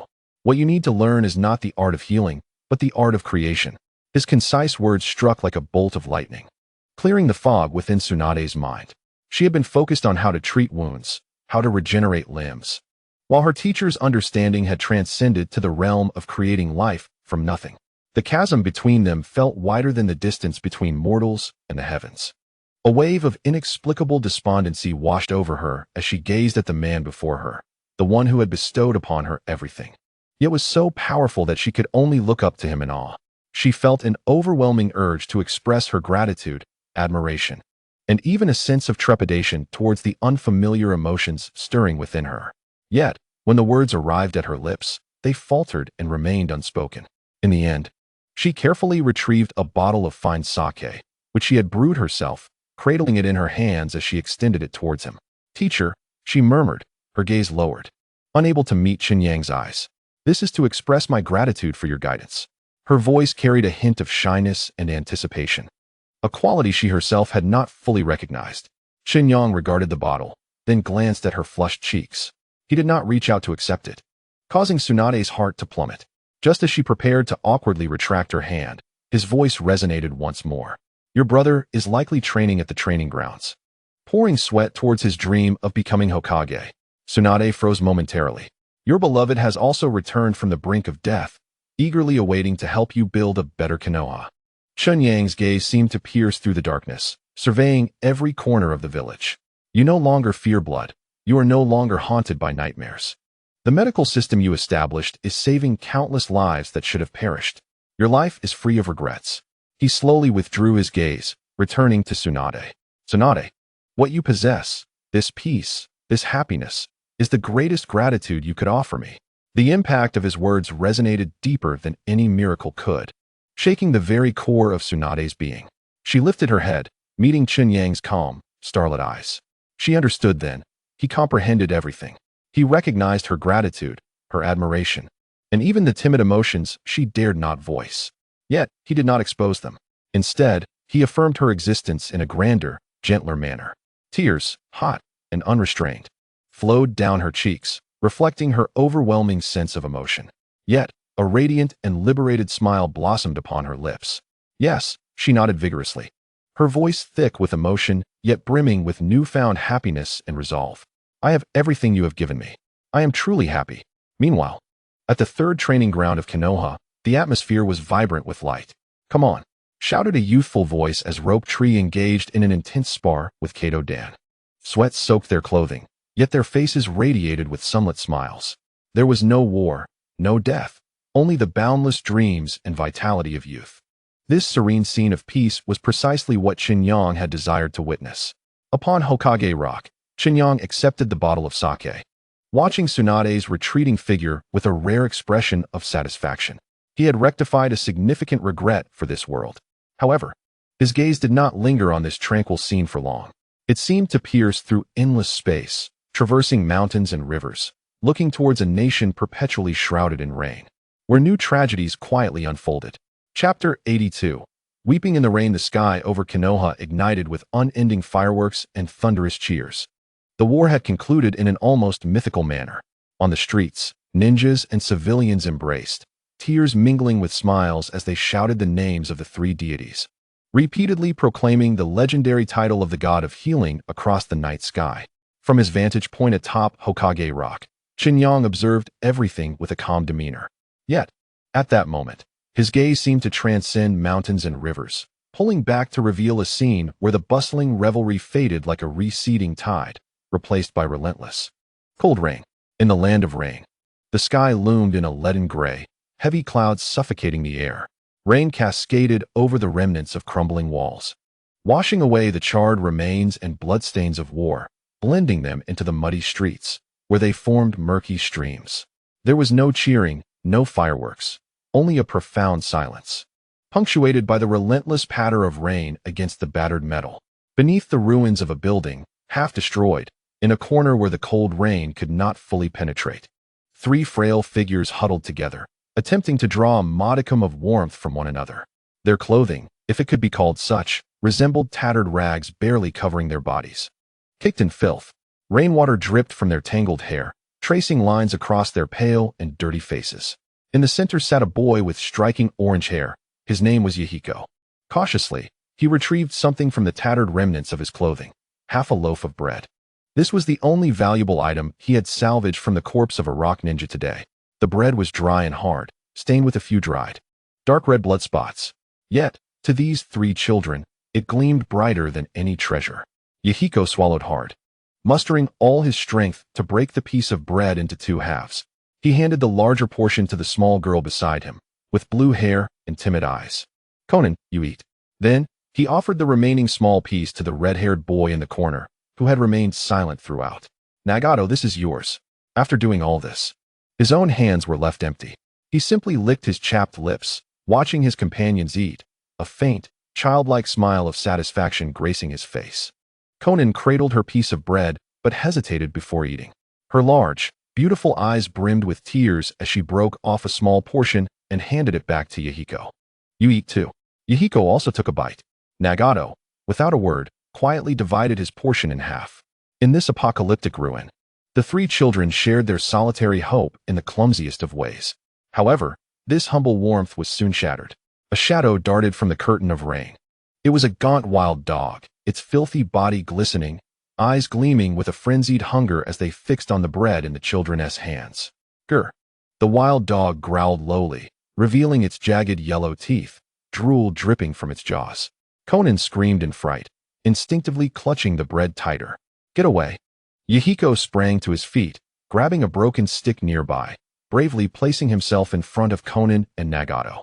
Despite his legs trembling uncontrollably from fear and hunger, he stood firm. The wild dog, evidently driven mad by starvation, was undeterred by Yahiko's stance, advancing more aggressively in search of an opportunity to attack. A standoff ensued. In this cold rain, as a boy faced a wild dog in a primal struggle for survival, the dog lunged forward. Yahiko screamed, swinging the stick with all his might. Thud! The stick struck the dog's head with a resounding impact, and the beast howled in pain, yet its wild momentum knocked Yahiko off balance, sending him crashing to the ground. In the chaos, the piece of bread slipped from Conan's fingers, soaring through the air in a small arc before plummeting into a filthy puddle mixed with rainwater and mud. The bread quickly became saturated, transforming into a nauseating, inedible mush. Realizing the food was beyond reach, the wild dog barked in frustration, tucking its tail and vanishing back into the rain. Yahiko scrambled to his feet. Ignoring the scrape on his elbow, he stared blankly at the puddle, watching their single hope being wholly consumed by the mire. Conan gazed at it too, her once bright eyes now dimmed in despair. Unable to contain herself any longer, she erupted into heart-wrenching cries, the pent-up fear, hunger, and the fleeting hope bursting forth in a cacophony that echoed across the desolate ruins. "Conan, don't cry, Yahiko stammered, desperate to comfort her. Yet his own eyes brimmed with tears, mingling with the rain on his defiant face. "I'll find more for you." I promise his reassurances felt pitifully inadequate. Meanwhile, in the corner, Nagato, the red-haired boy, had remained silent throughout, his eyes fixed on the contaminated loaf, on the weeping Konan, and on Yahiko fighting back tears. Slowly, he clenched his small, dirt-covered fists, knuckles whitening from the strain. His once clear purple eyes held no tears, only a cold, bitter hatred towards the world, one that belied his tender years. In the Leaf Village, at Hokage Rock, these harrowing scenes vividly unfolded in Chen Yang's mind. He witnessed the other side of war, the innocent lives crushed beneath the jubilant shouts of victory. He sensed a new, greater tragedy quietly taking root. For the first time, Chen Yang's brow furrowed slightly.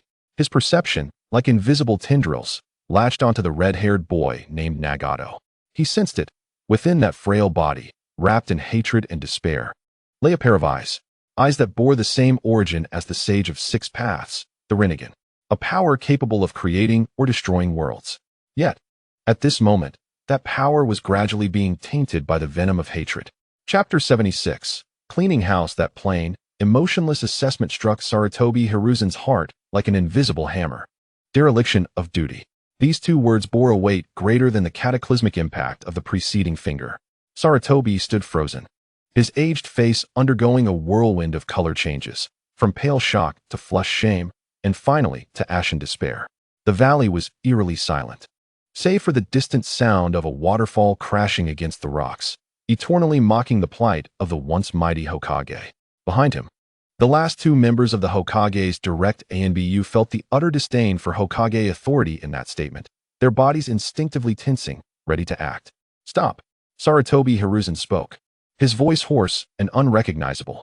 He slowly raised a trembling hand, stifling the impulsive reactions of his subordinates. He understood that every word spoken by the other party was rooted in truth. Cold sweat trickled from his brow, following the deep creases of his face. Dropping onto the earth below, memories of the past decades flooded his mind, recalling how he had repeatedly condoned and compromised on Danzo's transgressions. He had always believed that as Hokage, such measures were necessary to maintain the balance of light and darkness within the village. He had thought he could control everything.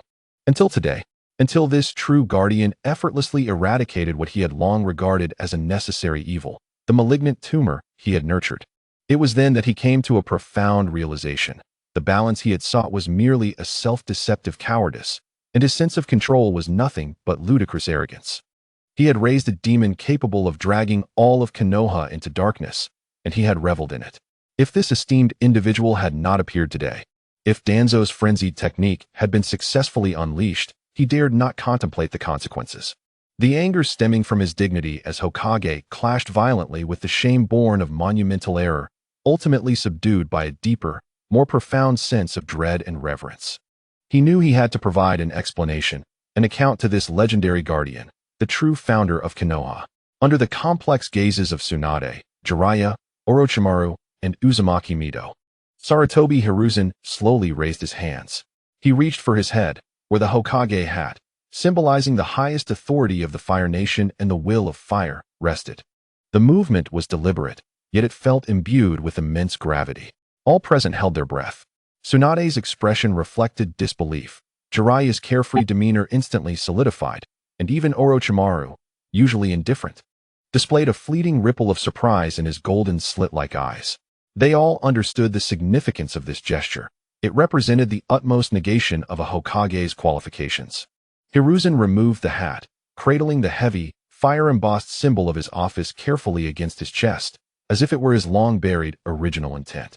Then, he bowed deeply toward Chen Yang, bending at a perfect 90 degrees. In that moment, the once proud head of the third Hokage bowed low. "You have taught me." His voice trembled with profound shame, yet resonated with an unprecedented determination. "It is my dereliction. I am willing to bear all responsibility." As his words echoed, the valley fell into a profound silence, as if his bow had rendered the world still. Chen Yang's elevated status was irrevocably cemented in that moment. No one could challenge it. Chen Yang regarded him with a calm expression, allowing the weighty silence to linger upon the Hokage's shoulders until Hiruzen, fatigued from his prolonged bow, began to tremble. Finally, Chen Yang spoke, "Put it on." Two simple words, yet impossible to resist. Hiruzen jolted, momentarily bewildered, raising his gaze. Chen Yang's eyes fell upon the hat he held. The Hokage's hat was not for admitting fault, but for accepting responsibility. This revelation flowed through Hiruzen's very soul like a warm current and a thunderous clap simultaneously. He understood that what was sought was not his repentance or resignation, but rather his action to rectify his errors after recognizing them. Go. Chen Yang's voice carried a hint of impatience. Clean up the mess you've left behind. I do not wish for the roots of Konoha to rot in the ground. Yes. Hiruzen's eyes reignited with a glimmer of resolve as he straightened his posture. His back soaked in cold sweat. He solemnly returned the hat, now imbued with a profoundly different meaning, to his head. He felt an unprecedented weight, yet also an unprecedented clarity. Without uttering another word, he bowed deeply to Chen Yang once more, then, alongside his equally troubled Umbu, turned to depart. His steps were heavy, yet resolute. As Hiruzen's figure faded from view, the atmosphere in the valley finally began to shift. Tsunade exhaled a long breath, the events of the day having profoundly impacted her. Yet soon, an unprecedented fervor consumed her thoughts. The old malignancy had been excised by her mentor's hand, and it was now her duty to establish a new order. She stepped forward, approaching Chen Yang, her beautiful eyes gleaming with the fervor of a creator. Sensei. Her voice brimmed with confidence and anticipation. It is time to establish a completely new medical system. Chapter 77. The Divine Medical Arts. Hiruzen's retreating figure signaled the end of an era, while Tsunade's advance, her eyes shimmering with the light of creation, heralded the dawn of a new epoch. Chen Yang gazed at her, silent yet affirming with a gentle nod. This single nod represented the promise of divinity. Tsunade required no further words. She bowed deeply to Chen Yang before turning to leave with the equally impassioned Kato Dan, hastening back to Konoha. Jiraiya and the meditative Orochimaru remained in the valley, guardians of this sacred tranquility. In the highest conference room of Konoha Hospital, the atmosphere was as heavy as lead. A dozen of Konoha's most esteemed medical ninjas sat upright, each a seasoned healer who had made significant contributions during the war, their faces etched with the marks of time and authority. They regarded Tsunade, seated at the head of the table, with complex emotions, respect mingled with confusion. She had just returned from the outside and summoned them all with an unassailable presence. Esteemed colleagues, Tsunade began, her voice cool and resolute. Echoing in the stillness of the meeting room, I have gathered you here to announce an imperative matter.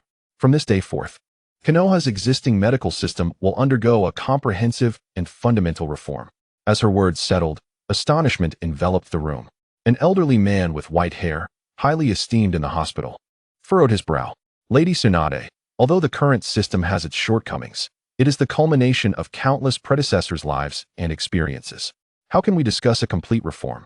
Indeed, Lady Tsunade, during wartime, it is unwise to instigate major upheavals. Voices of dissent rose and fell. Tsunade remained calm, unfazed by the discontent, and unfurled a scroll she had prepared in advance upon the table. First, we shall establish a mandatory training program for medical ninjas. Every four-man squad in the future must include a member proficient in basic medical ninjutsu. This proposal instantly ignited a greater uproar. Impossible, the elder retorted vehemently. Medical ninjutsu requires exceptional chakra control. Not everyone can master it. This will severely impede the training progress of combat ninjas. Tsunade paid no heed to his objections and continued to declare her new policies. Second, we will abolish the crude chakra coverage technique in the healing palm technique. She extended her hand, and a mass of green chakra gathered in her palm, forming a miniature chakra blade, exquisitely more refined than a scalpel. We will introduce the concept of the chakra scalpel for precise cellular-level repairs. Third, and most importantly, Tsunade's gaze swept across the faces of everyone present, and she spoke each word with deliberate weight. We shall conquer the technology of cellular revitalization and regeneration. Our aim is no longer merely to heal wounds, but to reconstruct limbs. Boom. This declaration reverberated like a thunderclap in everyone's minds, plunging the conference room into an oppressive silence. Soon after, muffled laughter, tinged with disbelief, broke the stillness. Reconstruct limbs? Only a god could accomplish such a feat. The old minister of the medical department, his face flushed with anger, abruptly stood. Lady Tsunade, with all due respect, your ideas are far too fanciful. This is not ninjutsu, it is mythology. You cannot assume such audacity simply because you are the granddaughter of the first Hokage. His words were abruptly cut short as the conference room doors burst open. Two ninjas rushed in, carrying a stretcher, their voices filled with desperate cries. "Quick! Save the captain!" All eyes instantaneously shifted. On the stretcher lay a blood-soaked jonin. His left arm severed at the shoulder, the wound a horrific sight. He was an elite under Shikamaru, ambushed by a Wagakure at the border. He had lost too much blood and was on the brink of death. The faces of all medical ninjas in the room turned grave. They recognized at a glance that this injury was beyond salvation. The old minister hurried forward to assess the situation, and after a moment, he sorrowfully shook his head. Prepare for his last rites. A palpable despair enveloped the room. The two team members collapsed to their knees, their legs giving way. Amidst this profound silence, Tsunade slowly rose. She calmly approached the stretcher. Under the bewildered gaze of all, she addressed the two despairing team members in an authoritative tone. "Help him sit up." The two team members hesitated. The old minister, panicked, interjected, "Lady Tsunade, what are you doing?" "He is already." "Silence." Tsunade coldly interrupted him. In her brown eyes flashed an undeniable authority. The old minister, taken aback by her commanding presence, instinctively stepped back. Though confused, the two team members complied with Tsunade's command, assisting their half-conscious captain to sit upright. Tsunade disregarded everyone else. She extended her right hand and gently pressed it against the jonin's mangled left shoulder. She closed her eyes. In the next moment, buzz. A radiant green light, warmer than sunlight and purer than emerald, erupted from her palm. This was not chakra, it was a divine, life-infused sage chakra they had never witnessed before. Sage technique, creation and rebirth, Tsunade intoned. The diamond-shaped seal on her forehead unfurled. Black runes surged like a tide across her body. Boundless natural energy flowed forth, transforming into the purest essence of life, surging into the jonin's body. Then, a miracle occurred. Under the astonished gazes of the top medical ninjas from Konoha, new flesh was rapidly forming at an unbelievable speed on the jonin's mangled shoulder. Tendons reconnected, bones grew anew, and skin swiftly covered the area. This was not merely healing, it was creation, the divine act of bringing something into existence from nothing. In merely a few breaths, a brand new, complete arm, stronger than the original, manifested before everyone's eyes. As the light faded, the jonin opened his eyes, bewildered, gazing at his restored arm and the fully healed wounds on his body, lost in profound astonishment. The room was so silent one could hear a pin drop. The previously vociferous old minister now stood with his mouth agape, his murky eyes reflecting the new arm, his body trembling from overwhelming shock.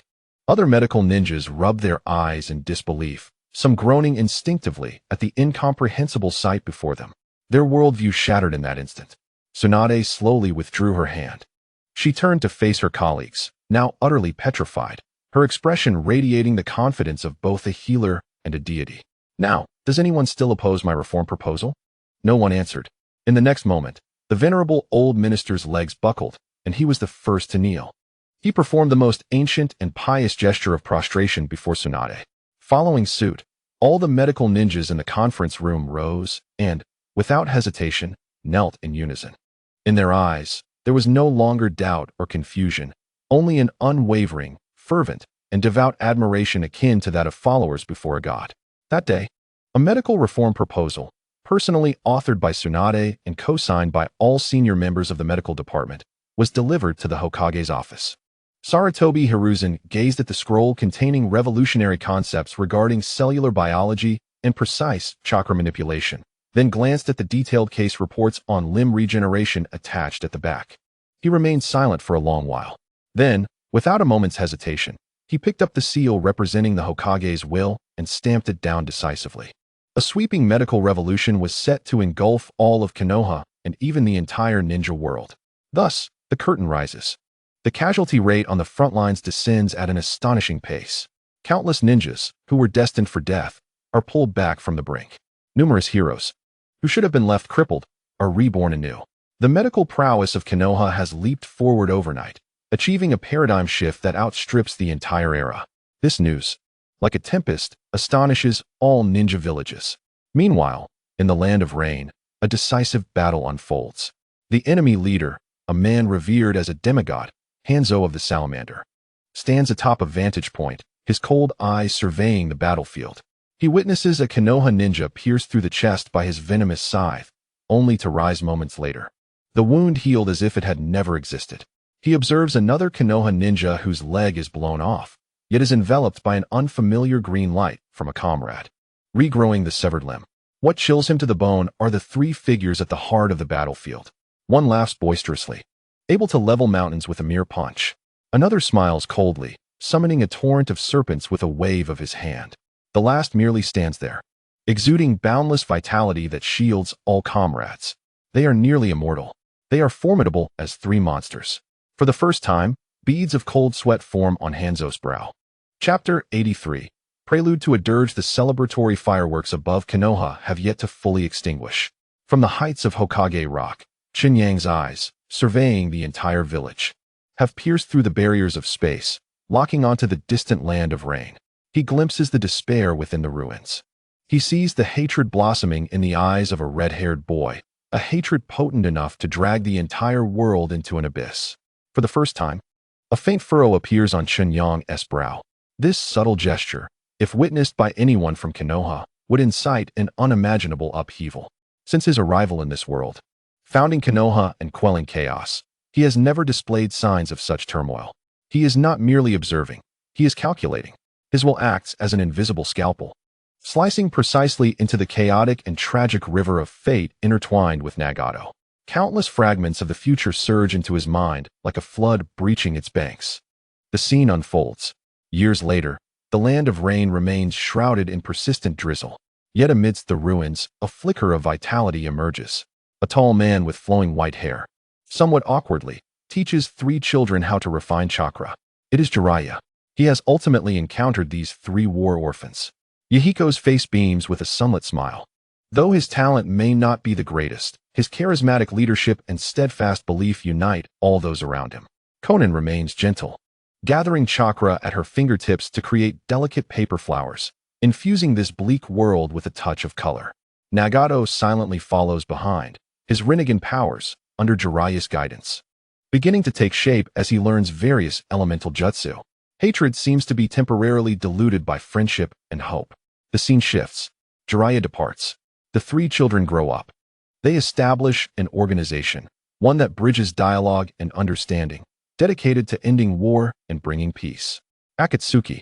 Under Yahiko's leadership, Akatsuki's reputation in the land of rain flourishes, attracting countless ninjas yearning for peace.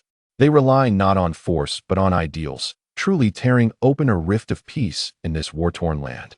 Hanzo, the ruler of the land of rain, even acknowledges them, extending invitations for peace negotiations.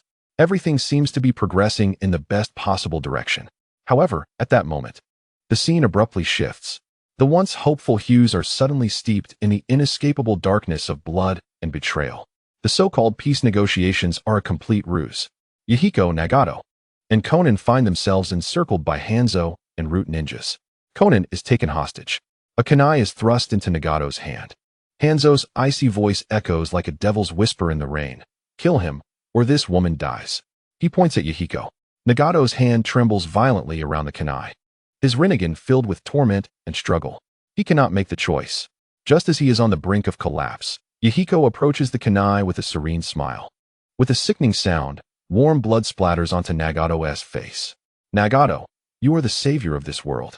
You and Konan must survive. Yahiko utters his final words with all the strength he can muster, his body slowly collapsing.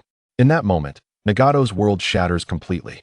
All hope, all ideals, all light are extinguished in the warmth of his comrade's blood. A heart-wrenching wail, beyond the capacity of language to convey, erupts from his throat. A colossal surge of malevolent chakra, surpassing the limits of human comprehension, erupts from his frail body.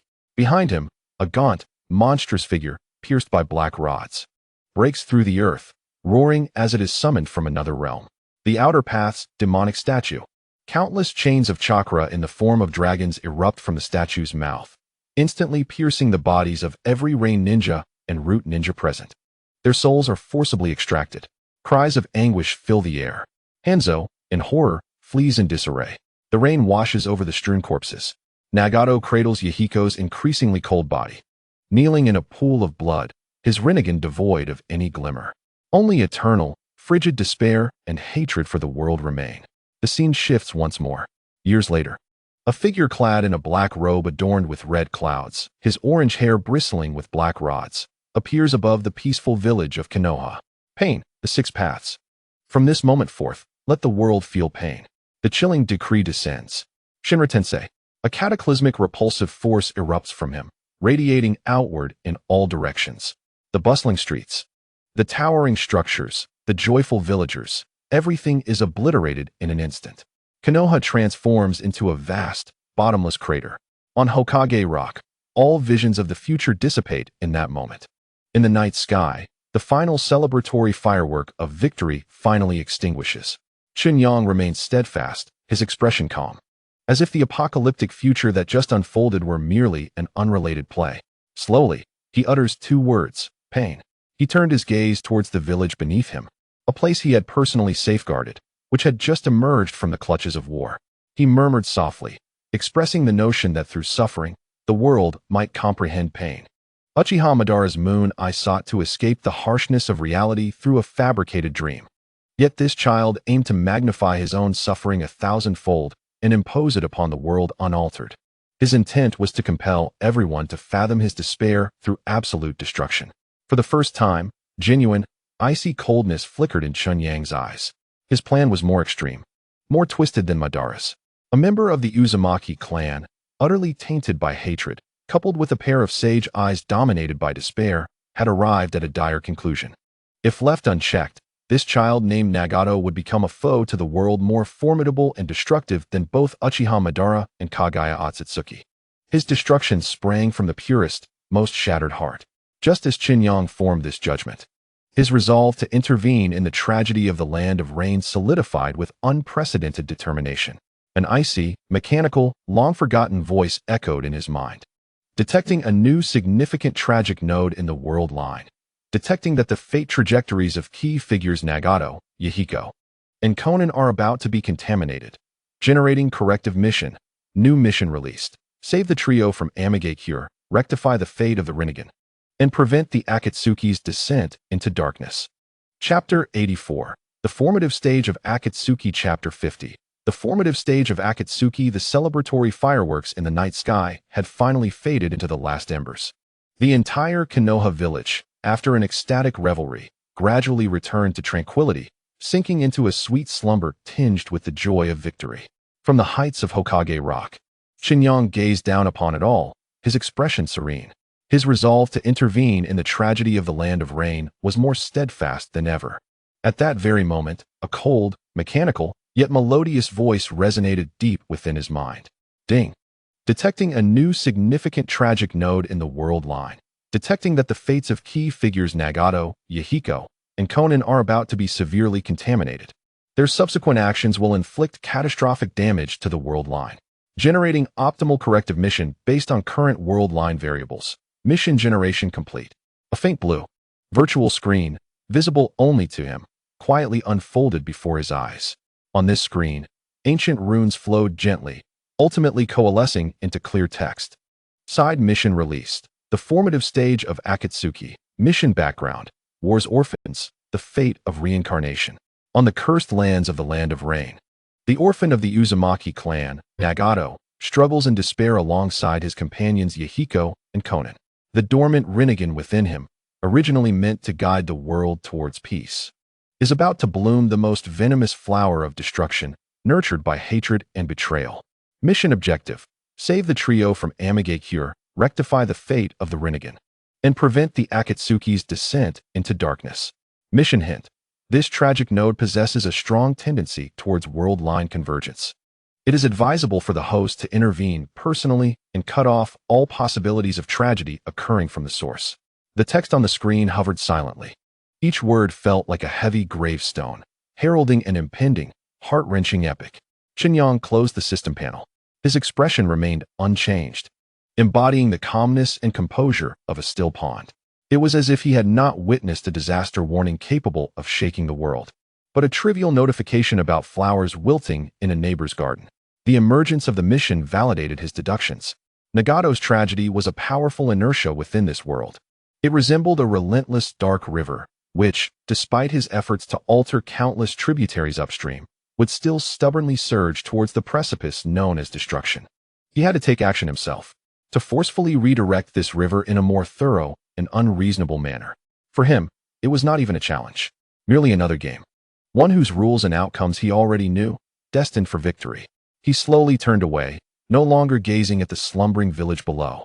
The moonlight poured like water into the courtyard behind him, illuminating a small pond as if it were filled with stars in a glass lantern. A figure of regal elegance stood quietly in the corridor, warming a pot of tea for him. It was Uzumaki Mito. She did not disturb him, merely accompanying him in silence. Yet her eyes, imbued with the wisdom of ages, sensed everything from the slightest change in his breath. She felt that just moments ago, a distant, profound sorrow from another realm had touched the heartstrings of this divine being beside her.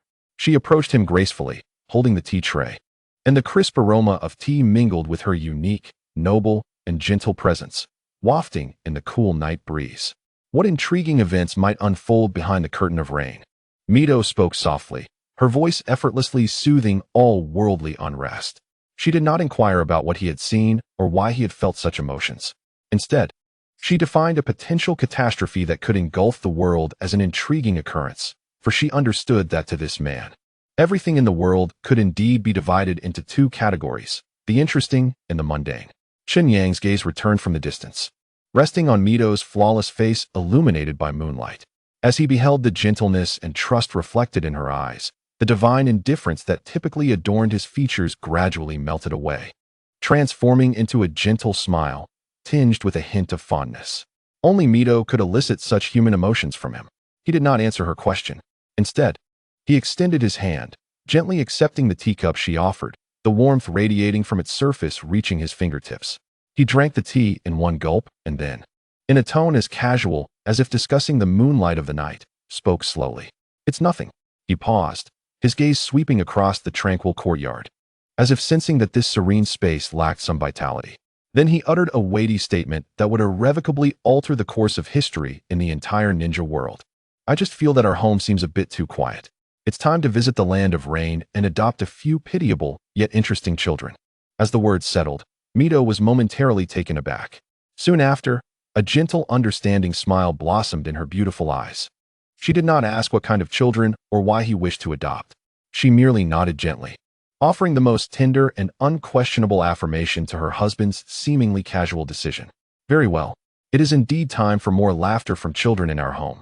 This night is tranquil, as calm as any other night over the past several decades. Yet, unbeknownst to all, amidst this serene dialogue, a future that could instill dread even in the divine is poised to emerge, a terrifying organization, its tragedies and fates severed before they even take root, by an omnipotent deity who adopts it in a most unfathomable yet tender manner. The future Akatsuki will welcome a godlike guardian. The history of the ninja world shall be irrevocably transformed by a mere whim of this man. A new chapter is about to unfold." Volume 3. Completed. Chapter 85. The Endless Rain. An interminable cascade of rain. The leaden sky resembles a sponge soaked in sorrow, relentlessly pouring frigid, rust-scented raindrops upon this land, already ravaged beyond recognition by war. The rain washes over the remnants of shattered walls, diluting the dark crimson stains of blood from charred beams and collapsed stone structures, merging into the muddy streets. The murky waters carry fragmented hopes and decayed memories, flowing towards the city's lowest corners. This is the land of rain, a nation where even tears seem superfluous. Beneath the ruins of a clock tower, half destroyed by ninjutsu, there exists a narrow corner that offers scant refuge from the vertical downpour. 3 frail figures, scarcely more than skeletons, huddle closely together, battling the biting cold of the world with their meager body heat. Sitting at the outermost edge is a boy with striking orange hair named Yahiko. He strives to straighten his thin spine, attempting to share the tattered remnants of his coat, whose original color is long lost, with his 2 companions. The coat, sodden and cold against his skin, does not provide warmth. Instead, it feels like an invisible hand, continually siphoning away the scant warmth left in their bodies. "Are you cold, Conan?" Yahiko's voice is hoarse from hunger and weakness. The girl beside him, with beautiful blue hair, now matted with mud and grime, shakes her head. Her small body trembles uncontrollably. "And no, I'm not cold, she replies feebly. Yahiko says nothing further. He can feel Konan's body is as frigid as ice. His gaze drifts past her to the deepest recess of the corner, where a silent red-haired boy, Nagato, curls up, burying his face deep in his knees. As if striving to isolate himself from this world of despair, he lacks even the strength to shiver. Hunger gnaws at them like relentless vermin, devouring their very insides. Yahiko cannot recall the last time he consumed something that could be deemed food. Was it 2 days ago? Or 3? The memory blurs in the midst of their ongoing hunger. He only remembers a hand, that of a fallen Iwagakure ninja, which he fought over with a pack of wild dogs, managing to seize 2 charred fingers. The taste still makes him retch. Yet now, he longs for that feeling of fullness, even if just for a fleeting moment. Yahiko's gaze instinctively falls upon an object hidden within his garments, a small piece of hard, dried skin torn from a decaying military ration bag, mottled with green mold and exuding a nauseating sourness. This is inedible, yet it remains their sole possession. A pitiful psychological consolation that sustains the flicker of hope that they still have something. At that moment, a shadow silently materializes from the curtain of rain. It is a dog, emaciated and skeletal, its ribs starkly visible. Its fur, caked with mud, hangs in clumps, and its murky eyes shine with a maniacal green light born of extreme hunger. It fixates on Yahiko, not him, but the piece of stale food concealed within his grasp. A low, threatening growl rumbles from the depths of the wild dog's throat, revealing its jagged yellow teeth, saliva mixed with rainwater dripping from its mouth. It is a warning, a declaration of its dominion. In this desolate ruin, anything that might be associated with food belongs to the stronger. Konan, frightened, emits a short, sharp scream and instinctively recoils behind Yahiko. Get away. Yahiko reacts almost instantly, standing up like a small beast defending its territory, arms outstretched to shield Konan and Nagato. Though his legs tremble uncontrollably from fear and weakness, he cannot retreat. Behind him are his only family, whom he must protect with his life. They can forsake the wretched piece of food, but he will never yield on this matter of human dignity. The wild dog, driven mad by hunger, is undeterred by Yahiko's stance, inching closer, its body low, poised to pounce. A standoff ensues. In this frigid rain, a 7- or 8-year-old boy confronts a starving wild dog, both vying for survival, for the last vestige of dignity. Yahiko's heart pounds furiously within his chest. He bends down, searching through the mud for a fist-sized stone. The cold, rough texture grants him a modicum of courage. With all his might, he forces a hoarse shout from his throat, "Get away!" The wild dog is momentarily taken aback by this sudden display of defiance, yet hunger ultimately overcomes fear. It lunges forward. Yahiko's pupils constrict in an instant. He screams, instinctively hurling the stone with all his strength. Thud! The stone strikes the wild dog's forehead, eliciting a pained yelp as its body loses balance mid-air and crashes to the side. However, the wild dog's momentum sends Yahiko tumbling backward, crashing heavily into the mud. The icy sludge envelopes his back, sending a shiver coursing through him. The dog struggles to rise, casting a wary glance at the now defiant Yahiko, who has regained his footing, and finally realizes that this small boy is not to be trifled with. With a reluctant bark, it retreats, tail tucked, dragging its injured body back into the endless rain. Victory! Yahiko gasps for breath, his heart still racing. He has won this battle. Yet, there is no joy in his heart, only a deeper, heavier sense of helplessness. He had to exert every ounce of his strength to drive away a famished wild dog. In this world, what must transpire for them to survive? At that moment, the rain cascaded from the sky, as if it sought to pour forth all despair in one fell swoop. The downpour intensified abruptly. Large raindrops pounded relentlessly upon the ruins, producing a deafening clamor. The small corner where they sought refuge could no longer provide shelter. The icy rain began to seep through the fissures above, trickling down in streams.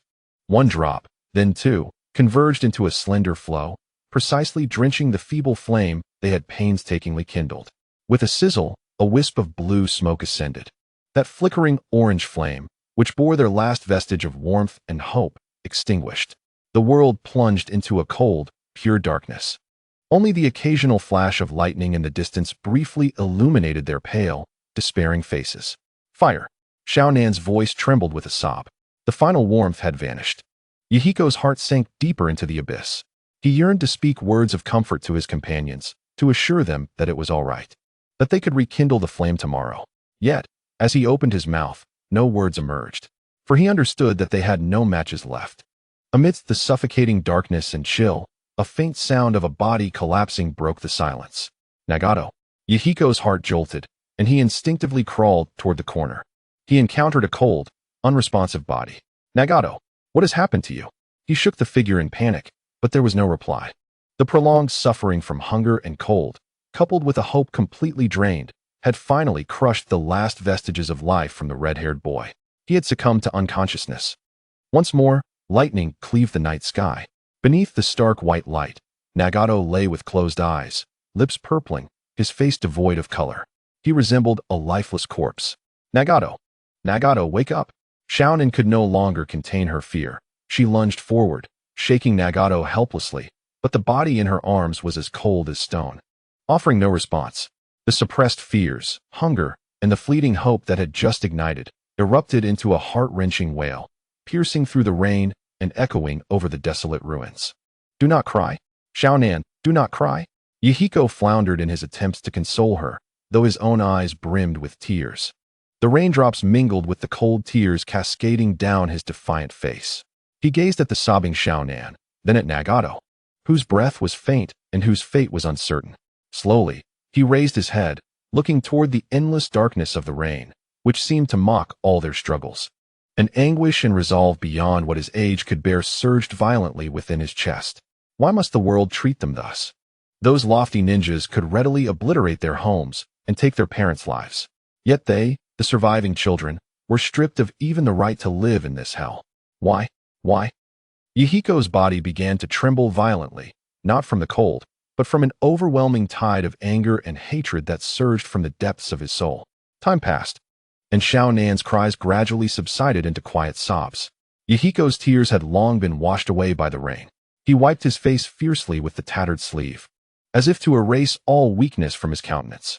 Supporting himself against the wall, he slowly stood up.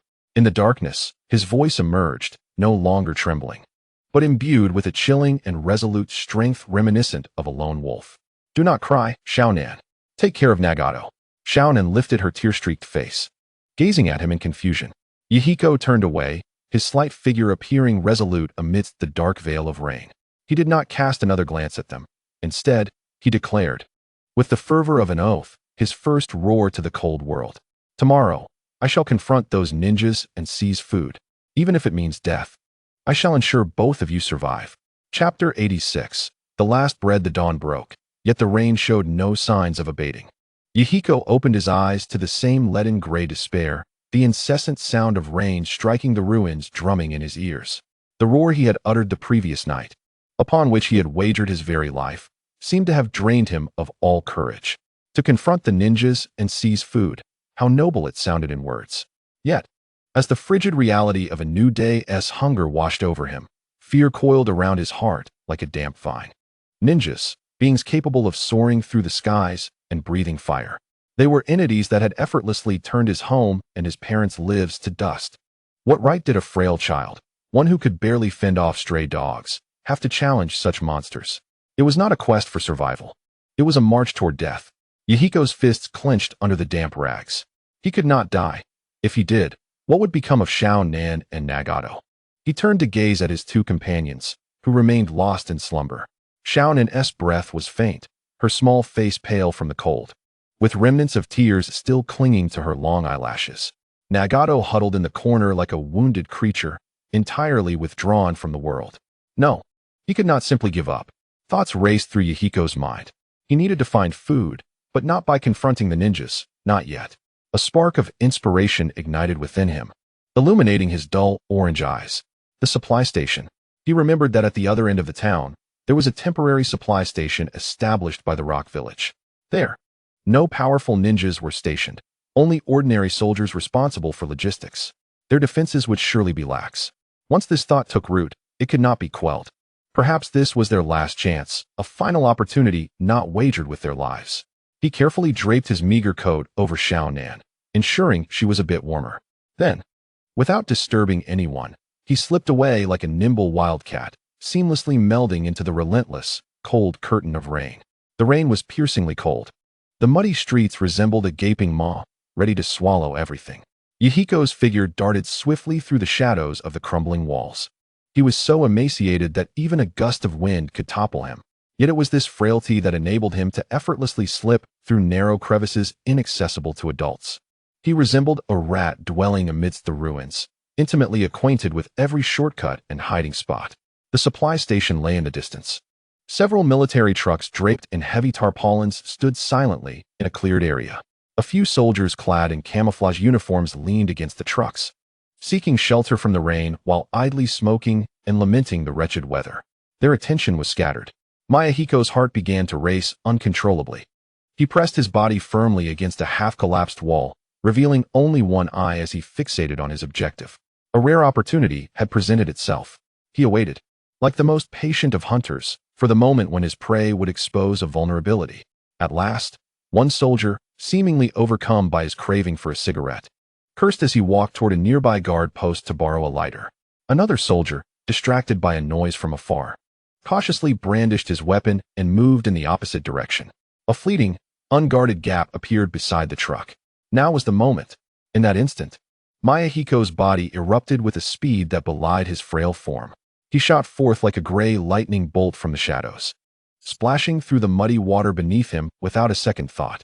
His sole focus was on the truck closest to him, its tarpaulin flapping in the wind. Closer, closer still. The guards seemed to sense something amiss and turned their heads in confusion. Yet all they beheld was a desolate ruin, drenched by rain and devoid of life. Mayahiko had successfully slipped beneath the truck. A potent blend of engine oil and damp mildew enveloped him instantly. He dared not breathe deeply, allowing only his wildly beating heart to crash against his chest. Cautiously, he peered out from beneath the truck. The rear gate of the cargo area was unlatched. Summoning all his strength, he pushed the heavy gate open just wide enough to squeeze through. Then he tumbled inside. The interior was crammed with wooden crates. Mayahiko's eyes glimmered in the darkness. Like a mouse that had infiltrated a granary, he greedily sniffed the air. Finally, in one open crate, he beheld it, bread. An entire crate filled with bread. Unable to contain his exhilaration, he reached out with his mud-streaked hands, grasping a loaf tightly to his chest. He dared not take more. He understood all too well that greed could spell his doom. Clutching that heavy loaf, which seemed to bear the weight of the world's hope, he retraced his steps with utmost haste. As he vanished once again into the shadows of the ruins, the two guards had just returned to their posts, resuming their mundane complaints. They would never know that, just moments ago, a frail boy had stolen the hope of survival right from beneath their noses. "I'm back." Mayahiko's voice quivered with uncontainable excitement as he stumbled back into the cold corner, proudly lifting the treasure in his arms. "Look, see what I have." The slumbering Konan and Nagato were startled awake by his exuberant exclamation. As they focused on the object in Mayahiko's hands, their once dull eyes rekindled with the flame of hope. It was bread. A whole, sizable loaf. "Mayahiko." Konan's voice quivered with emotion as she struggled to sit up. Nagato also raised his head, his violet eyes shimmering with a hint of emotion for the first time. Mayahiko's chest swelled with pride at their admiration and dependence. He felt akin to a triumphant hero. Carefully, he placed the loaf on a relatively clean stone slab, treating it as if it were a rare treasure. However, as they drew closer, illuminated by the faint light filtering through the ruins, the true condition of the bread became painfully clear. The loaf was intact, but it had hardened to the consistency of dried wood. More alarmingly, its surface was marred by grotesque patches of dark mold. A nauseating, rotten odor invaded their nostrils. This was not food at all. It was refuse that even wild dogs would shun. In that moment, the air seemed to freeze. The excitement and joy they had just experienced evaporated, replaced by a suffocating wave of disappointment.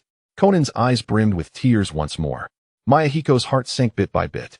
Was this what he had risked his life for? No, he could not surrender. With a sudden determination, he lifted his head, picking up a sharp shard of stone, and struck down upon the moldy bread with force. "It's all right." His voice, strained with effort, echoed with a hint of desperation. "Cut away the moldy parts. The rest is still edible." Like a frenzied sculptor, he exerted every ounce of strength to peel away the unsightly patches from the bread. The stone shard sliced through his fingers, blood oozing forth and mingling with the crumbs, but he paid it no mind. Finally, after laboring over a loaf once the size of a fist, Only a mere third remained. It was a small piece, looking more like a mixture of wood shavings and dirt. Mayahiko divided this scant morsel into 3 portions. He handed the largest piece to Konan. Eat. Then he offered another piece to Nagato. Lastly, he reserved the smallest, nearly reduced to mere crumbs, for himself. The 3 of them held the meager food in silence, bringing it to their lips. There was no flavor, only a gritty, parched sensation reminiscent of chewing on sand. As the meager crumbs slid down their throats, they did nothing to alleviate their gnawing hunger. Instead, they scraped painfully against their empty stomachs, rendering the harshness of reality all the more vivid and glaring. Suddenly, a fit of violent coughing shattered the silence. It was Konan. Her small face had turned a fiery red, not the healthy hue of blood, but a sickly flush born of fever. Mayahiko's heart raced as he reached out to touch her forehead. Scalding, alarmingly hot. The previous night's rain, compounded by the irritation from the moldy food, had finally caused her fragile body to collapse.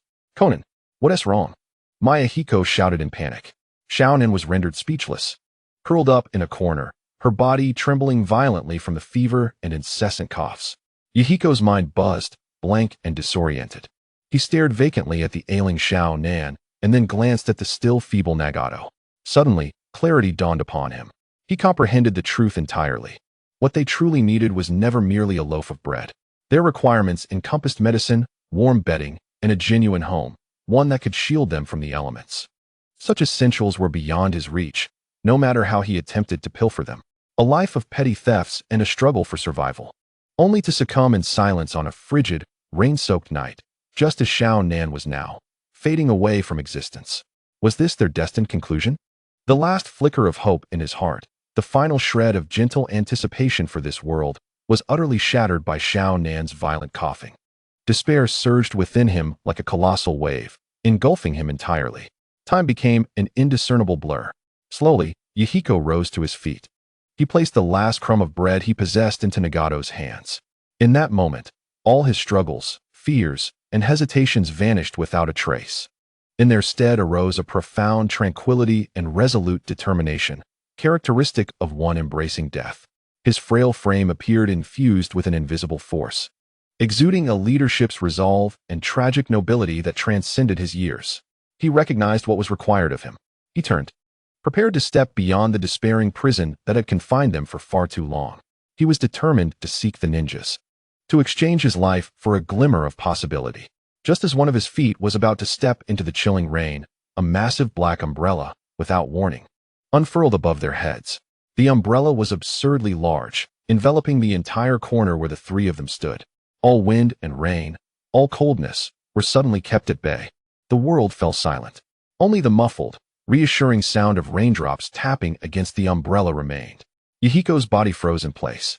He slowly lifted his gaze and saw a gentle man dressed simply in cloth. The man held the umbrella and smiled at them. Then, a voice they had never heard before yet found immensely comforting rang out softly. Are you hungry? Chapter 87. Under the umbrella in the rain, Yahiko's body remained rigid. His foot, poised to step into the rain, hung suspended in the air, forgotten. The world seemed to be muted. Above them, the unexpected canopy that shielded them from all storm and tempest was almost absurdly vast, effortlessly covering the entire derelict corner they occupied. The frigid raindrops and biting winds were excluded at that moment. Everything around them suddenly became profoundly quiet.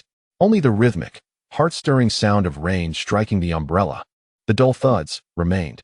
This sound struck Yahiko's already taut nerves like a heavy hammer, each beat resonating through him. He slowly, stiffly lifted his gaze. Before him was an umbrella, entirely black, yet emanating a faint golden glow at the edges of its ribs, a gigantic umbrella. It hovered silently in the air, devoid of a handle or anyone to hold it. It seemed to exist in a realm entirely separate from this world. Yahiko's pupils constricted abruptly. This was no ninja tool. He had neither seen nor heard of such a weapon. The gentle voice, seemingly imbued with some peculiar enchantment, echoed in his ears. Are you hungry? Yahiko snapped back to awareness. Instinctively, he leaped forward, positioning himself protectively in front of the unconscious Nagato and trembling Xiaonan. He spread his frail arms wide, like a lion cub guarding its precious offspring, resolutely shielding the 2 most important people in his life. His gaze pierced through the comforting, rain-free zone, fixated intently on the direction from which the voice had emanated. Emerging from the rain was a figure, clad in simple cloth. The fabric was a pristine moonwhite, a stark contrast to the mud and filth that dominated the desolate landscape, appearing as an illusion that should not exist. He walked through the murky puddles, yet his trousers and shoes remained spotless, as if he tread upon an untainted sky beyond the reach of mortals. Yahiko's heart sank. He realized he had encountered an incomprehensible entity, one far more formidable than any ninja he could ever imagine. He observed as the figure halted at the edge of the chakra umbrella, offering them a gentle smile. The horrors of war had rendered Yahiko skeptical of anyone's goodwill, particularly that of an enigmatic and seemingly unfathomable power. Fear washed over him like a cold tide, submerging his heart. Yet he could not retreat. Behind him were Nan and Nagato. Summoning every ounce of strength, he forcefully suppressed the primal fear that surged within him, transforming it into a hoarse, defiant roar. "Who are you?" His voice trembled violently, reverberating sharply in the serene space beneath the umbrella. "What do you intend to do?" The man did not respond immediately. His calm, deep-set eyes, reminiscent of a starry sky, slowly surveyed the three of them. That gaze was light, yet seemed to carry an undeniable weight that pierced through all pretense. Yahiko felt all his disguises, all his vigilance, and all his fears laid bare, utterly exposed beneath that penetrating gaze. It traversed his feigned ferocity, brushed past Nan's fever-flushed face, and finally landed upon the curled-up, red-haired boy in the corner, who appeared to have lost all vitality. The man's smile remained unchanged, yet Yahiko discerned a hint of pity within it, a compassion from one in power toward the struggling ants of existence. This sensation stirred a profound sense of humiliation and an even deeper sense of helplessness within him. His wariness began to waver under the weight of that all-seeing gaze. The man did not approach any closer. He simply raised his hand gently toward their direction, a casual gesture, as if brushing away an imperceptible speck of dust from his sleeve. In the next instant, a miracle transpired. In Yahiko's eyes, wide with astonishment, and in Nan's fevered, bewildered gaze, a soft, warm white light materialized from thin air. As the radiance dissipated, before them lay a damp and filthy ground, upon which appeared a steaming pile of food. There were golden, crisp loaves of bread, a bowl of rich, fragrant meat soup, and even a cup of warm milk served in a clean wooden vessel. The aroma of the food swept through the small space with an overwhelming force, effortlessly dispelling the nauseating stench of mold that lingered in the air, as well as the biting chill that pervaded their surroundings. It also eradicated the hunger that had gnawed at their insides for days, like a relentless parasite. Yahiko stood frozen, his mind blank, unable to comprehend the scene unfolding before him. What was this? An illusion? Yet, the intense aroma that made every pore of his skin open wide was undeniably real. The warm steam rising to caress his face was palpably authentic. This was not an illusion. It was the divine creation he had never dared to dream of. A sound, most inopportune, rumbled from his stomach. Soon after, Xiaonan joined him, followed by Nagato, who had been in a faint state but seemed to awaken slightly to the dominating scent, instinctively emitting a weak sound of longing for food. Reason crumbled in that moment, as primal instincts triumphed over all caution and fear. Yahiko's eyes turned red. He could no longer contain himself. Like a famished beast, he lunged forward, seizing a still warm, soft piece of bread and biting into it with fervor. The tender texture, combined with the sweet essence of wheat, exploded in his mouth. That blissful flavor slid down his throat into his empty stomach, sending a wave of warmth and energy coursing through his limbs. Tears streamed uncontrollably from his eyes. "Eat! Quickly!" he shouted incoherently to his companions behind him. Xiaonan crawled over but did not reach for the bread. Instead, she carefully lifted the bowl of meat soup and took a small sip. The rich, warm broth soothed her cracked lips and warmed her frigid body. A hint of color returned to her pale face. Nagato struggled to move closer, and Yahiko immediately broke off a large piece of bread and stuffed it into his mouth. The three children gathered around the suddenly materialized food, devouring it ravenously. They ate with such urgency and focus, as if trying to swallow all the hunger and suffering they had endured over the past few days along with the food. They failed to notice the man standing a short distance away, quietly observing them with a gentle, compassionate smile. It was only after they had consumed all the food and began to burp uncontrollably from their haste that the man spoke again, his voice soft and gentle. Yet, it resonated like the most sacred, irresistible light, illuminating their hearts, which had long been filled with darkness and despair. Come with me. I will give you a home. The word home thundered in Mayahiko's mind like a clap of thunder. His frantic eating halted abruptly, and he stared at the man, taking in his compassionate smile and the endless curtain of rain behind him. An unprecedented wave of intense emotion surged through his soul. He wanted to believe. He yearned to believe. Yet, the scars left by war compelled him to maintain a final thread of pathetic vigilance. As he swallowed the food with great effort, he asked, in a choked voice, the question he most desired and dreaded to know the answer to. Who are you? The man's gaze passed over him, settling on Xiaonan, who was flushed from consuming the warm food and breathing heavily. Chapter 79. A victory of one. The earth-shattering news of the defeat of Rain Village spread like an unquenchable wildfire, sweeping through the entire ninja world at a frenzied pace. It was no longer merely a title. It had morphed into a nightmare, a relentless, despair-laden specter haunting every ninja village at odds with Konoha. At the temporary command center of Awagakure, the hardstone floor was cracked with spiderweb-like fissures, a testament to the violent chakra that reverberated through the air. The third Tsuchikage, Anoki, a short elder renowned for his stubbornness and tenacity, floated mid-air, his wrinkled face etched with unprecedented fury and dread. He clutched the latest battle report, obtained at the cost of lives, so tightly that the paper's edges nearly embedded into his palm. Regeneration. Poison ineffective. Hanzo the Salamander has surrendered. Each word struck the nerves of the high-ranking Awagakure officials like a heavy hammer. An experienced Jonin, pale as a ghost, trembled with fear as he spoke. Lord Tsuchikage, this battle cannot be fought. Our ninjas perish in the enemy's grasp, yet their medical ninja can heal in mere seconds. We cannot even inflict significant casualties. Those three monsters, Jiraiya, Tsunade, Orochimaru, are simply immortal. We are not facing ninjas. We are facing gods. The final declaration plunged the command center into a profound silence. Indeed, when your enemy can regenerate infinitely, when your attacks fail to inflict meaningful harm, and when their might can effortlessly flatten mountains, can this still be called war? It is slaughter, unilateral slaughter against Awagakure. Anoki's body quaked in midair, longing to refute, to chastise these demoralizing words with the authority of the Tsuchikage. Yet, when he opened his mouth, no words emerged. He understood that every word written in the report was true. At the border of the Land of Lightning, the atmosphere was equally heavy with tension. The third Raikage, famed for his unmatched spear and shield, pressed his piercing finger firmly onto the map, pinpointing Konoha's location. The sturdy operational map was punctured with a charred hole beneath his relentless pressure. His Cloud Ninja, known for their bravery and fearlessness, now wore expressions of bewilderment and faith-shattering fear. Lord Raikage, our proud lightning release chakra mode, is utterly ineffective against that white-haired man. The woman, Tsunade, her medical ninjutsu surpasses our understanding.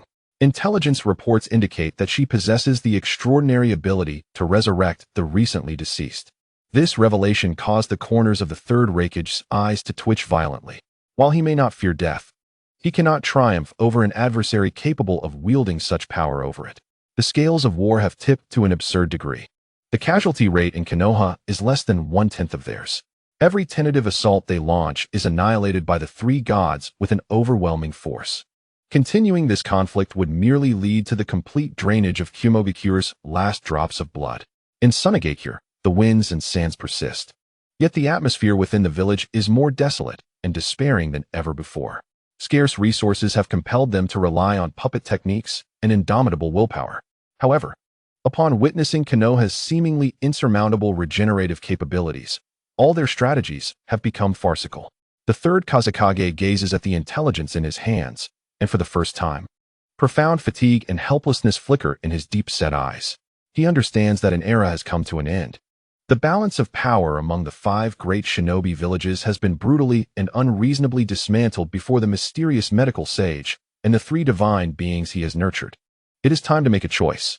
Days later, in the Hokage's office in Konoha, Sarutobi Hiruzen stares at 3 scrolls delivered almost simultaneously through different channels from Sunagakure, Awagakure, and Kumogakure, enveloped in a long silence. The contents of the scrolls are remarkably similar. Each word is infused with humiliation and resentment. Yet the core message is abundantly clear, a plea for peace. They acknowledge their defeat. The First Shinobi World War is about to conclude in an unforeseen manner. There will be no fierce final battle, no mutually destructive negotiations, only 3 shinobi villages bowing their proud heads in unison before the overwhelming disparity of strength. Sarutobi Hiruzen lifts his pipe, inhaling deeply. Amidst the swirling smoke, his thoughts drift back to the valley that changed everything. To the man in humble garb who effortlessly erased Danzo and all his ambitions with a mere gesture. This victory arrived as both a sudden and expected outcome. Hiruzen knows this is not merely Konoha's triumph, nor even the victory of the 3 gods. Ultimately, it is the victory of one man, who, through sheer will, has concluded a war that should have raged on for years, drenched in blood. Hokage-sama. The door to the office swings open, and a ninja rushes in, brimming with excitement. News from the front lines. The 3 major shinobi villages have begun a full retreat. We have won. We have triumphed. This announcement ripples through Konoha like a stone cast into a lake, generating waves of exuberance.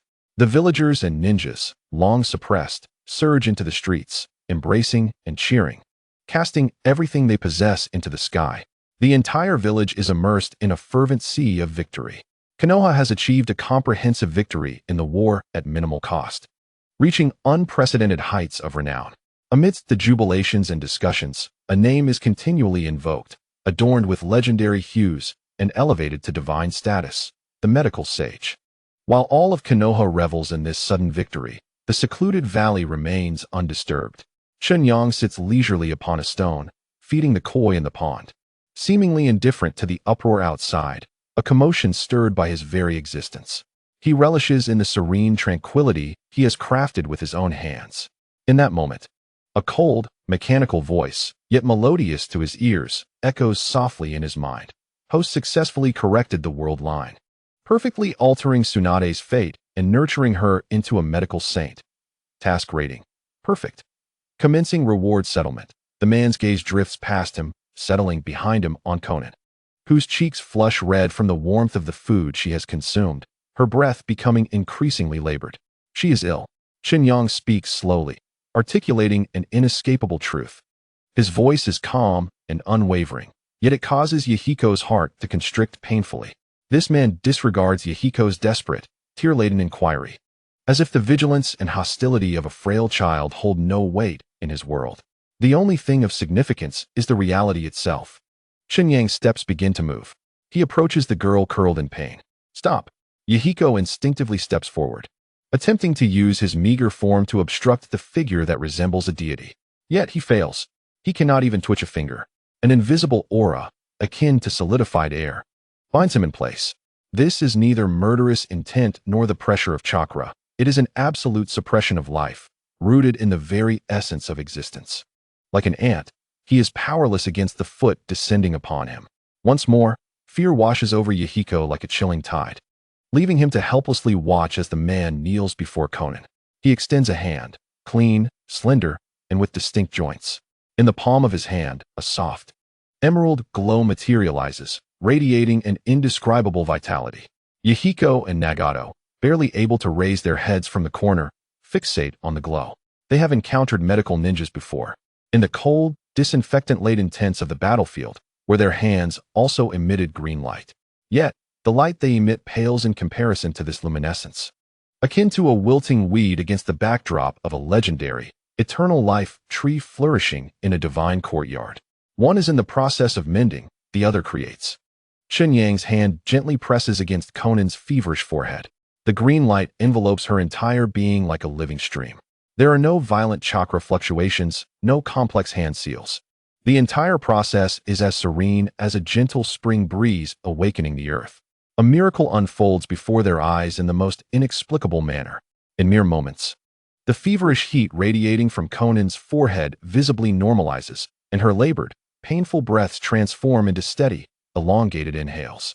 The pale and haggard little face, marked by pain, quickly regained a rosy hue, radiating a healthy, childlike glow. Her tightly furrowed brows relaxed, as if she had just awoken from an exquisitely sweet dream. Gradually, Xiaonan opened her eyes. Those beautiful blue orbs were now free from the previous haze of confusion and suffering, replaced instead by a pure clarity, reminiscent of the innocence of awakening. She felt as if she had been submerged in a warm ocean, enjoying a long, restful slumber. All pain, discomfort, coldness, and weakness within her vanished without a trace, replaced by a comforting warmth and an unprecedented sense of ease and comfort. She even felt stronger than she had been prior to her illness. She beheld a gentle face, adorned with a faint smile, gazing down at her. "Do you feel better?" Chen Yang inquired with a smile, withdrawing his hand, causing the vibrant green light to dissipate into the ether. Xiaonan instinctively nodded. Still somewhat timid, she rose from the ground and instinctively hid behind Yahiko, clutching the tattered edge of his garment. Yet, her head peeked out from behind him, and her clear blue eyes reflected not fear or vigilance towards the man before her, but rather a pure, primal curiosity and affinity, a natural reliance of the saved upon the Savior. In that moment, time seemed to stand still. The miraculous acts of creation and instantaneous healing struck Yahiko and Nagato's already fragile worldview like two indomitable hammers, shattering all their cognitions and common sense forged over years amidst war and ruin. Yahiko opened his mouth, wishing to articulate something. However, the earlier aggressive inquiries and desperate vigilance appeared utterly childish and laughable before this genuine miracle that commanded creation and life. He felt like a clown performing a tragic act, oblivious to the grandeur of the existence before him. He understood then that this man had never come to negotiate with them or seek their opinions. He was merely stating a previously determined, indisputable outcome. By providing sustenance, he conveyed his capacity to grant life. By healing Xiaonan, he demonstrated his dominion over existence itself. He gives, he governs. This was not merely a ninja, nor was it the hollow title built upon sheer force like that of the demigod Hanzo. This was a true deity. At that moment, Yahiko's previously resolute spine could no longer bear the weight of the world. Slowly he bent down. His stubborn head that had refused to bow to anyone finally lowered deeply. With a voice that trembled with a blend of resignation and heartfelt submission, he uttered the words that would determine their fate. "We will follow you." These 3 words drained him of all strength, yet bestowed upon him an unprecedented lightness.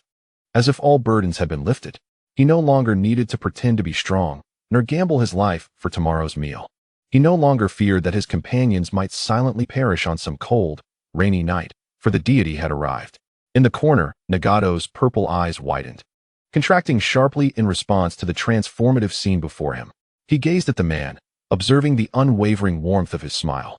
An ancient power, buried deep within his lineage and unnoticed even by himself, seemed to awaken at that moment. He perceived things that Yahiko could not. He could see, within the man's tranquil form, a vitality more expansive than the sky and deeper than the ocean. He recognized that the vibrant green light was not merely chakra. It was the manifestation of law, of life itself. This man was not healing Xiaonan. He was reshaping her very existence, using his will to redefine health and illness. A profound shiver, originating from the depths of his soul, coursed through Nagato. He finally grasped why this man had proclaimed, "I will give you a home." For this man, creating a home and safeguarding 3 children was perhaps as simple as breathing. Chen Yang observed Yahiko, who had finally bowed his head, and nodded with satisfaction. His gaze then settled upon the red-haired boy, who had remained the most silent throughout, while his face still bore that gentle smile. His words struck like thunder in Nagato's heart. "Very well, especially you." Chen Yang's tone was laden with meaning. "Your eyes conceal a tremendous secret." Boom. This statement shattered Nagato's sanity more effectively than any miracle before. It struck like an invisible, glowing hammer, plunging into the deepest recesses of his soul, the blood-soaked territory he had desperately endeavored to forget and seal away. "No." A piercing scream erupted from Nagato's throat. His purple eyes, which had just begun to glimmer with life due to the warmth and nourishment, were immediately engulfed by sheer terror and panic.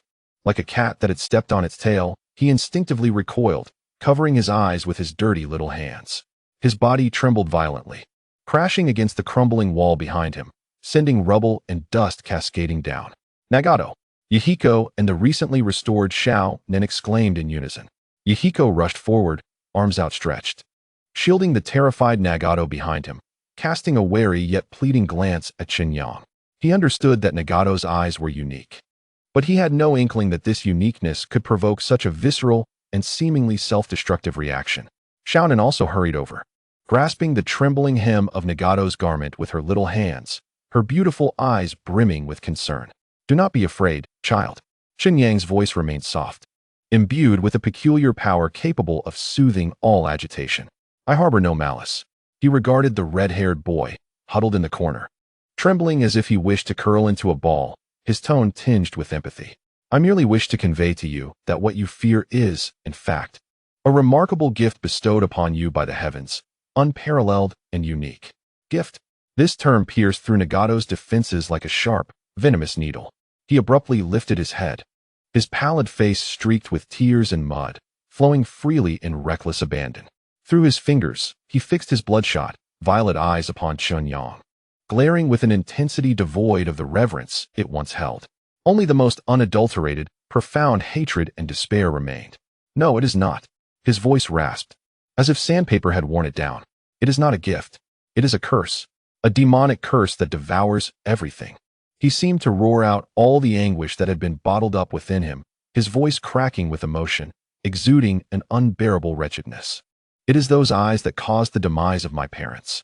In that instant, a blood-stained memory, long sealed away by him, burst forth like a dam breaking, overwhelming the barriers of his sanity. He felt as though he had returned to that night, beneath the same cold, drenching rain. Two ninjas, adorned with the Leaf Village headbands, invaded his home. A misunderstanding, a quarrel. Then, his parents fell in a pool of blood, sacrificing themselves to protect him. The string of reason within his mind snapped utterly at that moment. He could scarcely recall his actions. He only remembered that when he regained consciousness, the two formidable ninjas had become cold, twisted corpses, and his parents could no longer respond to his cries. Those violet eyes, marked with eerie ripples, reflected in the puddle of blood on the ground, cold, alien, malevolent. From that moment forth, those eyes became his eternal nightmare, the root of all his suffering. The original sin he bore. Chen Yang quietly listened to his outpouring of grief, observing the contorted face twisted by pain. He did not counter his claims. He simply shook his head gently. His deep-set eyes seemed to pierce through the mists of time, glimpsing the world's most ancient origins. He began to speak, his voice soft yet resonant above the rain and Nagato's lament, reverberating through this tranquil space shielded by the chakra umbrella. Long, long ago, before the world knew of ninjas or chakra, humanity was ravaged by war, the earth drenched in blood. Until one day, a colossal tree known as the God Tree descended from the heavens, bearing a chakra fruit. Chen Yang's voice carried an epic, grand resonance. The once tense Yahiko and the worried Konan found themselves irresistibly drawn to this ancient tale, momentarily forgetting Nagato's turmoil. Nagato's cries gradually subsided, though he still trembled. His ears instinctively caught the legend he had never heard before. Later, a princess named Kaguya Akatsuki consumed that fruit, becoming the progenitor of chakra. With absolute power, she quelled all wars. Yet this strength warped her, instilling fear in the hearts of the people, who came to call her the goddess of the moon, or the demon. At the mention of demon, Nagato's body shuddered once more. Chen Yang's gaze fell upon him, as if to convey that the story was far from over. Kaguya had two sons, who inherited their mother's power. The elder, named Hagoromo, and the younger, named Hamura, could not abide their mother's oppressive reign. Ultimately, the brothers united to seal their rampaging mother, who became the Ten Tails, and in doing so, created the moon. Yahiko and Konan were utterly entranced. Creating the moon? This exceeded their comprehension of power. After sealing the 10 Tails, Hagoromo sought to guide humanity in the proper use of chakra, founding the shinobi sect. He traveled the world, spreading the ideals of peace, teaching people to connect their hearts through chakra rather than resorting to conflict. He brought peace to the entire world. Posterity revered him as. Chen Yang's voice momentarily faltered. He looked at the three children, enunciating each word of the most significant and sacred name in the annals of ninja history, the Sage of Six Paths. The name resonated like a thunderclap from the heavens, striking the hearts of the three children with tremendous force. It was a myth, a legend of legends, the origin of all ninjas, the true and singular God who created the ninja world as it exists today. The Sage of Six Paths possessed the extraordinary power to quell turmoil and establish the shinobi sect precisely because he bore a pair of eyes identical to yours. Those eyes are the eyes of the sage, the eyes of God. Their name is the Rinnegan. As those three words emerged, clear and deliberate, from Chen Yang's lips, the world seemed to come to a standstill. Yahiko's mouth hung agape, unable to close, his entire being petrified, his mind a blank slate. He slowly turned his head to gaze at his childhood companion, with red hair, standing behind him. He looked into those violet eyes he had seen countless times before, which he had considered merely peculiar and beautiful. Yet, they were, indeed, the fabled eyes of creation possessed by the Sage of Six Paths. Conan instinctively covered her mouth with her small hand. Her beautiful blue eyes widened in disbelief, contracting dramatically from the shock, as she gazed at Nagato. Her expression filled with incredulity and an overwhelming sense of the myth manifesting in reality. As for Nagato, he was utterly frozen. He forgot his tears, his tremors, his fears. The hand that covered his eyes fell weakly to his side. His purple Rinnegan lay exposed to the air, reflecting Chen Yang's calm and profound visage. Rinnegan, Sage of Six Paths. These two phrases collided and intertwined violently within his mind, shattering all his past notions of curses, demons, and ill omens. How could it be? How could these eyes, which had brought death and misfortune, belong to the divine? This must be false. It had to be an absurd, ludicrous lie.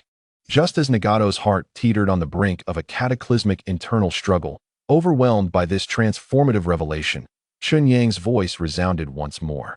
This time, his tone was no longer that of a storyteller. It was profoundly serious and gravely earnest, imbued with an undeniable authority akin to a divine decree. Your eyes are not a curse, they are a legacy. The legacy left behind by the Sage of the Six Paths stands as the most precious inheritance in this world. Its awakening within you is not intended to make you endure suffering or bear sins, but rather because this era, shrouded in the flames of war and hatred, desperately requires a new savior capable of bringing an end to all of this. Chen Yang took a step forward, locking eyes with Nagato, whose Rinnegan reflected confusion and shock. Appearing somewhat unfocused, his voice resonated like a mighty bell, echoing deep within Nagato's soul. Each word contained the power to reshape the world. It is not the murderer of your parents. That tragedy stems from your own vulnerability intertwined with the sorrows of the age.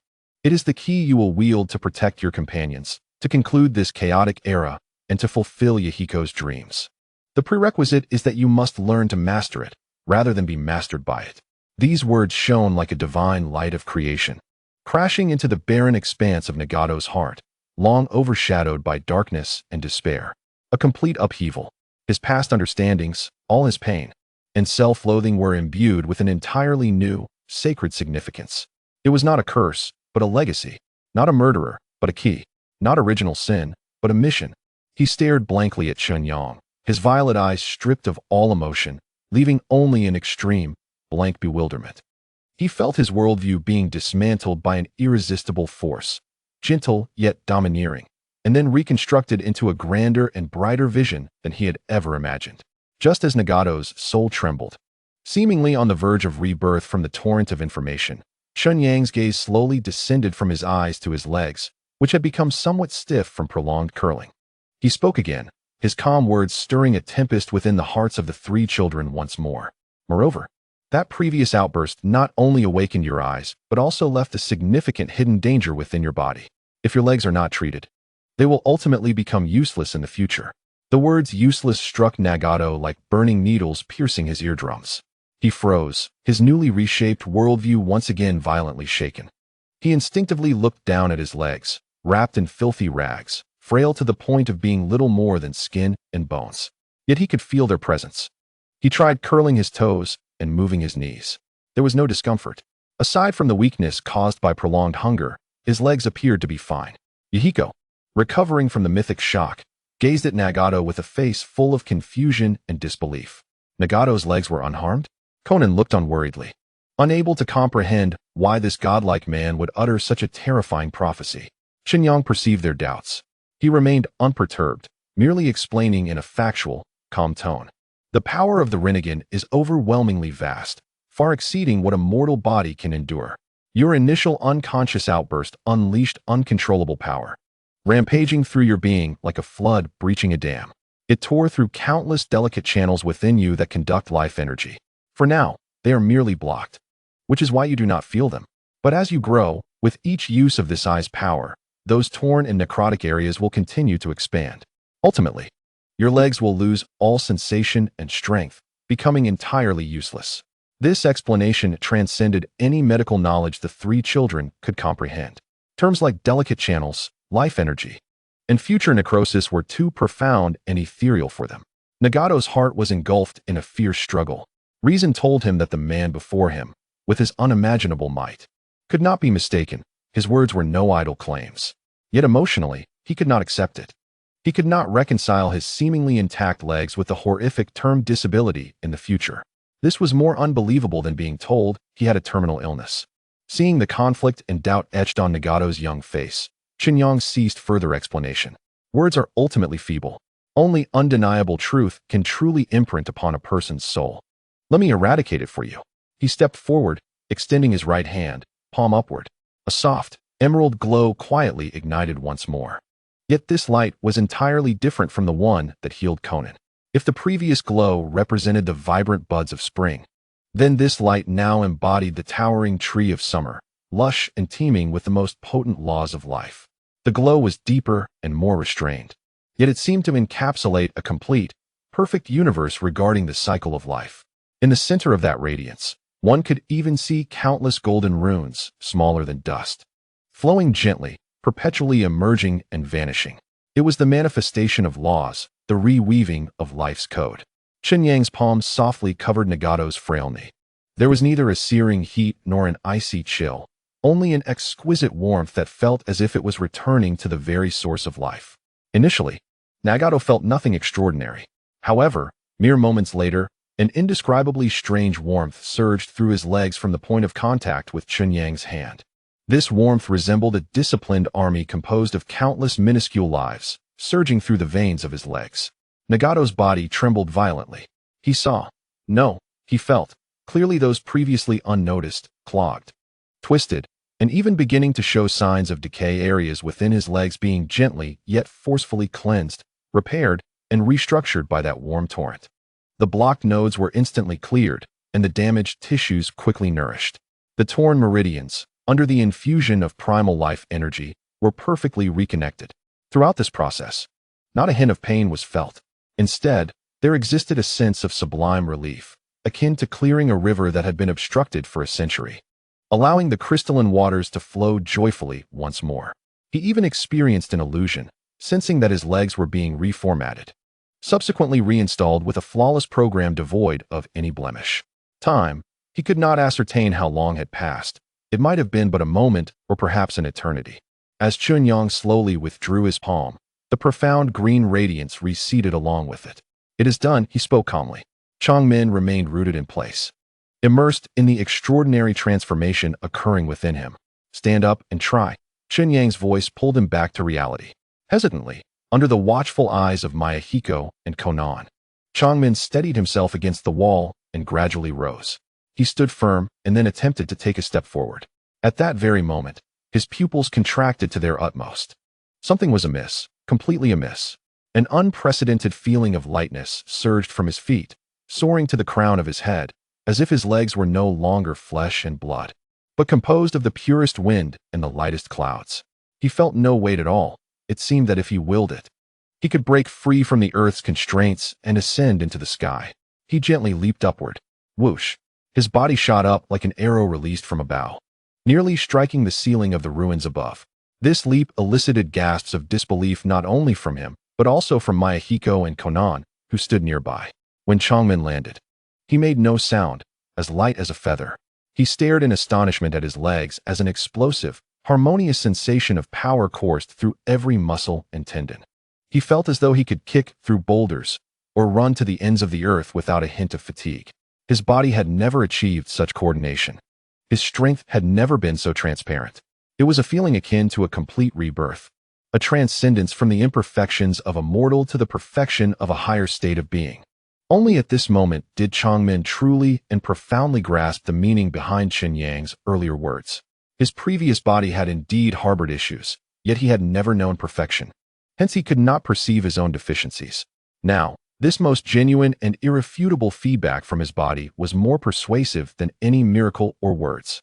Changmin finally understood. The man before him was not merely curing an impending ailment. He was saving him, rescuing his future, preserving his dignity as a ninja, as a being capable of standing and walking. With a thud, Changmin could no longer contain the gratitude and astonishment swelling within him. His knees buckled, and he knelt before Chen Yang, pressing his forehead deeply against the cold, damp, and filthy ground, expressing his profound respect and devotion in the most ancient and sincere manner possible. Tears fell once more, silently streaming down, but this time, they were not born of fear and pain, but of joy and rebirth through redemption. Mayahiko and Konan were utterly captivated by the scene unfolding before them. They gazed at Changmin kneeling on the ground, then at the calm and composed man standing with his hands clasped behind his back. Any lingering doubts in their hearts evaporated, replaced by an absolute trust arising from the depths of their souls. Chen Yang observed the red-haired boy kneeling before him, a satisfied expression gracing his features. The hidden dangers in his body had been eradicated, and the seeds of the spirit had been sown.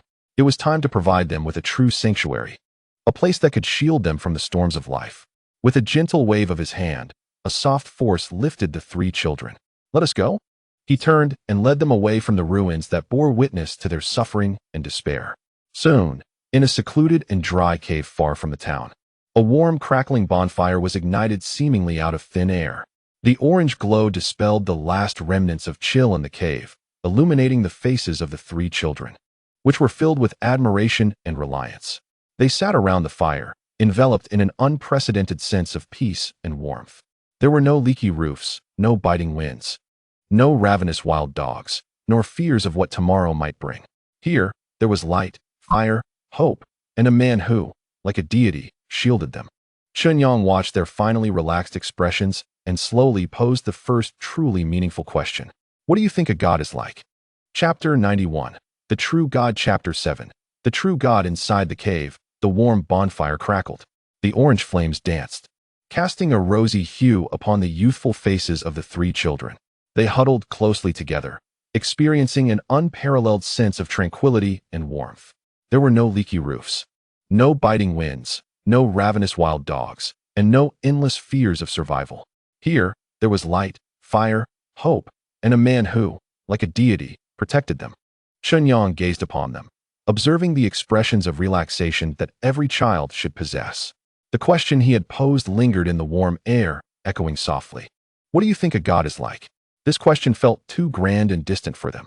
In the past days of struggle for survival, they had never indulged in the luxury of pondering such matters. Mayahiko was the first to lift his head from contemplation, his orange eyes ablaze with a fire named longing. A god. He fervently organized his thoughts, his voice imbued with the youthful yearning for heroes. A god should be someone who can end all wars and bring peace to everyone. His tone grew animated, as if he were describing his own future self. Just like Hanzo of the Salamander from the Hidden Rain Village, he is so powerful that everyone fears him, which is why he can bring order to the Hidden Rain Village. Everyone calls him the demigod.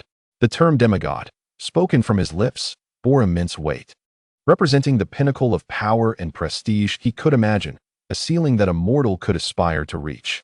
After hearing Mayahiko's response, Chen Yang refrained from offering any commentary, instead turning his gaze toward the other child. Xiaonan kept her head bowed, her small hands nervously twisting the hem of her garment. Unlike Yahiko, she did not harbor grand aspirations. Her world was small and pure. She felt everything directly and profoundly. In a voice barely above a whisper, almost dreamlike, she spoke. "I believe that God is like you, sir." Summoning her courage, she raised her head, her beautiful blue eyes reflecting Chen Yang's figure with clarity and strength. He was gentle yet powerful, capable of conjuring delicious bread and warm soup, and healing all ailments. With him around, there was nothing to fear.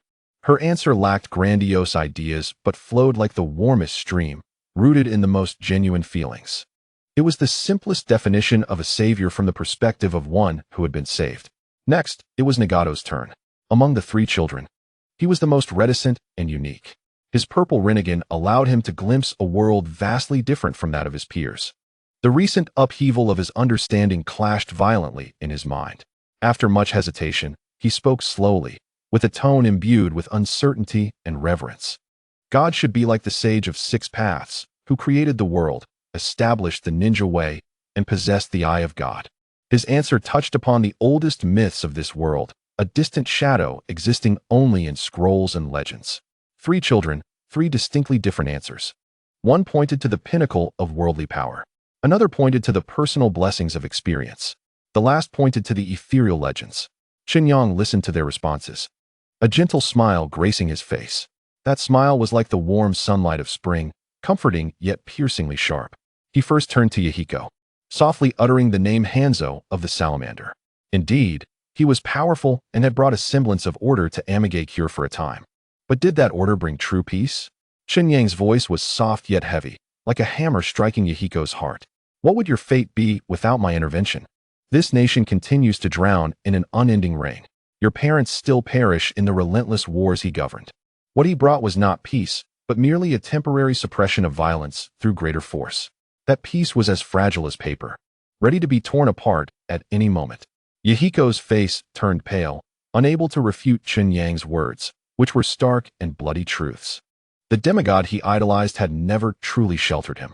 Chen Yang's gaze shifted to Xiaonan. With this sensitive and perceptive girl, his tone softened further. The ability to conjure food and heal sickness were indeed divine powers. Yet, if a deity only knew how to give and not to enlighten, then their followers would merely become a group of eternal children, forever taking without understanding the art of creation. Such a world would be equally fragile. Xiaonan nodded, partially grasping the deeper implications of his words. Finally, Chen Yang's focus settled on Nagato. He regarded the purple Rinnegan, filled with infinite possibilities, his tone growing distant and solemn. The Sage of Six Paths is indeed a magnificent being, the progenitor of ninjutsu. He founded the ninja way to connect people through chakra and foster understanding. But what has become of that? His descendants, Indra and Ashura, twisted his ideals into a legacy of blood feud, perpetuating hatred for 1,000 years. The ninjas he created have not used chakra to connect, but have instead developed countless methods of killing, plunging this world into even greater and more brutal wars. From this outcome, Chen Yang's voice bore a calm yet cruel undertone. He has failed. The weight of those words crashed down on Nagato like thunder, shattering the sacred image of the sage he had just begun to build in his mind. The three children fell silent, their innocent fantasies and pure definitions of divinity shattered by Chen Yang's calm yet profound analysis. Hanzo's peace was a facade. Simple giving was meaningless. The legend of the sage was a failure. What, then, is the true essence of divinity? A wave of confusion and despondency enveloped the cave. At that moment, Chen Yang slowly rose from beside the fire. In that instant, the atmosphere of the cave shifted dramatically. If just moments ago he was a gentle and guiding sage, now he transformed into an awe-inspiring deity, emerging from the realms of myth. An invisible, vast presence, indescribable in words, radiated from him. It was neither the pressure of chakra nor the coldness of killing intent. It was an absolute superiority on the level of existence itself. It felt as if the cave and all of creation shrank before his stature. The flames ceased their dance. The air seemed to freeze. The three children found it difficult to breathe, compelled to look up at his figure in a posture of humble reverence, like gazing at the stars. Chen Yang's voice resonated once more, this time devoid of the earlier warmth, replaced by a grandeur and majesty akin to celestial decree. Thus, the gods of legend have either failed or perhaps never existed at all, and the feats you attribute to those divine beings. His voice trailed off as he extended his hand toward the cold, damp, unyielding wall of rock before them. With a gentle wave, as if brushing away a non-existent speck of dust from his sleeve, a miracle transpired. In the children's astonished eyes, the barren, silent rock wall erupted with life. Countless vibrant green sprouts defied all natural laws and burst forth from the hard stone, stretching and growing wildly. Vines emerged, buds blossomed, and then exploded into a riot of color. 1 flower, 10 flowers, 100 flowers, 1,000 flowers. In an instant, the cave walls were completely adorned with a dazzling tapestry of blossoms, roses of vivid hue, pure lilies, elegant orchids, an array of beautiful flowers, both familiar and unknown, sprang forth, flourishing exuberantly in the light of the fire. The rich and intoxicating fragrance of flowers instantly enveloped the entire cave. This aroma seemed to possess a divine magic, effortlessly soothing all their shock and unease. This was no illusion. Yahiko instinctively reached out to touch a dew-kissed rose closest to him. The texture of the petals felt so real, and the coolness of the dew was equally palpable. This was not a ninjutsu. He had never heard of any technique capable of conjuring such magnificent, tangible life from mere stone. This was creation, a power reserved for the divine. Chen Yang calmly withdrew his hand, gazing at the three children who were completely petrified. Their minds blank. He slowly completed his earlier statement. I can do it. Boom. Nagato's world crumbled entirely. He stared blankly at the impossible beauty of the floral sea before him, and then at the man standing with his hands behind his back, surrounded by countless blossoms. In his mind, the vague image of the legendary sage of six paths began to shake violently. Gradually, it cracked and shattered, ultimately being completely overshadowed and replaced by the towering figure before him, alive and capable of creating life with a mere wave of his hand. Legends are, after all, mere legends, and the divine stood right before him. Under the silent gaze of the three children, filled with shock, admiration, and reverence, the overwhelming, unapproachable aura of divinity surrounding Chen Yang gradually dissipated. He transformed back into a gentle man, reminiscent of a kind, neighborly older brother. He returned to sit by the fire, the splendid floral sea he had created serving as his most magnificent backdrop. Observing the three who had finally regained their senses, he spoke in a calm tone. Now that you are safe and well-fed, it is time to commence genuine learning. The first lesson is my understanding of peace. Chapter 92. The concept of peace. Now that you are safe and well-fed, it is time to commence genuine learning. The first lesson is my understanding of peace. Chen Yang's words resonated softly in the warm cave, reaching each child's ears with clarity. The crackling of the campfire echoed as the orange glow illuminated the vibrant floral sea birthed from divine intervention. The intertwining scents and warmth crafted an isolated tranquility. Yahiko, Nagato, and Konan instinctively straightened their backs, their faces adorned with an unprecedented solemnity and seriousness. They sat upright, as if in the most sacred of classrooms, awaiting a preacher to unveil the ultimate truths of the world. Their past experiences had rendered them both eager and perplexed regarding the term peace. Now, a living deity was about to personally define it for them. Chen Yang's gaze swept gently over the three of them. He did not launch into a lengthy discourse, but posed a seemingly simple, yet incisive question that struck at the heart of the long-standing conflicts in the ninja world. Do you believe that people and villages can achieve lasting peace through mere mutual understanding? This question fell like a stone cast into a still lake. Yahiko nodded vigorously, without hesitation. The light in his orange eyes shimmered with idealism. Of course, his voice rang clear, imbued with conviction. Wars happen because of misunderstanding, filled with prejudice and hatred. If we can sit down and communicate properly, to understand each other's pain, peace must be achievable. This belief had sustained him through countless nights of hunger and cold, forming the cornerstone of his dream for a better world. Konan gently nodded in agreement, fully believing in Yahiko's words, though Nagato remained silent. A flicker of agreement appeared in his violet eyes. Wasn't the creation of the ninja way by the sage of six paths intended to connect hearts through chakra? Understanding should indeed be the starting point of peace. However, wrong. This single word, light yet imbued with an undeniable weight, swiftly dismantled their naive fantasies. The smile on Yahiko's face faltered instantly. But why? He could not comprehend why his seemingly correct ideals were so thoroughly dismissed by his mentor. Chen Yang's expression bore no mockery, only a calmness that conveyed cold truths. You have overlooked two fundamental aspects of human nature, hatred and self-interest. His voice deepened as if he were about to unveil a layer of the world wrapped in a facade of warmth and empathy. Hatred breeds revenge, passed down through generations. Endlessly. You killed my father, so I shall kill your son. How can this hatred be understood? Who can forgive? Self-interest incites conflict. A piece of fertile land, an essential waterway, or even a task that brings glory. When two villages desire the same thing, where does so-called understanding come from? The notion of mutual understanding is merely a cheap lie bestowed upon the vanquished by the victors. Or perhaps, it is the powerless prayer of the weak, seeking solace in the face of impotence. These words were too sharp, too cruel. Like a cold scalpel, they laid bare the bloody reality they had never dared to confront. Yahiko's complexion gradually paled. He opened his mouth to retort, yet found himself at a loss for words. Chen Yang did not grant him time to ponder. His gaze sharpened, piercing into the softest, most painful parts of the children's hearts. Take your own nations as an example. How many years have Konoha and Awagakure fought on your land? Did they ever, for even a moment, Consider understanding the pain of your Amage cure. Boom. This statement struck like a heavy hammer, landing squarely on the hearts of the three children. Yahiko's body trembled violently as he recalled his home, ravaged by war. He remembered his parents, fallen in a pool of blood, never to awaken again. The ninjas wearing the headbands of Konoha or Iwagakure bore only the ferocity of battle and the ecstasy of victory. Who cared for the children of the land of rain? Who understood their despair? No one. Never. They cared only for their missions, their victories, their comrades. The land of the rain was merely a battlefield for them to wield their might. The civilians of the rain were nothing more than a cold statistic, a trivial number labeled collateral damage in their reports.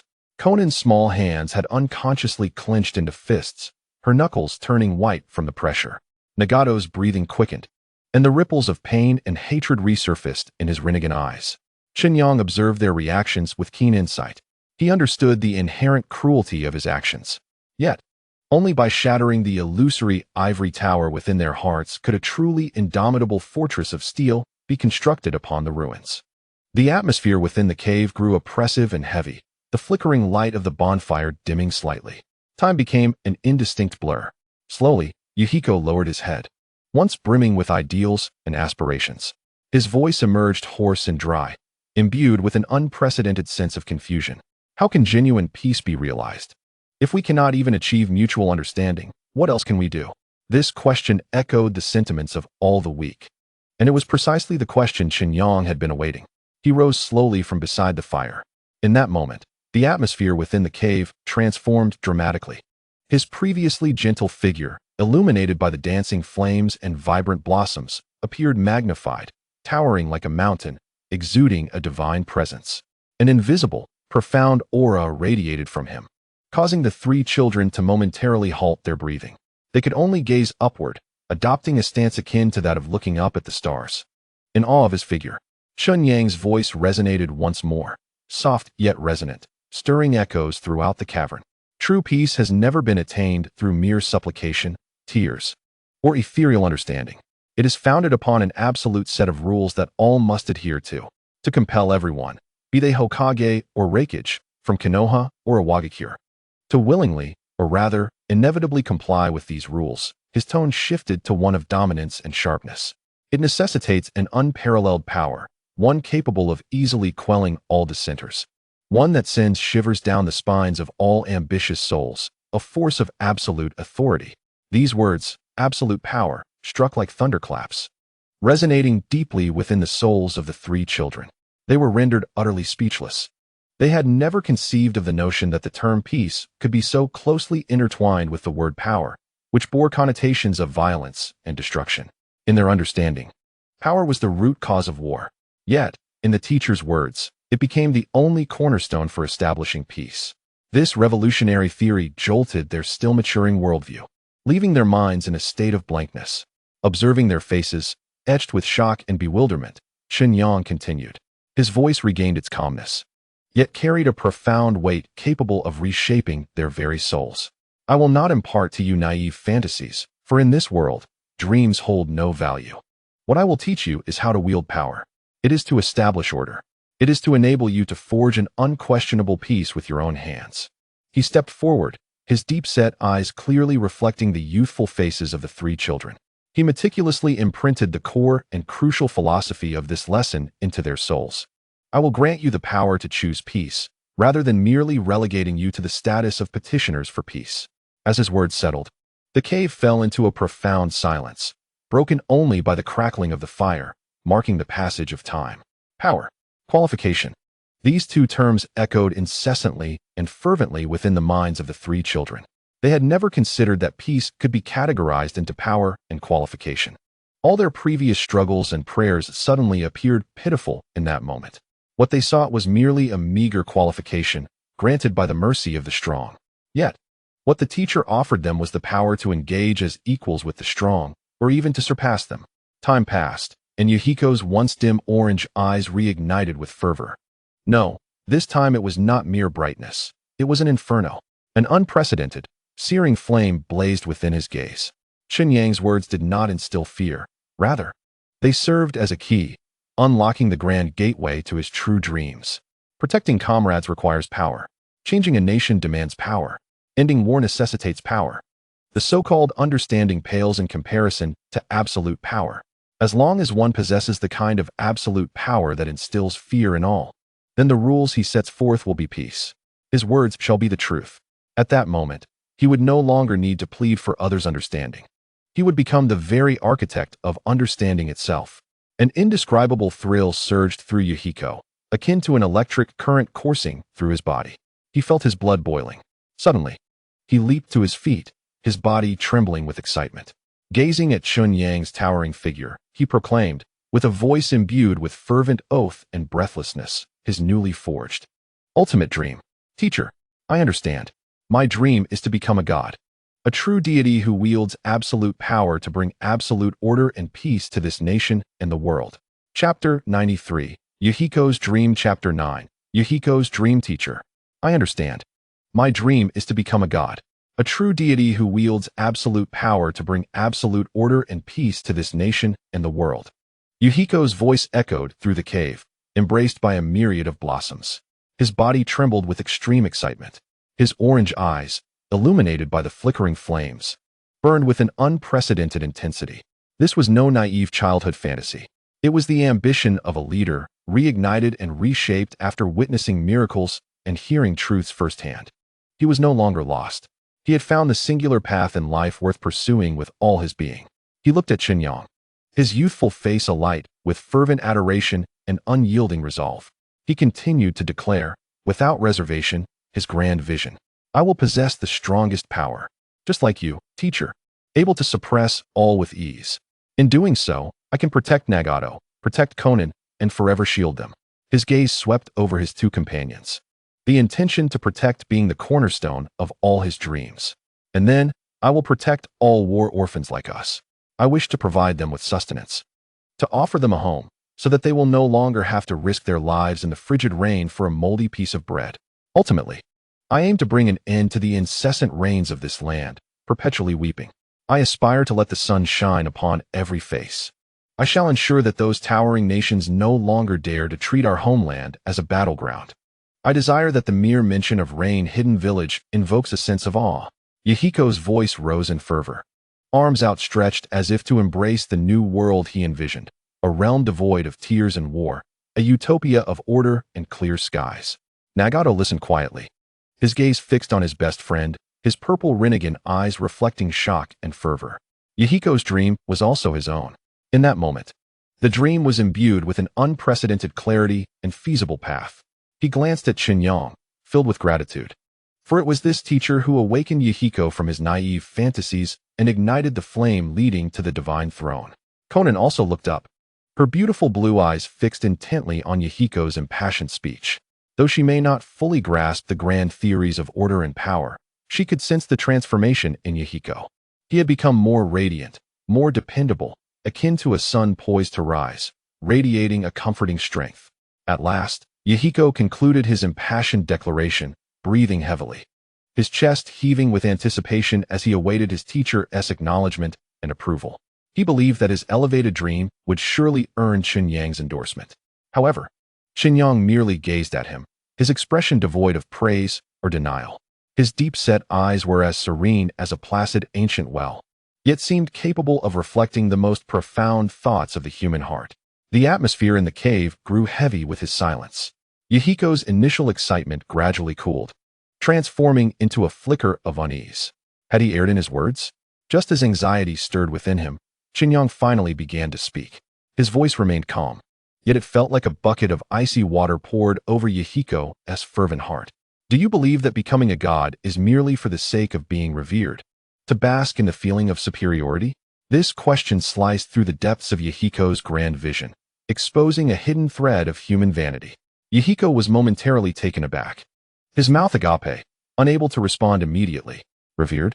Enjoying the feeling of superiority?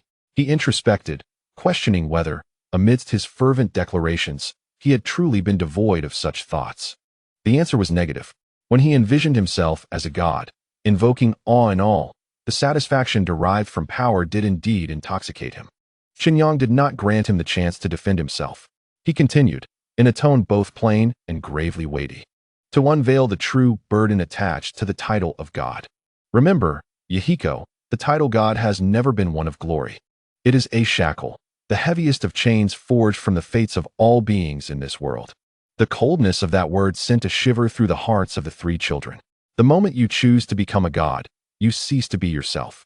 Chen Yang's voice echoed through the cave, each word laden with immense gravity. You shall bear the joys and sorrows of every soul upon this land. The cries of a child will become the sharpest alarm in your ears. A senseless conflict will weigh heavily upon your heart.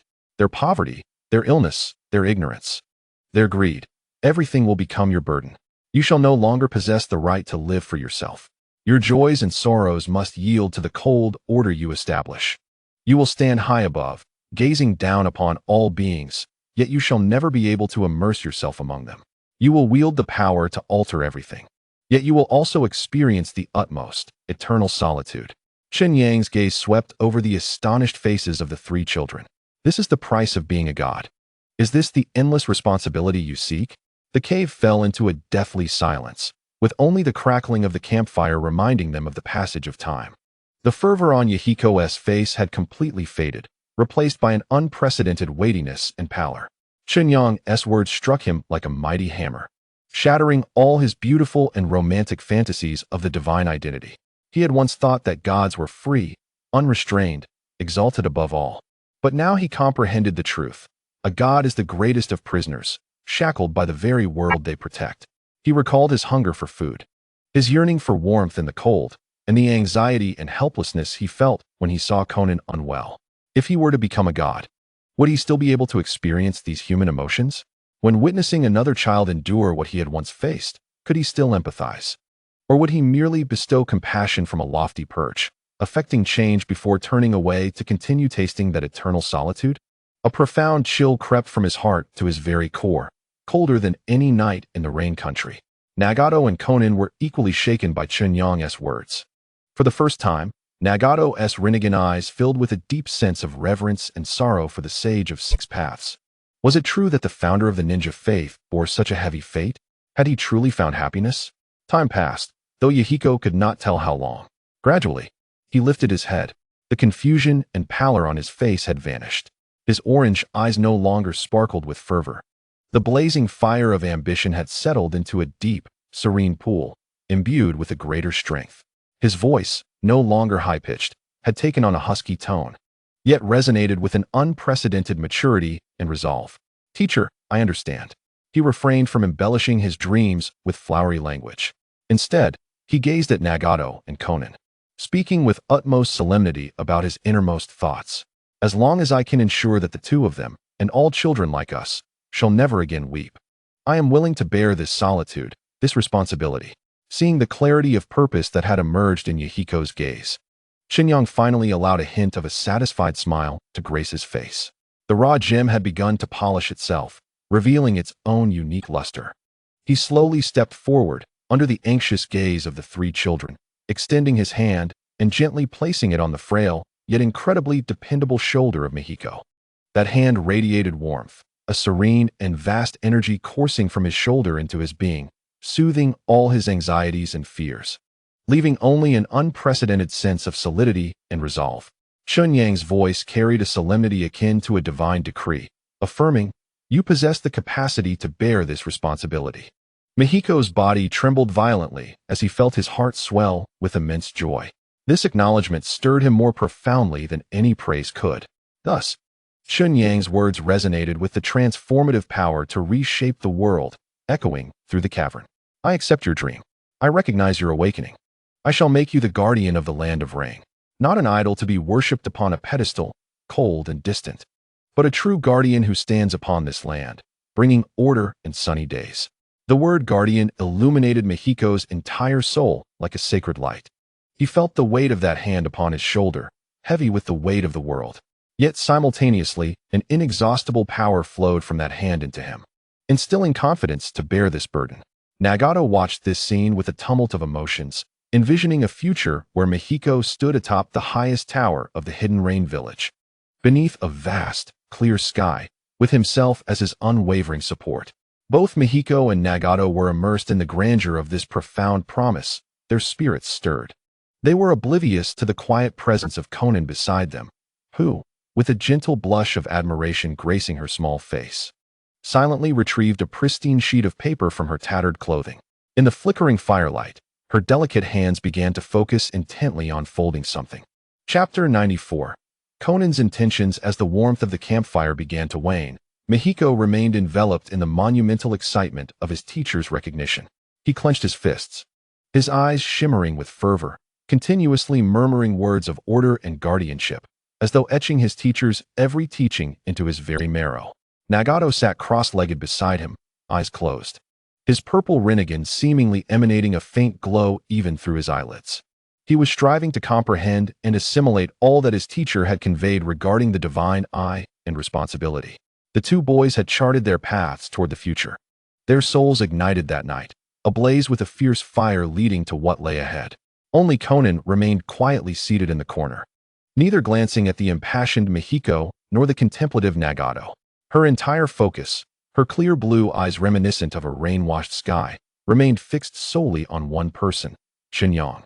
He sat quietly on the opposite side of the fire, his expression tranquil, his profound gaze reflecting the flickering flames, as if holding within it a vast sea of stars beyond the night sky.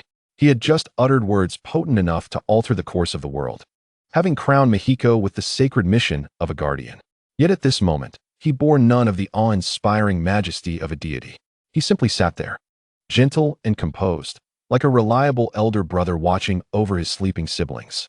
It was this contrast, this effortless transition between the creator and the neighboring brother, that made Conan's heart race.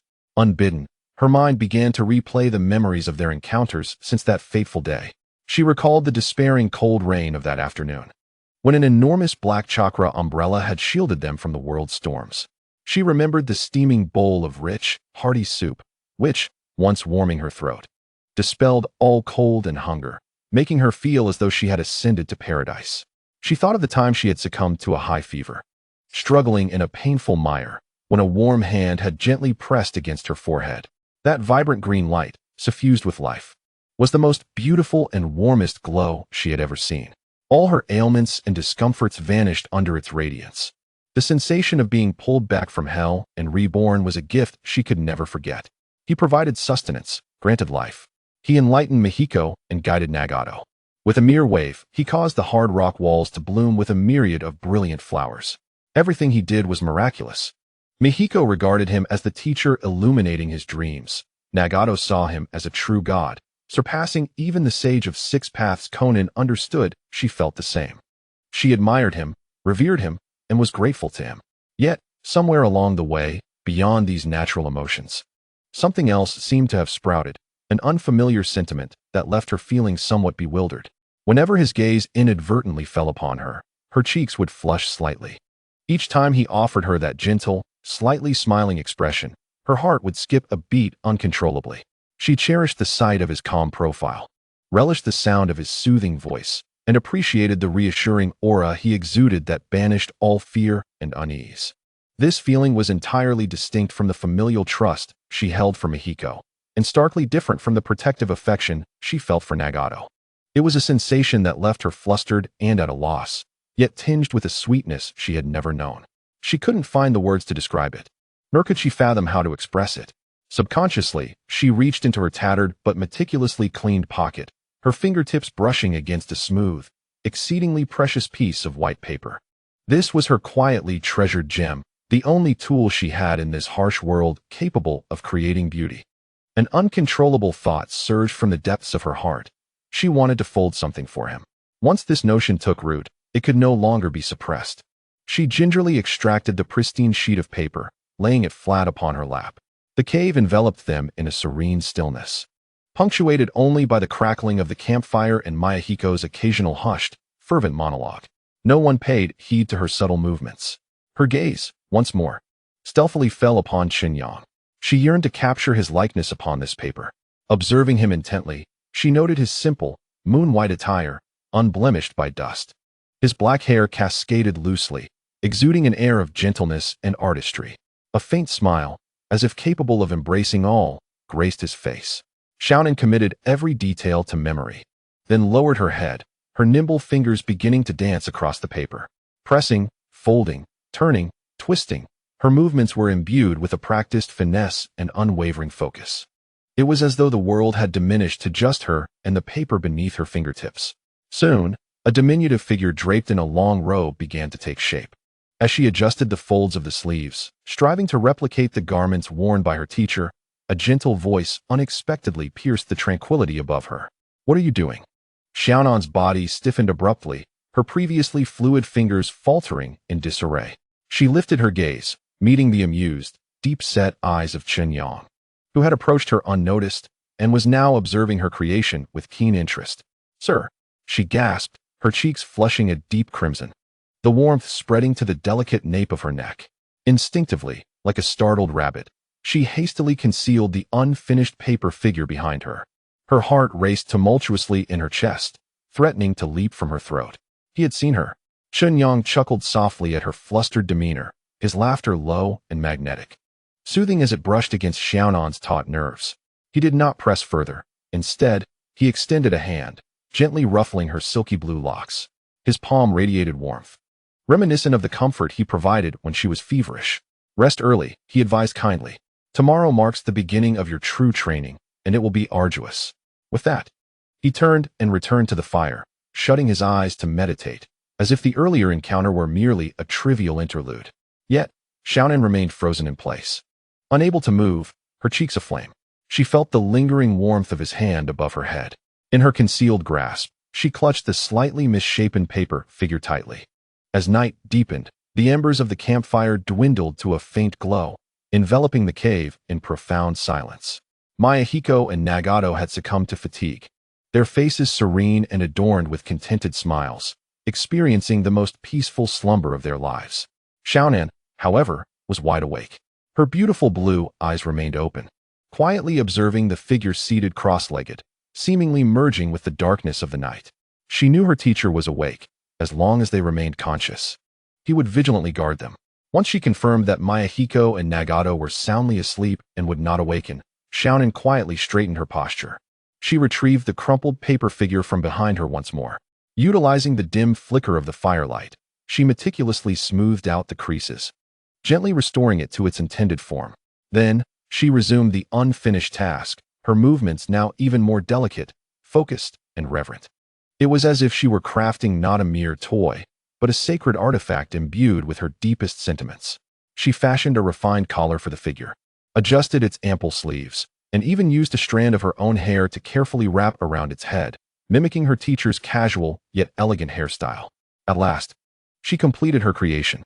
A small, lifelike figure, dressed in moon-white robes, lay quietly in her palm. Its head bowed slightly, hands tucked within its sleeves, it stood silently. Though devoid of facial features, it astonishingly possessed the unique essence of Chen Yang's gentle composure. Xiaonan gazed at this tiny representation of him in her hand, and the shy, tense expression she had worn gradually unfurled into a blissful and content smile. This smile was pure, untainted, and devoid of any impurities, like a rose crafted from paper, blooming silently under the purest moonlight, eternally vibrant. She embraced the small figure tightly against her chest, pressing it to her heart, which beat fervently in response to her feelings for him. This was her secret, her first flutter of emotion for a man, the man who had rescued her, a figure akin to a deity. This innocent sentiment, belonging solely to a young girl, added a tender touch of light to the cold, cruel world of shinobi, rife with violence and betrayal. The following day, the first rays of dawn filtered through the cave entrance. Mayahiko and Nagato had already awakened, engaged in basic physical training at the cave's mouth, their eyes gleaming with a thirst for strength.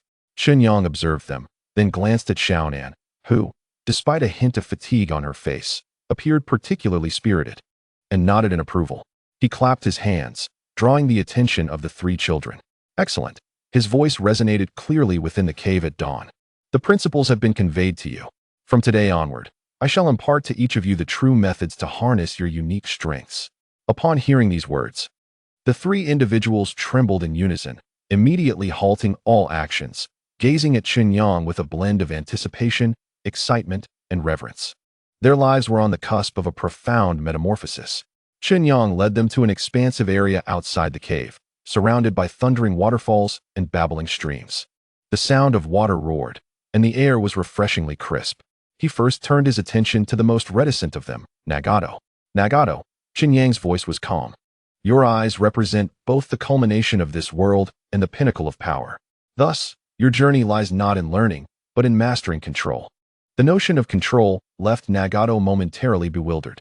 He instinctively sensed the immense chakra within him, which often spiraled out of control with emotional fluctuations, his face betraying confusion.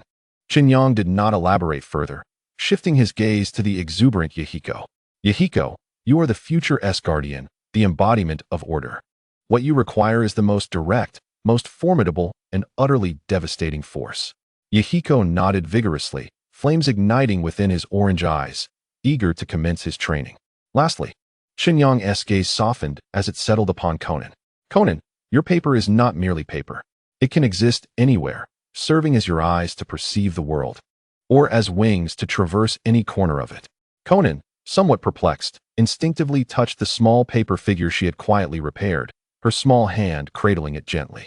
The three enigmatic assessments plunged the children into contemplation and confusion. They recognized the wisdom in their teacher's words, yet could not grasp their profound implications. Nagato struggled to comprehend how to control the eyes that had brought calamity. Yahiko could not fathom how his unremarkable water release ability could be deemed formidable. Conan was even more baffled, questioning how her delicate folding of paper could be linked to the legendary force of space. Observing their puzzled expressions, Chen Yang smiled. Theory is forever pale. Only miracles can genuinely broaden the horizons of mortals. Nagato, step forward. Chen Yang beckoned, and Nagato approached, his demeanor slightly anxious. Use your most familiar power to strike this stone before you. Nagato hesitated momentarily as he gazed at the towering boulder, then extended his palm. Recalling the sensation he experienced when vanquishing a Konoha ninja, a torrent of ferocious chakra coalesced in his hand. Shinra-tensei, a violent repulsion erupted, shattering the boulder into countless fragments that scattered in all directions, causing the ground to tremble. This was the pinnacle of his strength, frenzied and utterly devoid of precision. Yahiko and Conan watched in astonishment, their hearts racing. Yet, Chen Yang shook his head. This is not power. It is merely the release of fury. True strength is manifested like this. He extended a finger, gently tapping Nagato's arm. A warm and vast energy surged into Nagato, guiding his chaotic chakra in a manner he had never imagined. Try again. Your target is that fallen leaf.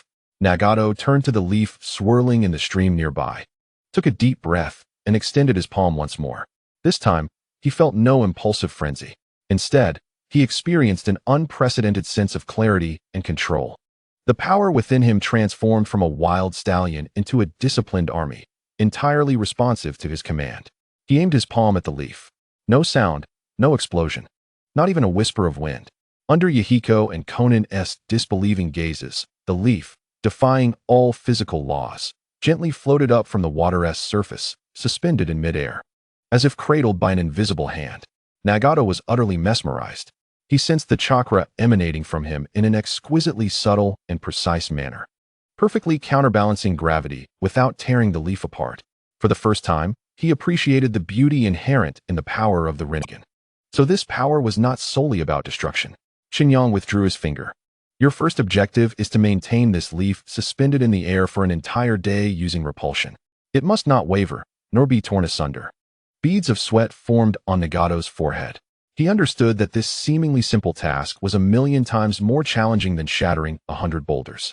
It demanded the most exquisite control over power. Next, Chen Yang turned to the eager Yahiko. Yahiko, unleash your strongest jutsu against that waterfall. Yes, teacher, Yahiko exclaimed excitedly. Swiftly forming hand seals. Water release, water chaos waves. He opened his mouth, and a stream of water surged forth, crashing against the nearby waterfall. However, the stream appeared pitifully insignificant before the thundering cascade. It merely created a trivial ripple on the surface before being instantly absorbed and vanishing. Yahiko's face flushed crimson. This was his limit. Chen Yang shook his head once more. Your water is too scattered. It lacks anger, lacks will. It is but a stagnant pool. Now, observe closely what true water release is. Chen Yang slowly raised a hand, without forming seals, and made a gentle upward motion towards the gently flowing stream. In the next moment, the world fell silent. The thunderous roar of the waterfall ceased. The gentle babbling of the stream faded into stillness. Yahiko, Nagato, and Conan were astonished to discover that the entire stream, along with the rushing waterfall, seemed to be paused in time. All the water stood still in that fleeting instant. Then, within their pupils, constricted to the limits of sheer terror, the water began to roll upwards, coalescing into a colossal, fearsome eastern dragon that defied description. The dragon loomed in midair, its scales glistening, whiskers flowing, each droplet of water harboring the terrifying power to crush mountains. It roared silently, gazing down upon the three children below, who appeared as insignificant as ants. Yahiko's legs trembled uncontrollably, and he felt as though he were suffocating. This was not a jutsu. It was divine retribution. This was the water deity descending upon the world. Chen Yang gently waved his hand. The terrifying water dragon, which obscured the sky, instantly disintegrated, transforming into gentle streams that cascaded back into the riverbed. Everything returned to its original state, as if the cataclysmic scene that had just transpired was merely an illusion. Your water must possess the sharpness of a blade and the fury of a tsunami. Chen Yang's voice jolted Mi Yen from his stupor. Your second objective, with your water escape, cleave through that waterfall, not merely breach it, but slice it open. Mi Yen stared vacantly at the ceaseless cascade, then glanced at his own hands. He realized that everything he had learned in the past was mere child's play. True cultivation began at this very moment. Finally, Chen Yang approached Xiaonan. His expression softened once more. Xiaonan, fold for me a butterfly of your liking. Xiaonan nodded, still somewhat dazed from the earlier shock. Yet she swiftly retrieved a sheet of white paper from her pocket. Her nimble fingers danced, and in a moment, a lifelike paper butterfly appeared in her palm. Chen Yang received the butterfly and gently exhaled upon it. The breath was golden, imbued with an essence of spatial laws that did not belong to this world. A faint, almost imperceptible golden halo illuminated the paper butterfly, which then flapped its wings as if granted true life. It soared from Chen Yang's palm, gracefully spiraling in the air. Then, before the astonished gaze of the three, the paper butterfly's form became ethereal, as if it were merging with the air. Whoosh! It vanished without a trace. Just when Mi Yen and Nagato thought it was over, Chen Yang smiled and pointed above Nagato's head. Whoosh! The paper butterfly reappeared out of nowhere, light as a feather, landing upon Nagato's crimson hair. This is your paper, Chen Yang remarked to the already astounded Xiaonan. It is not a toy, but an extension of your body, a vessel for your will. It can reach any place you desire. He extended his hand, gently stroking Xiaonan's head. Your third objective, let your paper butterfly fly out of our sight and ascend to the summit of that mountain. Then, allow it to return unscathed. Xiaonan gazed at the towering peak in the distance, and then at the white paper in her hand. For the first time, a sense of sacred purpose blossomed within her beautiful blue eyes regarding her passion. The miraculous demonstration concluded. The three children stood in place, speechless for a long time. They felt as if their worldview had been utterly toppled and crushed within the span of a single incense stick's burning time, only to be rebuilt in a more magnificent and grand manner. They finally comprehended what the power their teacher spoke of truly entailed. They understood the vast and tumultuous path that lay before them. After the shock came an overwhelming fervor, a fervent desire for power. There was no need for Chen Yang to say more. At that moment, the seeds of three future titans, capable of shaking the entire shinobi world, were firmly planted. Nagato sat cross-legged by the stream, his eyes closed, his entire being immersed in the trembling leaves that floated before him.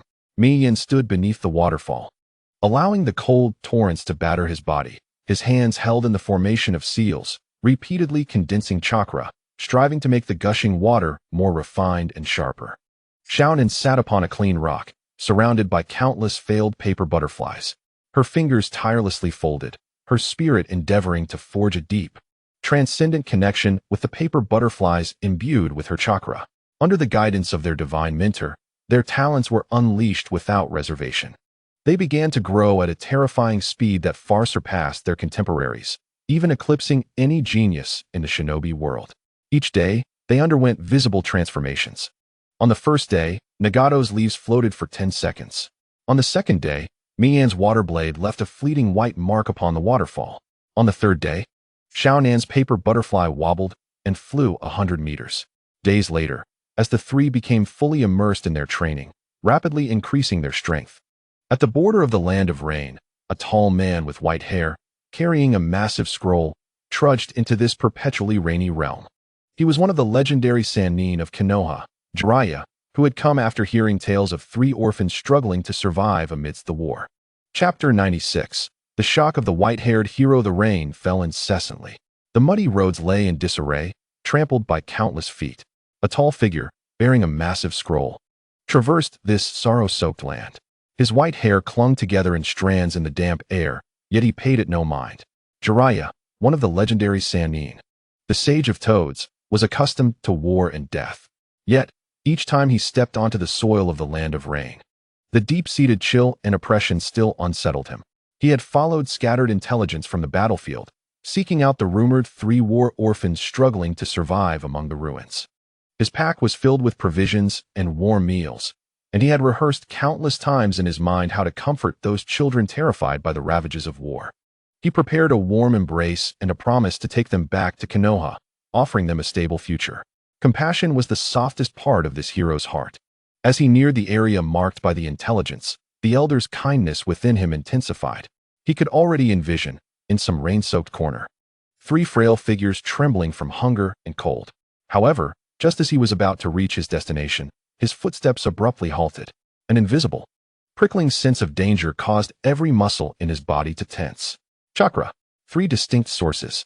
1. Vast as the sea of stars.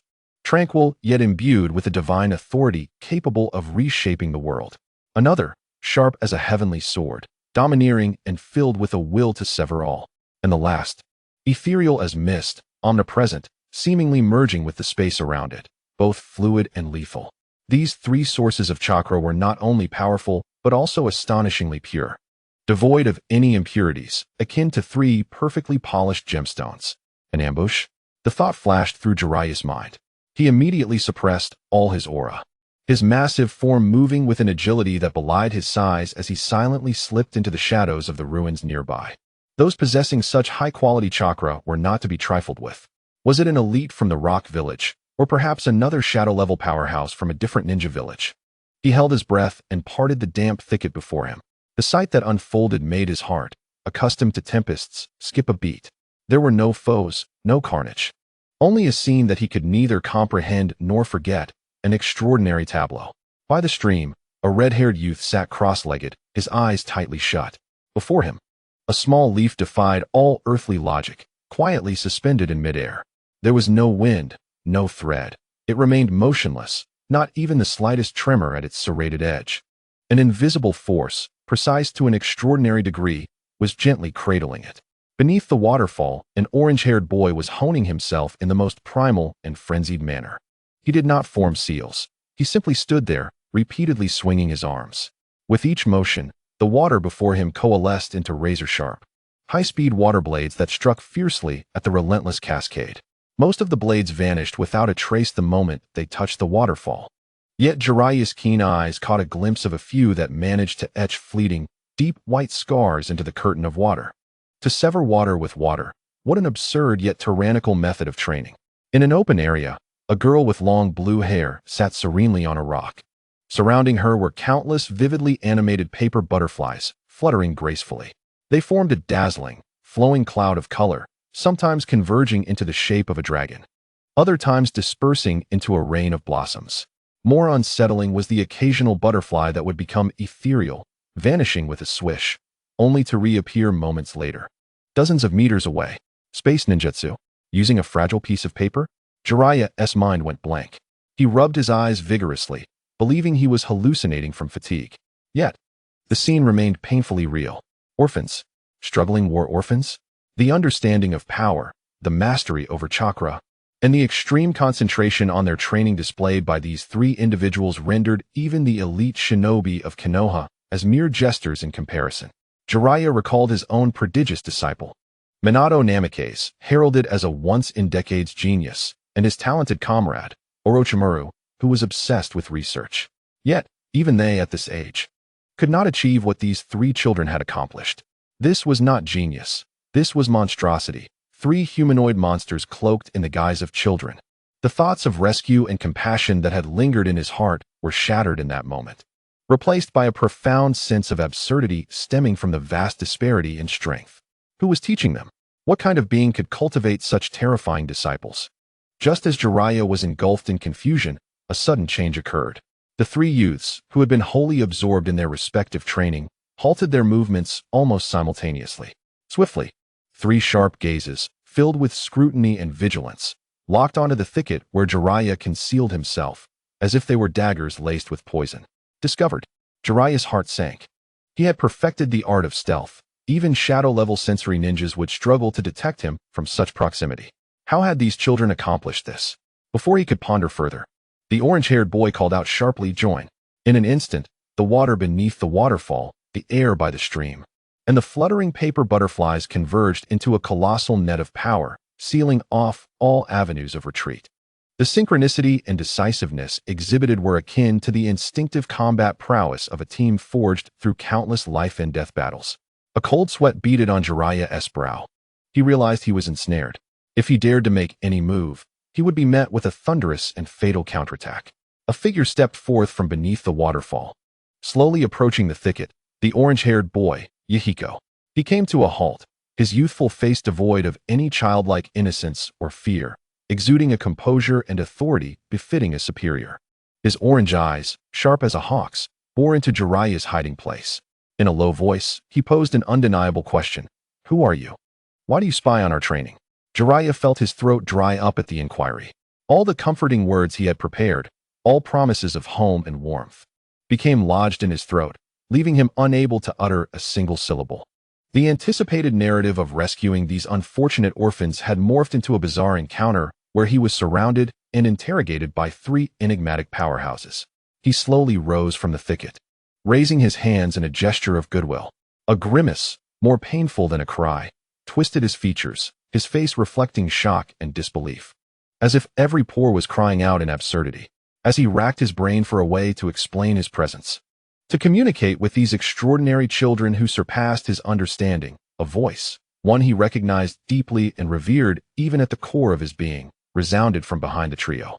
That voice was gentle and calm, yet it struck like thunder through time and space, piercing the depths of Jiraiya's very soul.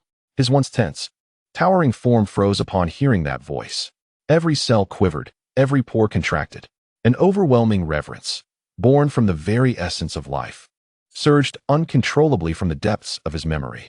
He turned slowly, almost mechanically, his posture rigid as he looked beyond the trio of astonished youths.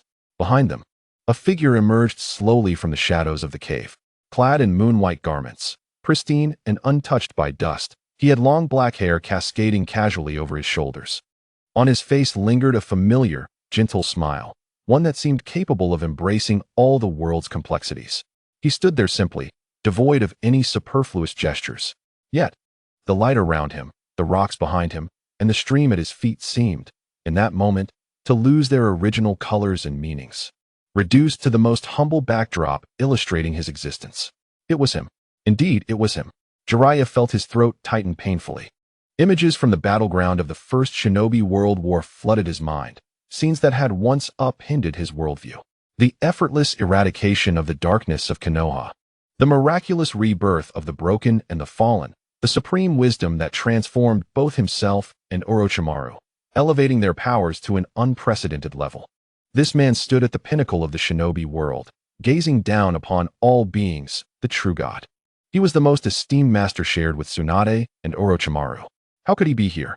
Why was he with these three children? Countless questions surged chaotically in Jiraiya's mind. Yet, all inquiries ultimately coalesced into a single, instinctive, undeniable action. Under the astonished gazes of Yahiko, Nagato, and Konan, whose eyes widened with utter shock and disbelief, the tall, white-haired man, who had just moments ago instilled in them a sense of formidable dread as a shadow-level powerhouse, bowed deeply and respectfully to the gentle man behind them. He performed the most standard and devout gesture of a disciple. With a voice trembling with excitement and reverence, he uttered the title, Master. So you are here. Boom. This greeting resonated like a nuclear bomb exploding in the clear sky, shattering the recently reshaped worldviews of Yahiko, Nagato, and Konan into a million irretrievable pieces. Yahiko's mouth hung open, wide enough to accommodate a fist. He stared blankly at Jiraiya, who was bowing, then turned his gaze back to his ever-calm teacher. His mind had completely crashed. The legendary three of Konoha. What manner of existence was that? A legend on par with their former leader, the demigod Hanzo of the Salamander. The pinnacle of power from the most prosperous village, Konoha. A living legend that countless shinobi could only hope to gaze up at throughout their lives. But now this legend, this living myth, was addressing his teacher as master? Moreover, in the humblest manner reserved for a student before their most respected mentor. How could this be possible? Nagato's purple Rinnegan contracted violently. Just moments ago, under Chen Yang's guidance, he had replaced the elusive definition of God with that of his living teacher before him. Yet, he could scarcely comprehend that even a powerhouse of Jiraiya's caliber was also a student of his teacher. What then was the true magnitude and exaltation of his own master? He could no longer fathom it. His understanding, his imagination, seemed utterly inadequate and laughable in that moment. Conan pressed her small hand tightly over her mouth to suppress her gasp. In her clear blue eyes reflected the increasingly unattainable figure of Chen Yang, accentuated by Jiraiya's presence. The affection and admiration swelling within her heart surged wildly, almost overflowing her small chest. So, this is the greatness of the master. So, the one she had come to admire was an existence to whom even the legendary Sannin bowed in reverence, a being above deities. An indescribable, profound sense of happiness and pride colored her cheeks with excitement. Chen Yang regarded Jiraiya, who was bowing in deference, a smile gracing his lips. He nodded gently, his demeanor entirely natural, as if accepting a greeting that was the most commonplace of gestures. His tone remained calm, yet it proclaimed an undeniable, established truth. These three children, I have accepted. This statement was neither a negotiation nor an explanation. It was merely the simplest form of notification. Upon hearing this, Jiraiya's body quivered slightly. He straightened slowly, a complex expression dawning upon his face as realization struck him. So that was it. The three war orphans he had sought were already under the tutelage of his master. Instinctively, he redirected his gaze toward the three children.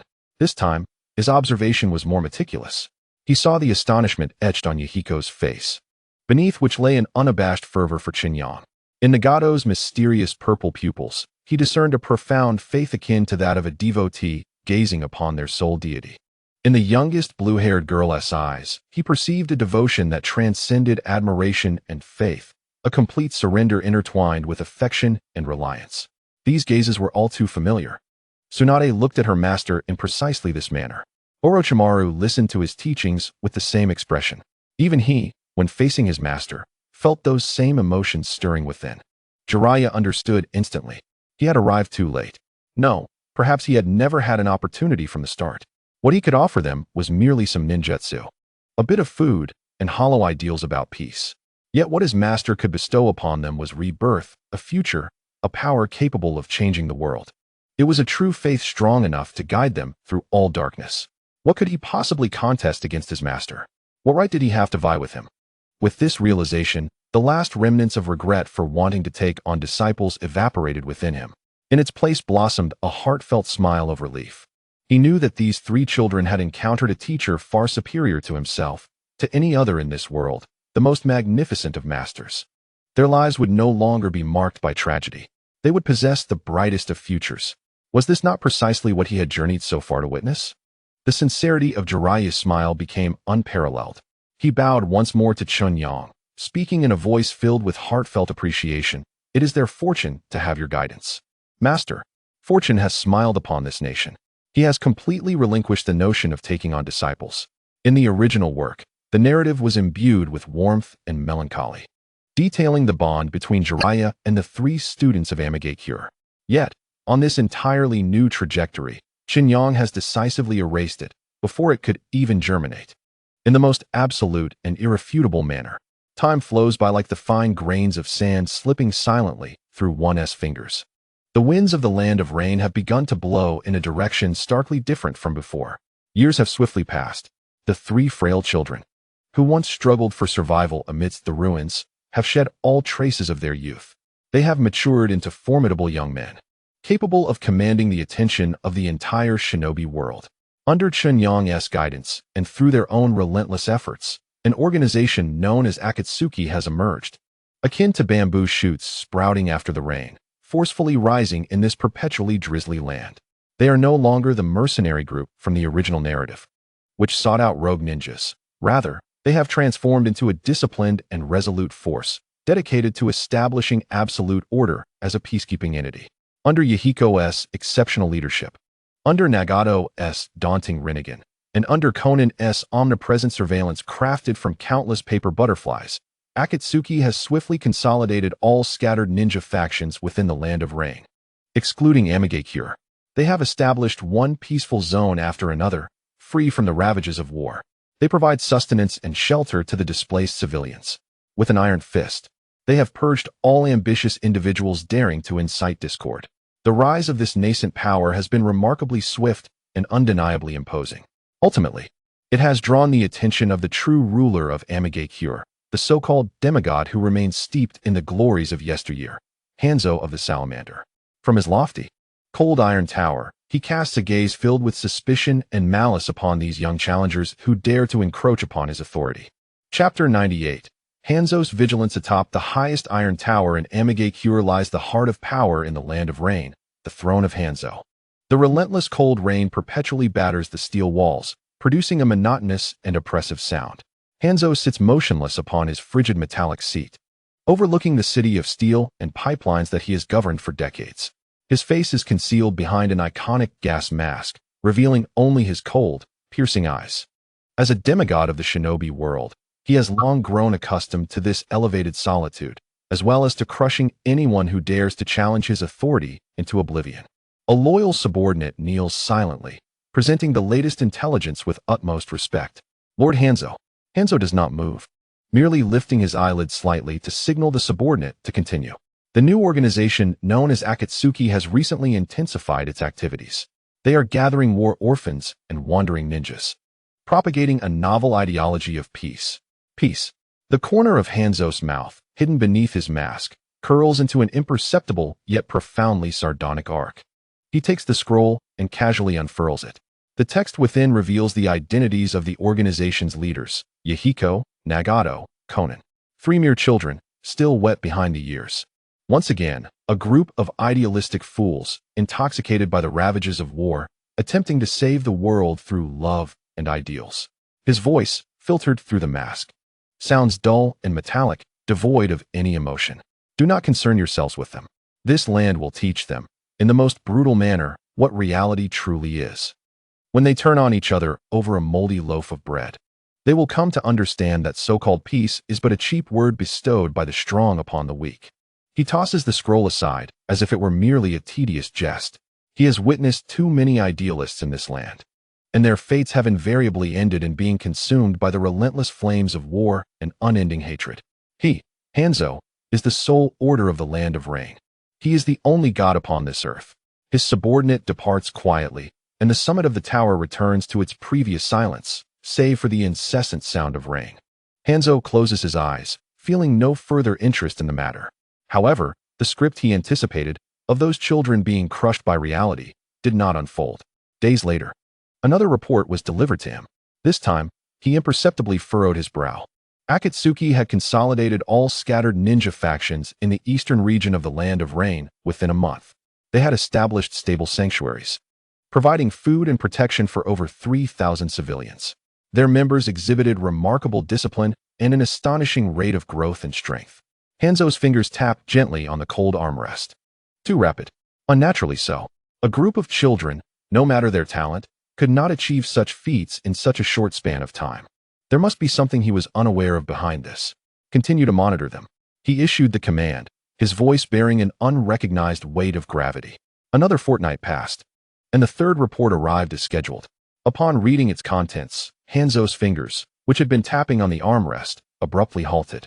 The air at the tower's summit seemed to freeze in that instant. Jiraiya, one of the legendary Sannin, had secretly entered the Land of Rain and had made contact with Akatsuki. According to our covert operative's distant observations, Jiraiya exhibited great deference towards the boy named Yahiko. In fact, upon departing, he had even performed a gesture of respect towards a mysterious figure behind the trio, whose face remained obscured. Boom. The word's gesture of respect struck Hanzo's heart like an invisible hammer. Who is Jiraiya? He is a legendary ninja, standing at the pinnacle of the shinobi world. A figure powerful enough to instill dread in the 5 great nations. To whom would such a person bow? Could it be that behind these 3 children stands a terrifying presence that even Jiraiya must revere? An inexplicable agitation, long absent, began to spread within Hanzo's heart. The situation seemed to be slipping from his grasp. Summon the salamander. His voice was cold as he spoke.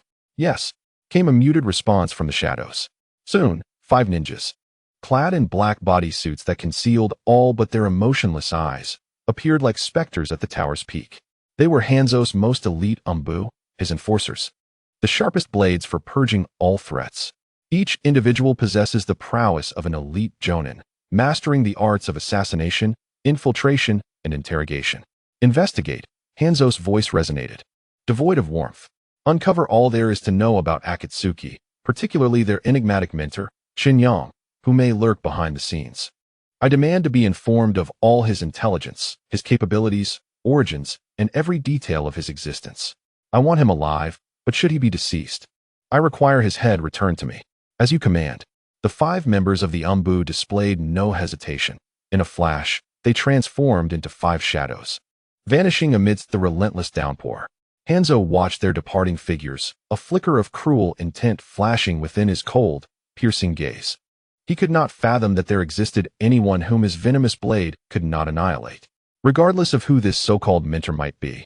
Should he dare to trespass into the land of rain, into Hanzo's domain, he would ensure that the intruder would not return.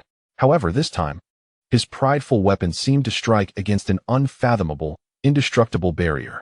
Days turned into weeks, and the dispatched Anbu team had seemingly vanished without a trace. Akin to stones sinking into the ocean. No intelligence returned, no communication established. It was as if they had never existed. Hanzo's unease intensified. A foreboding sense that something had gone awry. Just as he was about to dispatch a larger, more formidable unit, a disheveled figure stumbled onto the staircase leading to the tower's summit. It was a member of the Salamander, one of the 5-man team sent forth. Hanzo's pupils dilated in shock. He had returned. Yet, the sight of him evoked an unsettling chill within the semi-divine being, accustomed to bloodshed and death. This elite Anbu bore no external wounds. His attire remained relatively unscathed, yet his spirit had utterly shattered. His eyes, vacant and devoid of focus, trembled uncontrollably, as if grappling with an unspeakable dread. In a disjointed, frantic tone, he murmured fragmented phrases, divine punishment. It's divine punishment. He collapsed to the ground, clutching his head with both hands, wailing in anguish. Do not look. Absolutely do not look. His eyes reflected the cosmos, the cycle of reincarnation. Flowers bloom upon stones. A cavern full of blossoms. Water transformed into a dragon, obscuring the sky. A colossal dragon. Butterflies crafted from paper can fly, traversing through space. Gods, they are gods, and we are mere insects. His words became a chaotic stream, each syllable steeped in absurdity and madness, revealing an utter collapse and despair of a mortal who had glimpsed the divine realm. Suddenly, Hanzo sprang from his seat, appearing before the Anbu in an instant. Grasping the collar of his uniform, he lifted him, demanding with a fierce voice, "What transpired? Where are the others? What of Chen Yang?" The Anbu, startled by the sudden movement, exhibited the faintest flicker of recognition in his vacant gaze. A grotesque smile, more pitiable than sorrowful, twisted upon his face, contorted by fear. "Ha ha, semi-divine. You dare claim to be a god? We were never worthy to approach him." The captain merely glanced at that man, and his eyes turned to ash. Ashen was consumed by the water dragon. Not even bones remained. We are merely insects that have offended the majesty of the gods. Flee, run." His voice sharpened, desperation infusing his words. He knew from the start we were coming. He was merely watching, relishing the performance of us pitiful creatures. "Run, Lord Hanzo. The land of rain cannot harbor 2 gods. This world cannot accommodate a second deity." With those final words, the light in his vacant eyes extinguished completely. A trickle of black, foul-smelling blood escaped his lips as he bit down upon the venomous pouch concealed within his teeth, taking his own life, an end to his pitiful existence. Shattered by divine revelations. Silence. A deathly stillness enveloped the space. Hanzo released his grip, allowing the still warm body to slump onto the cold ground. His own form trembled, not from rage, but from fear, a dread he had long forgotten, rooted in the primal instinct of life, an absolute terror of an incomprehensible, higher existence. Divine punishment. Unbeholdable. Flowers bloom upon stones. Water flows into dragons. Paper butterflies traverse space. One glance, and they turn to ash. These words echoed incessantly in his mind, shattering the pride and confidence he had built upon countless blood and bones, the title of semi-divinity. Slowly, step by step, he approached the edge of the tower, allowing the icy, biting rain to wash over him. He raised his gaze to the eternally overcast sky. He had always believed himself to be the sole god beneath this canopy. Yet now, he was terror-stricken to realize that perhaps, high above, in the clouds beyond his reach, a pair of eyes had always been observing him, regarding his self-important performance with a pitying demeanor. An unprecedented fury, born from offense, intertwined with an uncontrollable fear, ignited within his chest, blazing uncontrollably. He could wait no longer. He could no longer idly watch this power grow unchecked. He must take action. Before he was utterly crushed, he would exhaust every ounce of his being to defend his title as semi-divine and the meaning of his existence. Hanzo's eyes, concealed beneath the icy mask, grew colder and more resolute than ever. Land of Rain, he whispered in a tone only he could hear, does not require a second god. He had made his decision. He would personally confront those audacious challengers who dared to usurp his divine title. Meanwhile, in a valley far removed from Hidden Rain Village, bathed in vibrant blossoms and warm sunlight, Chen Yang gazed upon the steadfast, orange-haired youth before him, who had shed all naivety and grown into a figure exuding leadership. A gentle smile graced Chen Yang's face. Yahiko, your ideals need a standard that all can see. Your organization requires a true name. He paused, his voice imbued with the power to reshape worlds. A name that heralds the dawn for this nation, for this world. Chapter 99. The Birth of Dawn in this valley. Sheltered by the power of Chen Yang, an unprecedented gathering is taking place. Hundreds of followers have assembled here. They are the remnants of war. The orphans crushed by the iron heels of great nations, the wandering ninjas weary of endless slaughter. Their clothes are tattered, their faces etched with the marks of wind and hunger, yet in their eyes burns an unprecedented flame known as hope. All gazes converge upon the towering rock in the center of the valley. Yahiko stands there, transformed over the years from a naive child into a resolute and upright young leader. Behind him, Nagato stands silently, his violet Rinnegan tranquil yet exuding a dignified authority. Konan quietly stands to the side, her blue hair dancing in the wind, adding a touch of softness to the grim atmosphere. Yahiko's gaze slowly sweeps over each person below. He can feel their suppressed, fervent desire for change. Clearing his throat, his voice, amplified by chakra, resonates clearly throughout the valley. Ladies and gentlemen, I have gathered you today to determine a matter of great significance concerning our collective future. My teacher once taught me that our ideals require a banner, and our organization needs a true name. He relayed Chen Yang's words. This proposal immediately stirred a commotion among the crowd. A name? Indeed. It is high time we had one. An elderly ninja, who had lost an arm, exclaimed with excitement, "Let it be called Peace. Everything we do is for the sake of peace." This suggestion was met with enthusiastic agreement from many. Yes, Peace. What a wonderful name. And hope. We are the last hope of the Land of Rain. Words filled with beautiful meanings were joyously shouted. These words were the only light that sustained them through countless desperate nights. However, Yahiko on the rock slowly shook his head. His expression was serious, even tinged with a hint of coldness. No, his voice, though soft, instantly quelled the clamor. These names are far too weak. The crowd fell silent. Confusion etched on their faces. Yahiko's gaze sharpened, piercing into the hearts of each individual. Peace. Hope. He scoffed. I ask you, how many times have we begged this world for peace over the past few decades? Has anyone heard our cries? We placed our hopes upon the compassion of those great nations, only to be met with their more unbridled trampling and slaughter upon our homeland. His words were too realistic, too cruel, causing the smiles of those who had just been filled with longing to freeze. Indeed, peace was never a choice for them. Hope was merely the powerless self-comfort of the weak. Yahiko's voice grew deeper, yet more powerful. My teacher taught me that peace is never obtained through mere prayer. It is created through strength. Hope is not something bestowed by others. It must be seized back from the abyss of despair with our own hands. Therefore, our name cannot be one of such weakness, belonging to the defeated. It must represent strength. It must signify rebirth.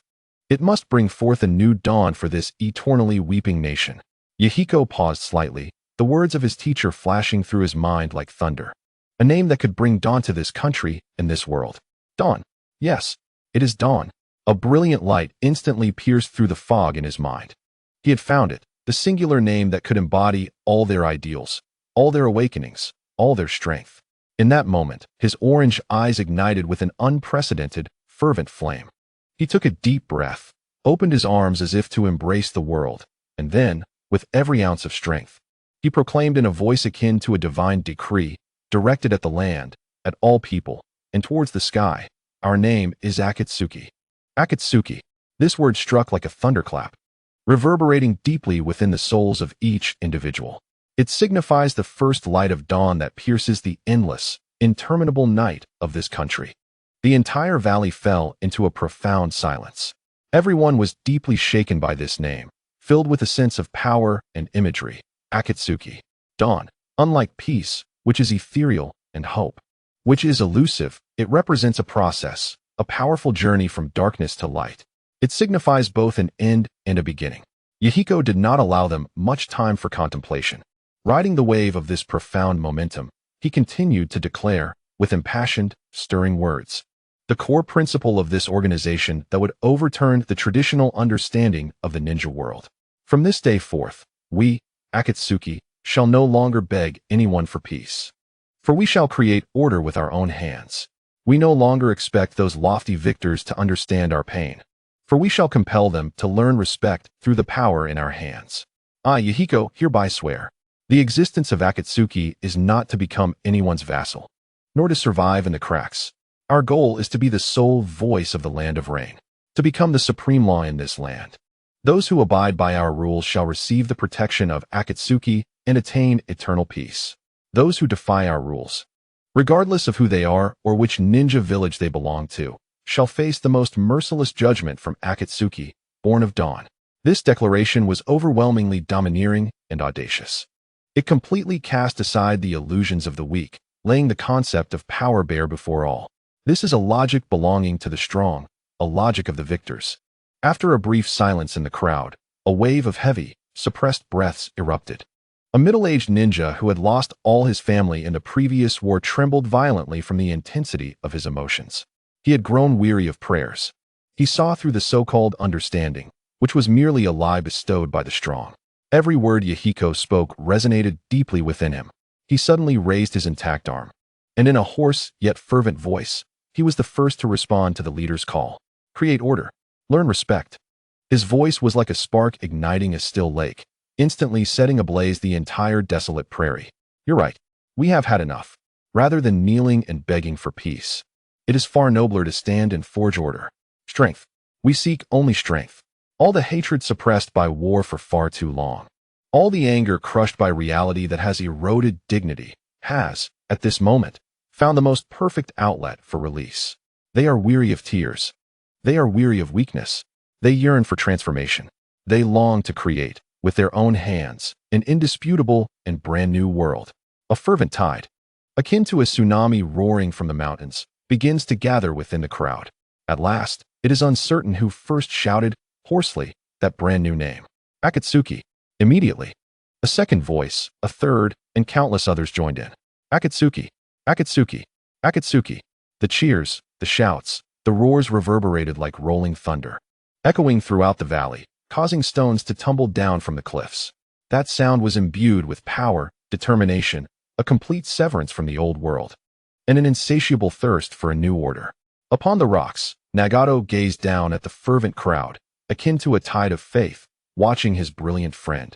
Shining like the sun, waves of emotion rippled through his violet rinnegan. He understood that a brand new era truly began at this moment. Konan, equally excited, felt her cheeks flush as she looked at Yahiko's towering figure, her heart swelling with pride. Yet her gaze swiftly transcended the crowd, landing on the distant figure in the valley who observed everything with unwavering calm. Chen Yang. He stood quietly, a faint, satisfied smile gracing his face, as if the grand scene before him, capable of altering the very fabric of the ninja world, was merely an ordinary piece he had casually placed on the board. Konan's heart raced. She knew that Yahiko was the light of Akatsuki in front of others, while the teacher remained the eternal night sky that created that light. Amidst the jubilant cheers of the crowd, a brand new Akatsuki organization, centered on absolute power to uphold absolute order, was officially born under Chen Yang's witness. This shout, born of the collective will of hundreds of ninjas, was monumental. It morphed into an invisible storm, swiftly sweeping across the land of rain. The news spread like a hurricane, reaching every corner of this land, including the cold pinnacle of the Iron Tower, symbolizing old power. Hanzo of the Salamander quietly listened to his subordinates' reports. They called themselves Akatsuki, signifying dawn. Their leader, Yahiko, had publicly declared his intention to establish a new order in the land of rain through strength. The voices of the reports dwindled, for he could distinctly feel the temperature at the tower's summit plummeting at a terrifying pace. Hanzo remained silent. He slowly rose from his cold throne and approached the edge of the tower, gazing down at his city. Akatsuki, dawn. What a cruelly ironic name. Is the so-called dawn not meant to end the night? And he, Hanzo of the Salamander, is the sole knight that has ruled this land for decades. This was no longer a provocation, nor a mere test. It was a declaration presented before him in the most arrogant and domineering manner. A declaration of endless conflict. Chapter 100. The Deity in the Ramen Shop, Finale. Chapter 30. The deity in the ramen shop Ichiraka Ramen was bustling with business. The steaming vapor, infused with the rich aroma of pork bone broth, cheerfully wafted through the cracks of the door curtain, spreading throughout the peaceful yet lively streets of Konoha village. Handmade noodles. Uncle. Just like always, an extra-large miso chashu ramen. A familiar, vibrant voice shattered the tranquility of the shop like a stone thrown into a calm lake. Naruto Uzumaki burst in, his dazzling golden hair shimmering in the sunlight. Following him were the composed Sasuke Uchiha and the smiling Sakura Haruno. They had long since shed their youthful naivety, maturing into reliable young ninjas of Konoha. Welcome, the owner greeted warmly, continuing his work without missing a beat. Naruto boldly pulled out a chair and scanned the shop with habitual curiosity. His gaze landed on the largest table in the corner, where a large group had gathered. At the forefront sat a man clad in simple moon-white robes, his long black hair cascading loosely, exuding a gentle and ethereal aura. Surrounding him were a group of women, each breathtakingly beautiful in her own right. Some were noble and elegant, others spirited and valiant, some cold as the moon, while others radiated warmth like water. The presence of such a group illuminated the already crowded ramen shop. Naruto scratched his head. He had never seen these people in the village, particularly that man, who seemed less like a ninja and more like a wealthy traveler visiting Konoha. Driven by his innate enthusiasm, Naruto grinned widely, flashing an infectious smile and waving in their direction. Hey, are you all here in Konoha for a vacation? Let me tell you, our village is the best right now. Chen Yang looked up at the exuberant youth, warmth in his eyes. He did not respond, but turned to the busy owner. Boss, serve everyone here a bowl of the finest ramen. His voice was calm, yet magnetic. I will cover the bill. The owner paused for a moment before happily responding. Sure thing. Please wait a moment. Naruto was taken aback by such generosity, his joy multiplying as he exclaimed, Thank you, uncle. You're such a great person. Sasuke stole a glance at Chen Yang, curiosity flickering in his dark eyes, yet he refrained from saying anything further. Soon, steaming bowls of ramen were served at the table, the rich aroma filling the air. Naruto immediately dove in, emitting satisfied slurping sounds. Meanwhile, at the large table in the corner, a peculiar scene unfolded that made even Naruto slow his pace. Hey, Chen Yang, why is your chashu thicker than mine? Tsunade pouted. Her lovely brows furrowed as she poked at the meat in her bowl with her chopsticks, her face betraying her dissatisfaction. Chen Yang chuckled helplessly and transferred the largest piece of chashu from his bowl to hers. Is this better now, your highness? Tsunade huffed in satisfaction and began to enjoy her meal. Beside her, Kaguya, who had remained silent and exuded an ethereal grace, quietly extended her chopsticks, gently tapping the edge of Chen Yang's bowl. Her gaze fell upon the golden, glossy, seemingly delicate soft-boiled egg, the meaning clear. Chen Yang chuckled once more, resignedly offering his only soft-boiled egg as a contribution. Hui Ye's lips curled into a faint yet captivating arc, capable of rendering heaven and earth awestruck. My dear husband, do take your time. We wouldn't want you to choke, she gently reminded, her voice as soothing as a gentle stream. As she spoke, she naturally reached for a handkerchief to wipe away the soup that had inadvertently stained the corner of Chen Yang's mouth. The intimacy and ease between them evoked envy in those around. Uchiha Makoto observed the scene with a smile, adjusting the collars of the children beside her. Conan quietly folded a delicate origami crane from a tissue, placing it atop Chen Yang's chopstick rest, adding a unique charm to the meal.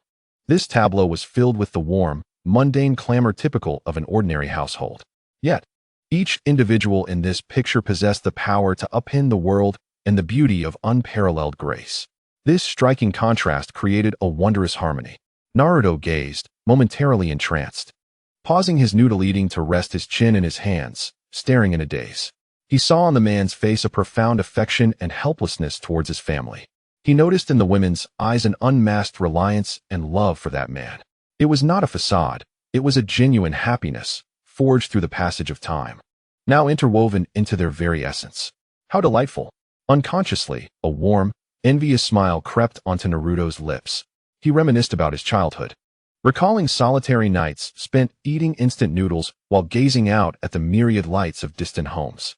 And now, he found himself surrounded by companions and friends. This world had transformed, offering serene moments in which one could relish a bowl of ramen. Everything felt as if it were a dream. Meanwhile, a voice emanated from the aged television mounted on the ramen shop's wall, announcing news of a forthcoming event. The new Chunin selection exams, organized by the 5 great nations, will officially commence next month in Tsunade. Lord Kazekage Gaara expressed that Tsunade was fully prepared to welcome young ninjas from all corners of the globe. The screen displayed a group photo of the leaders of the 5 great nations, standing together, their faces alight with confident smiles, exuding a vibrant atmosphere. Past animosities and barriers had long since dissipated. A new era of cooperation and mutual benefit had dawned. Naruto, watching the television, felt a swell of emotion and pride. This was the hard-won peace for which their generation had fought valiantly and ultimately safeguarded. In a corner, Chen Yang paused briefly while wiping the soup from Water's mouth. His actions were so natural, so gentle. In his eyes, the divine essence of a creator had faded, replaced by the tenderness of a husband's pure affection for his wife. No longer was he the solitary god bearing the weight of the universe's fate. He was simply a devoted husband, deeply in love with his wives. Slowly, he lifted his gaze, peering through the steam rising from the ramen shop towards the outside world. The sunlight was perfect, warm yet gentle on the eyes. Golden rays bathed every street of Konoha, bestowing a layer of happiness upon the vibrant village. Children, just released from school, chased and played on the streets with their backpacks. Their laughter rang clear and bright, devoid of any shadow. It was the most melodious symphony of the peaceful era. The cries of vendors, the greetings of neighbors, the whispers of lovers, all the sounds of human existence intertwined, forming a symphony entitled Happiness. Chen Yang watched and listened in silence, absorbing the beauty of the world around him, engraving it upon his heart. Then, he revealed a sincere, gentle smile, filled with contentment.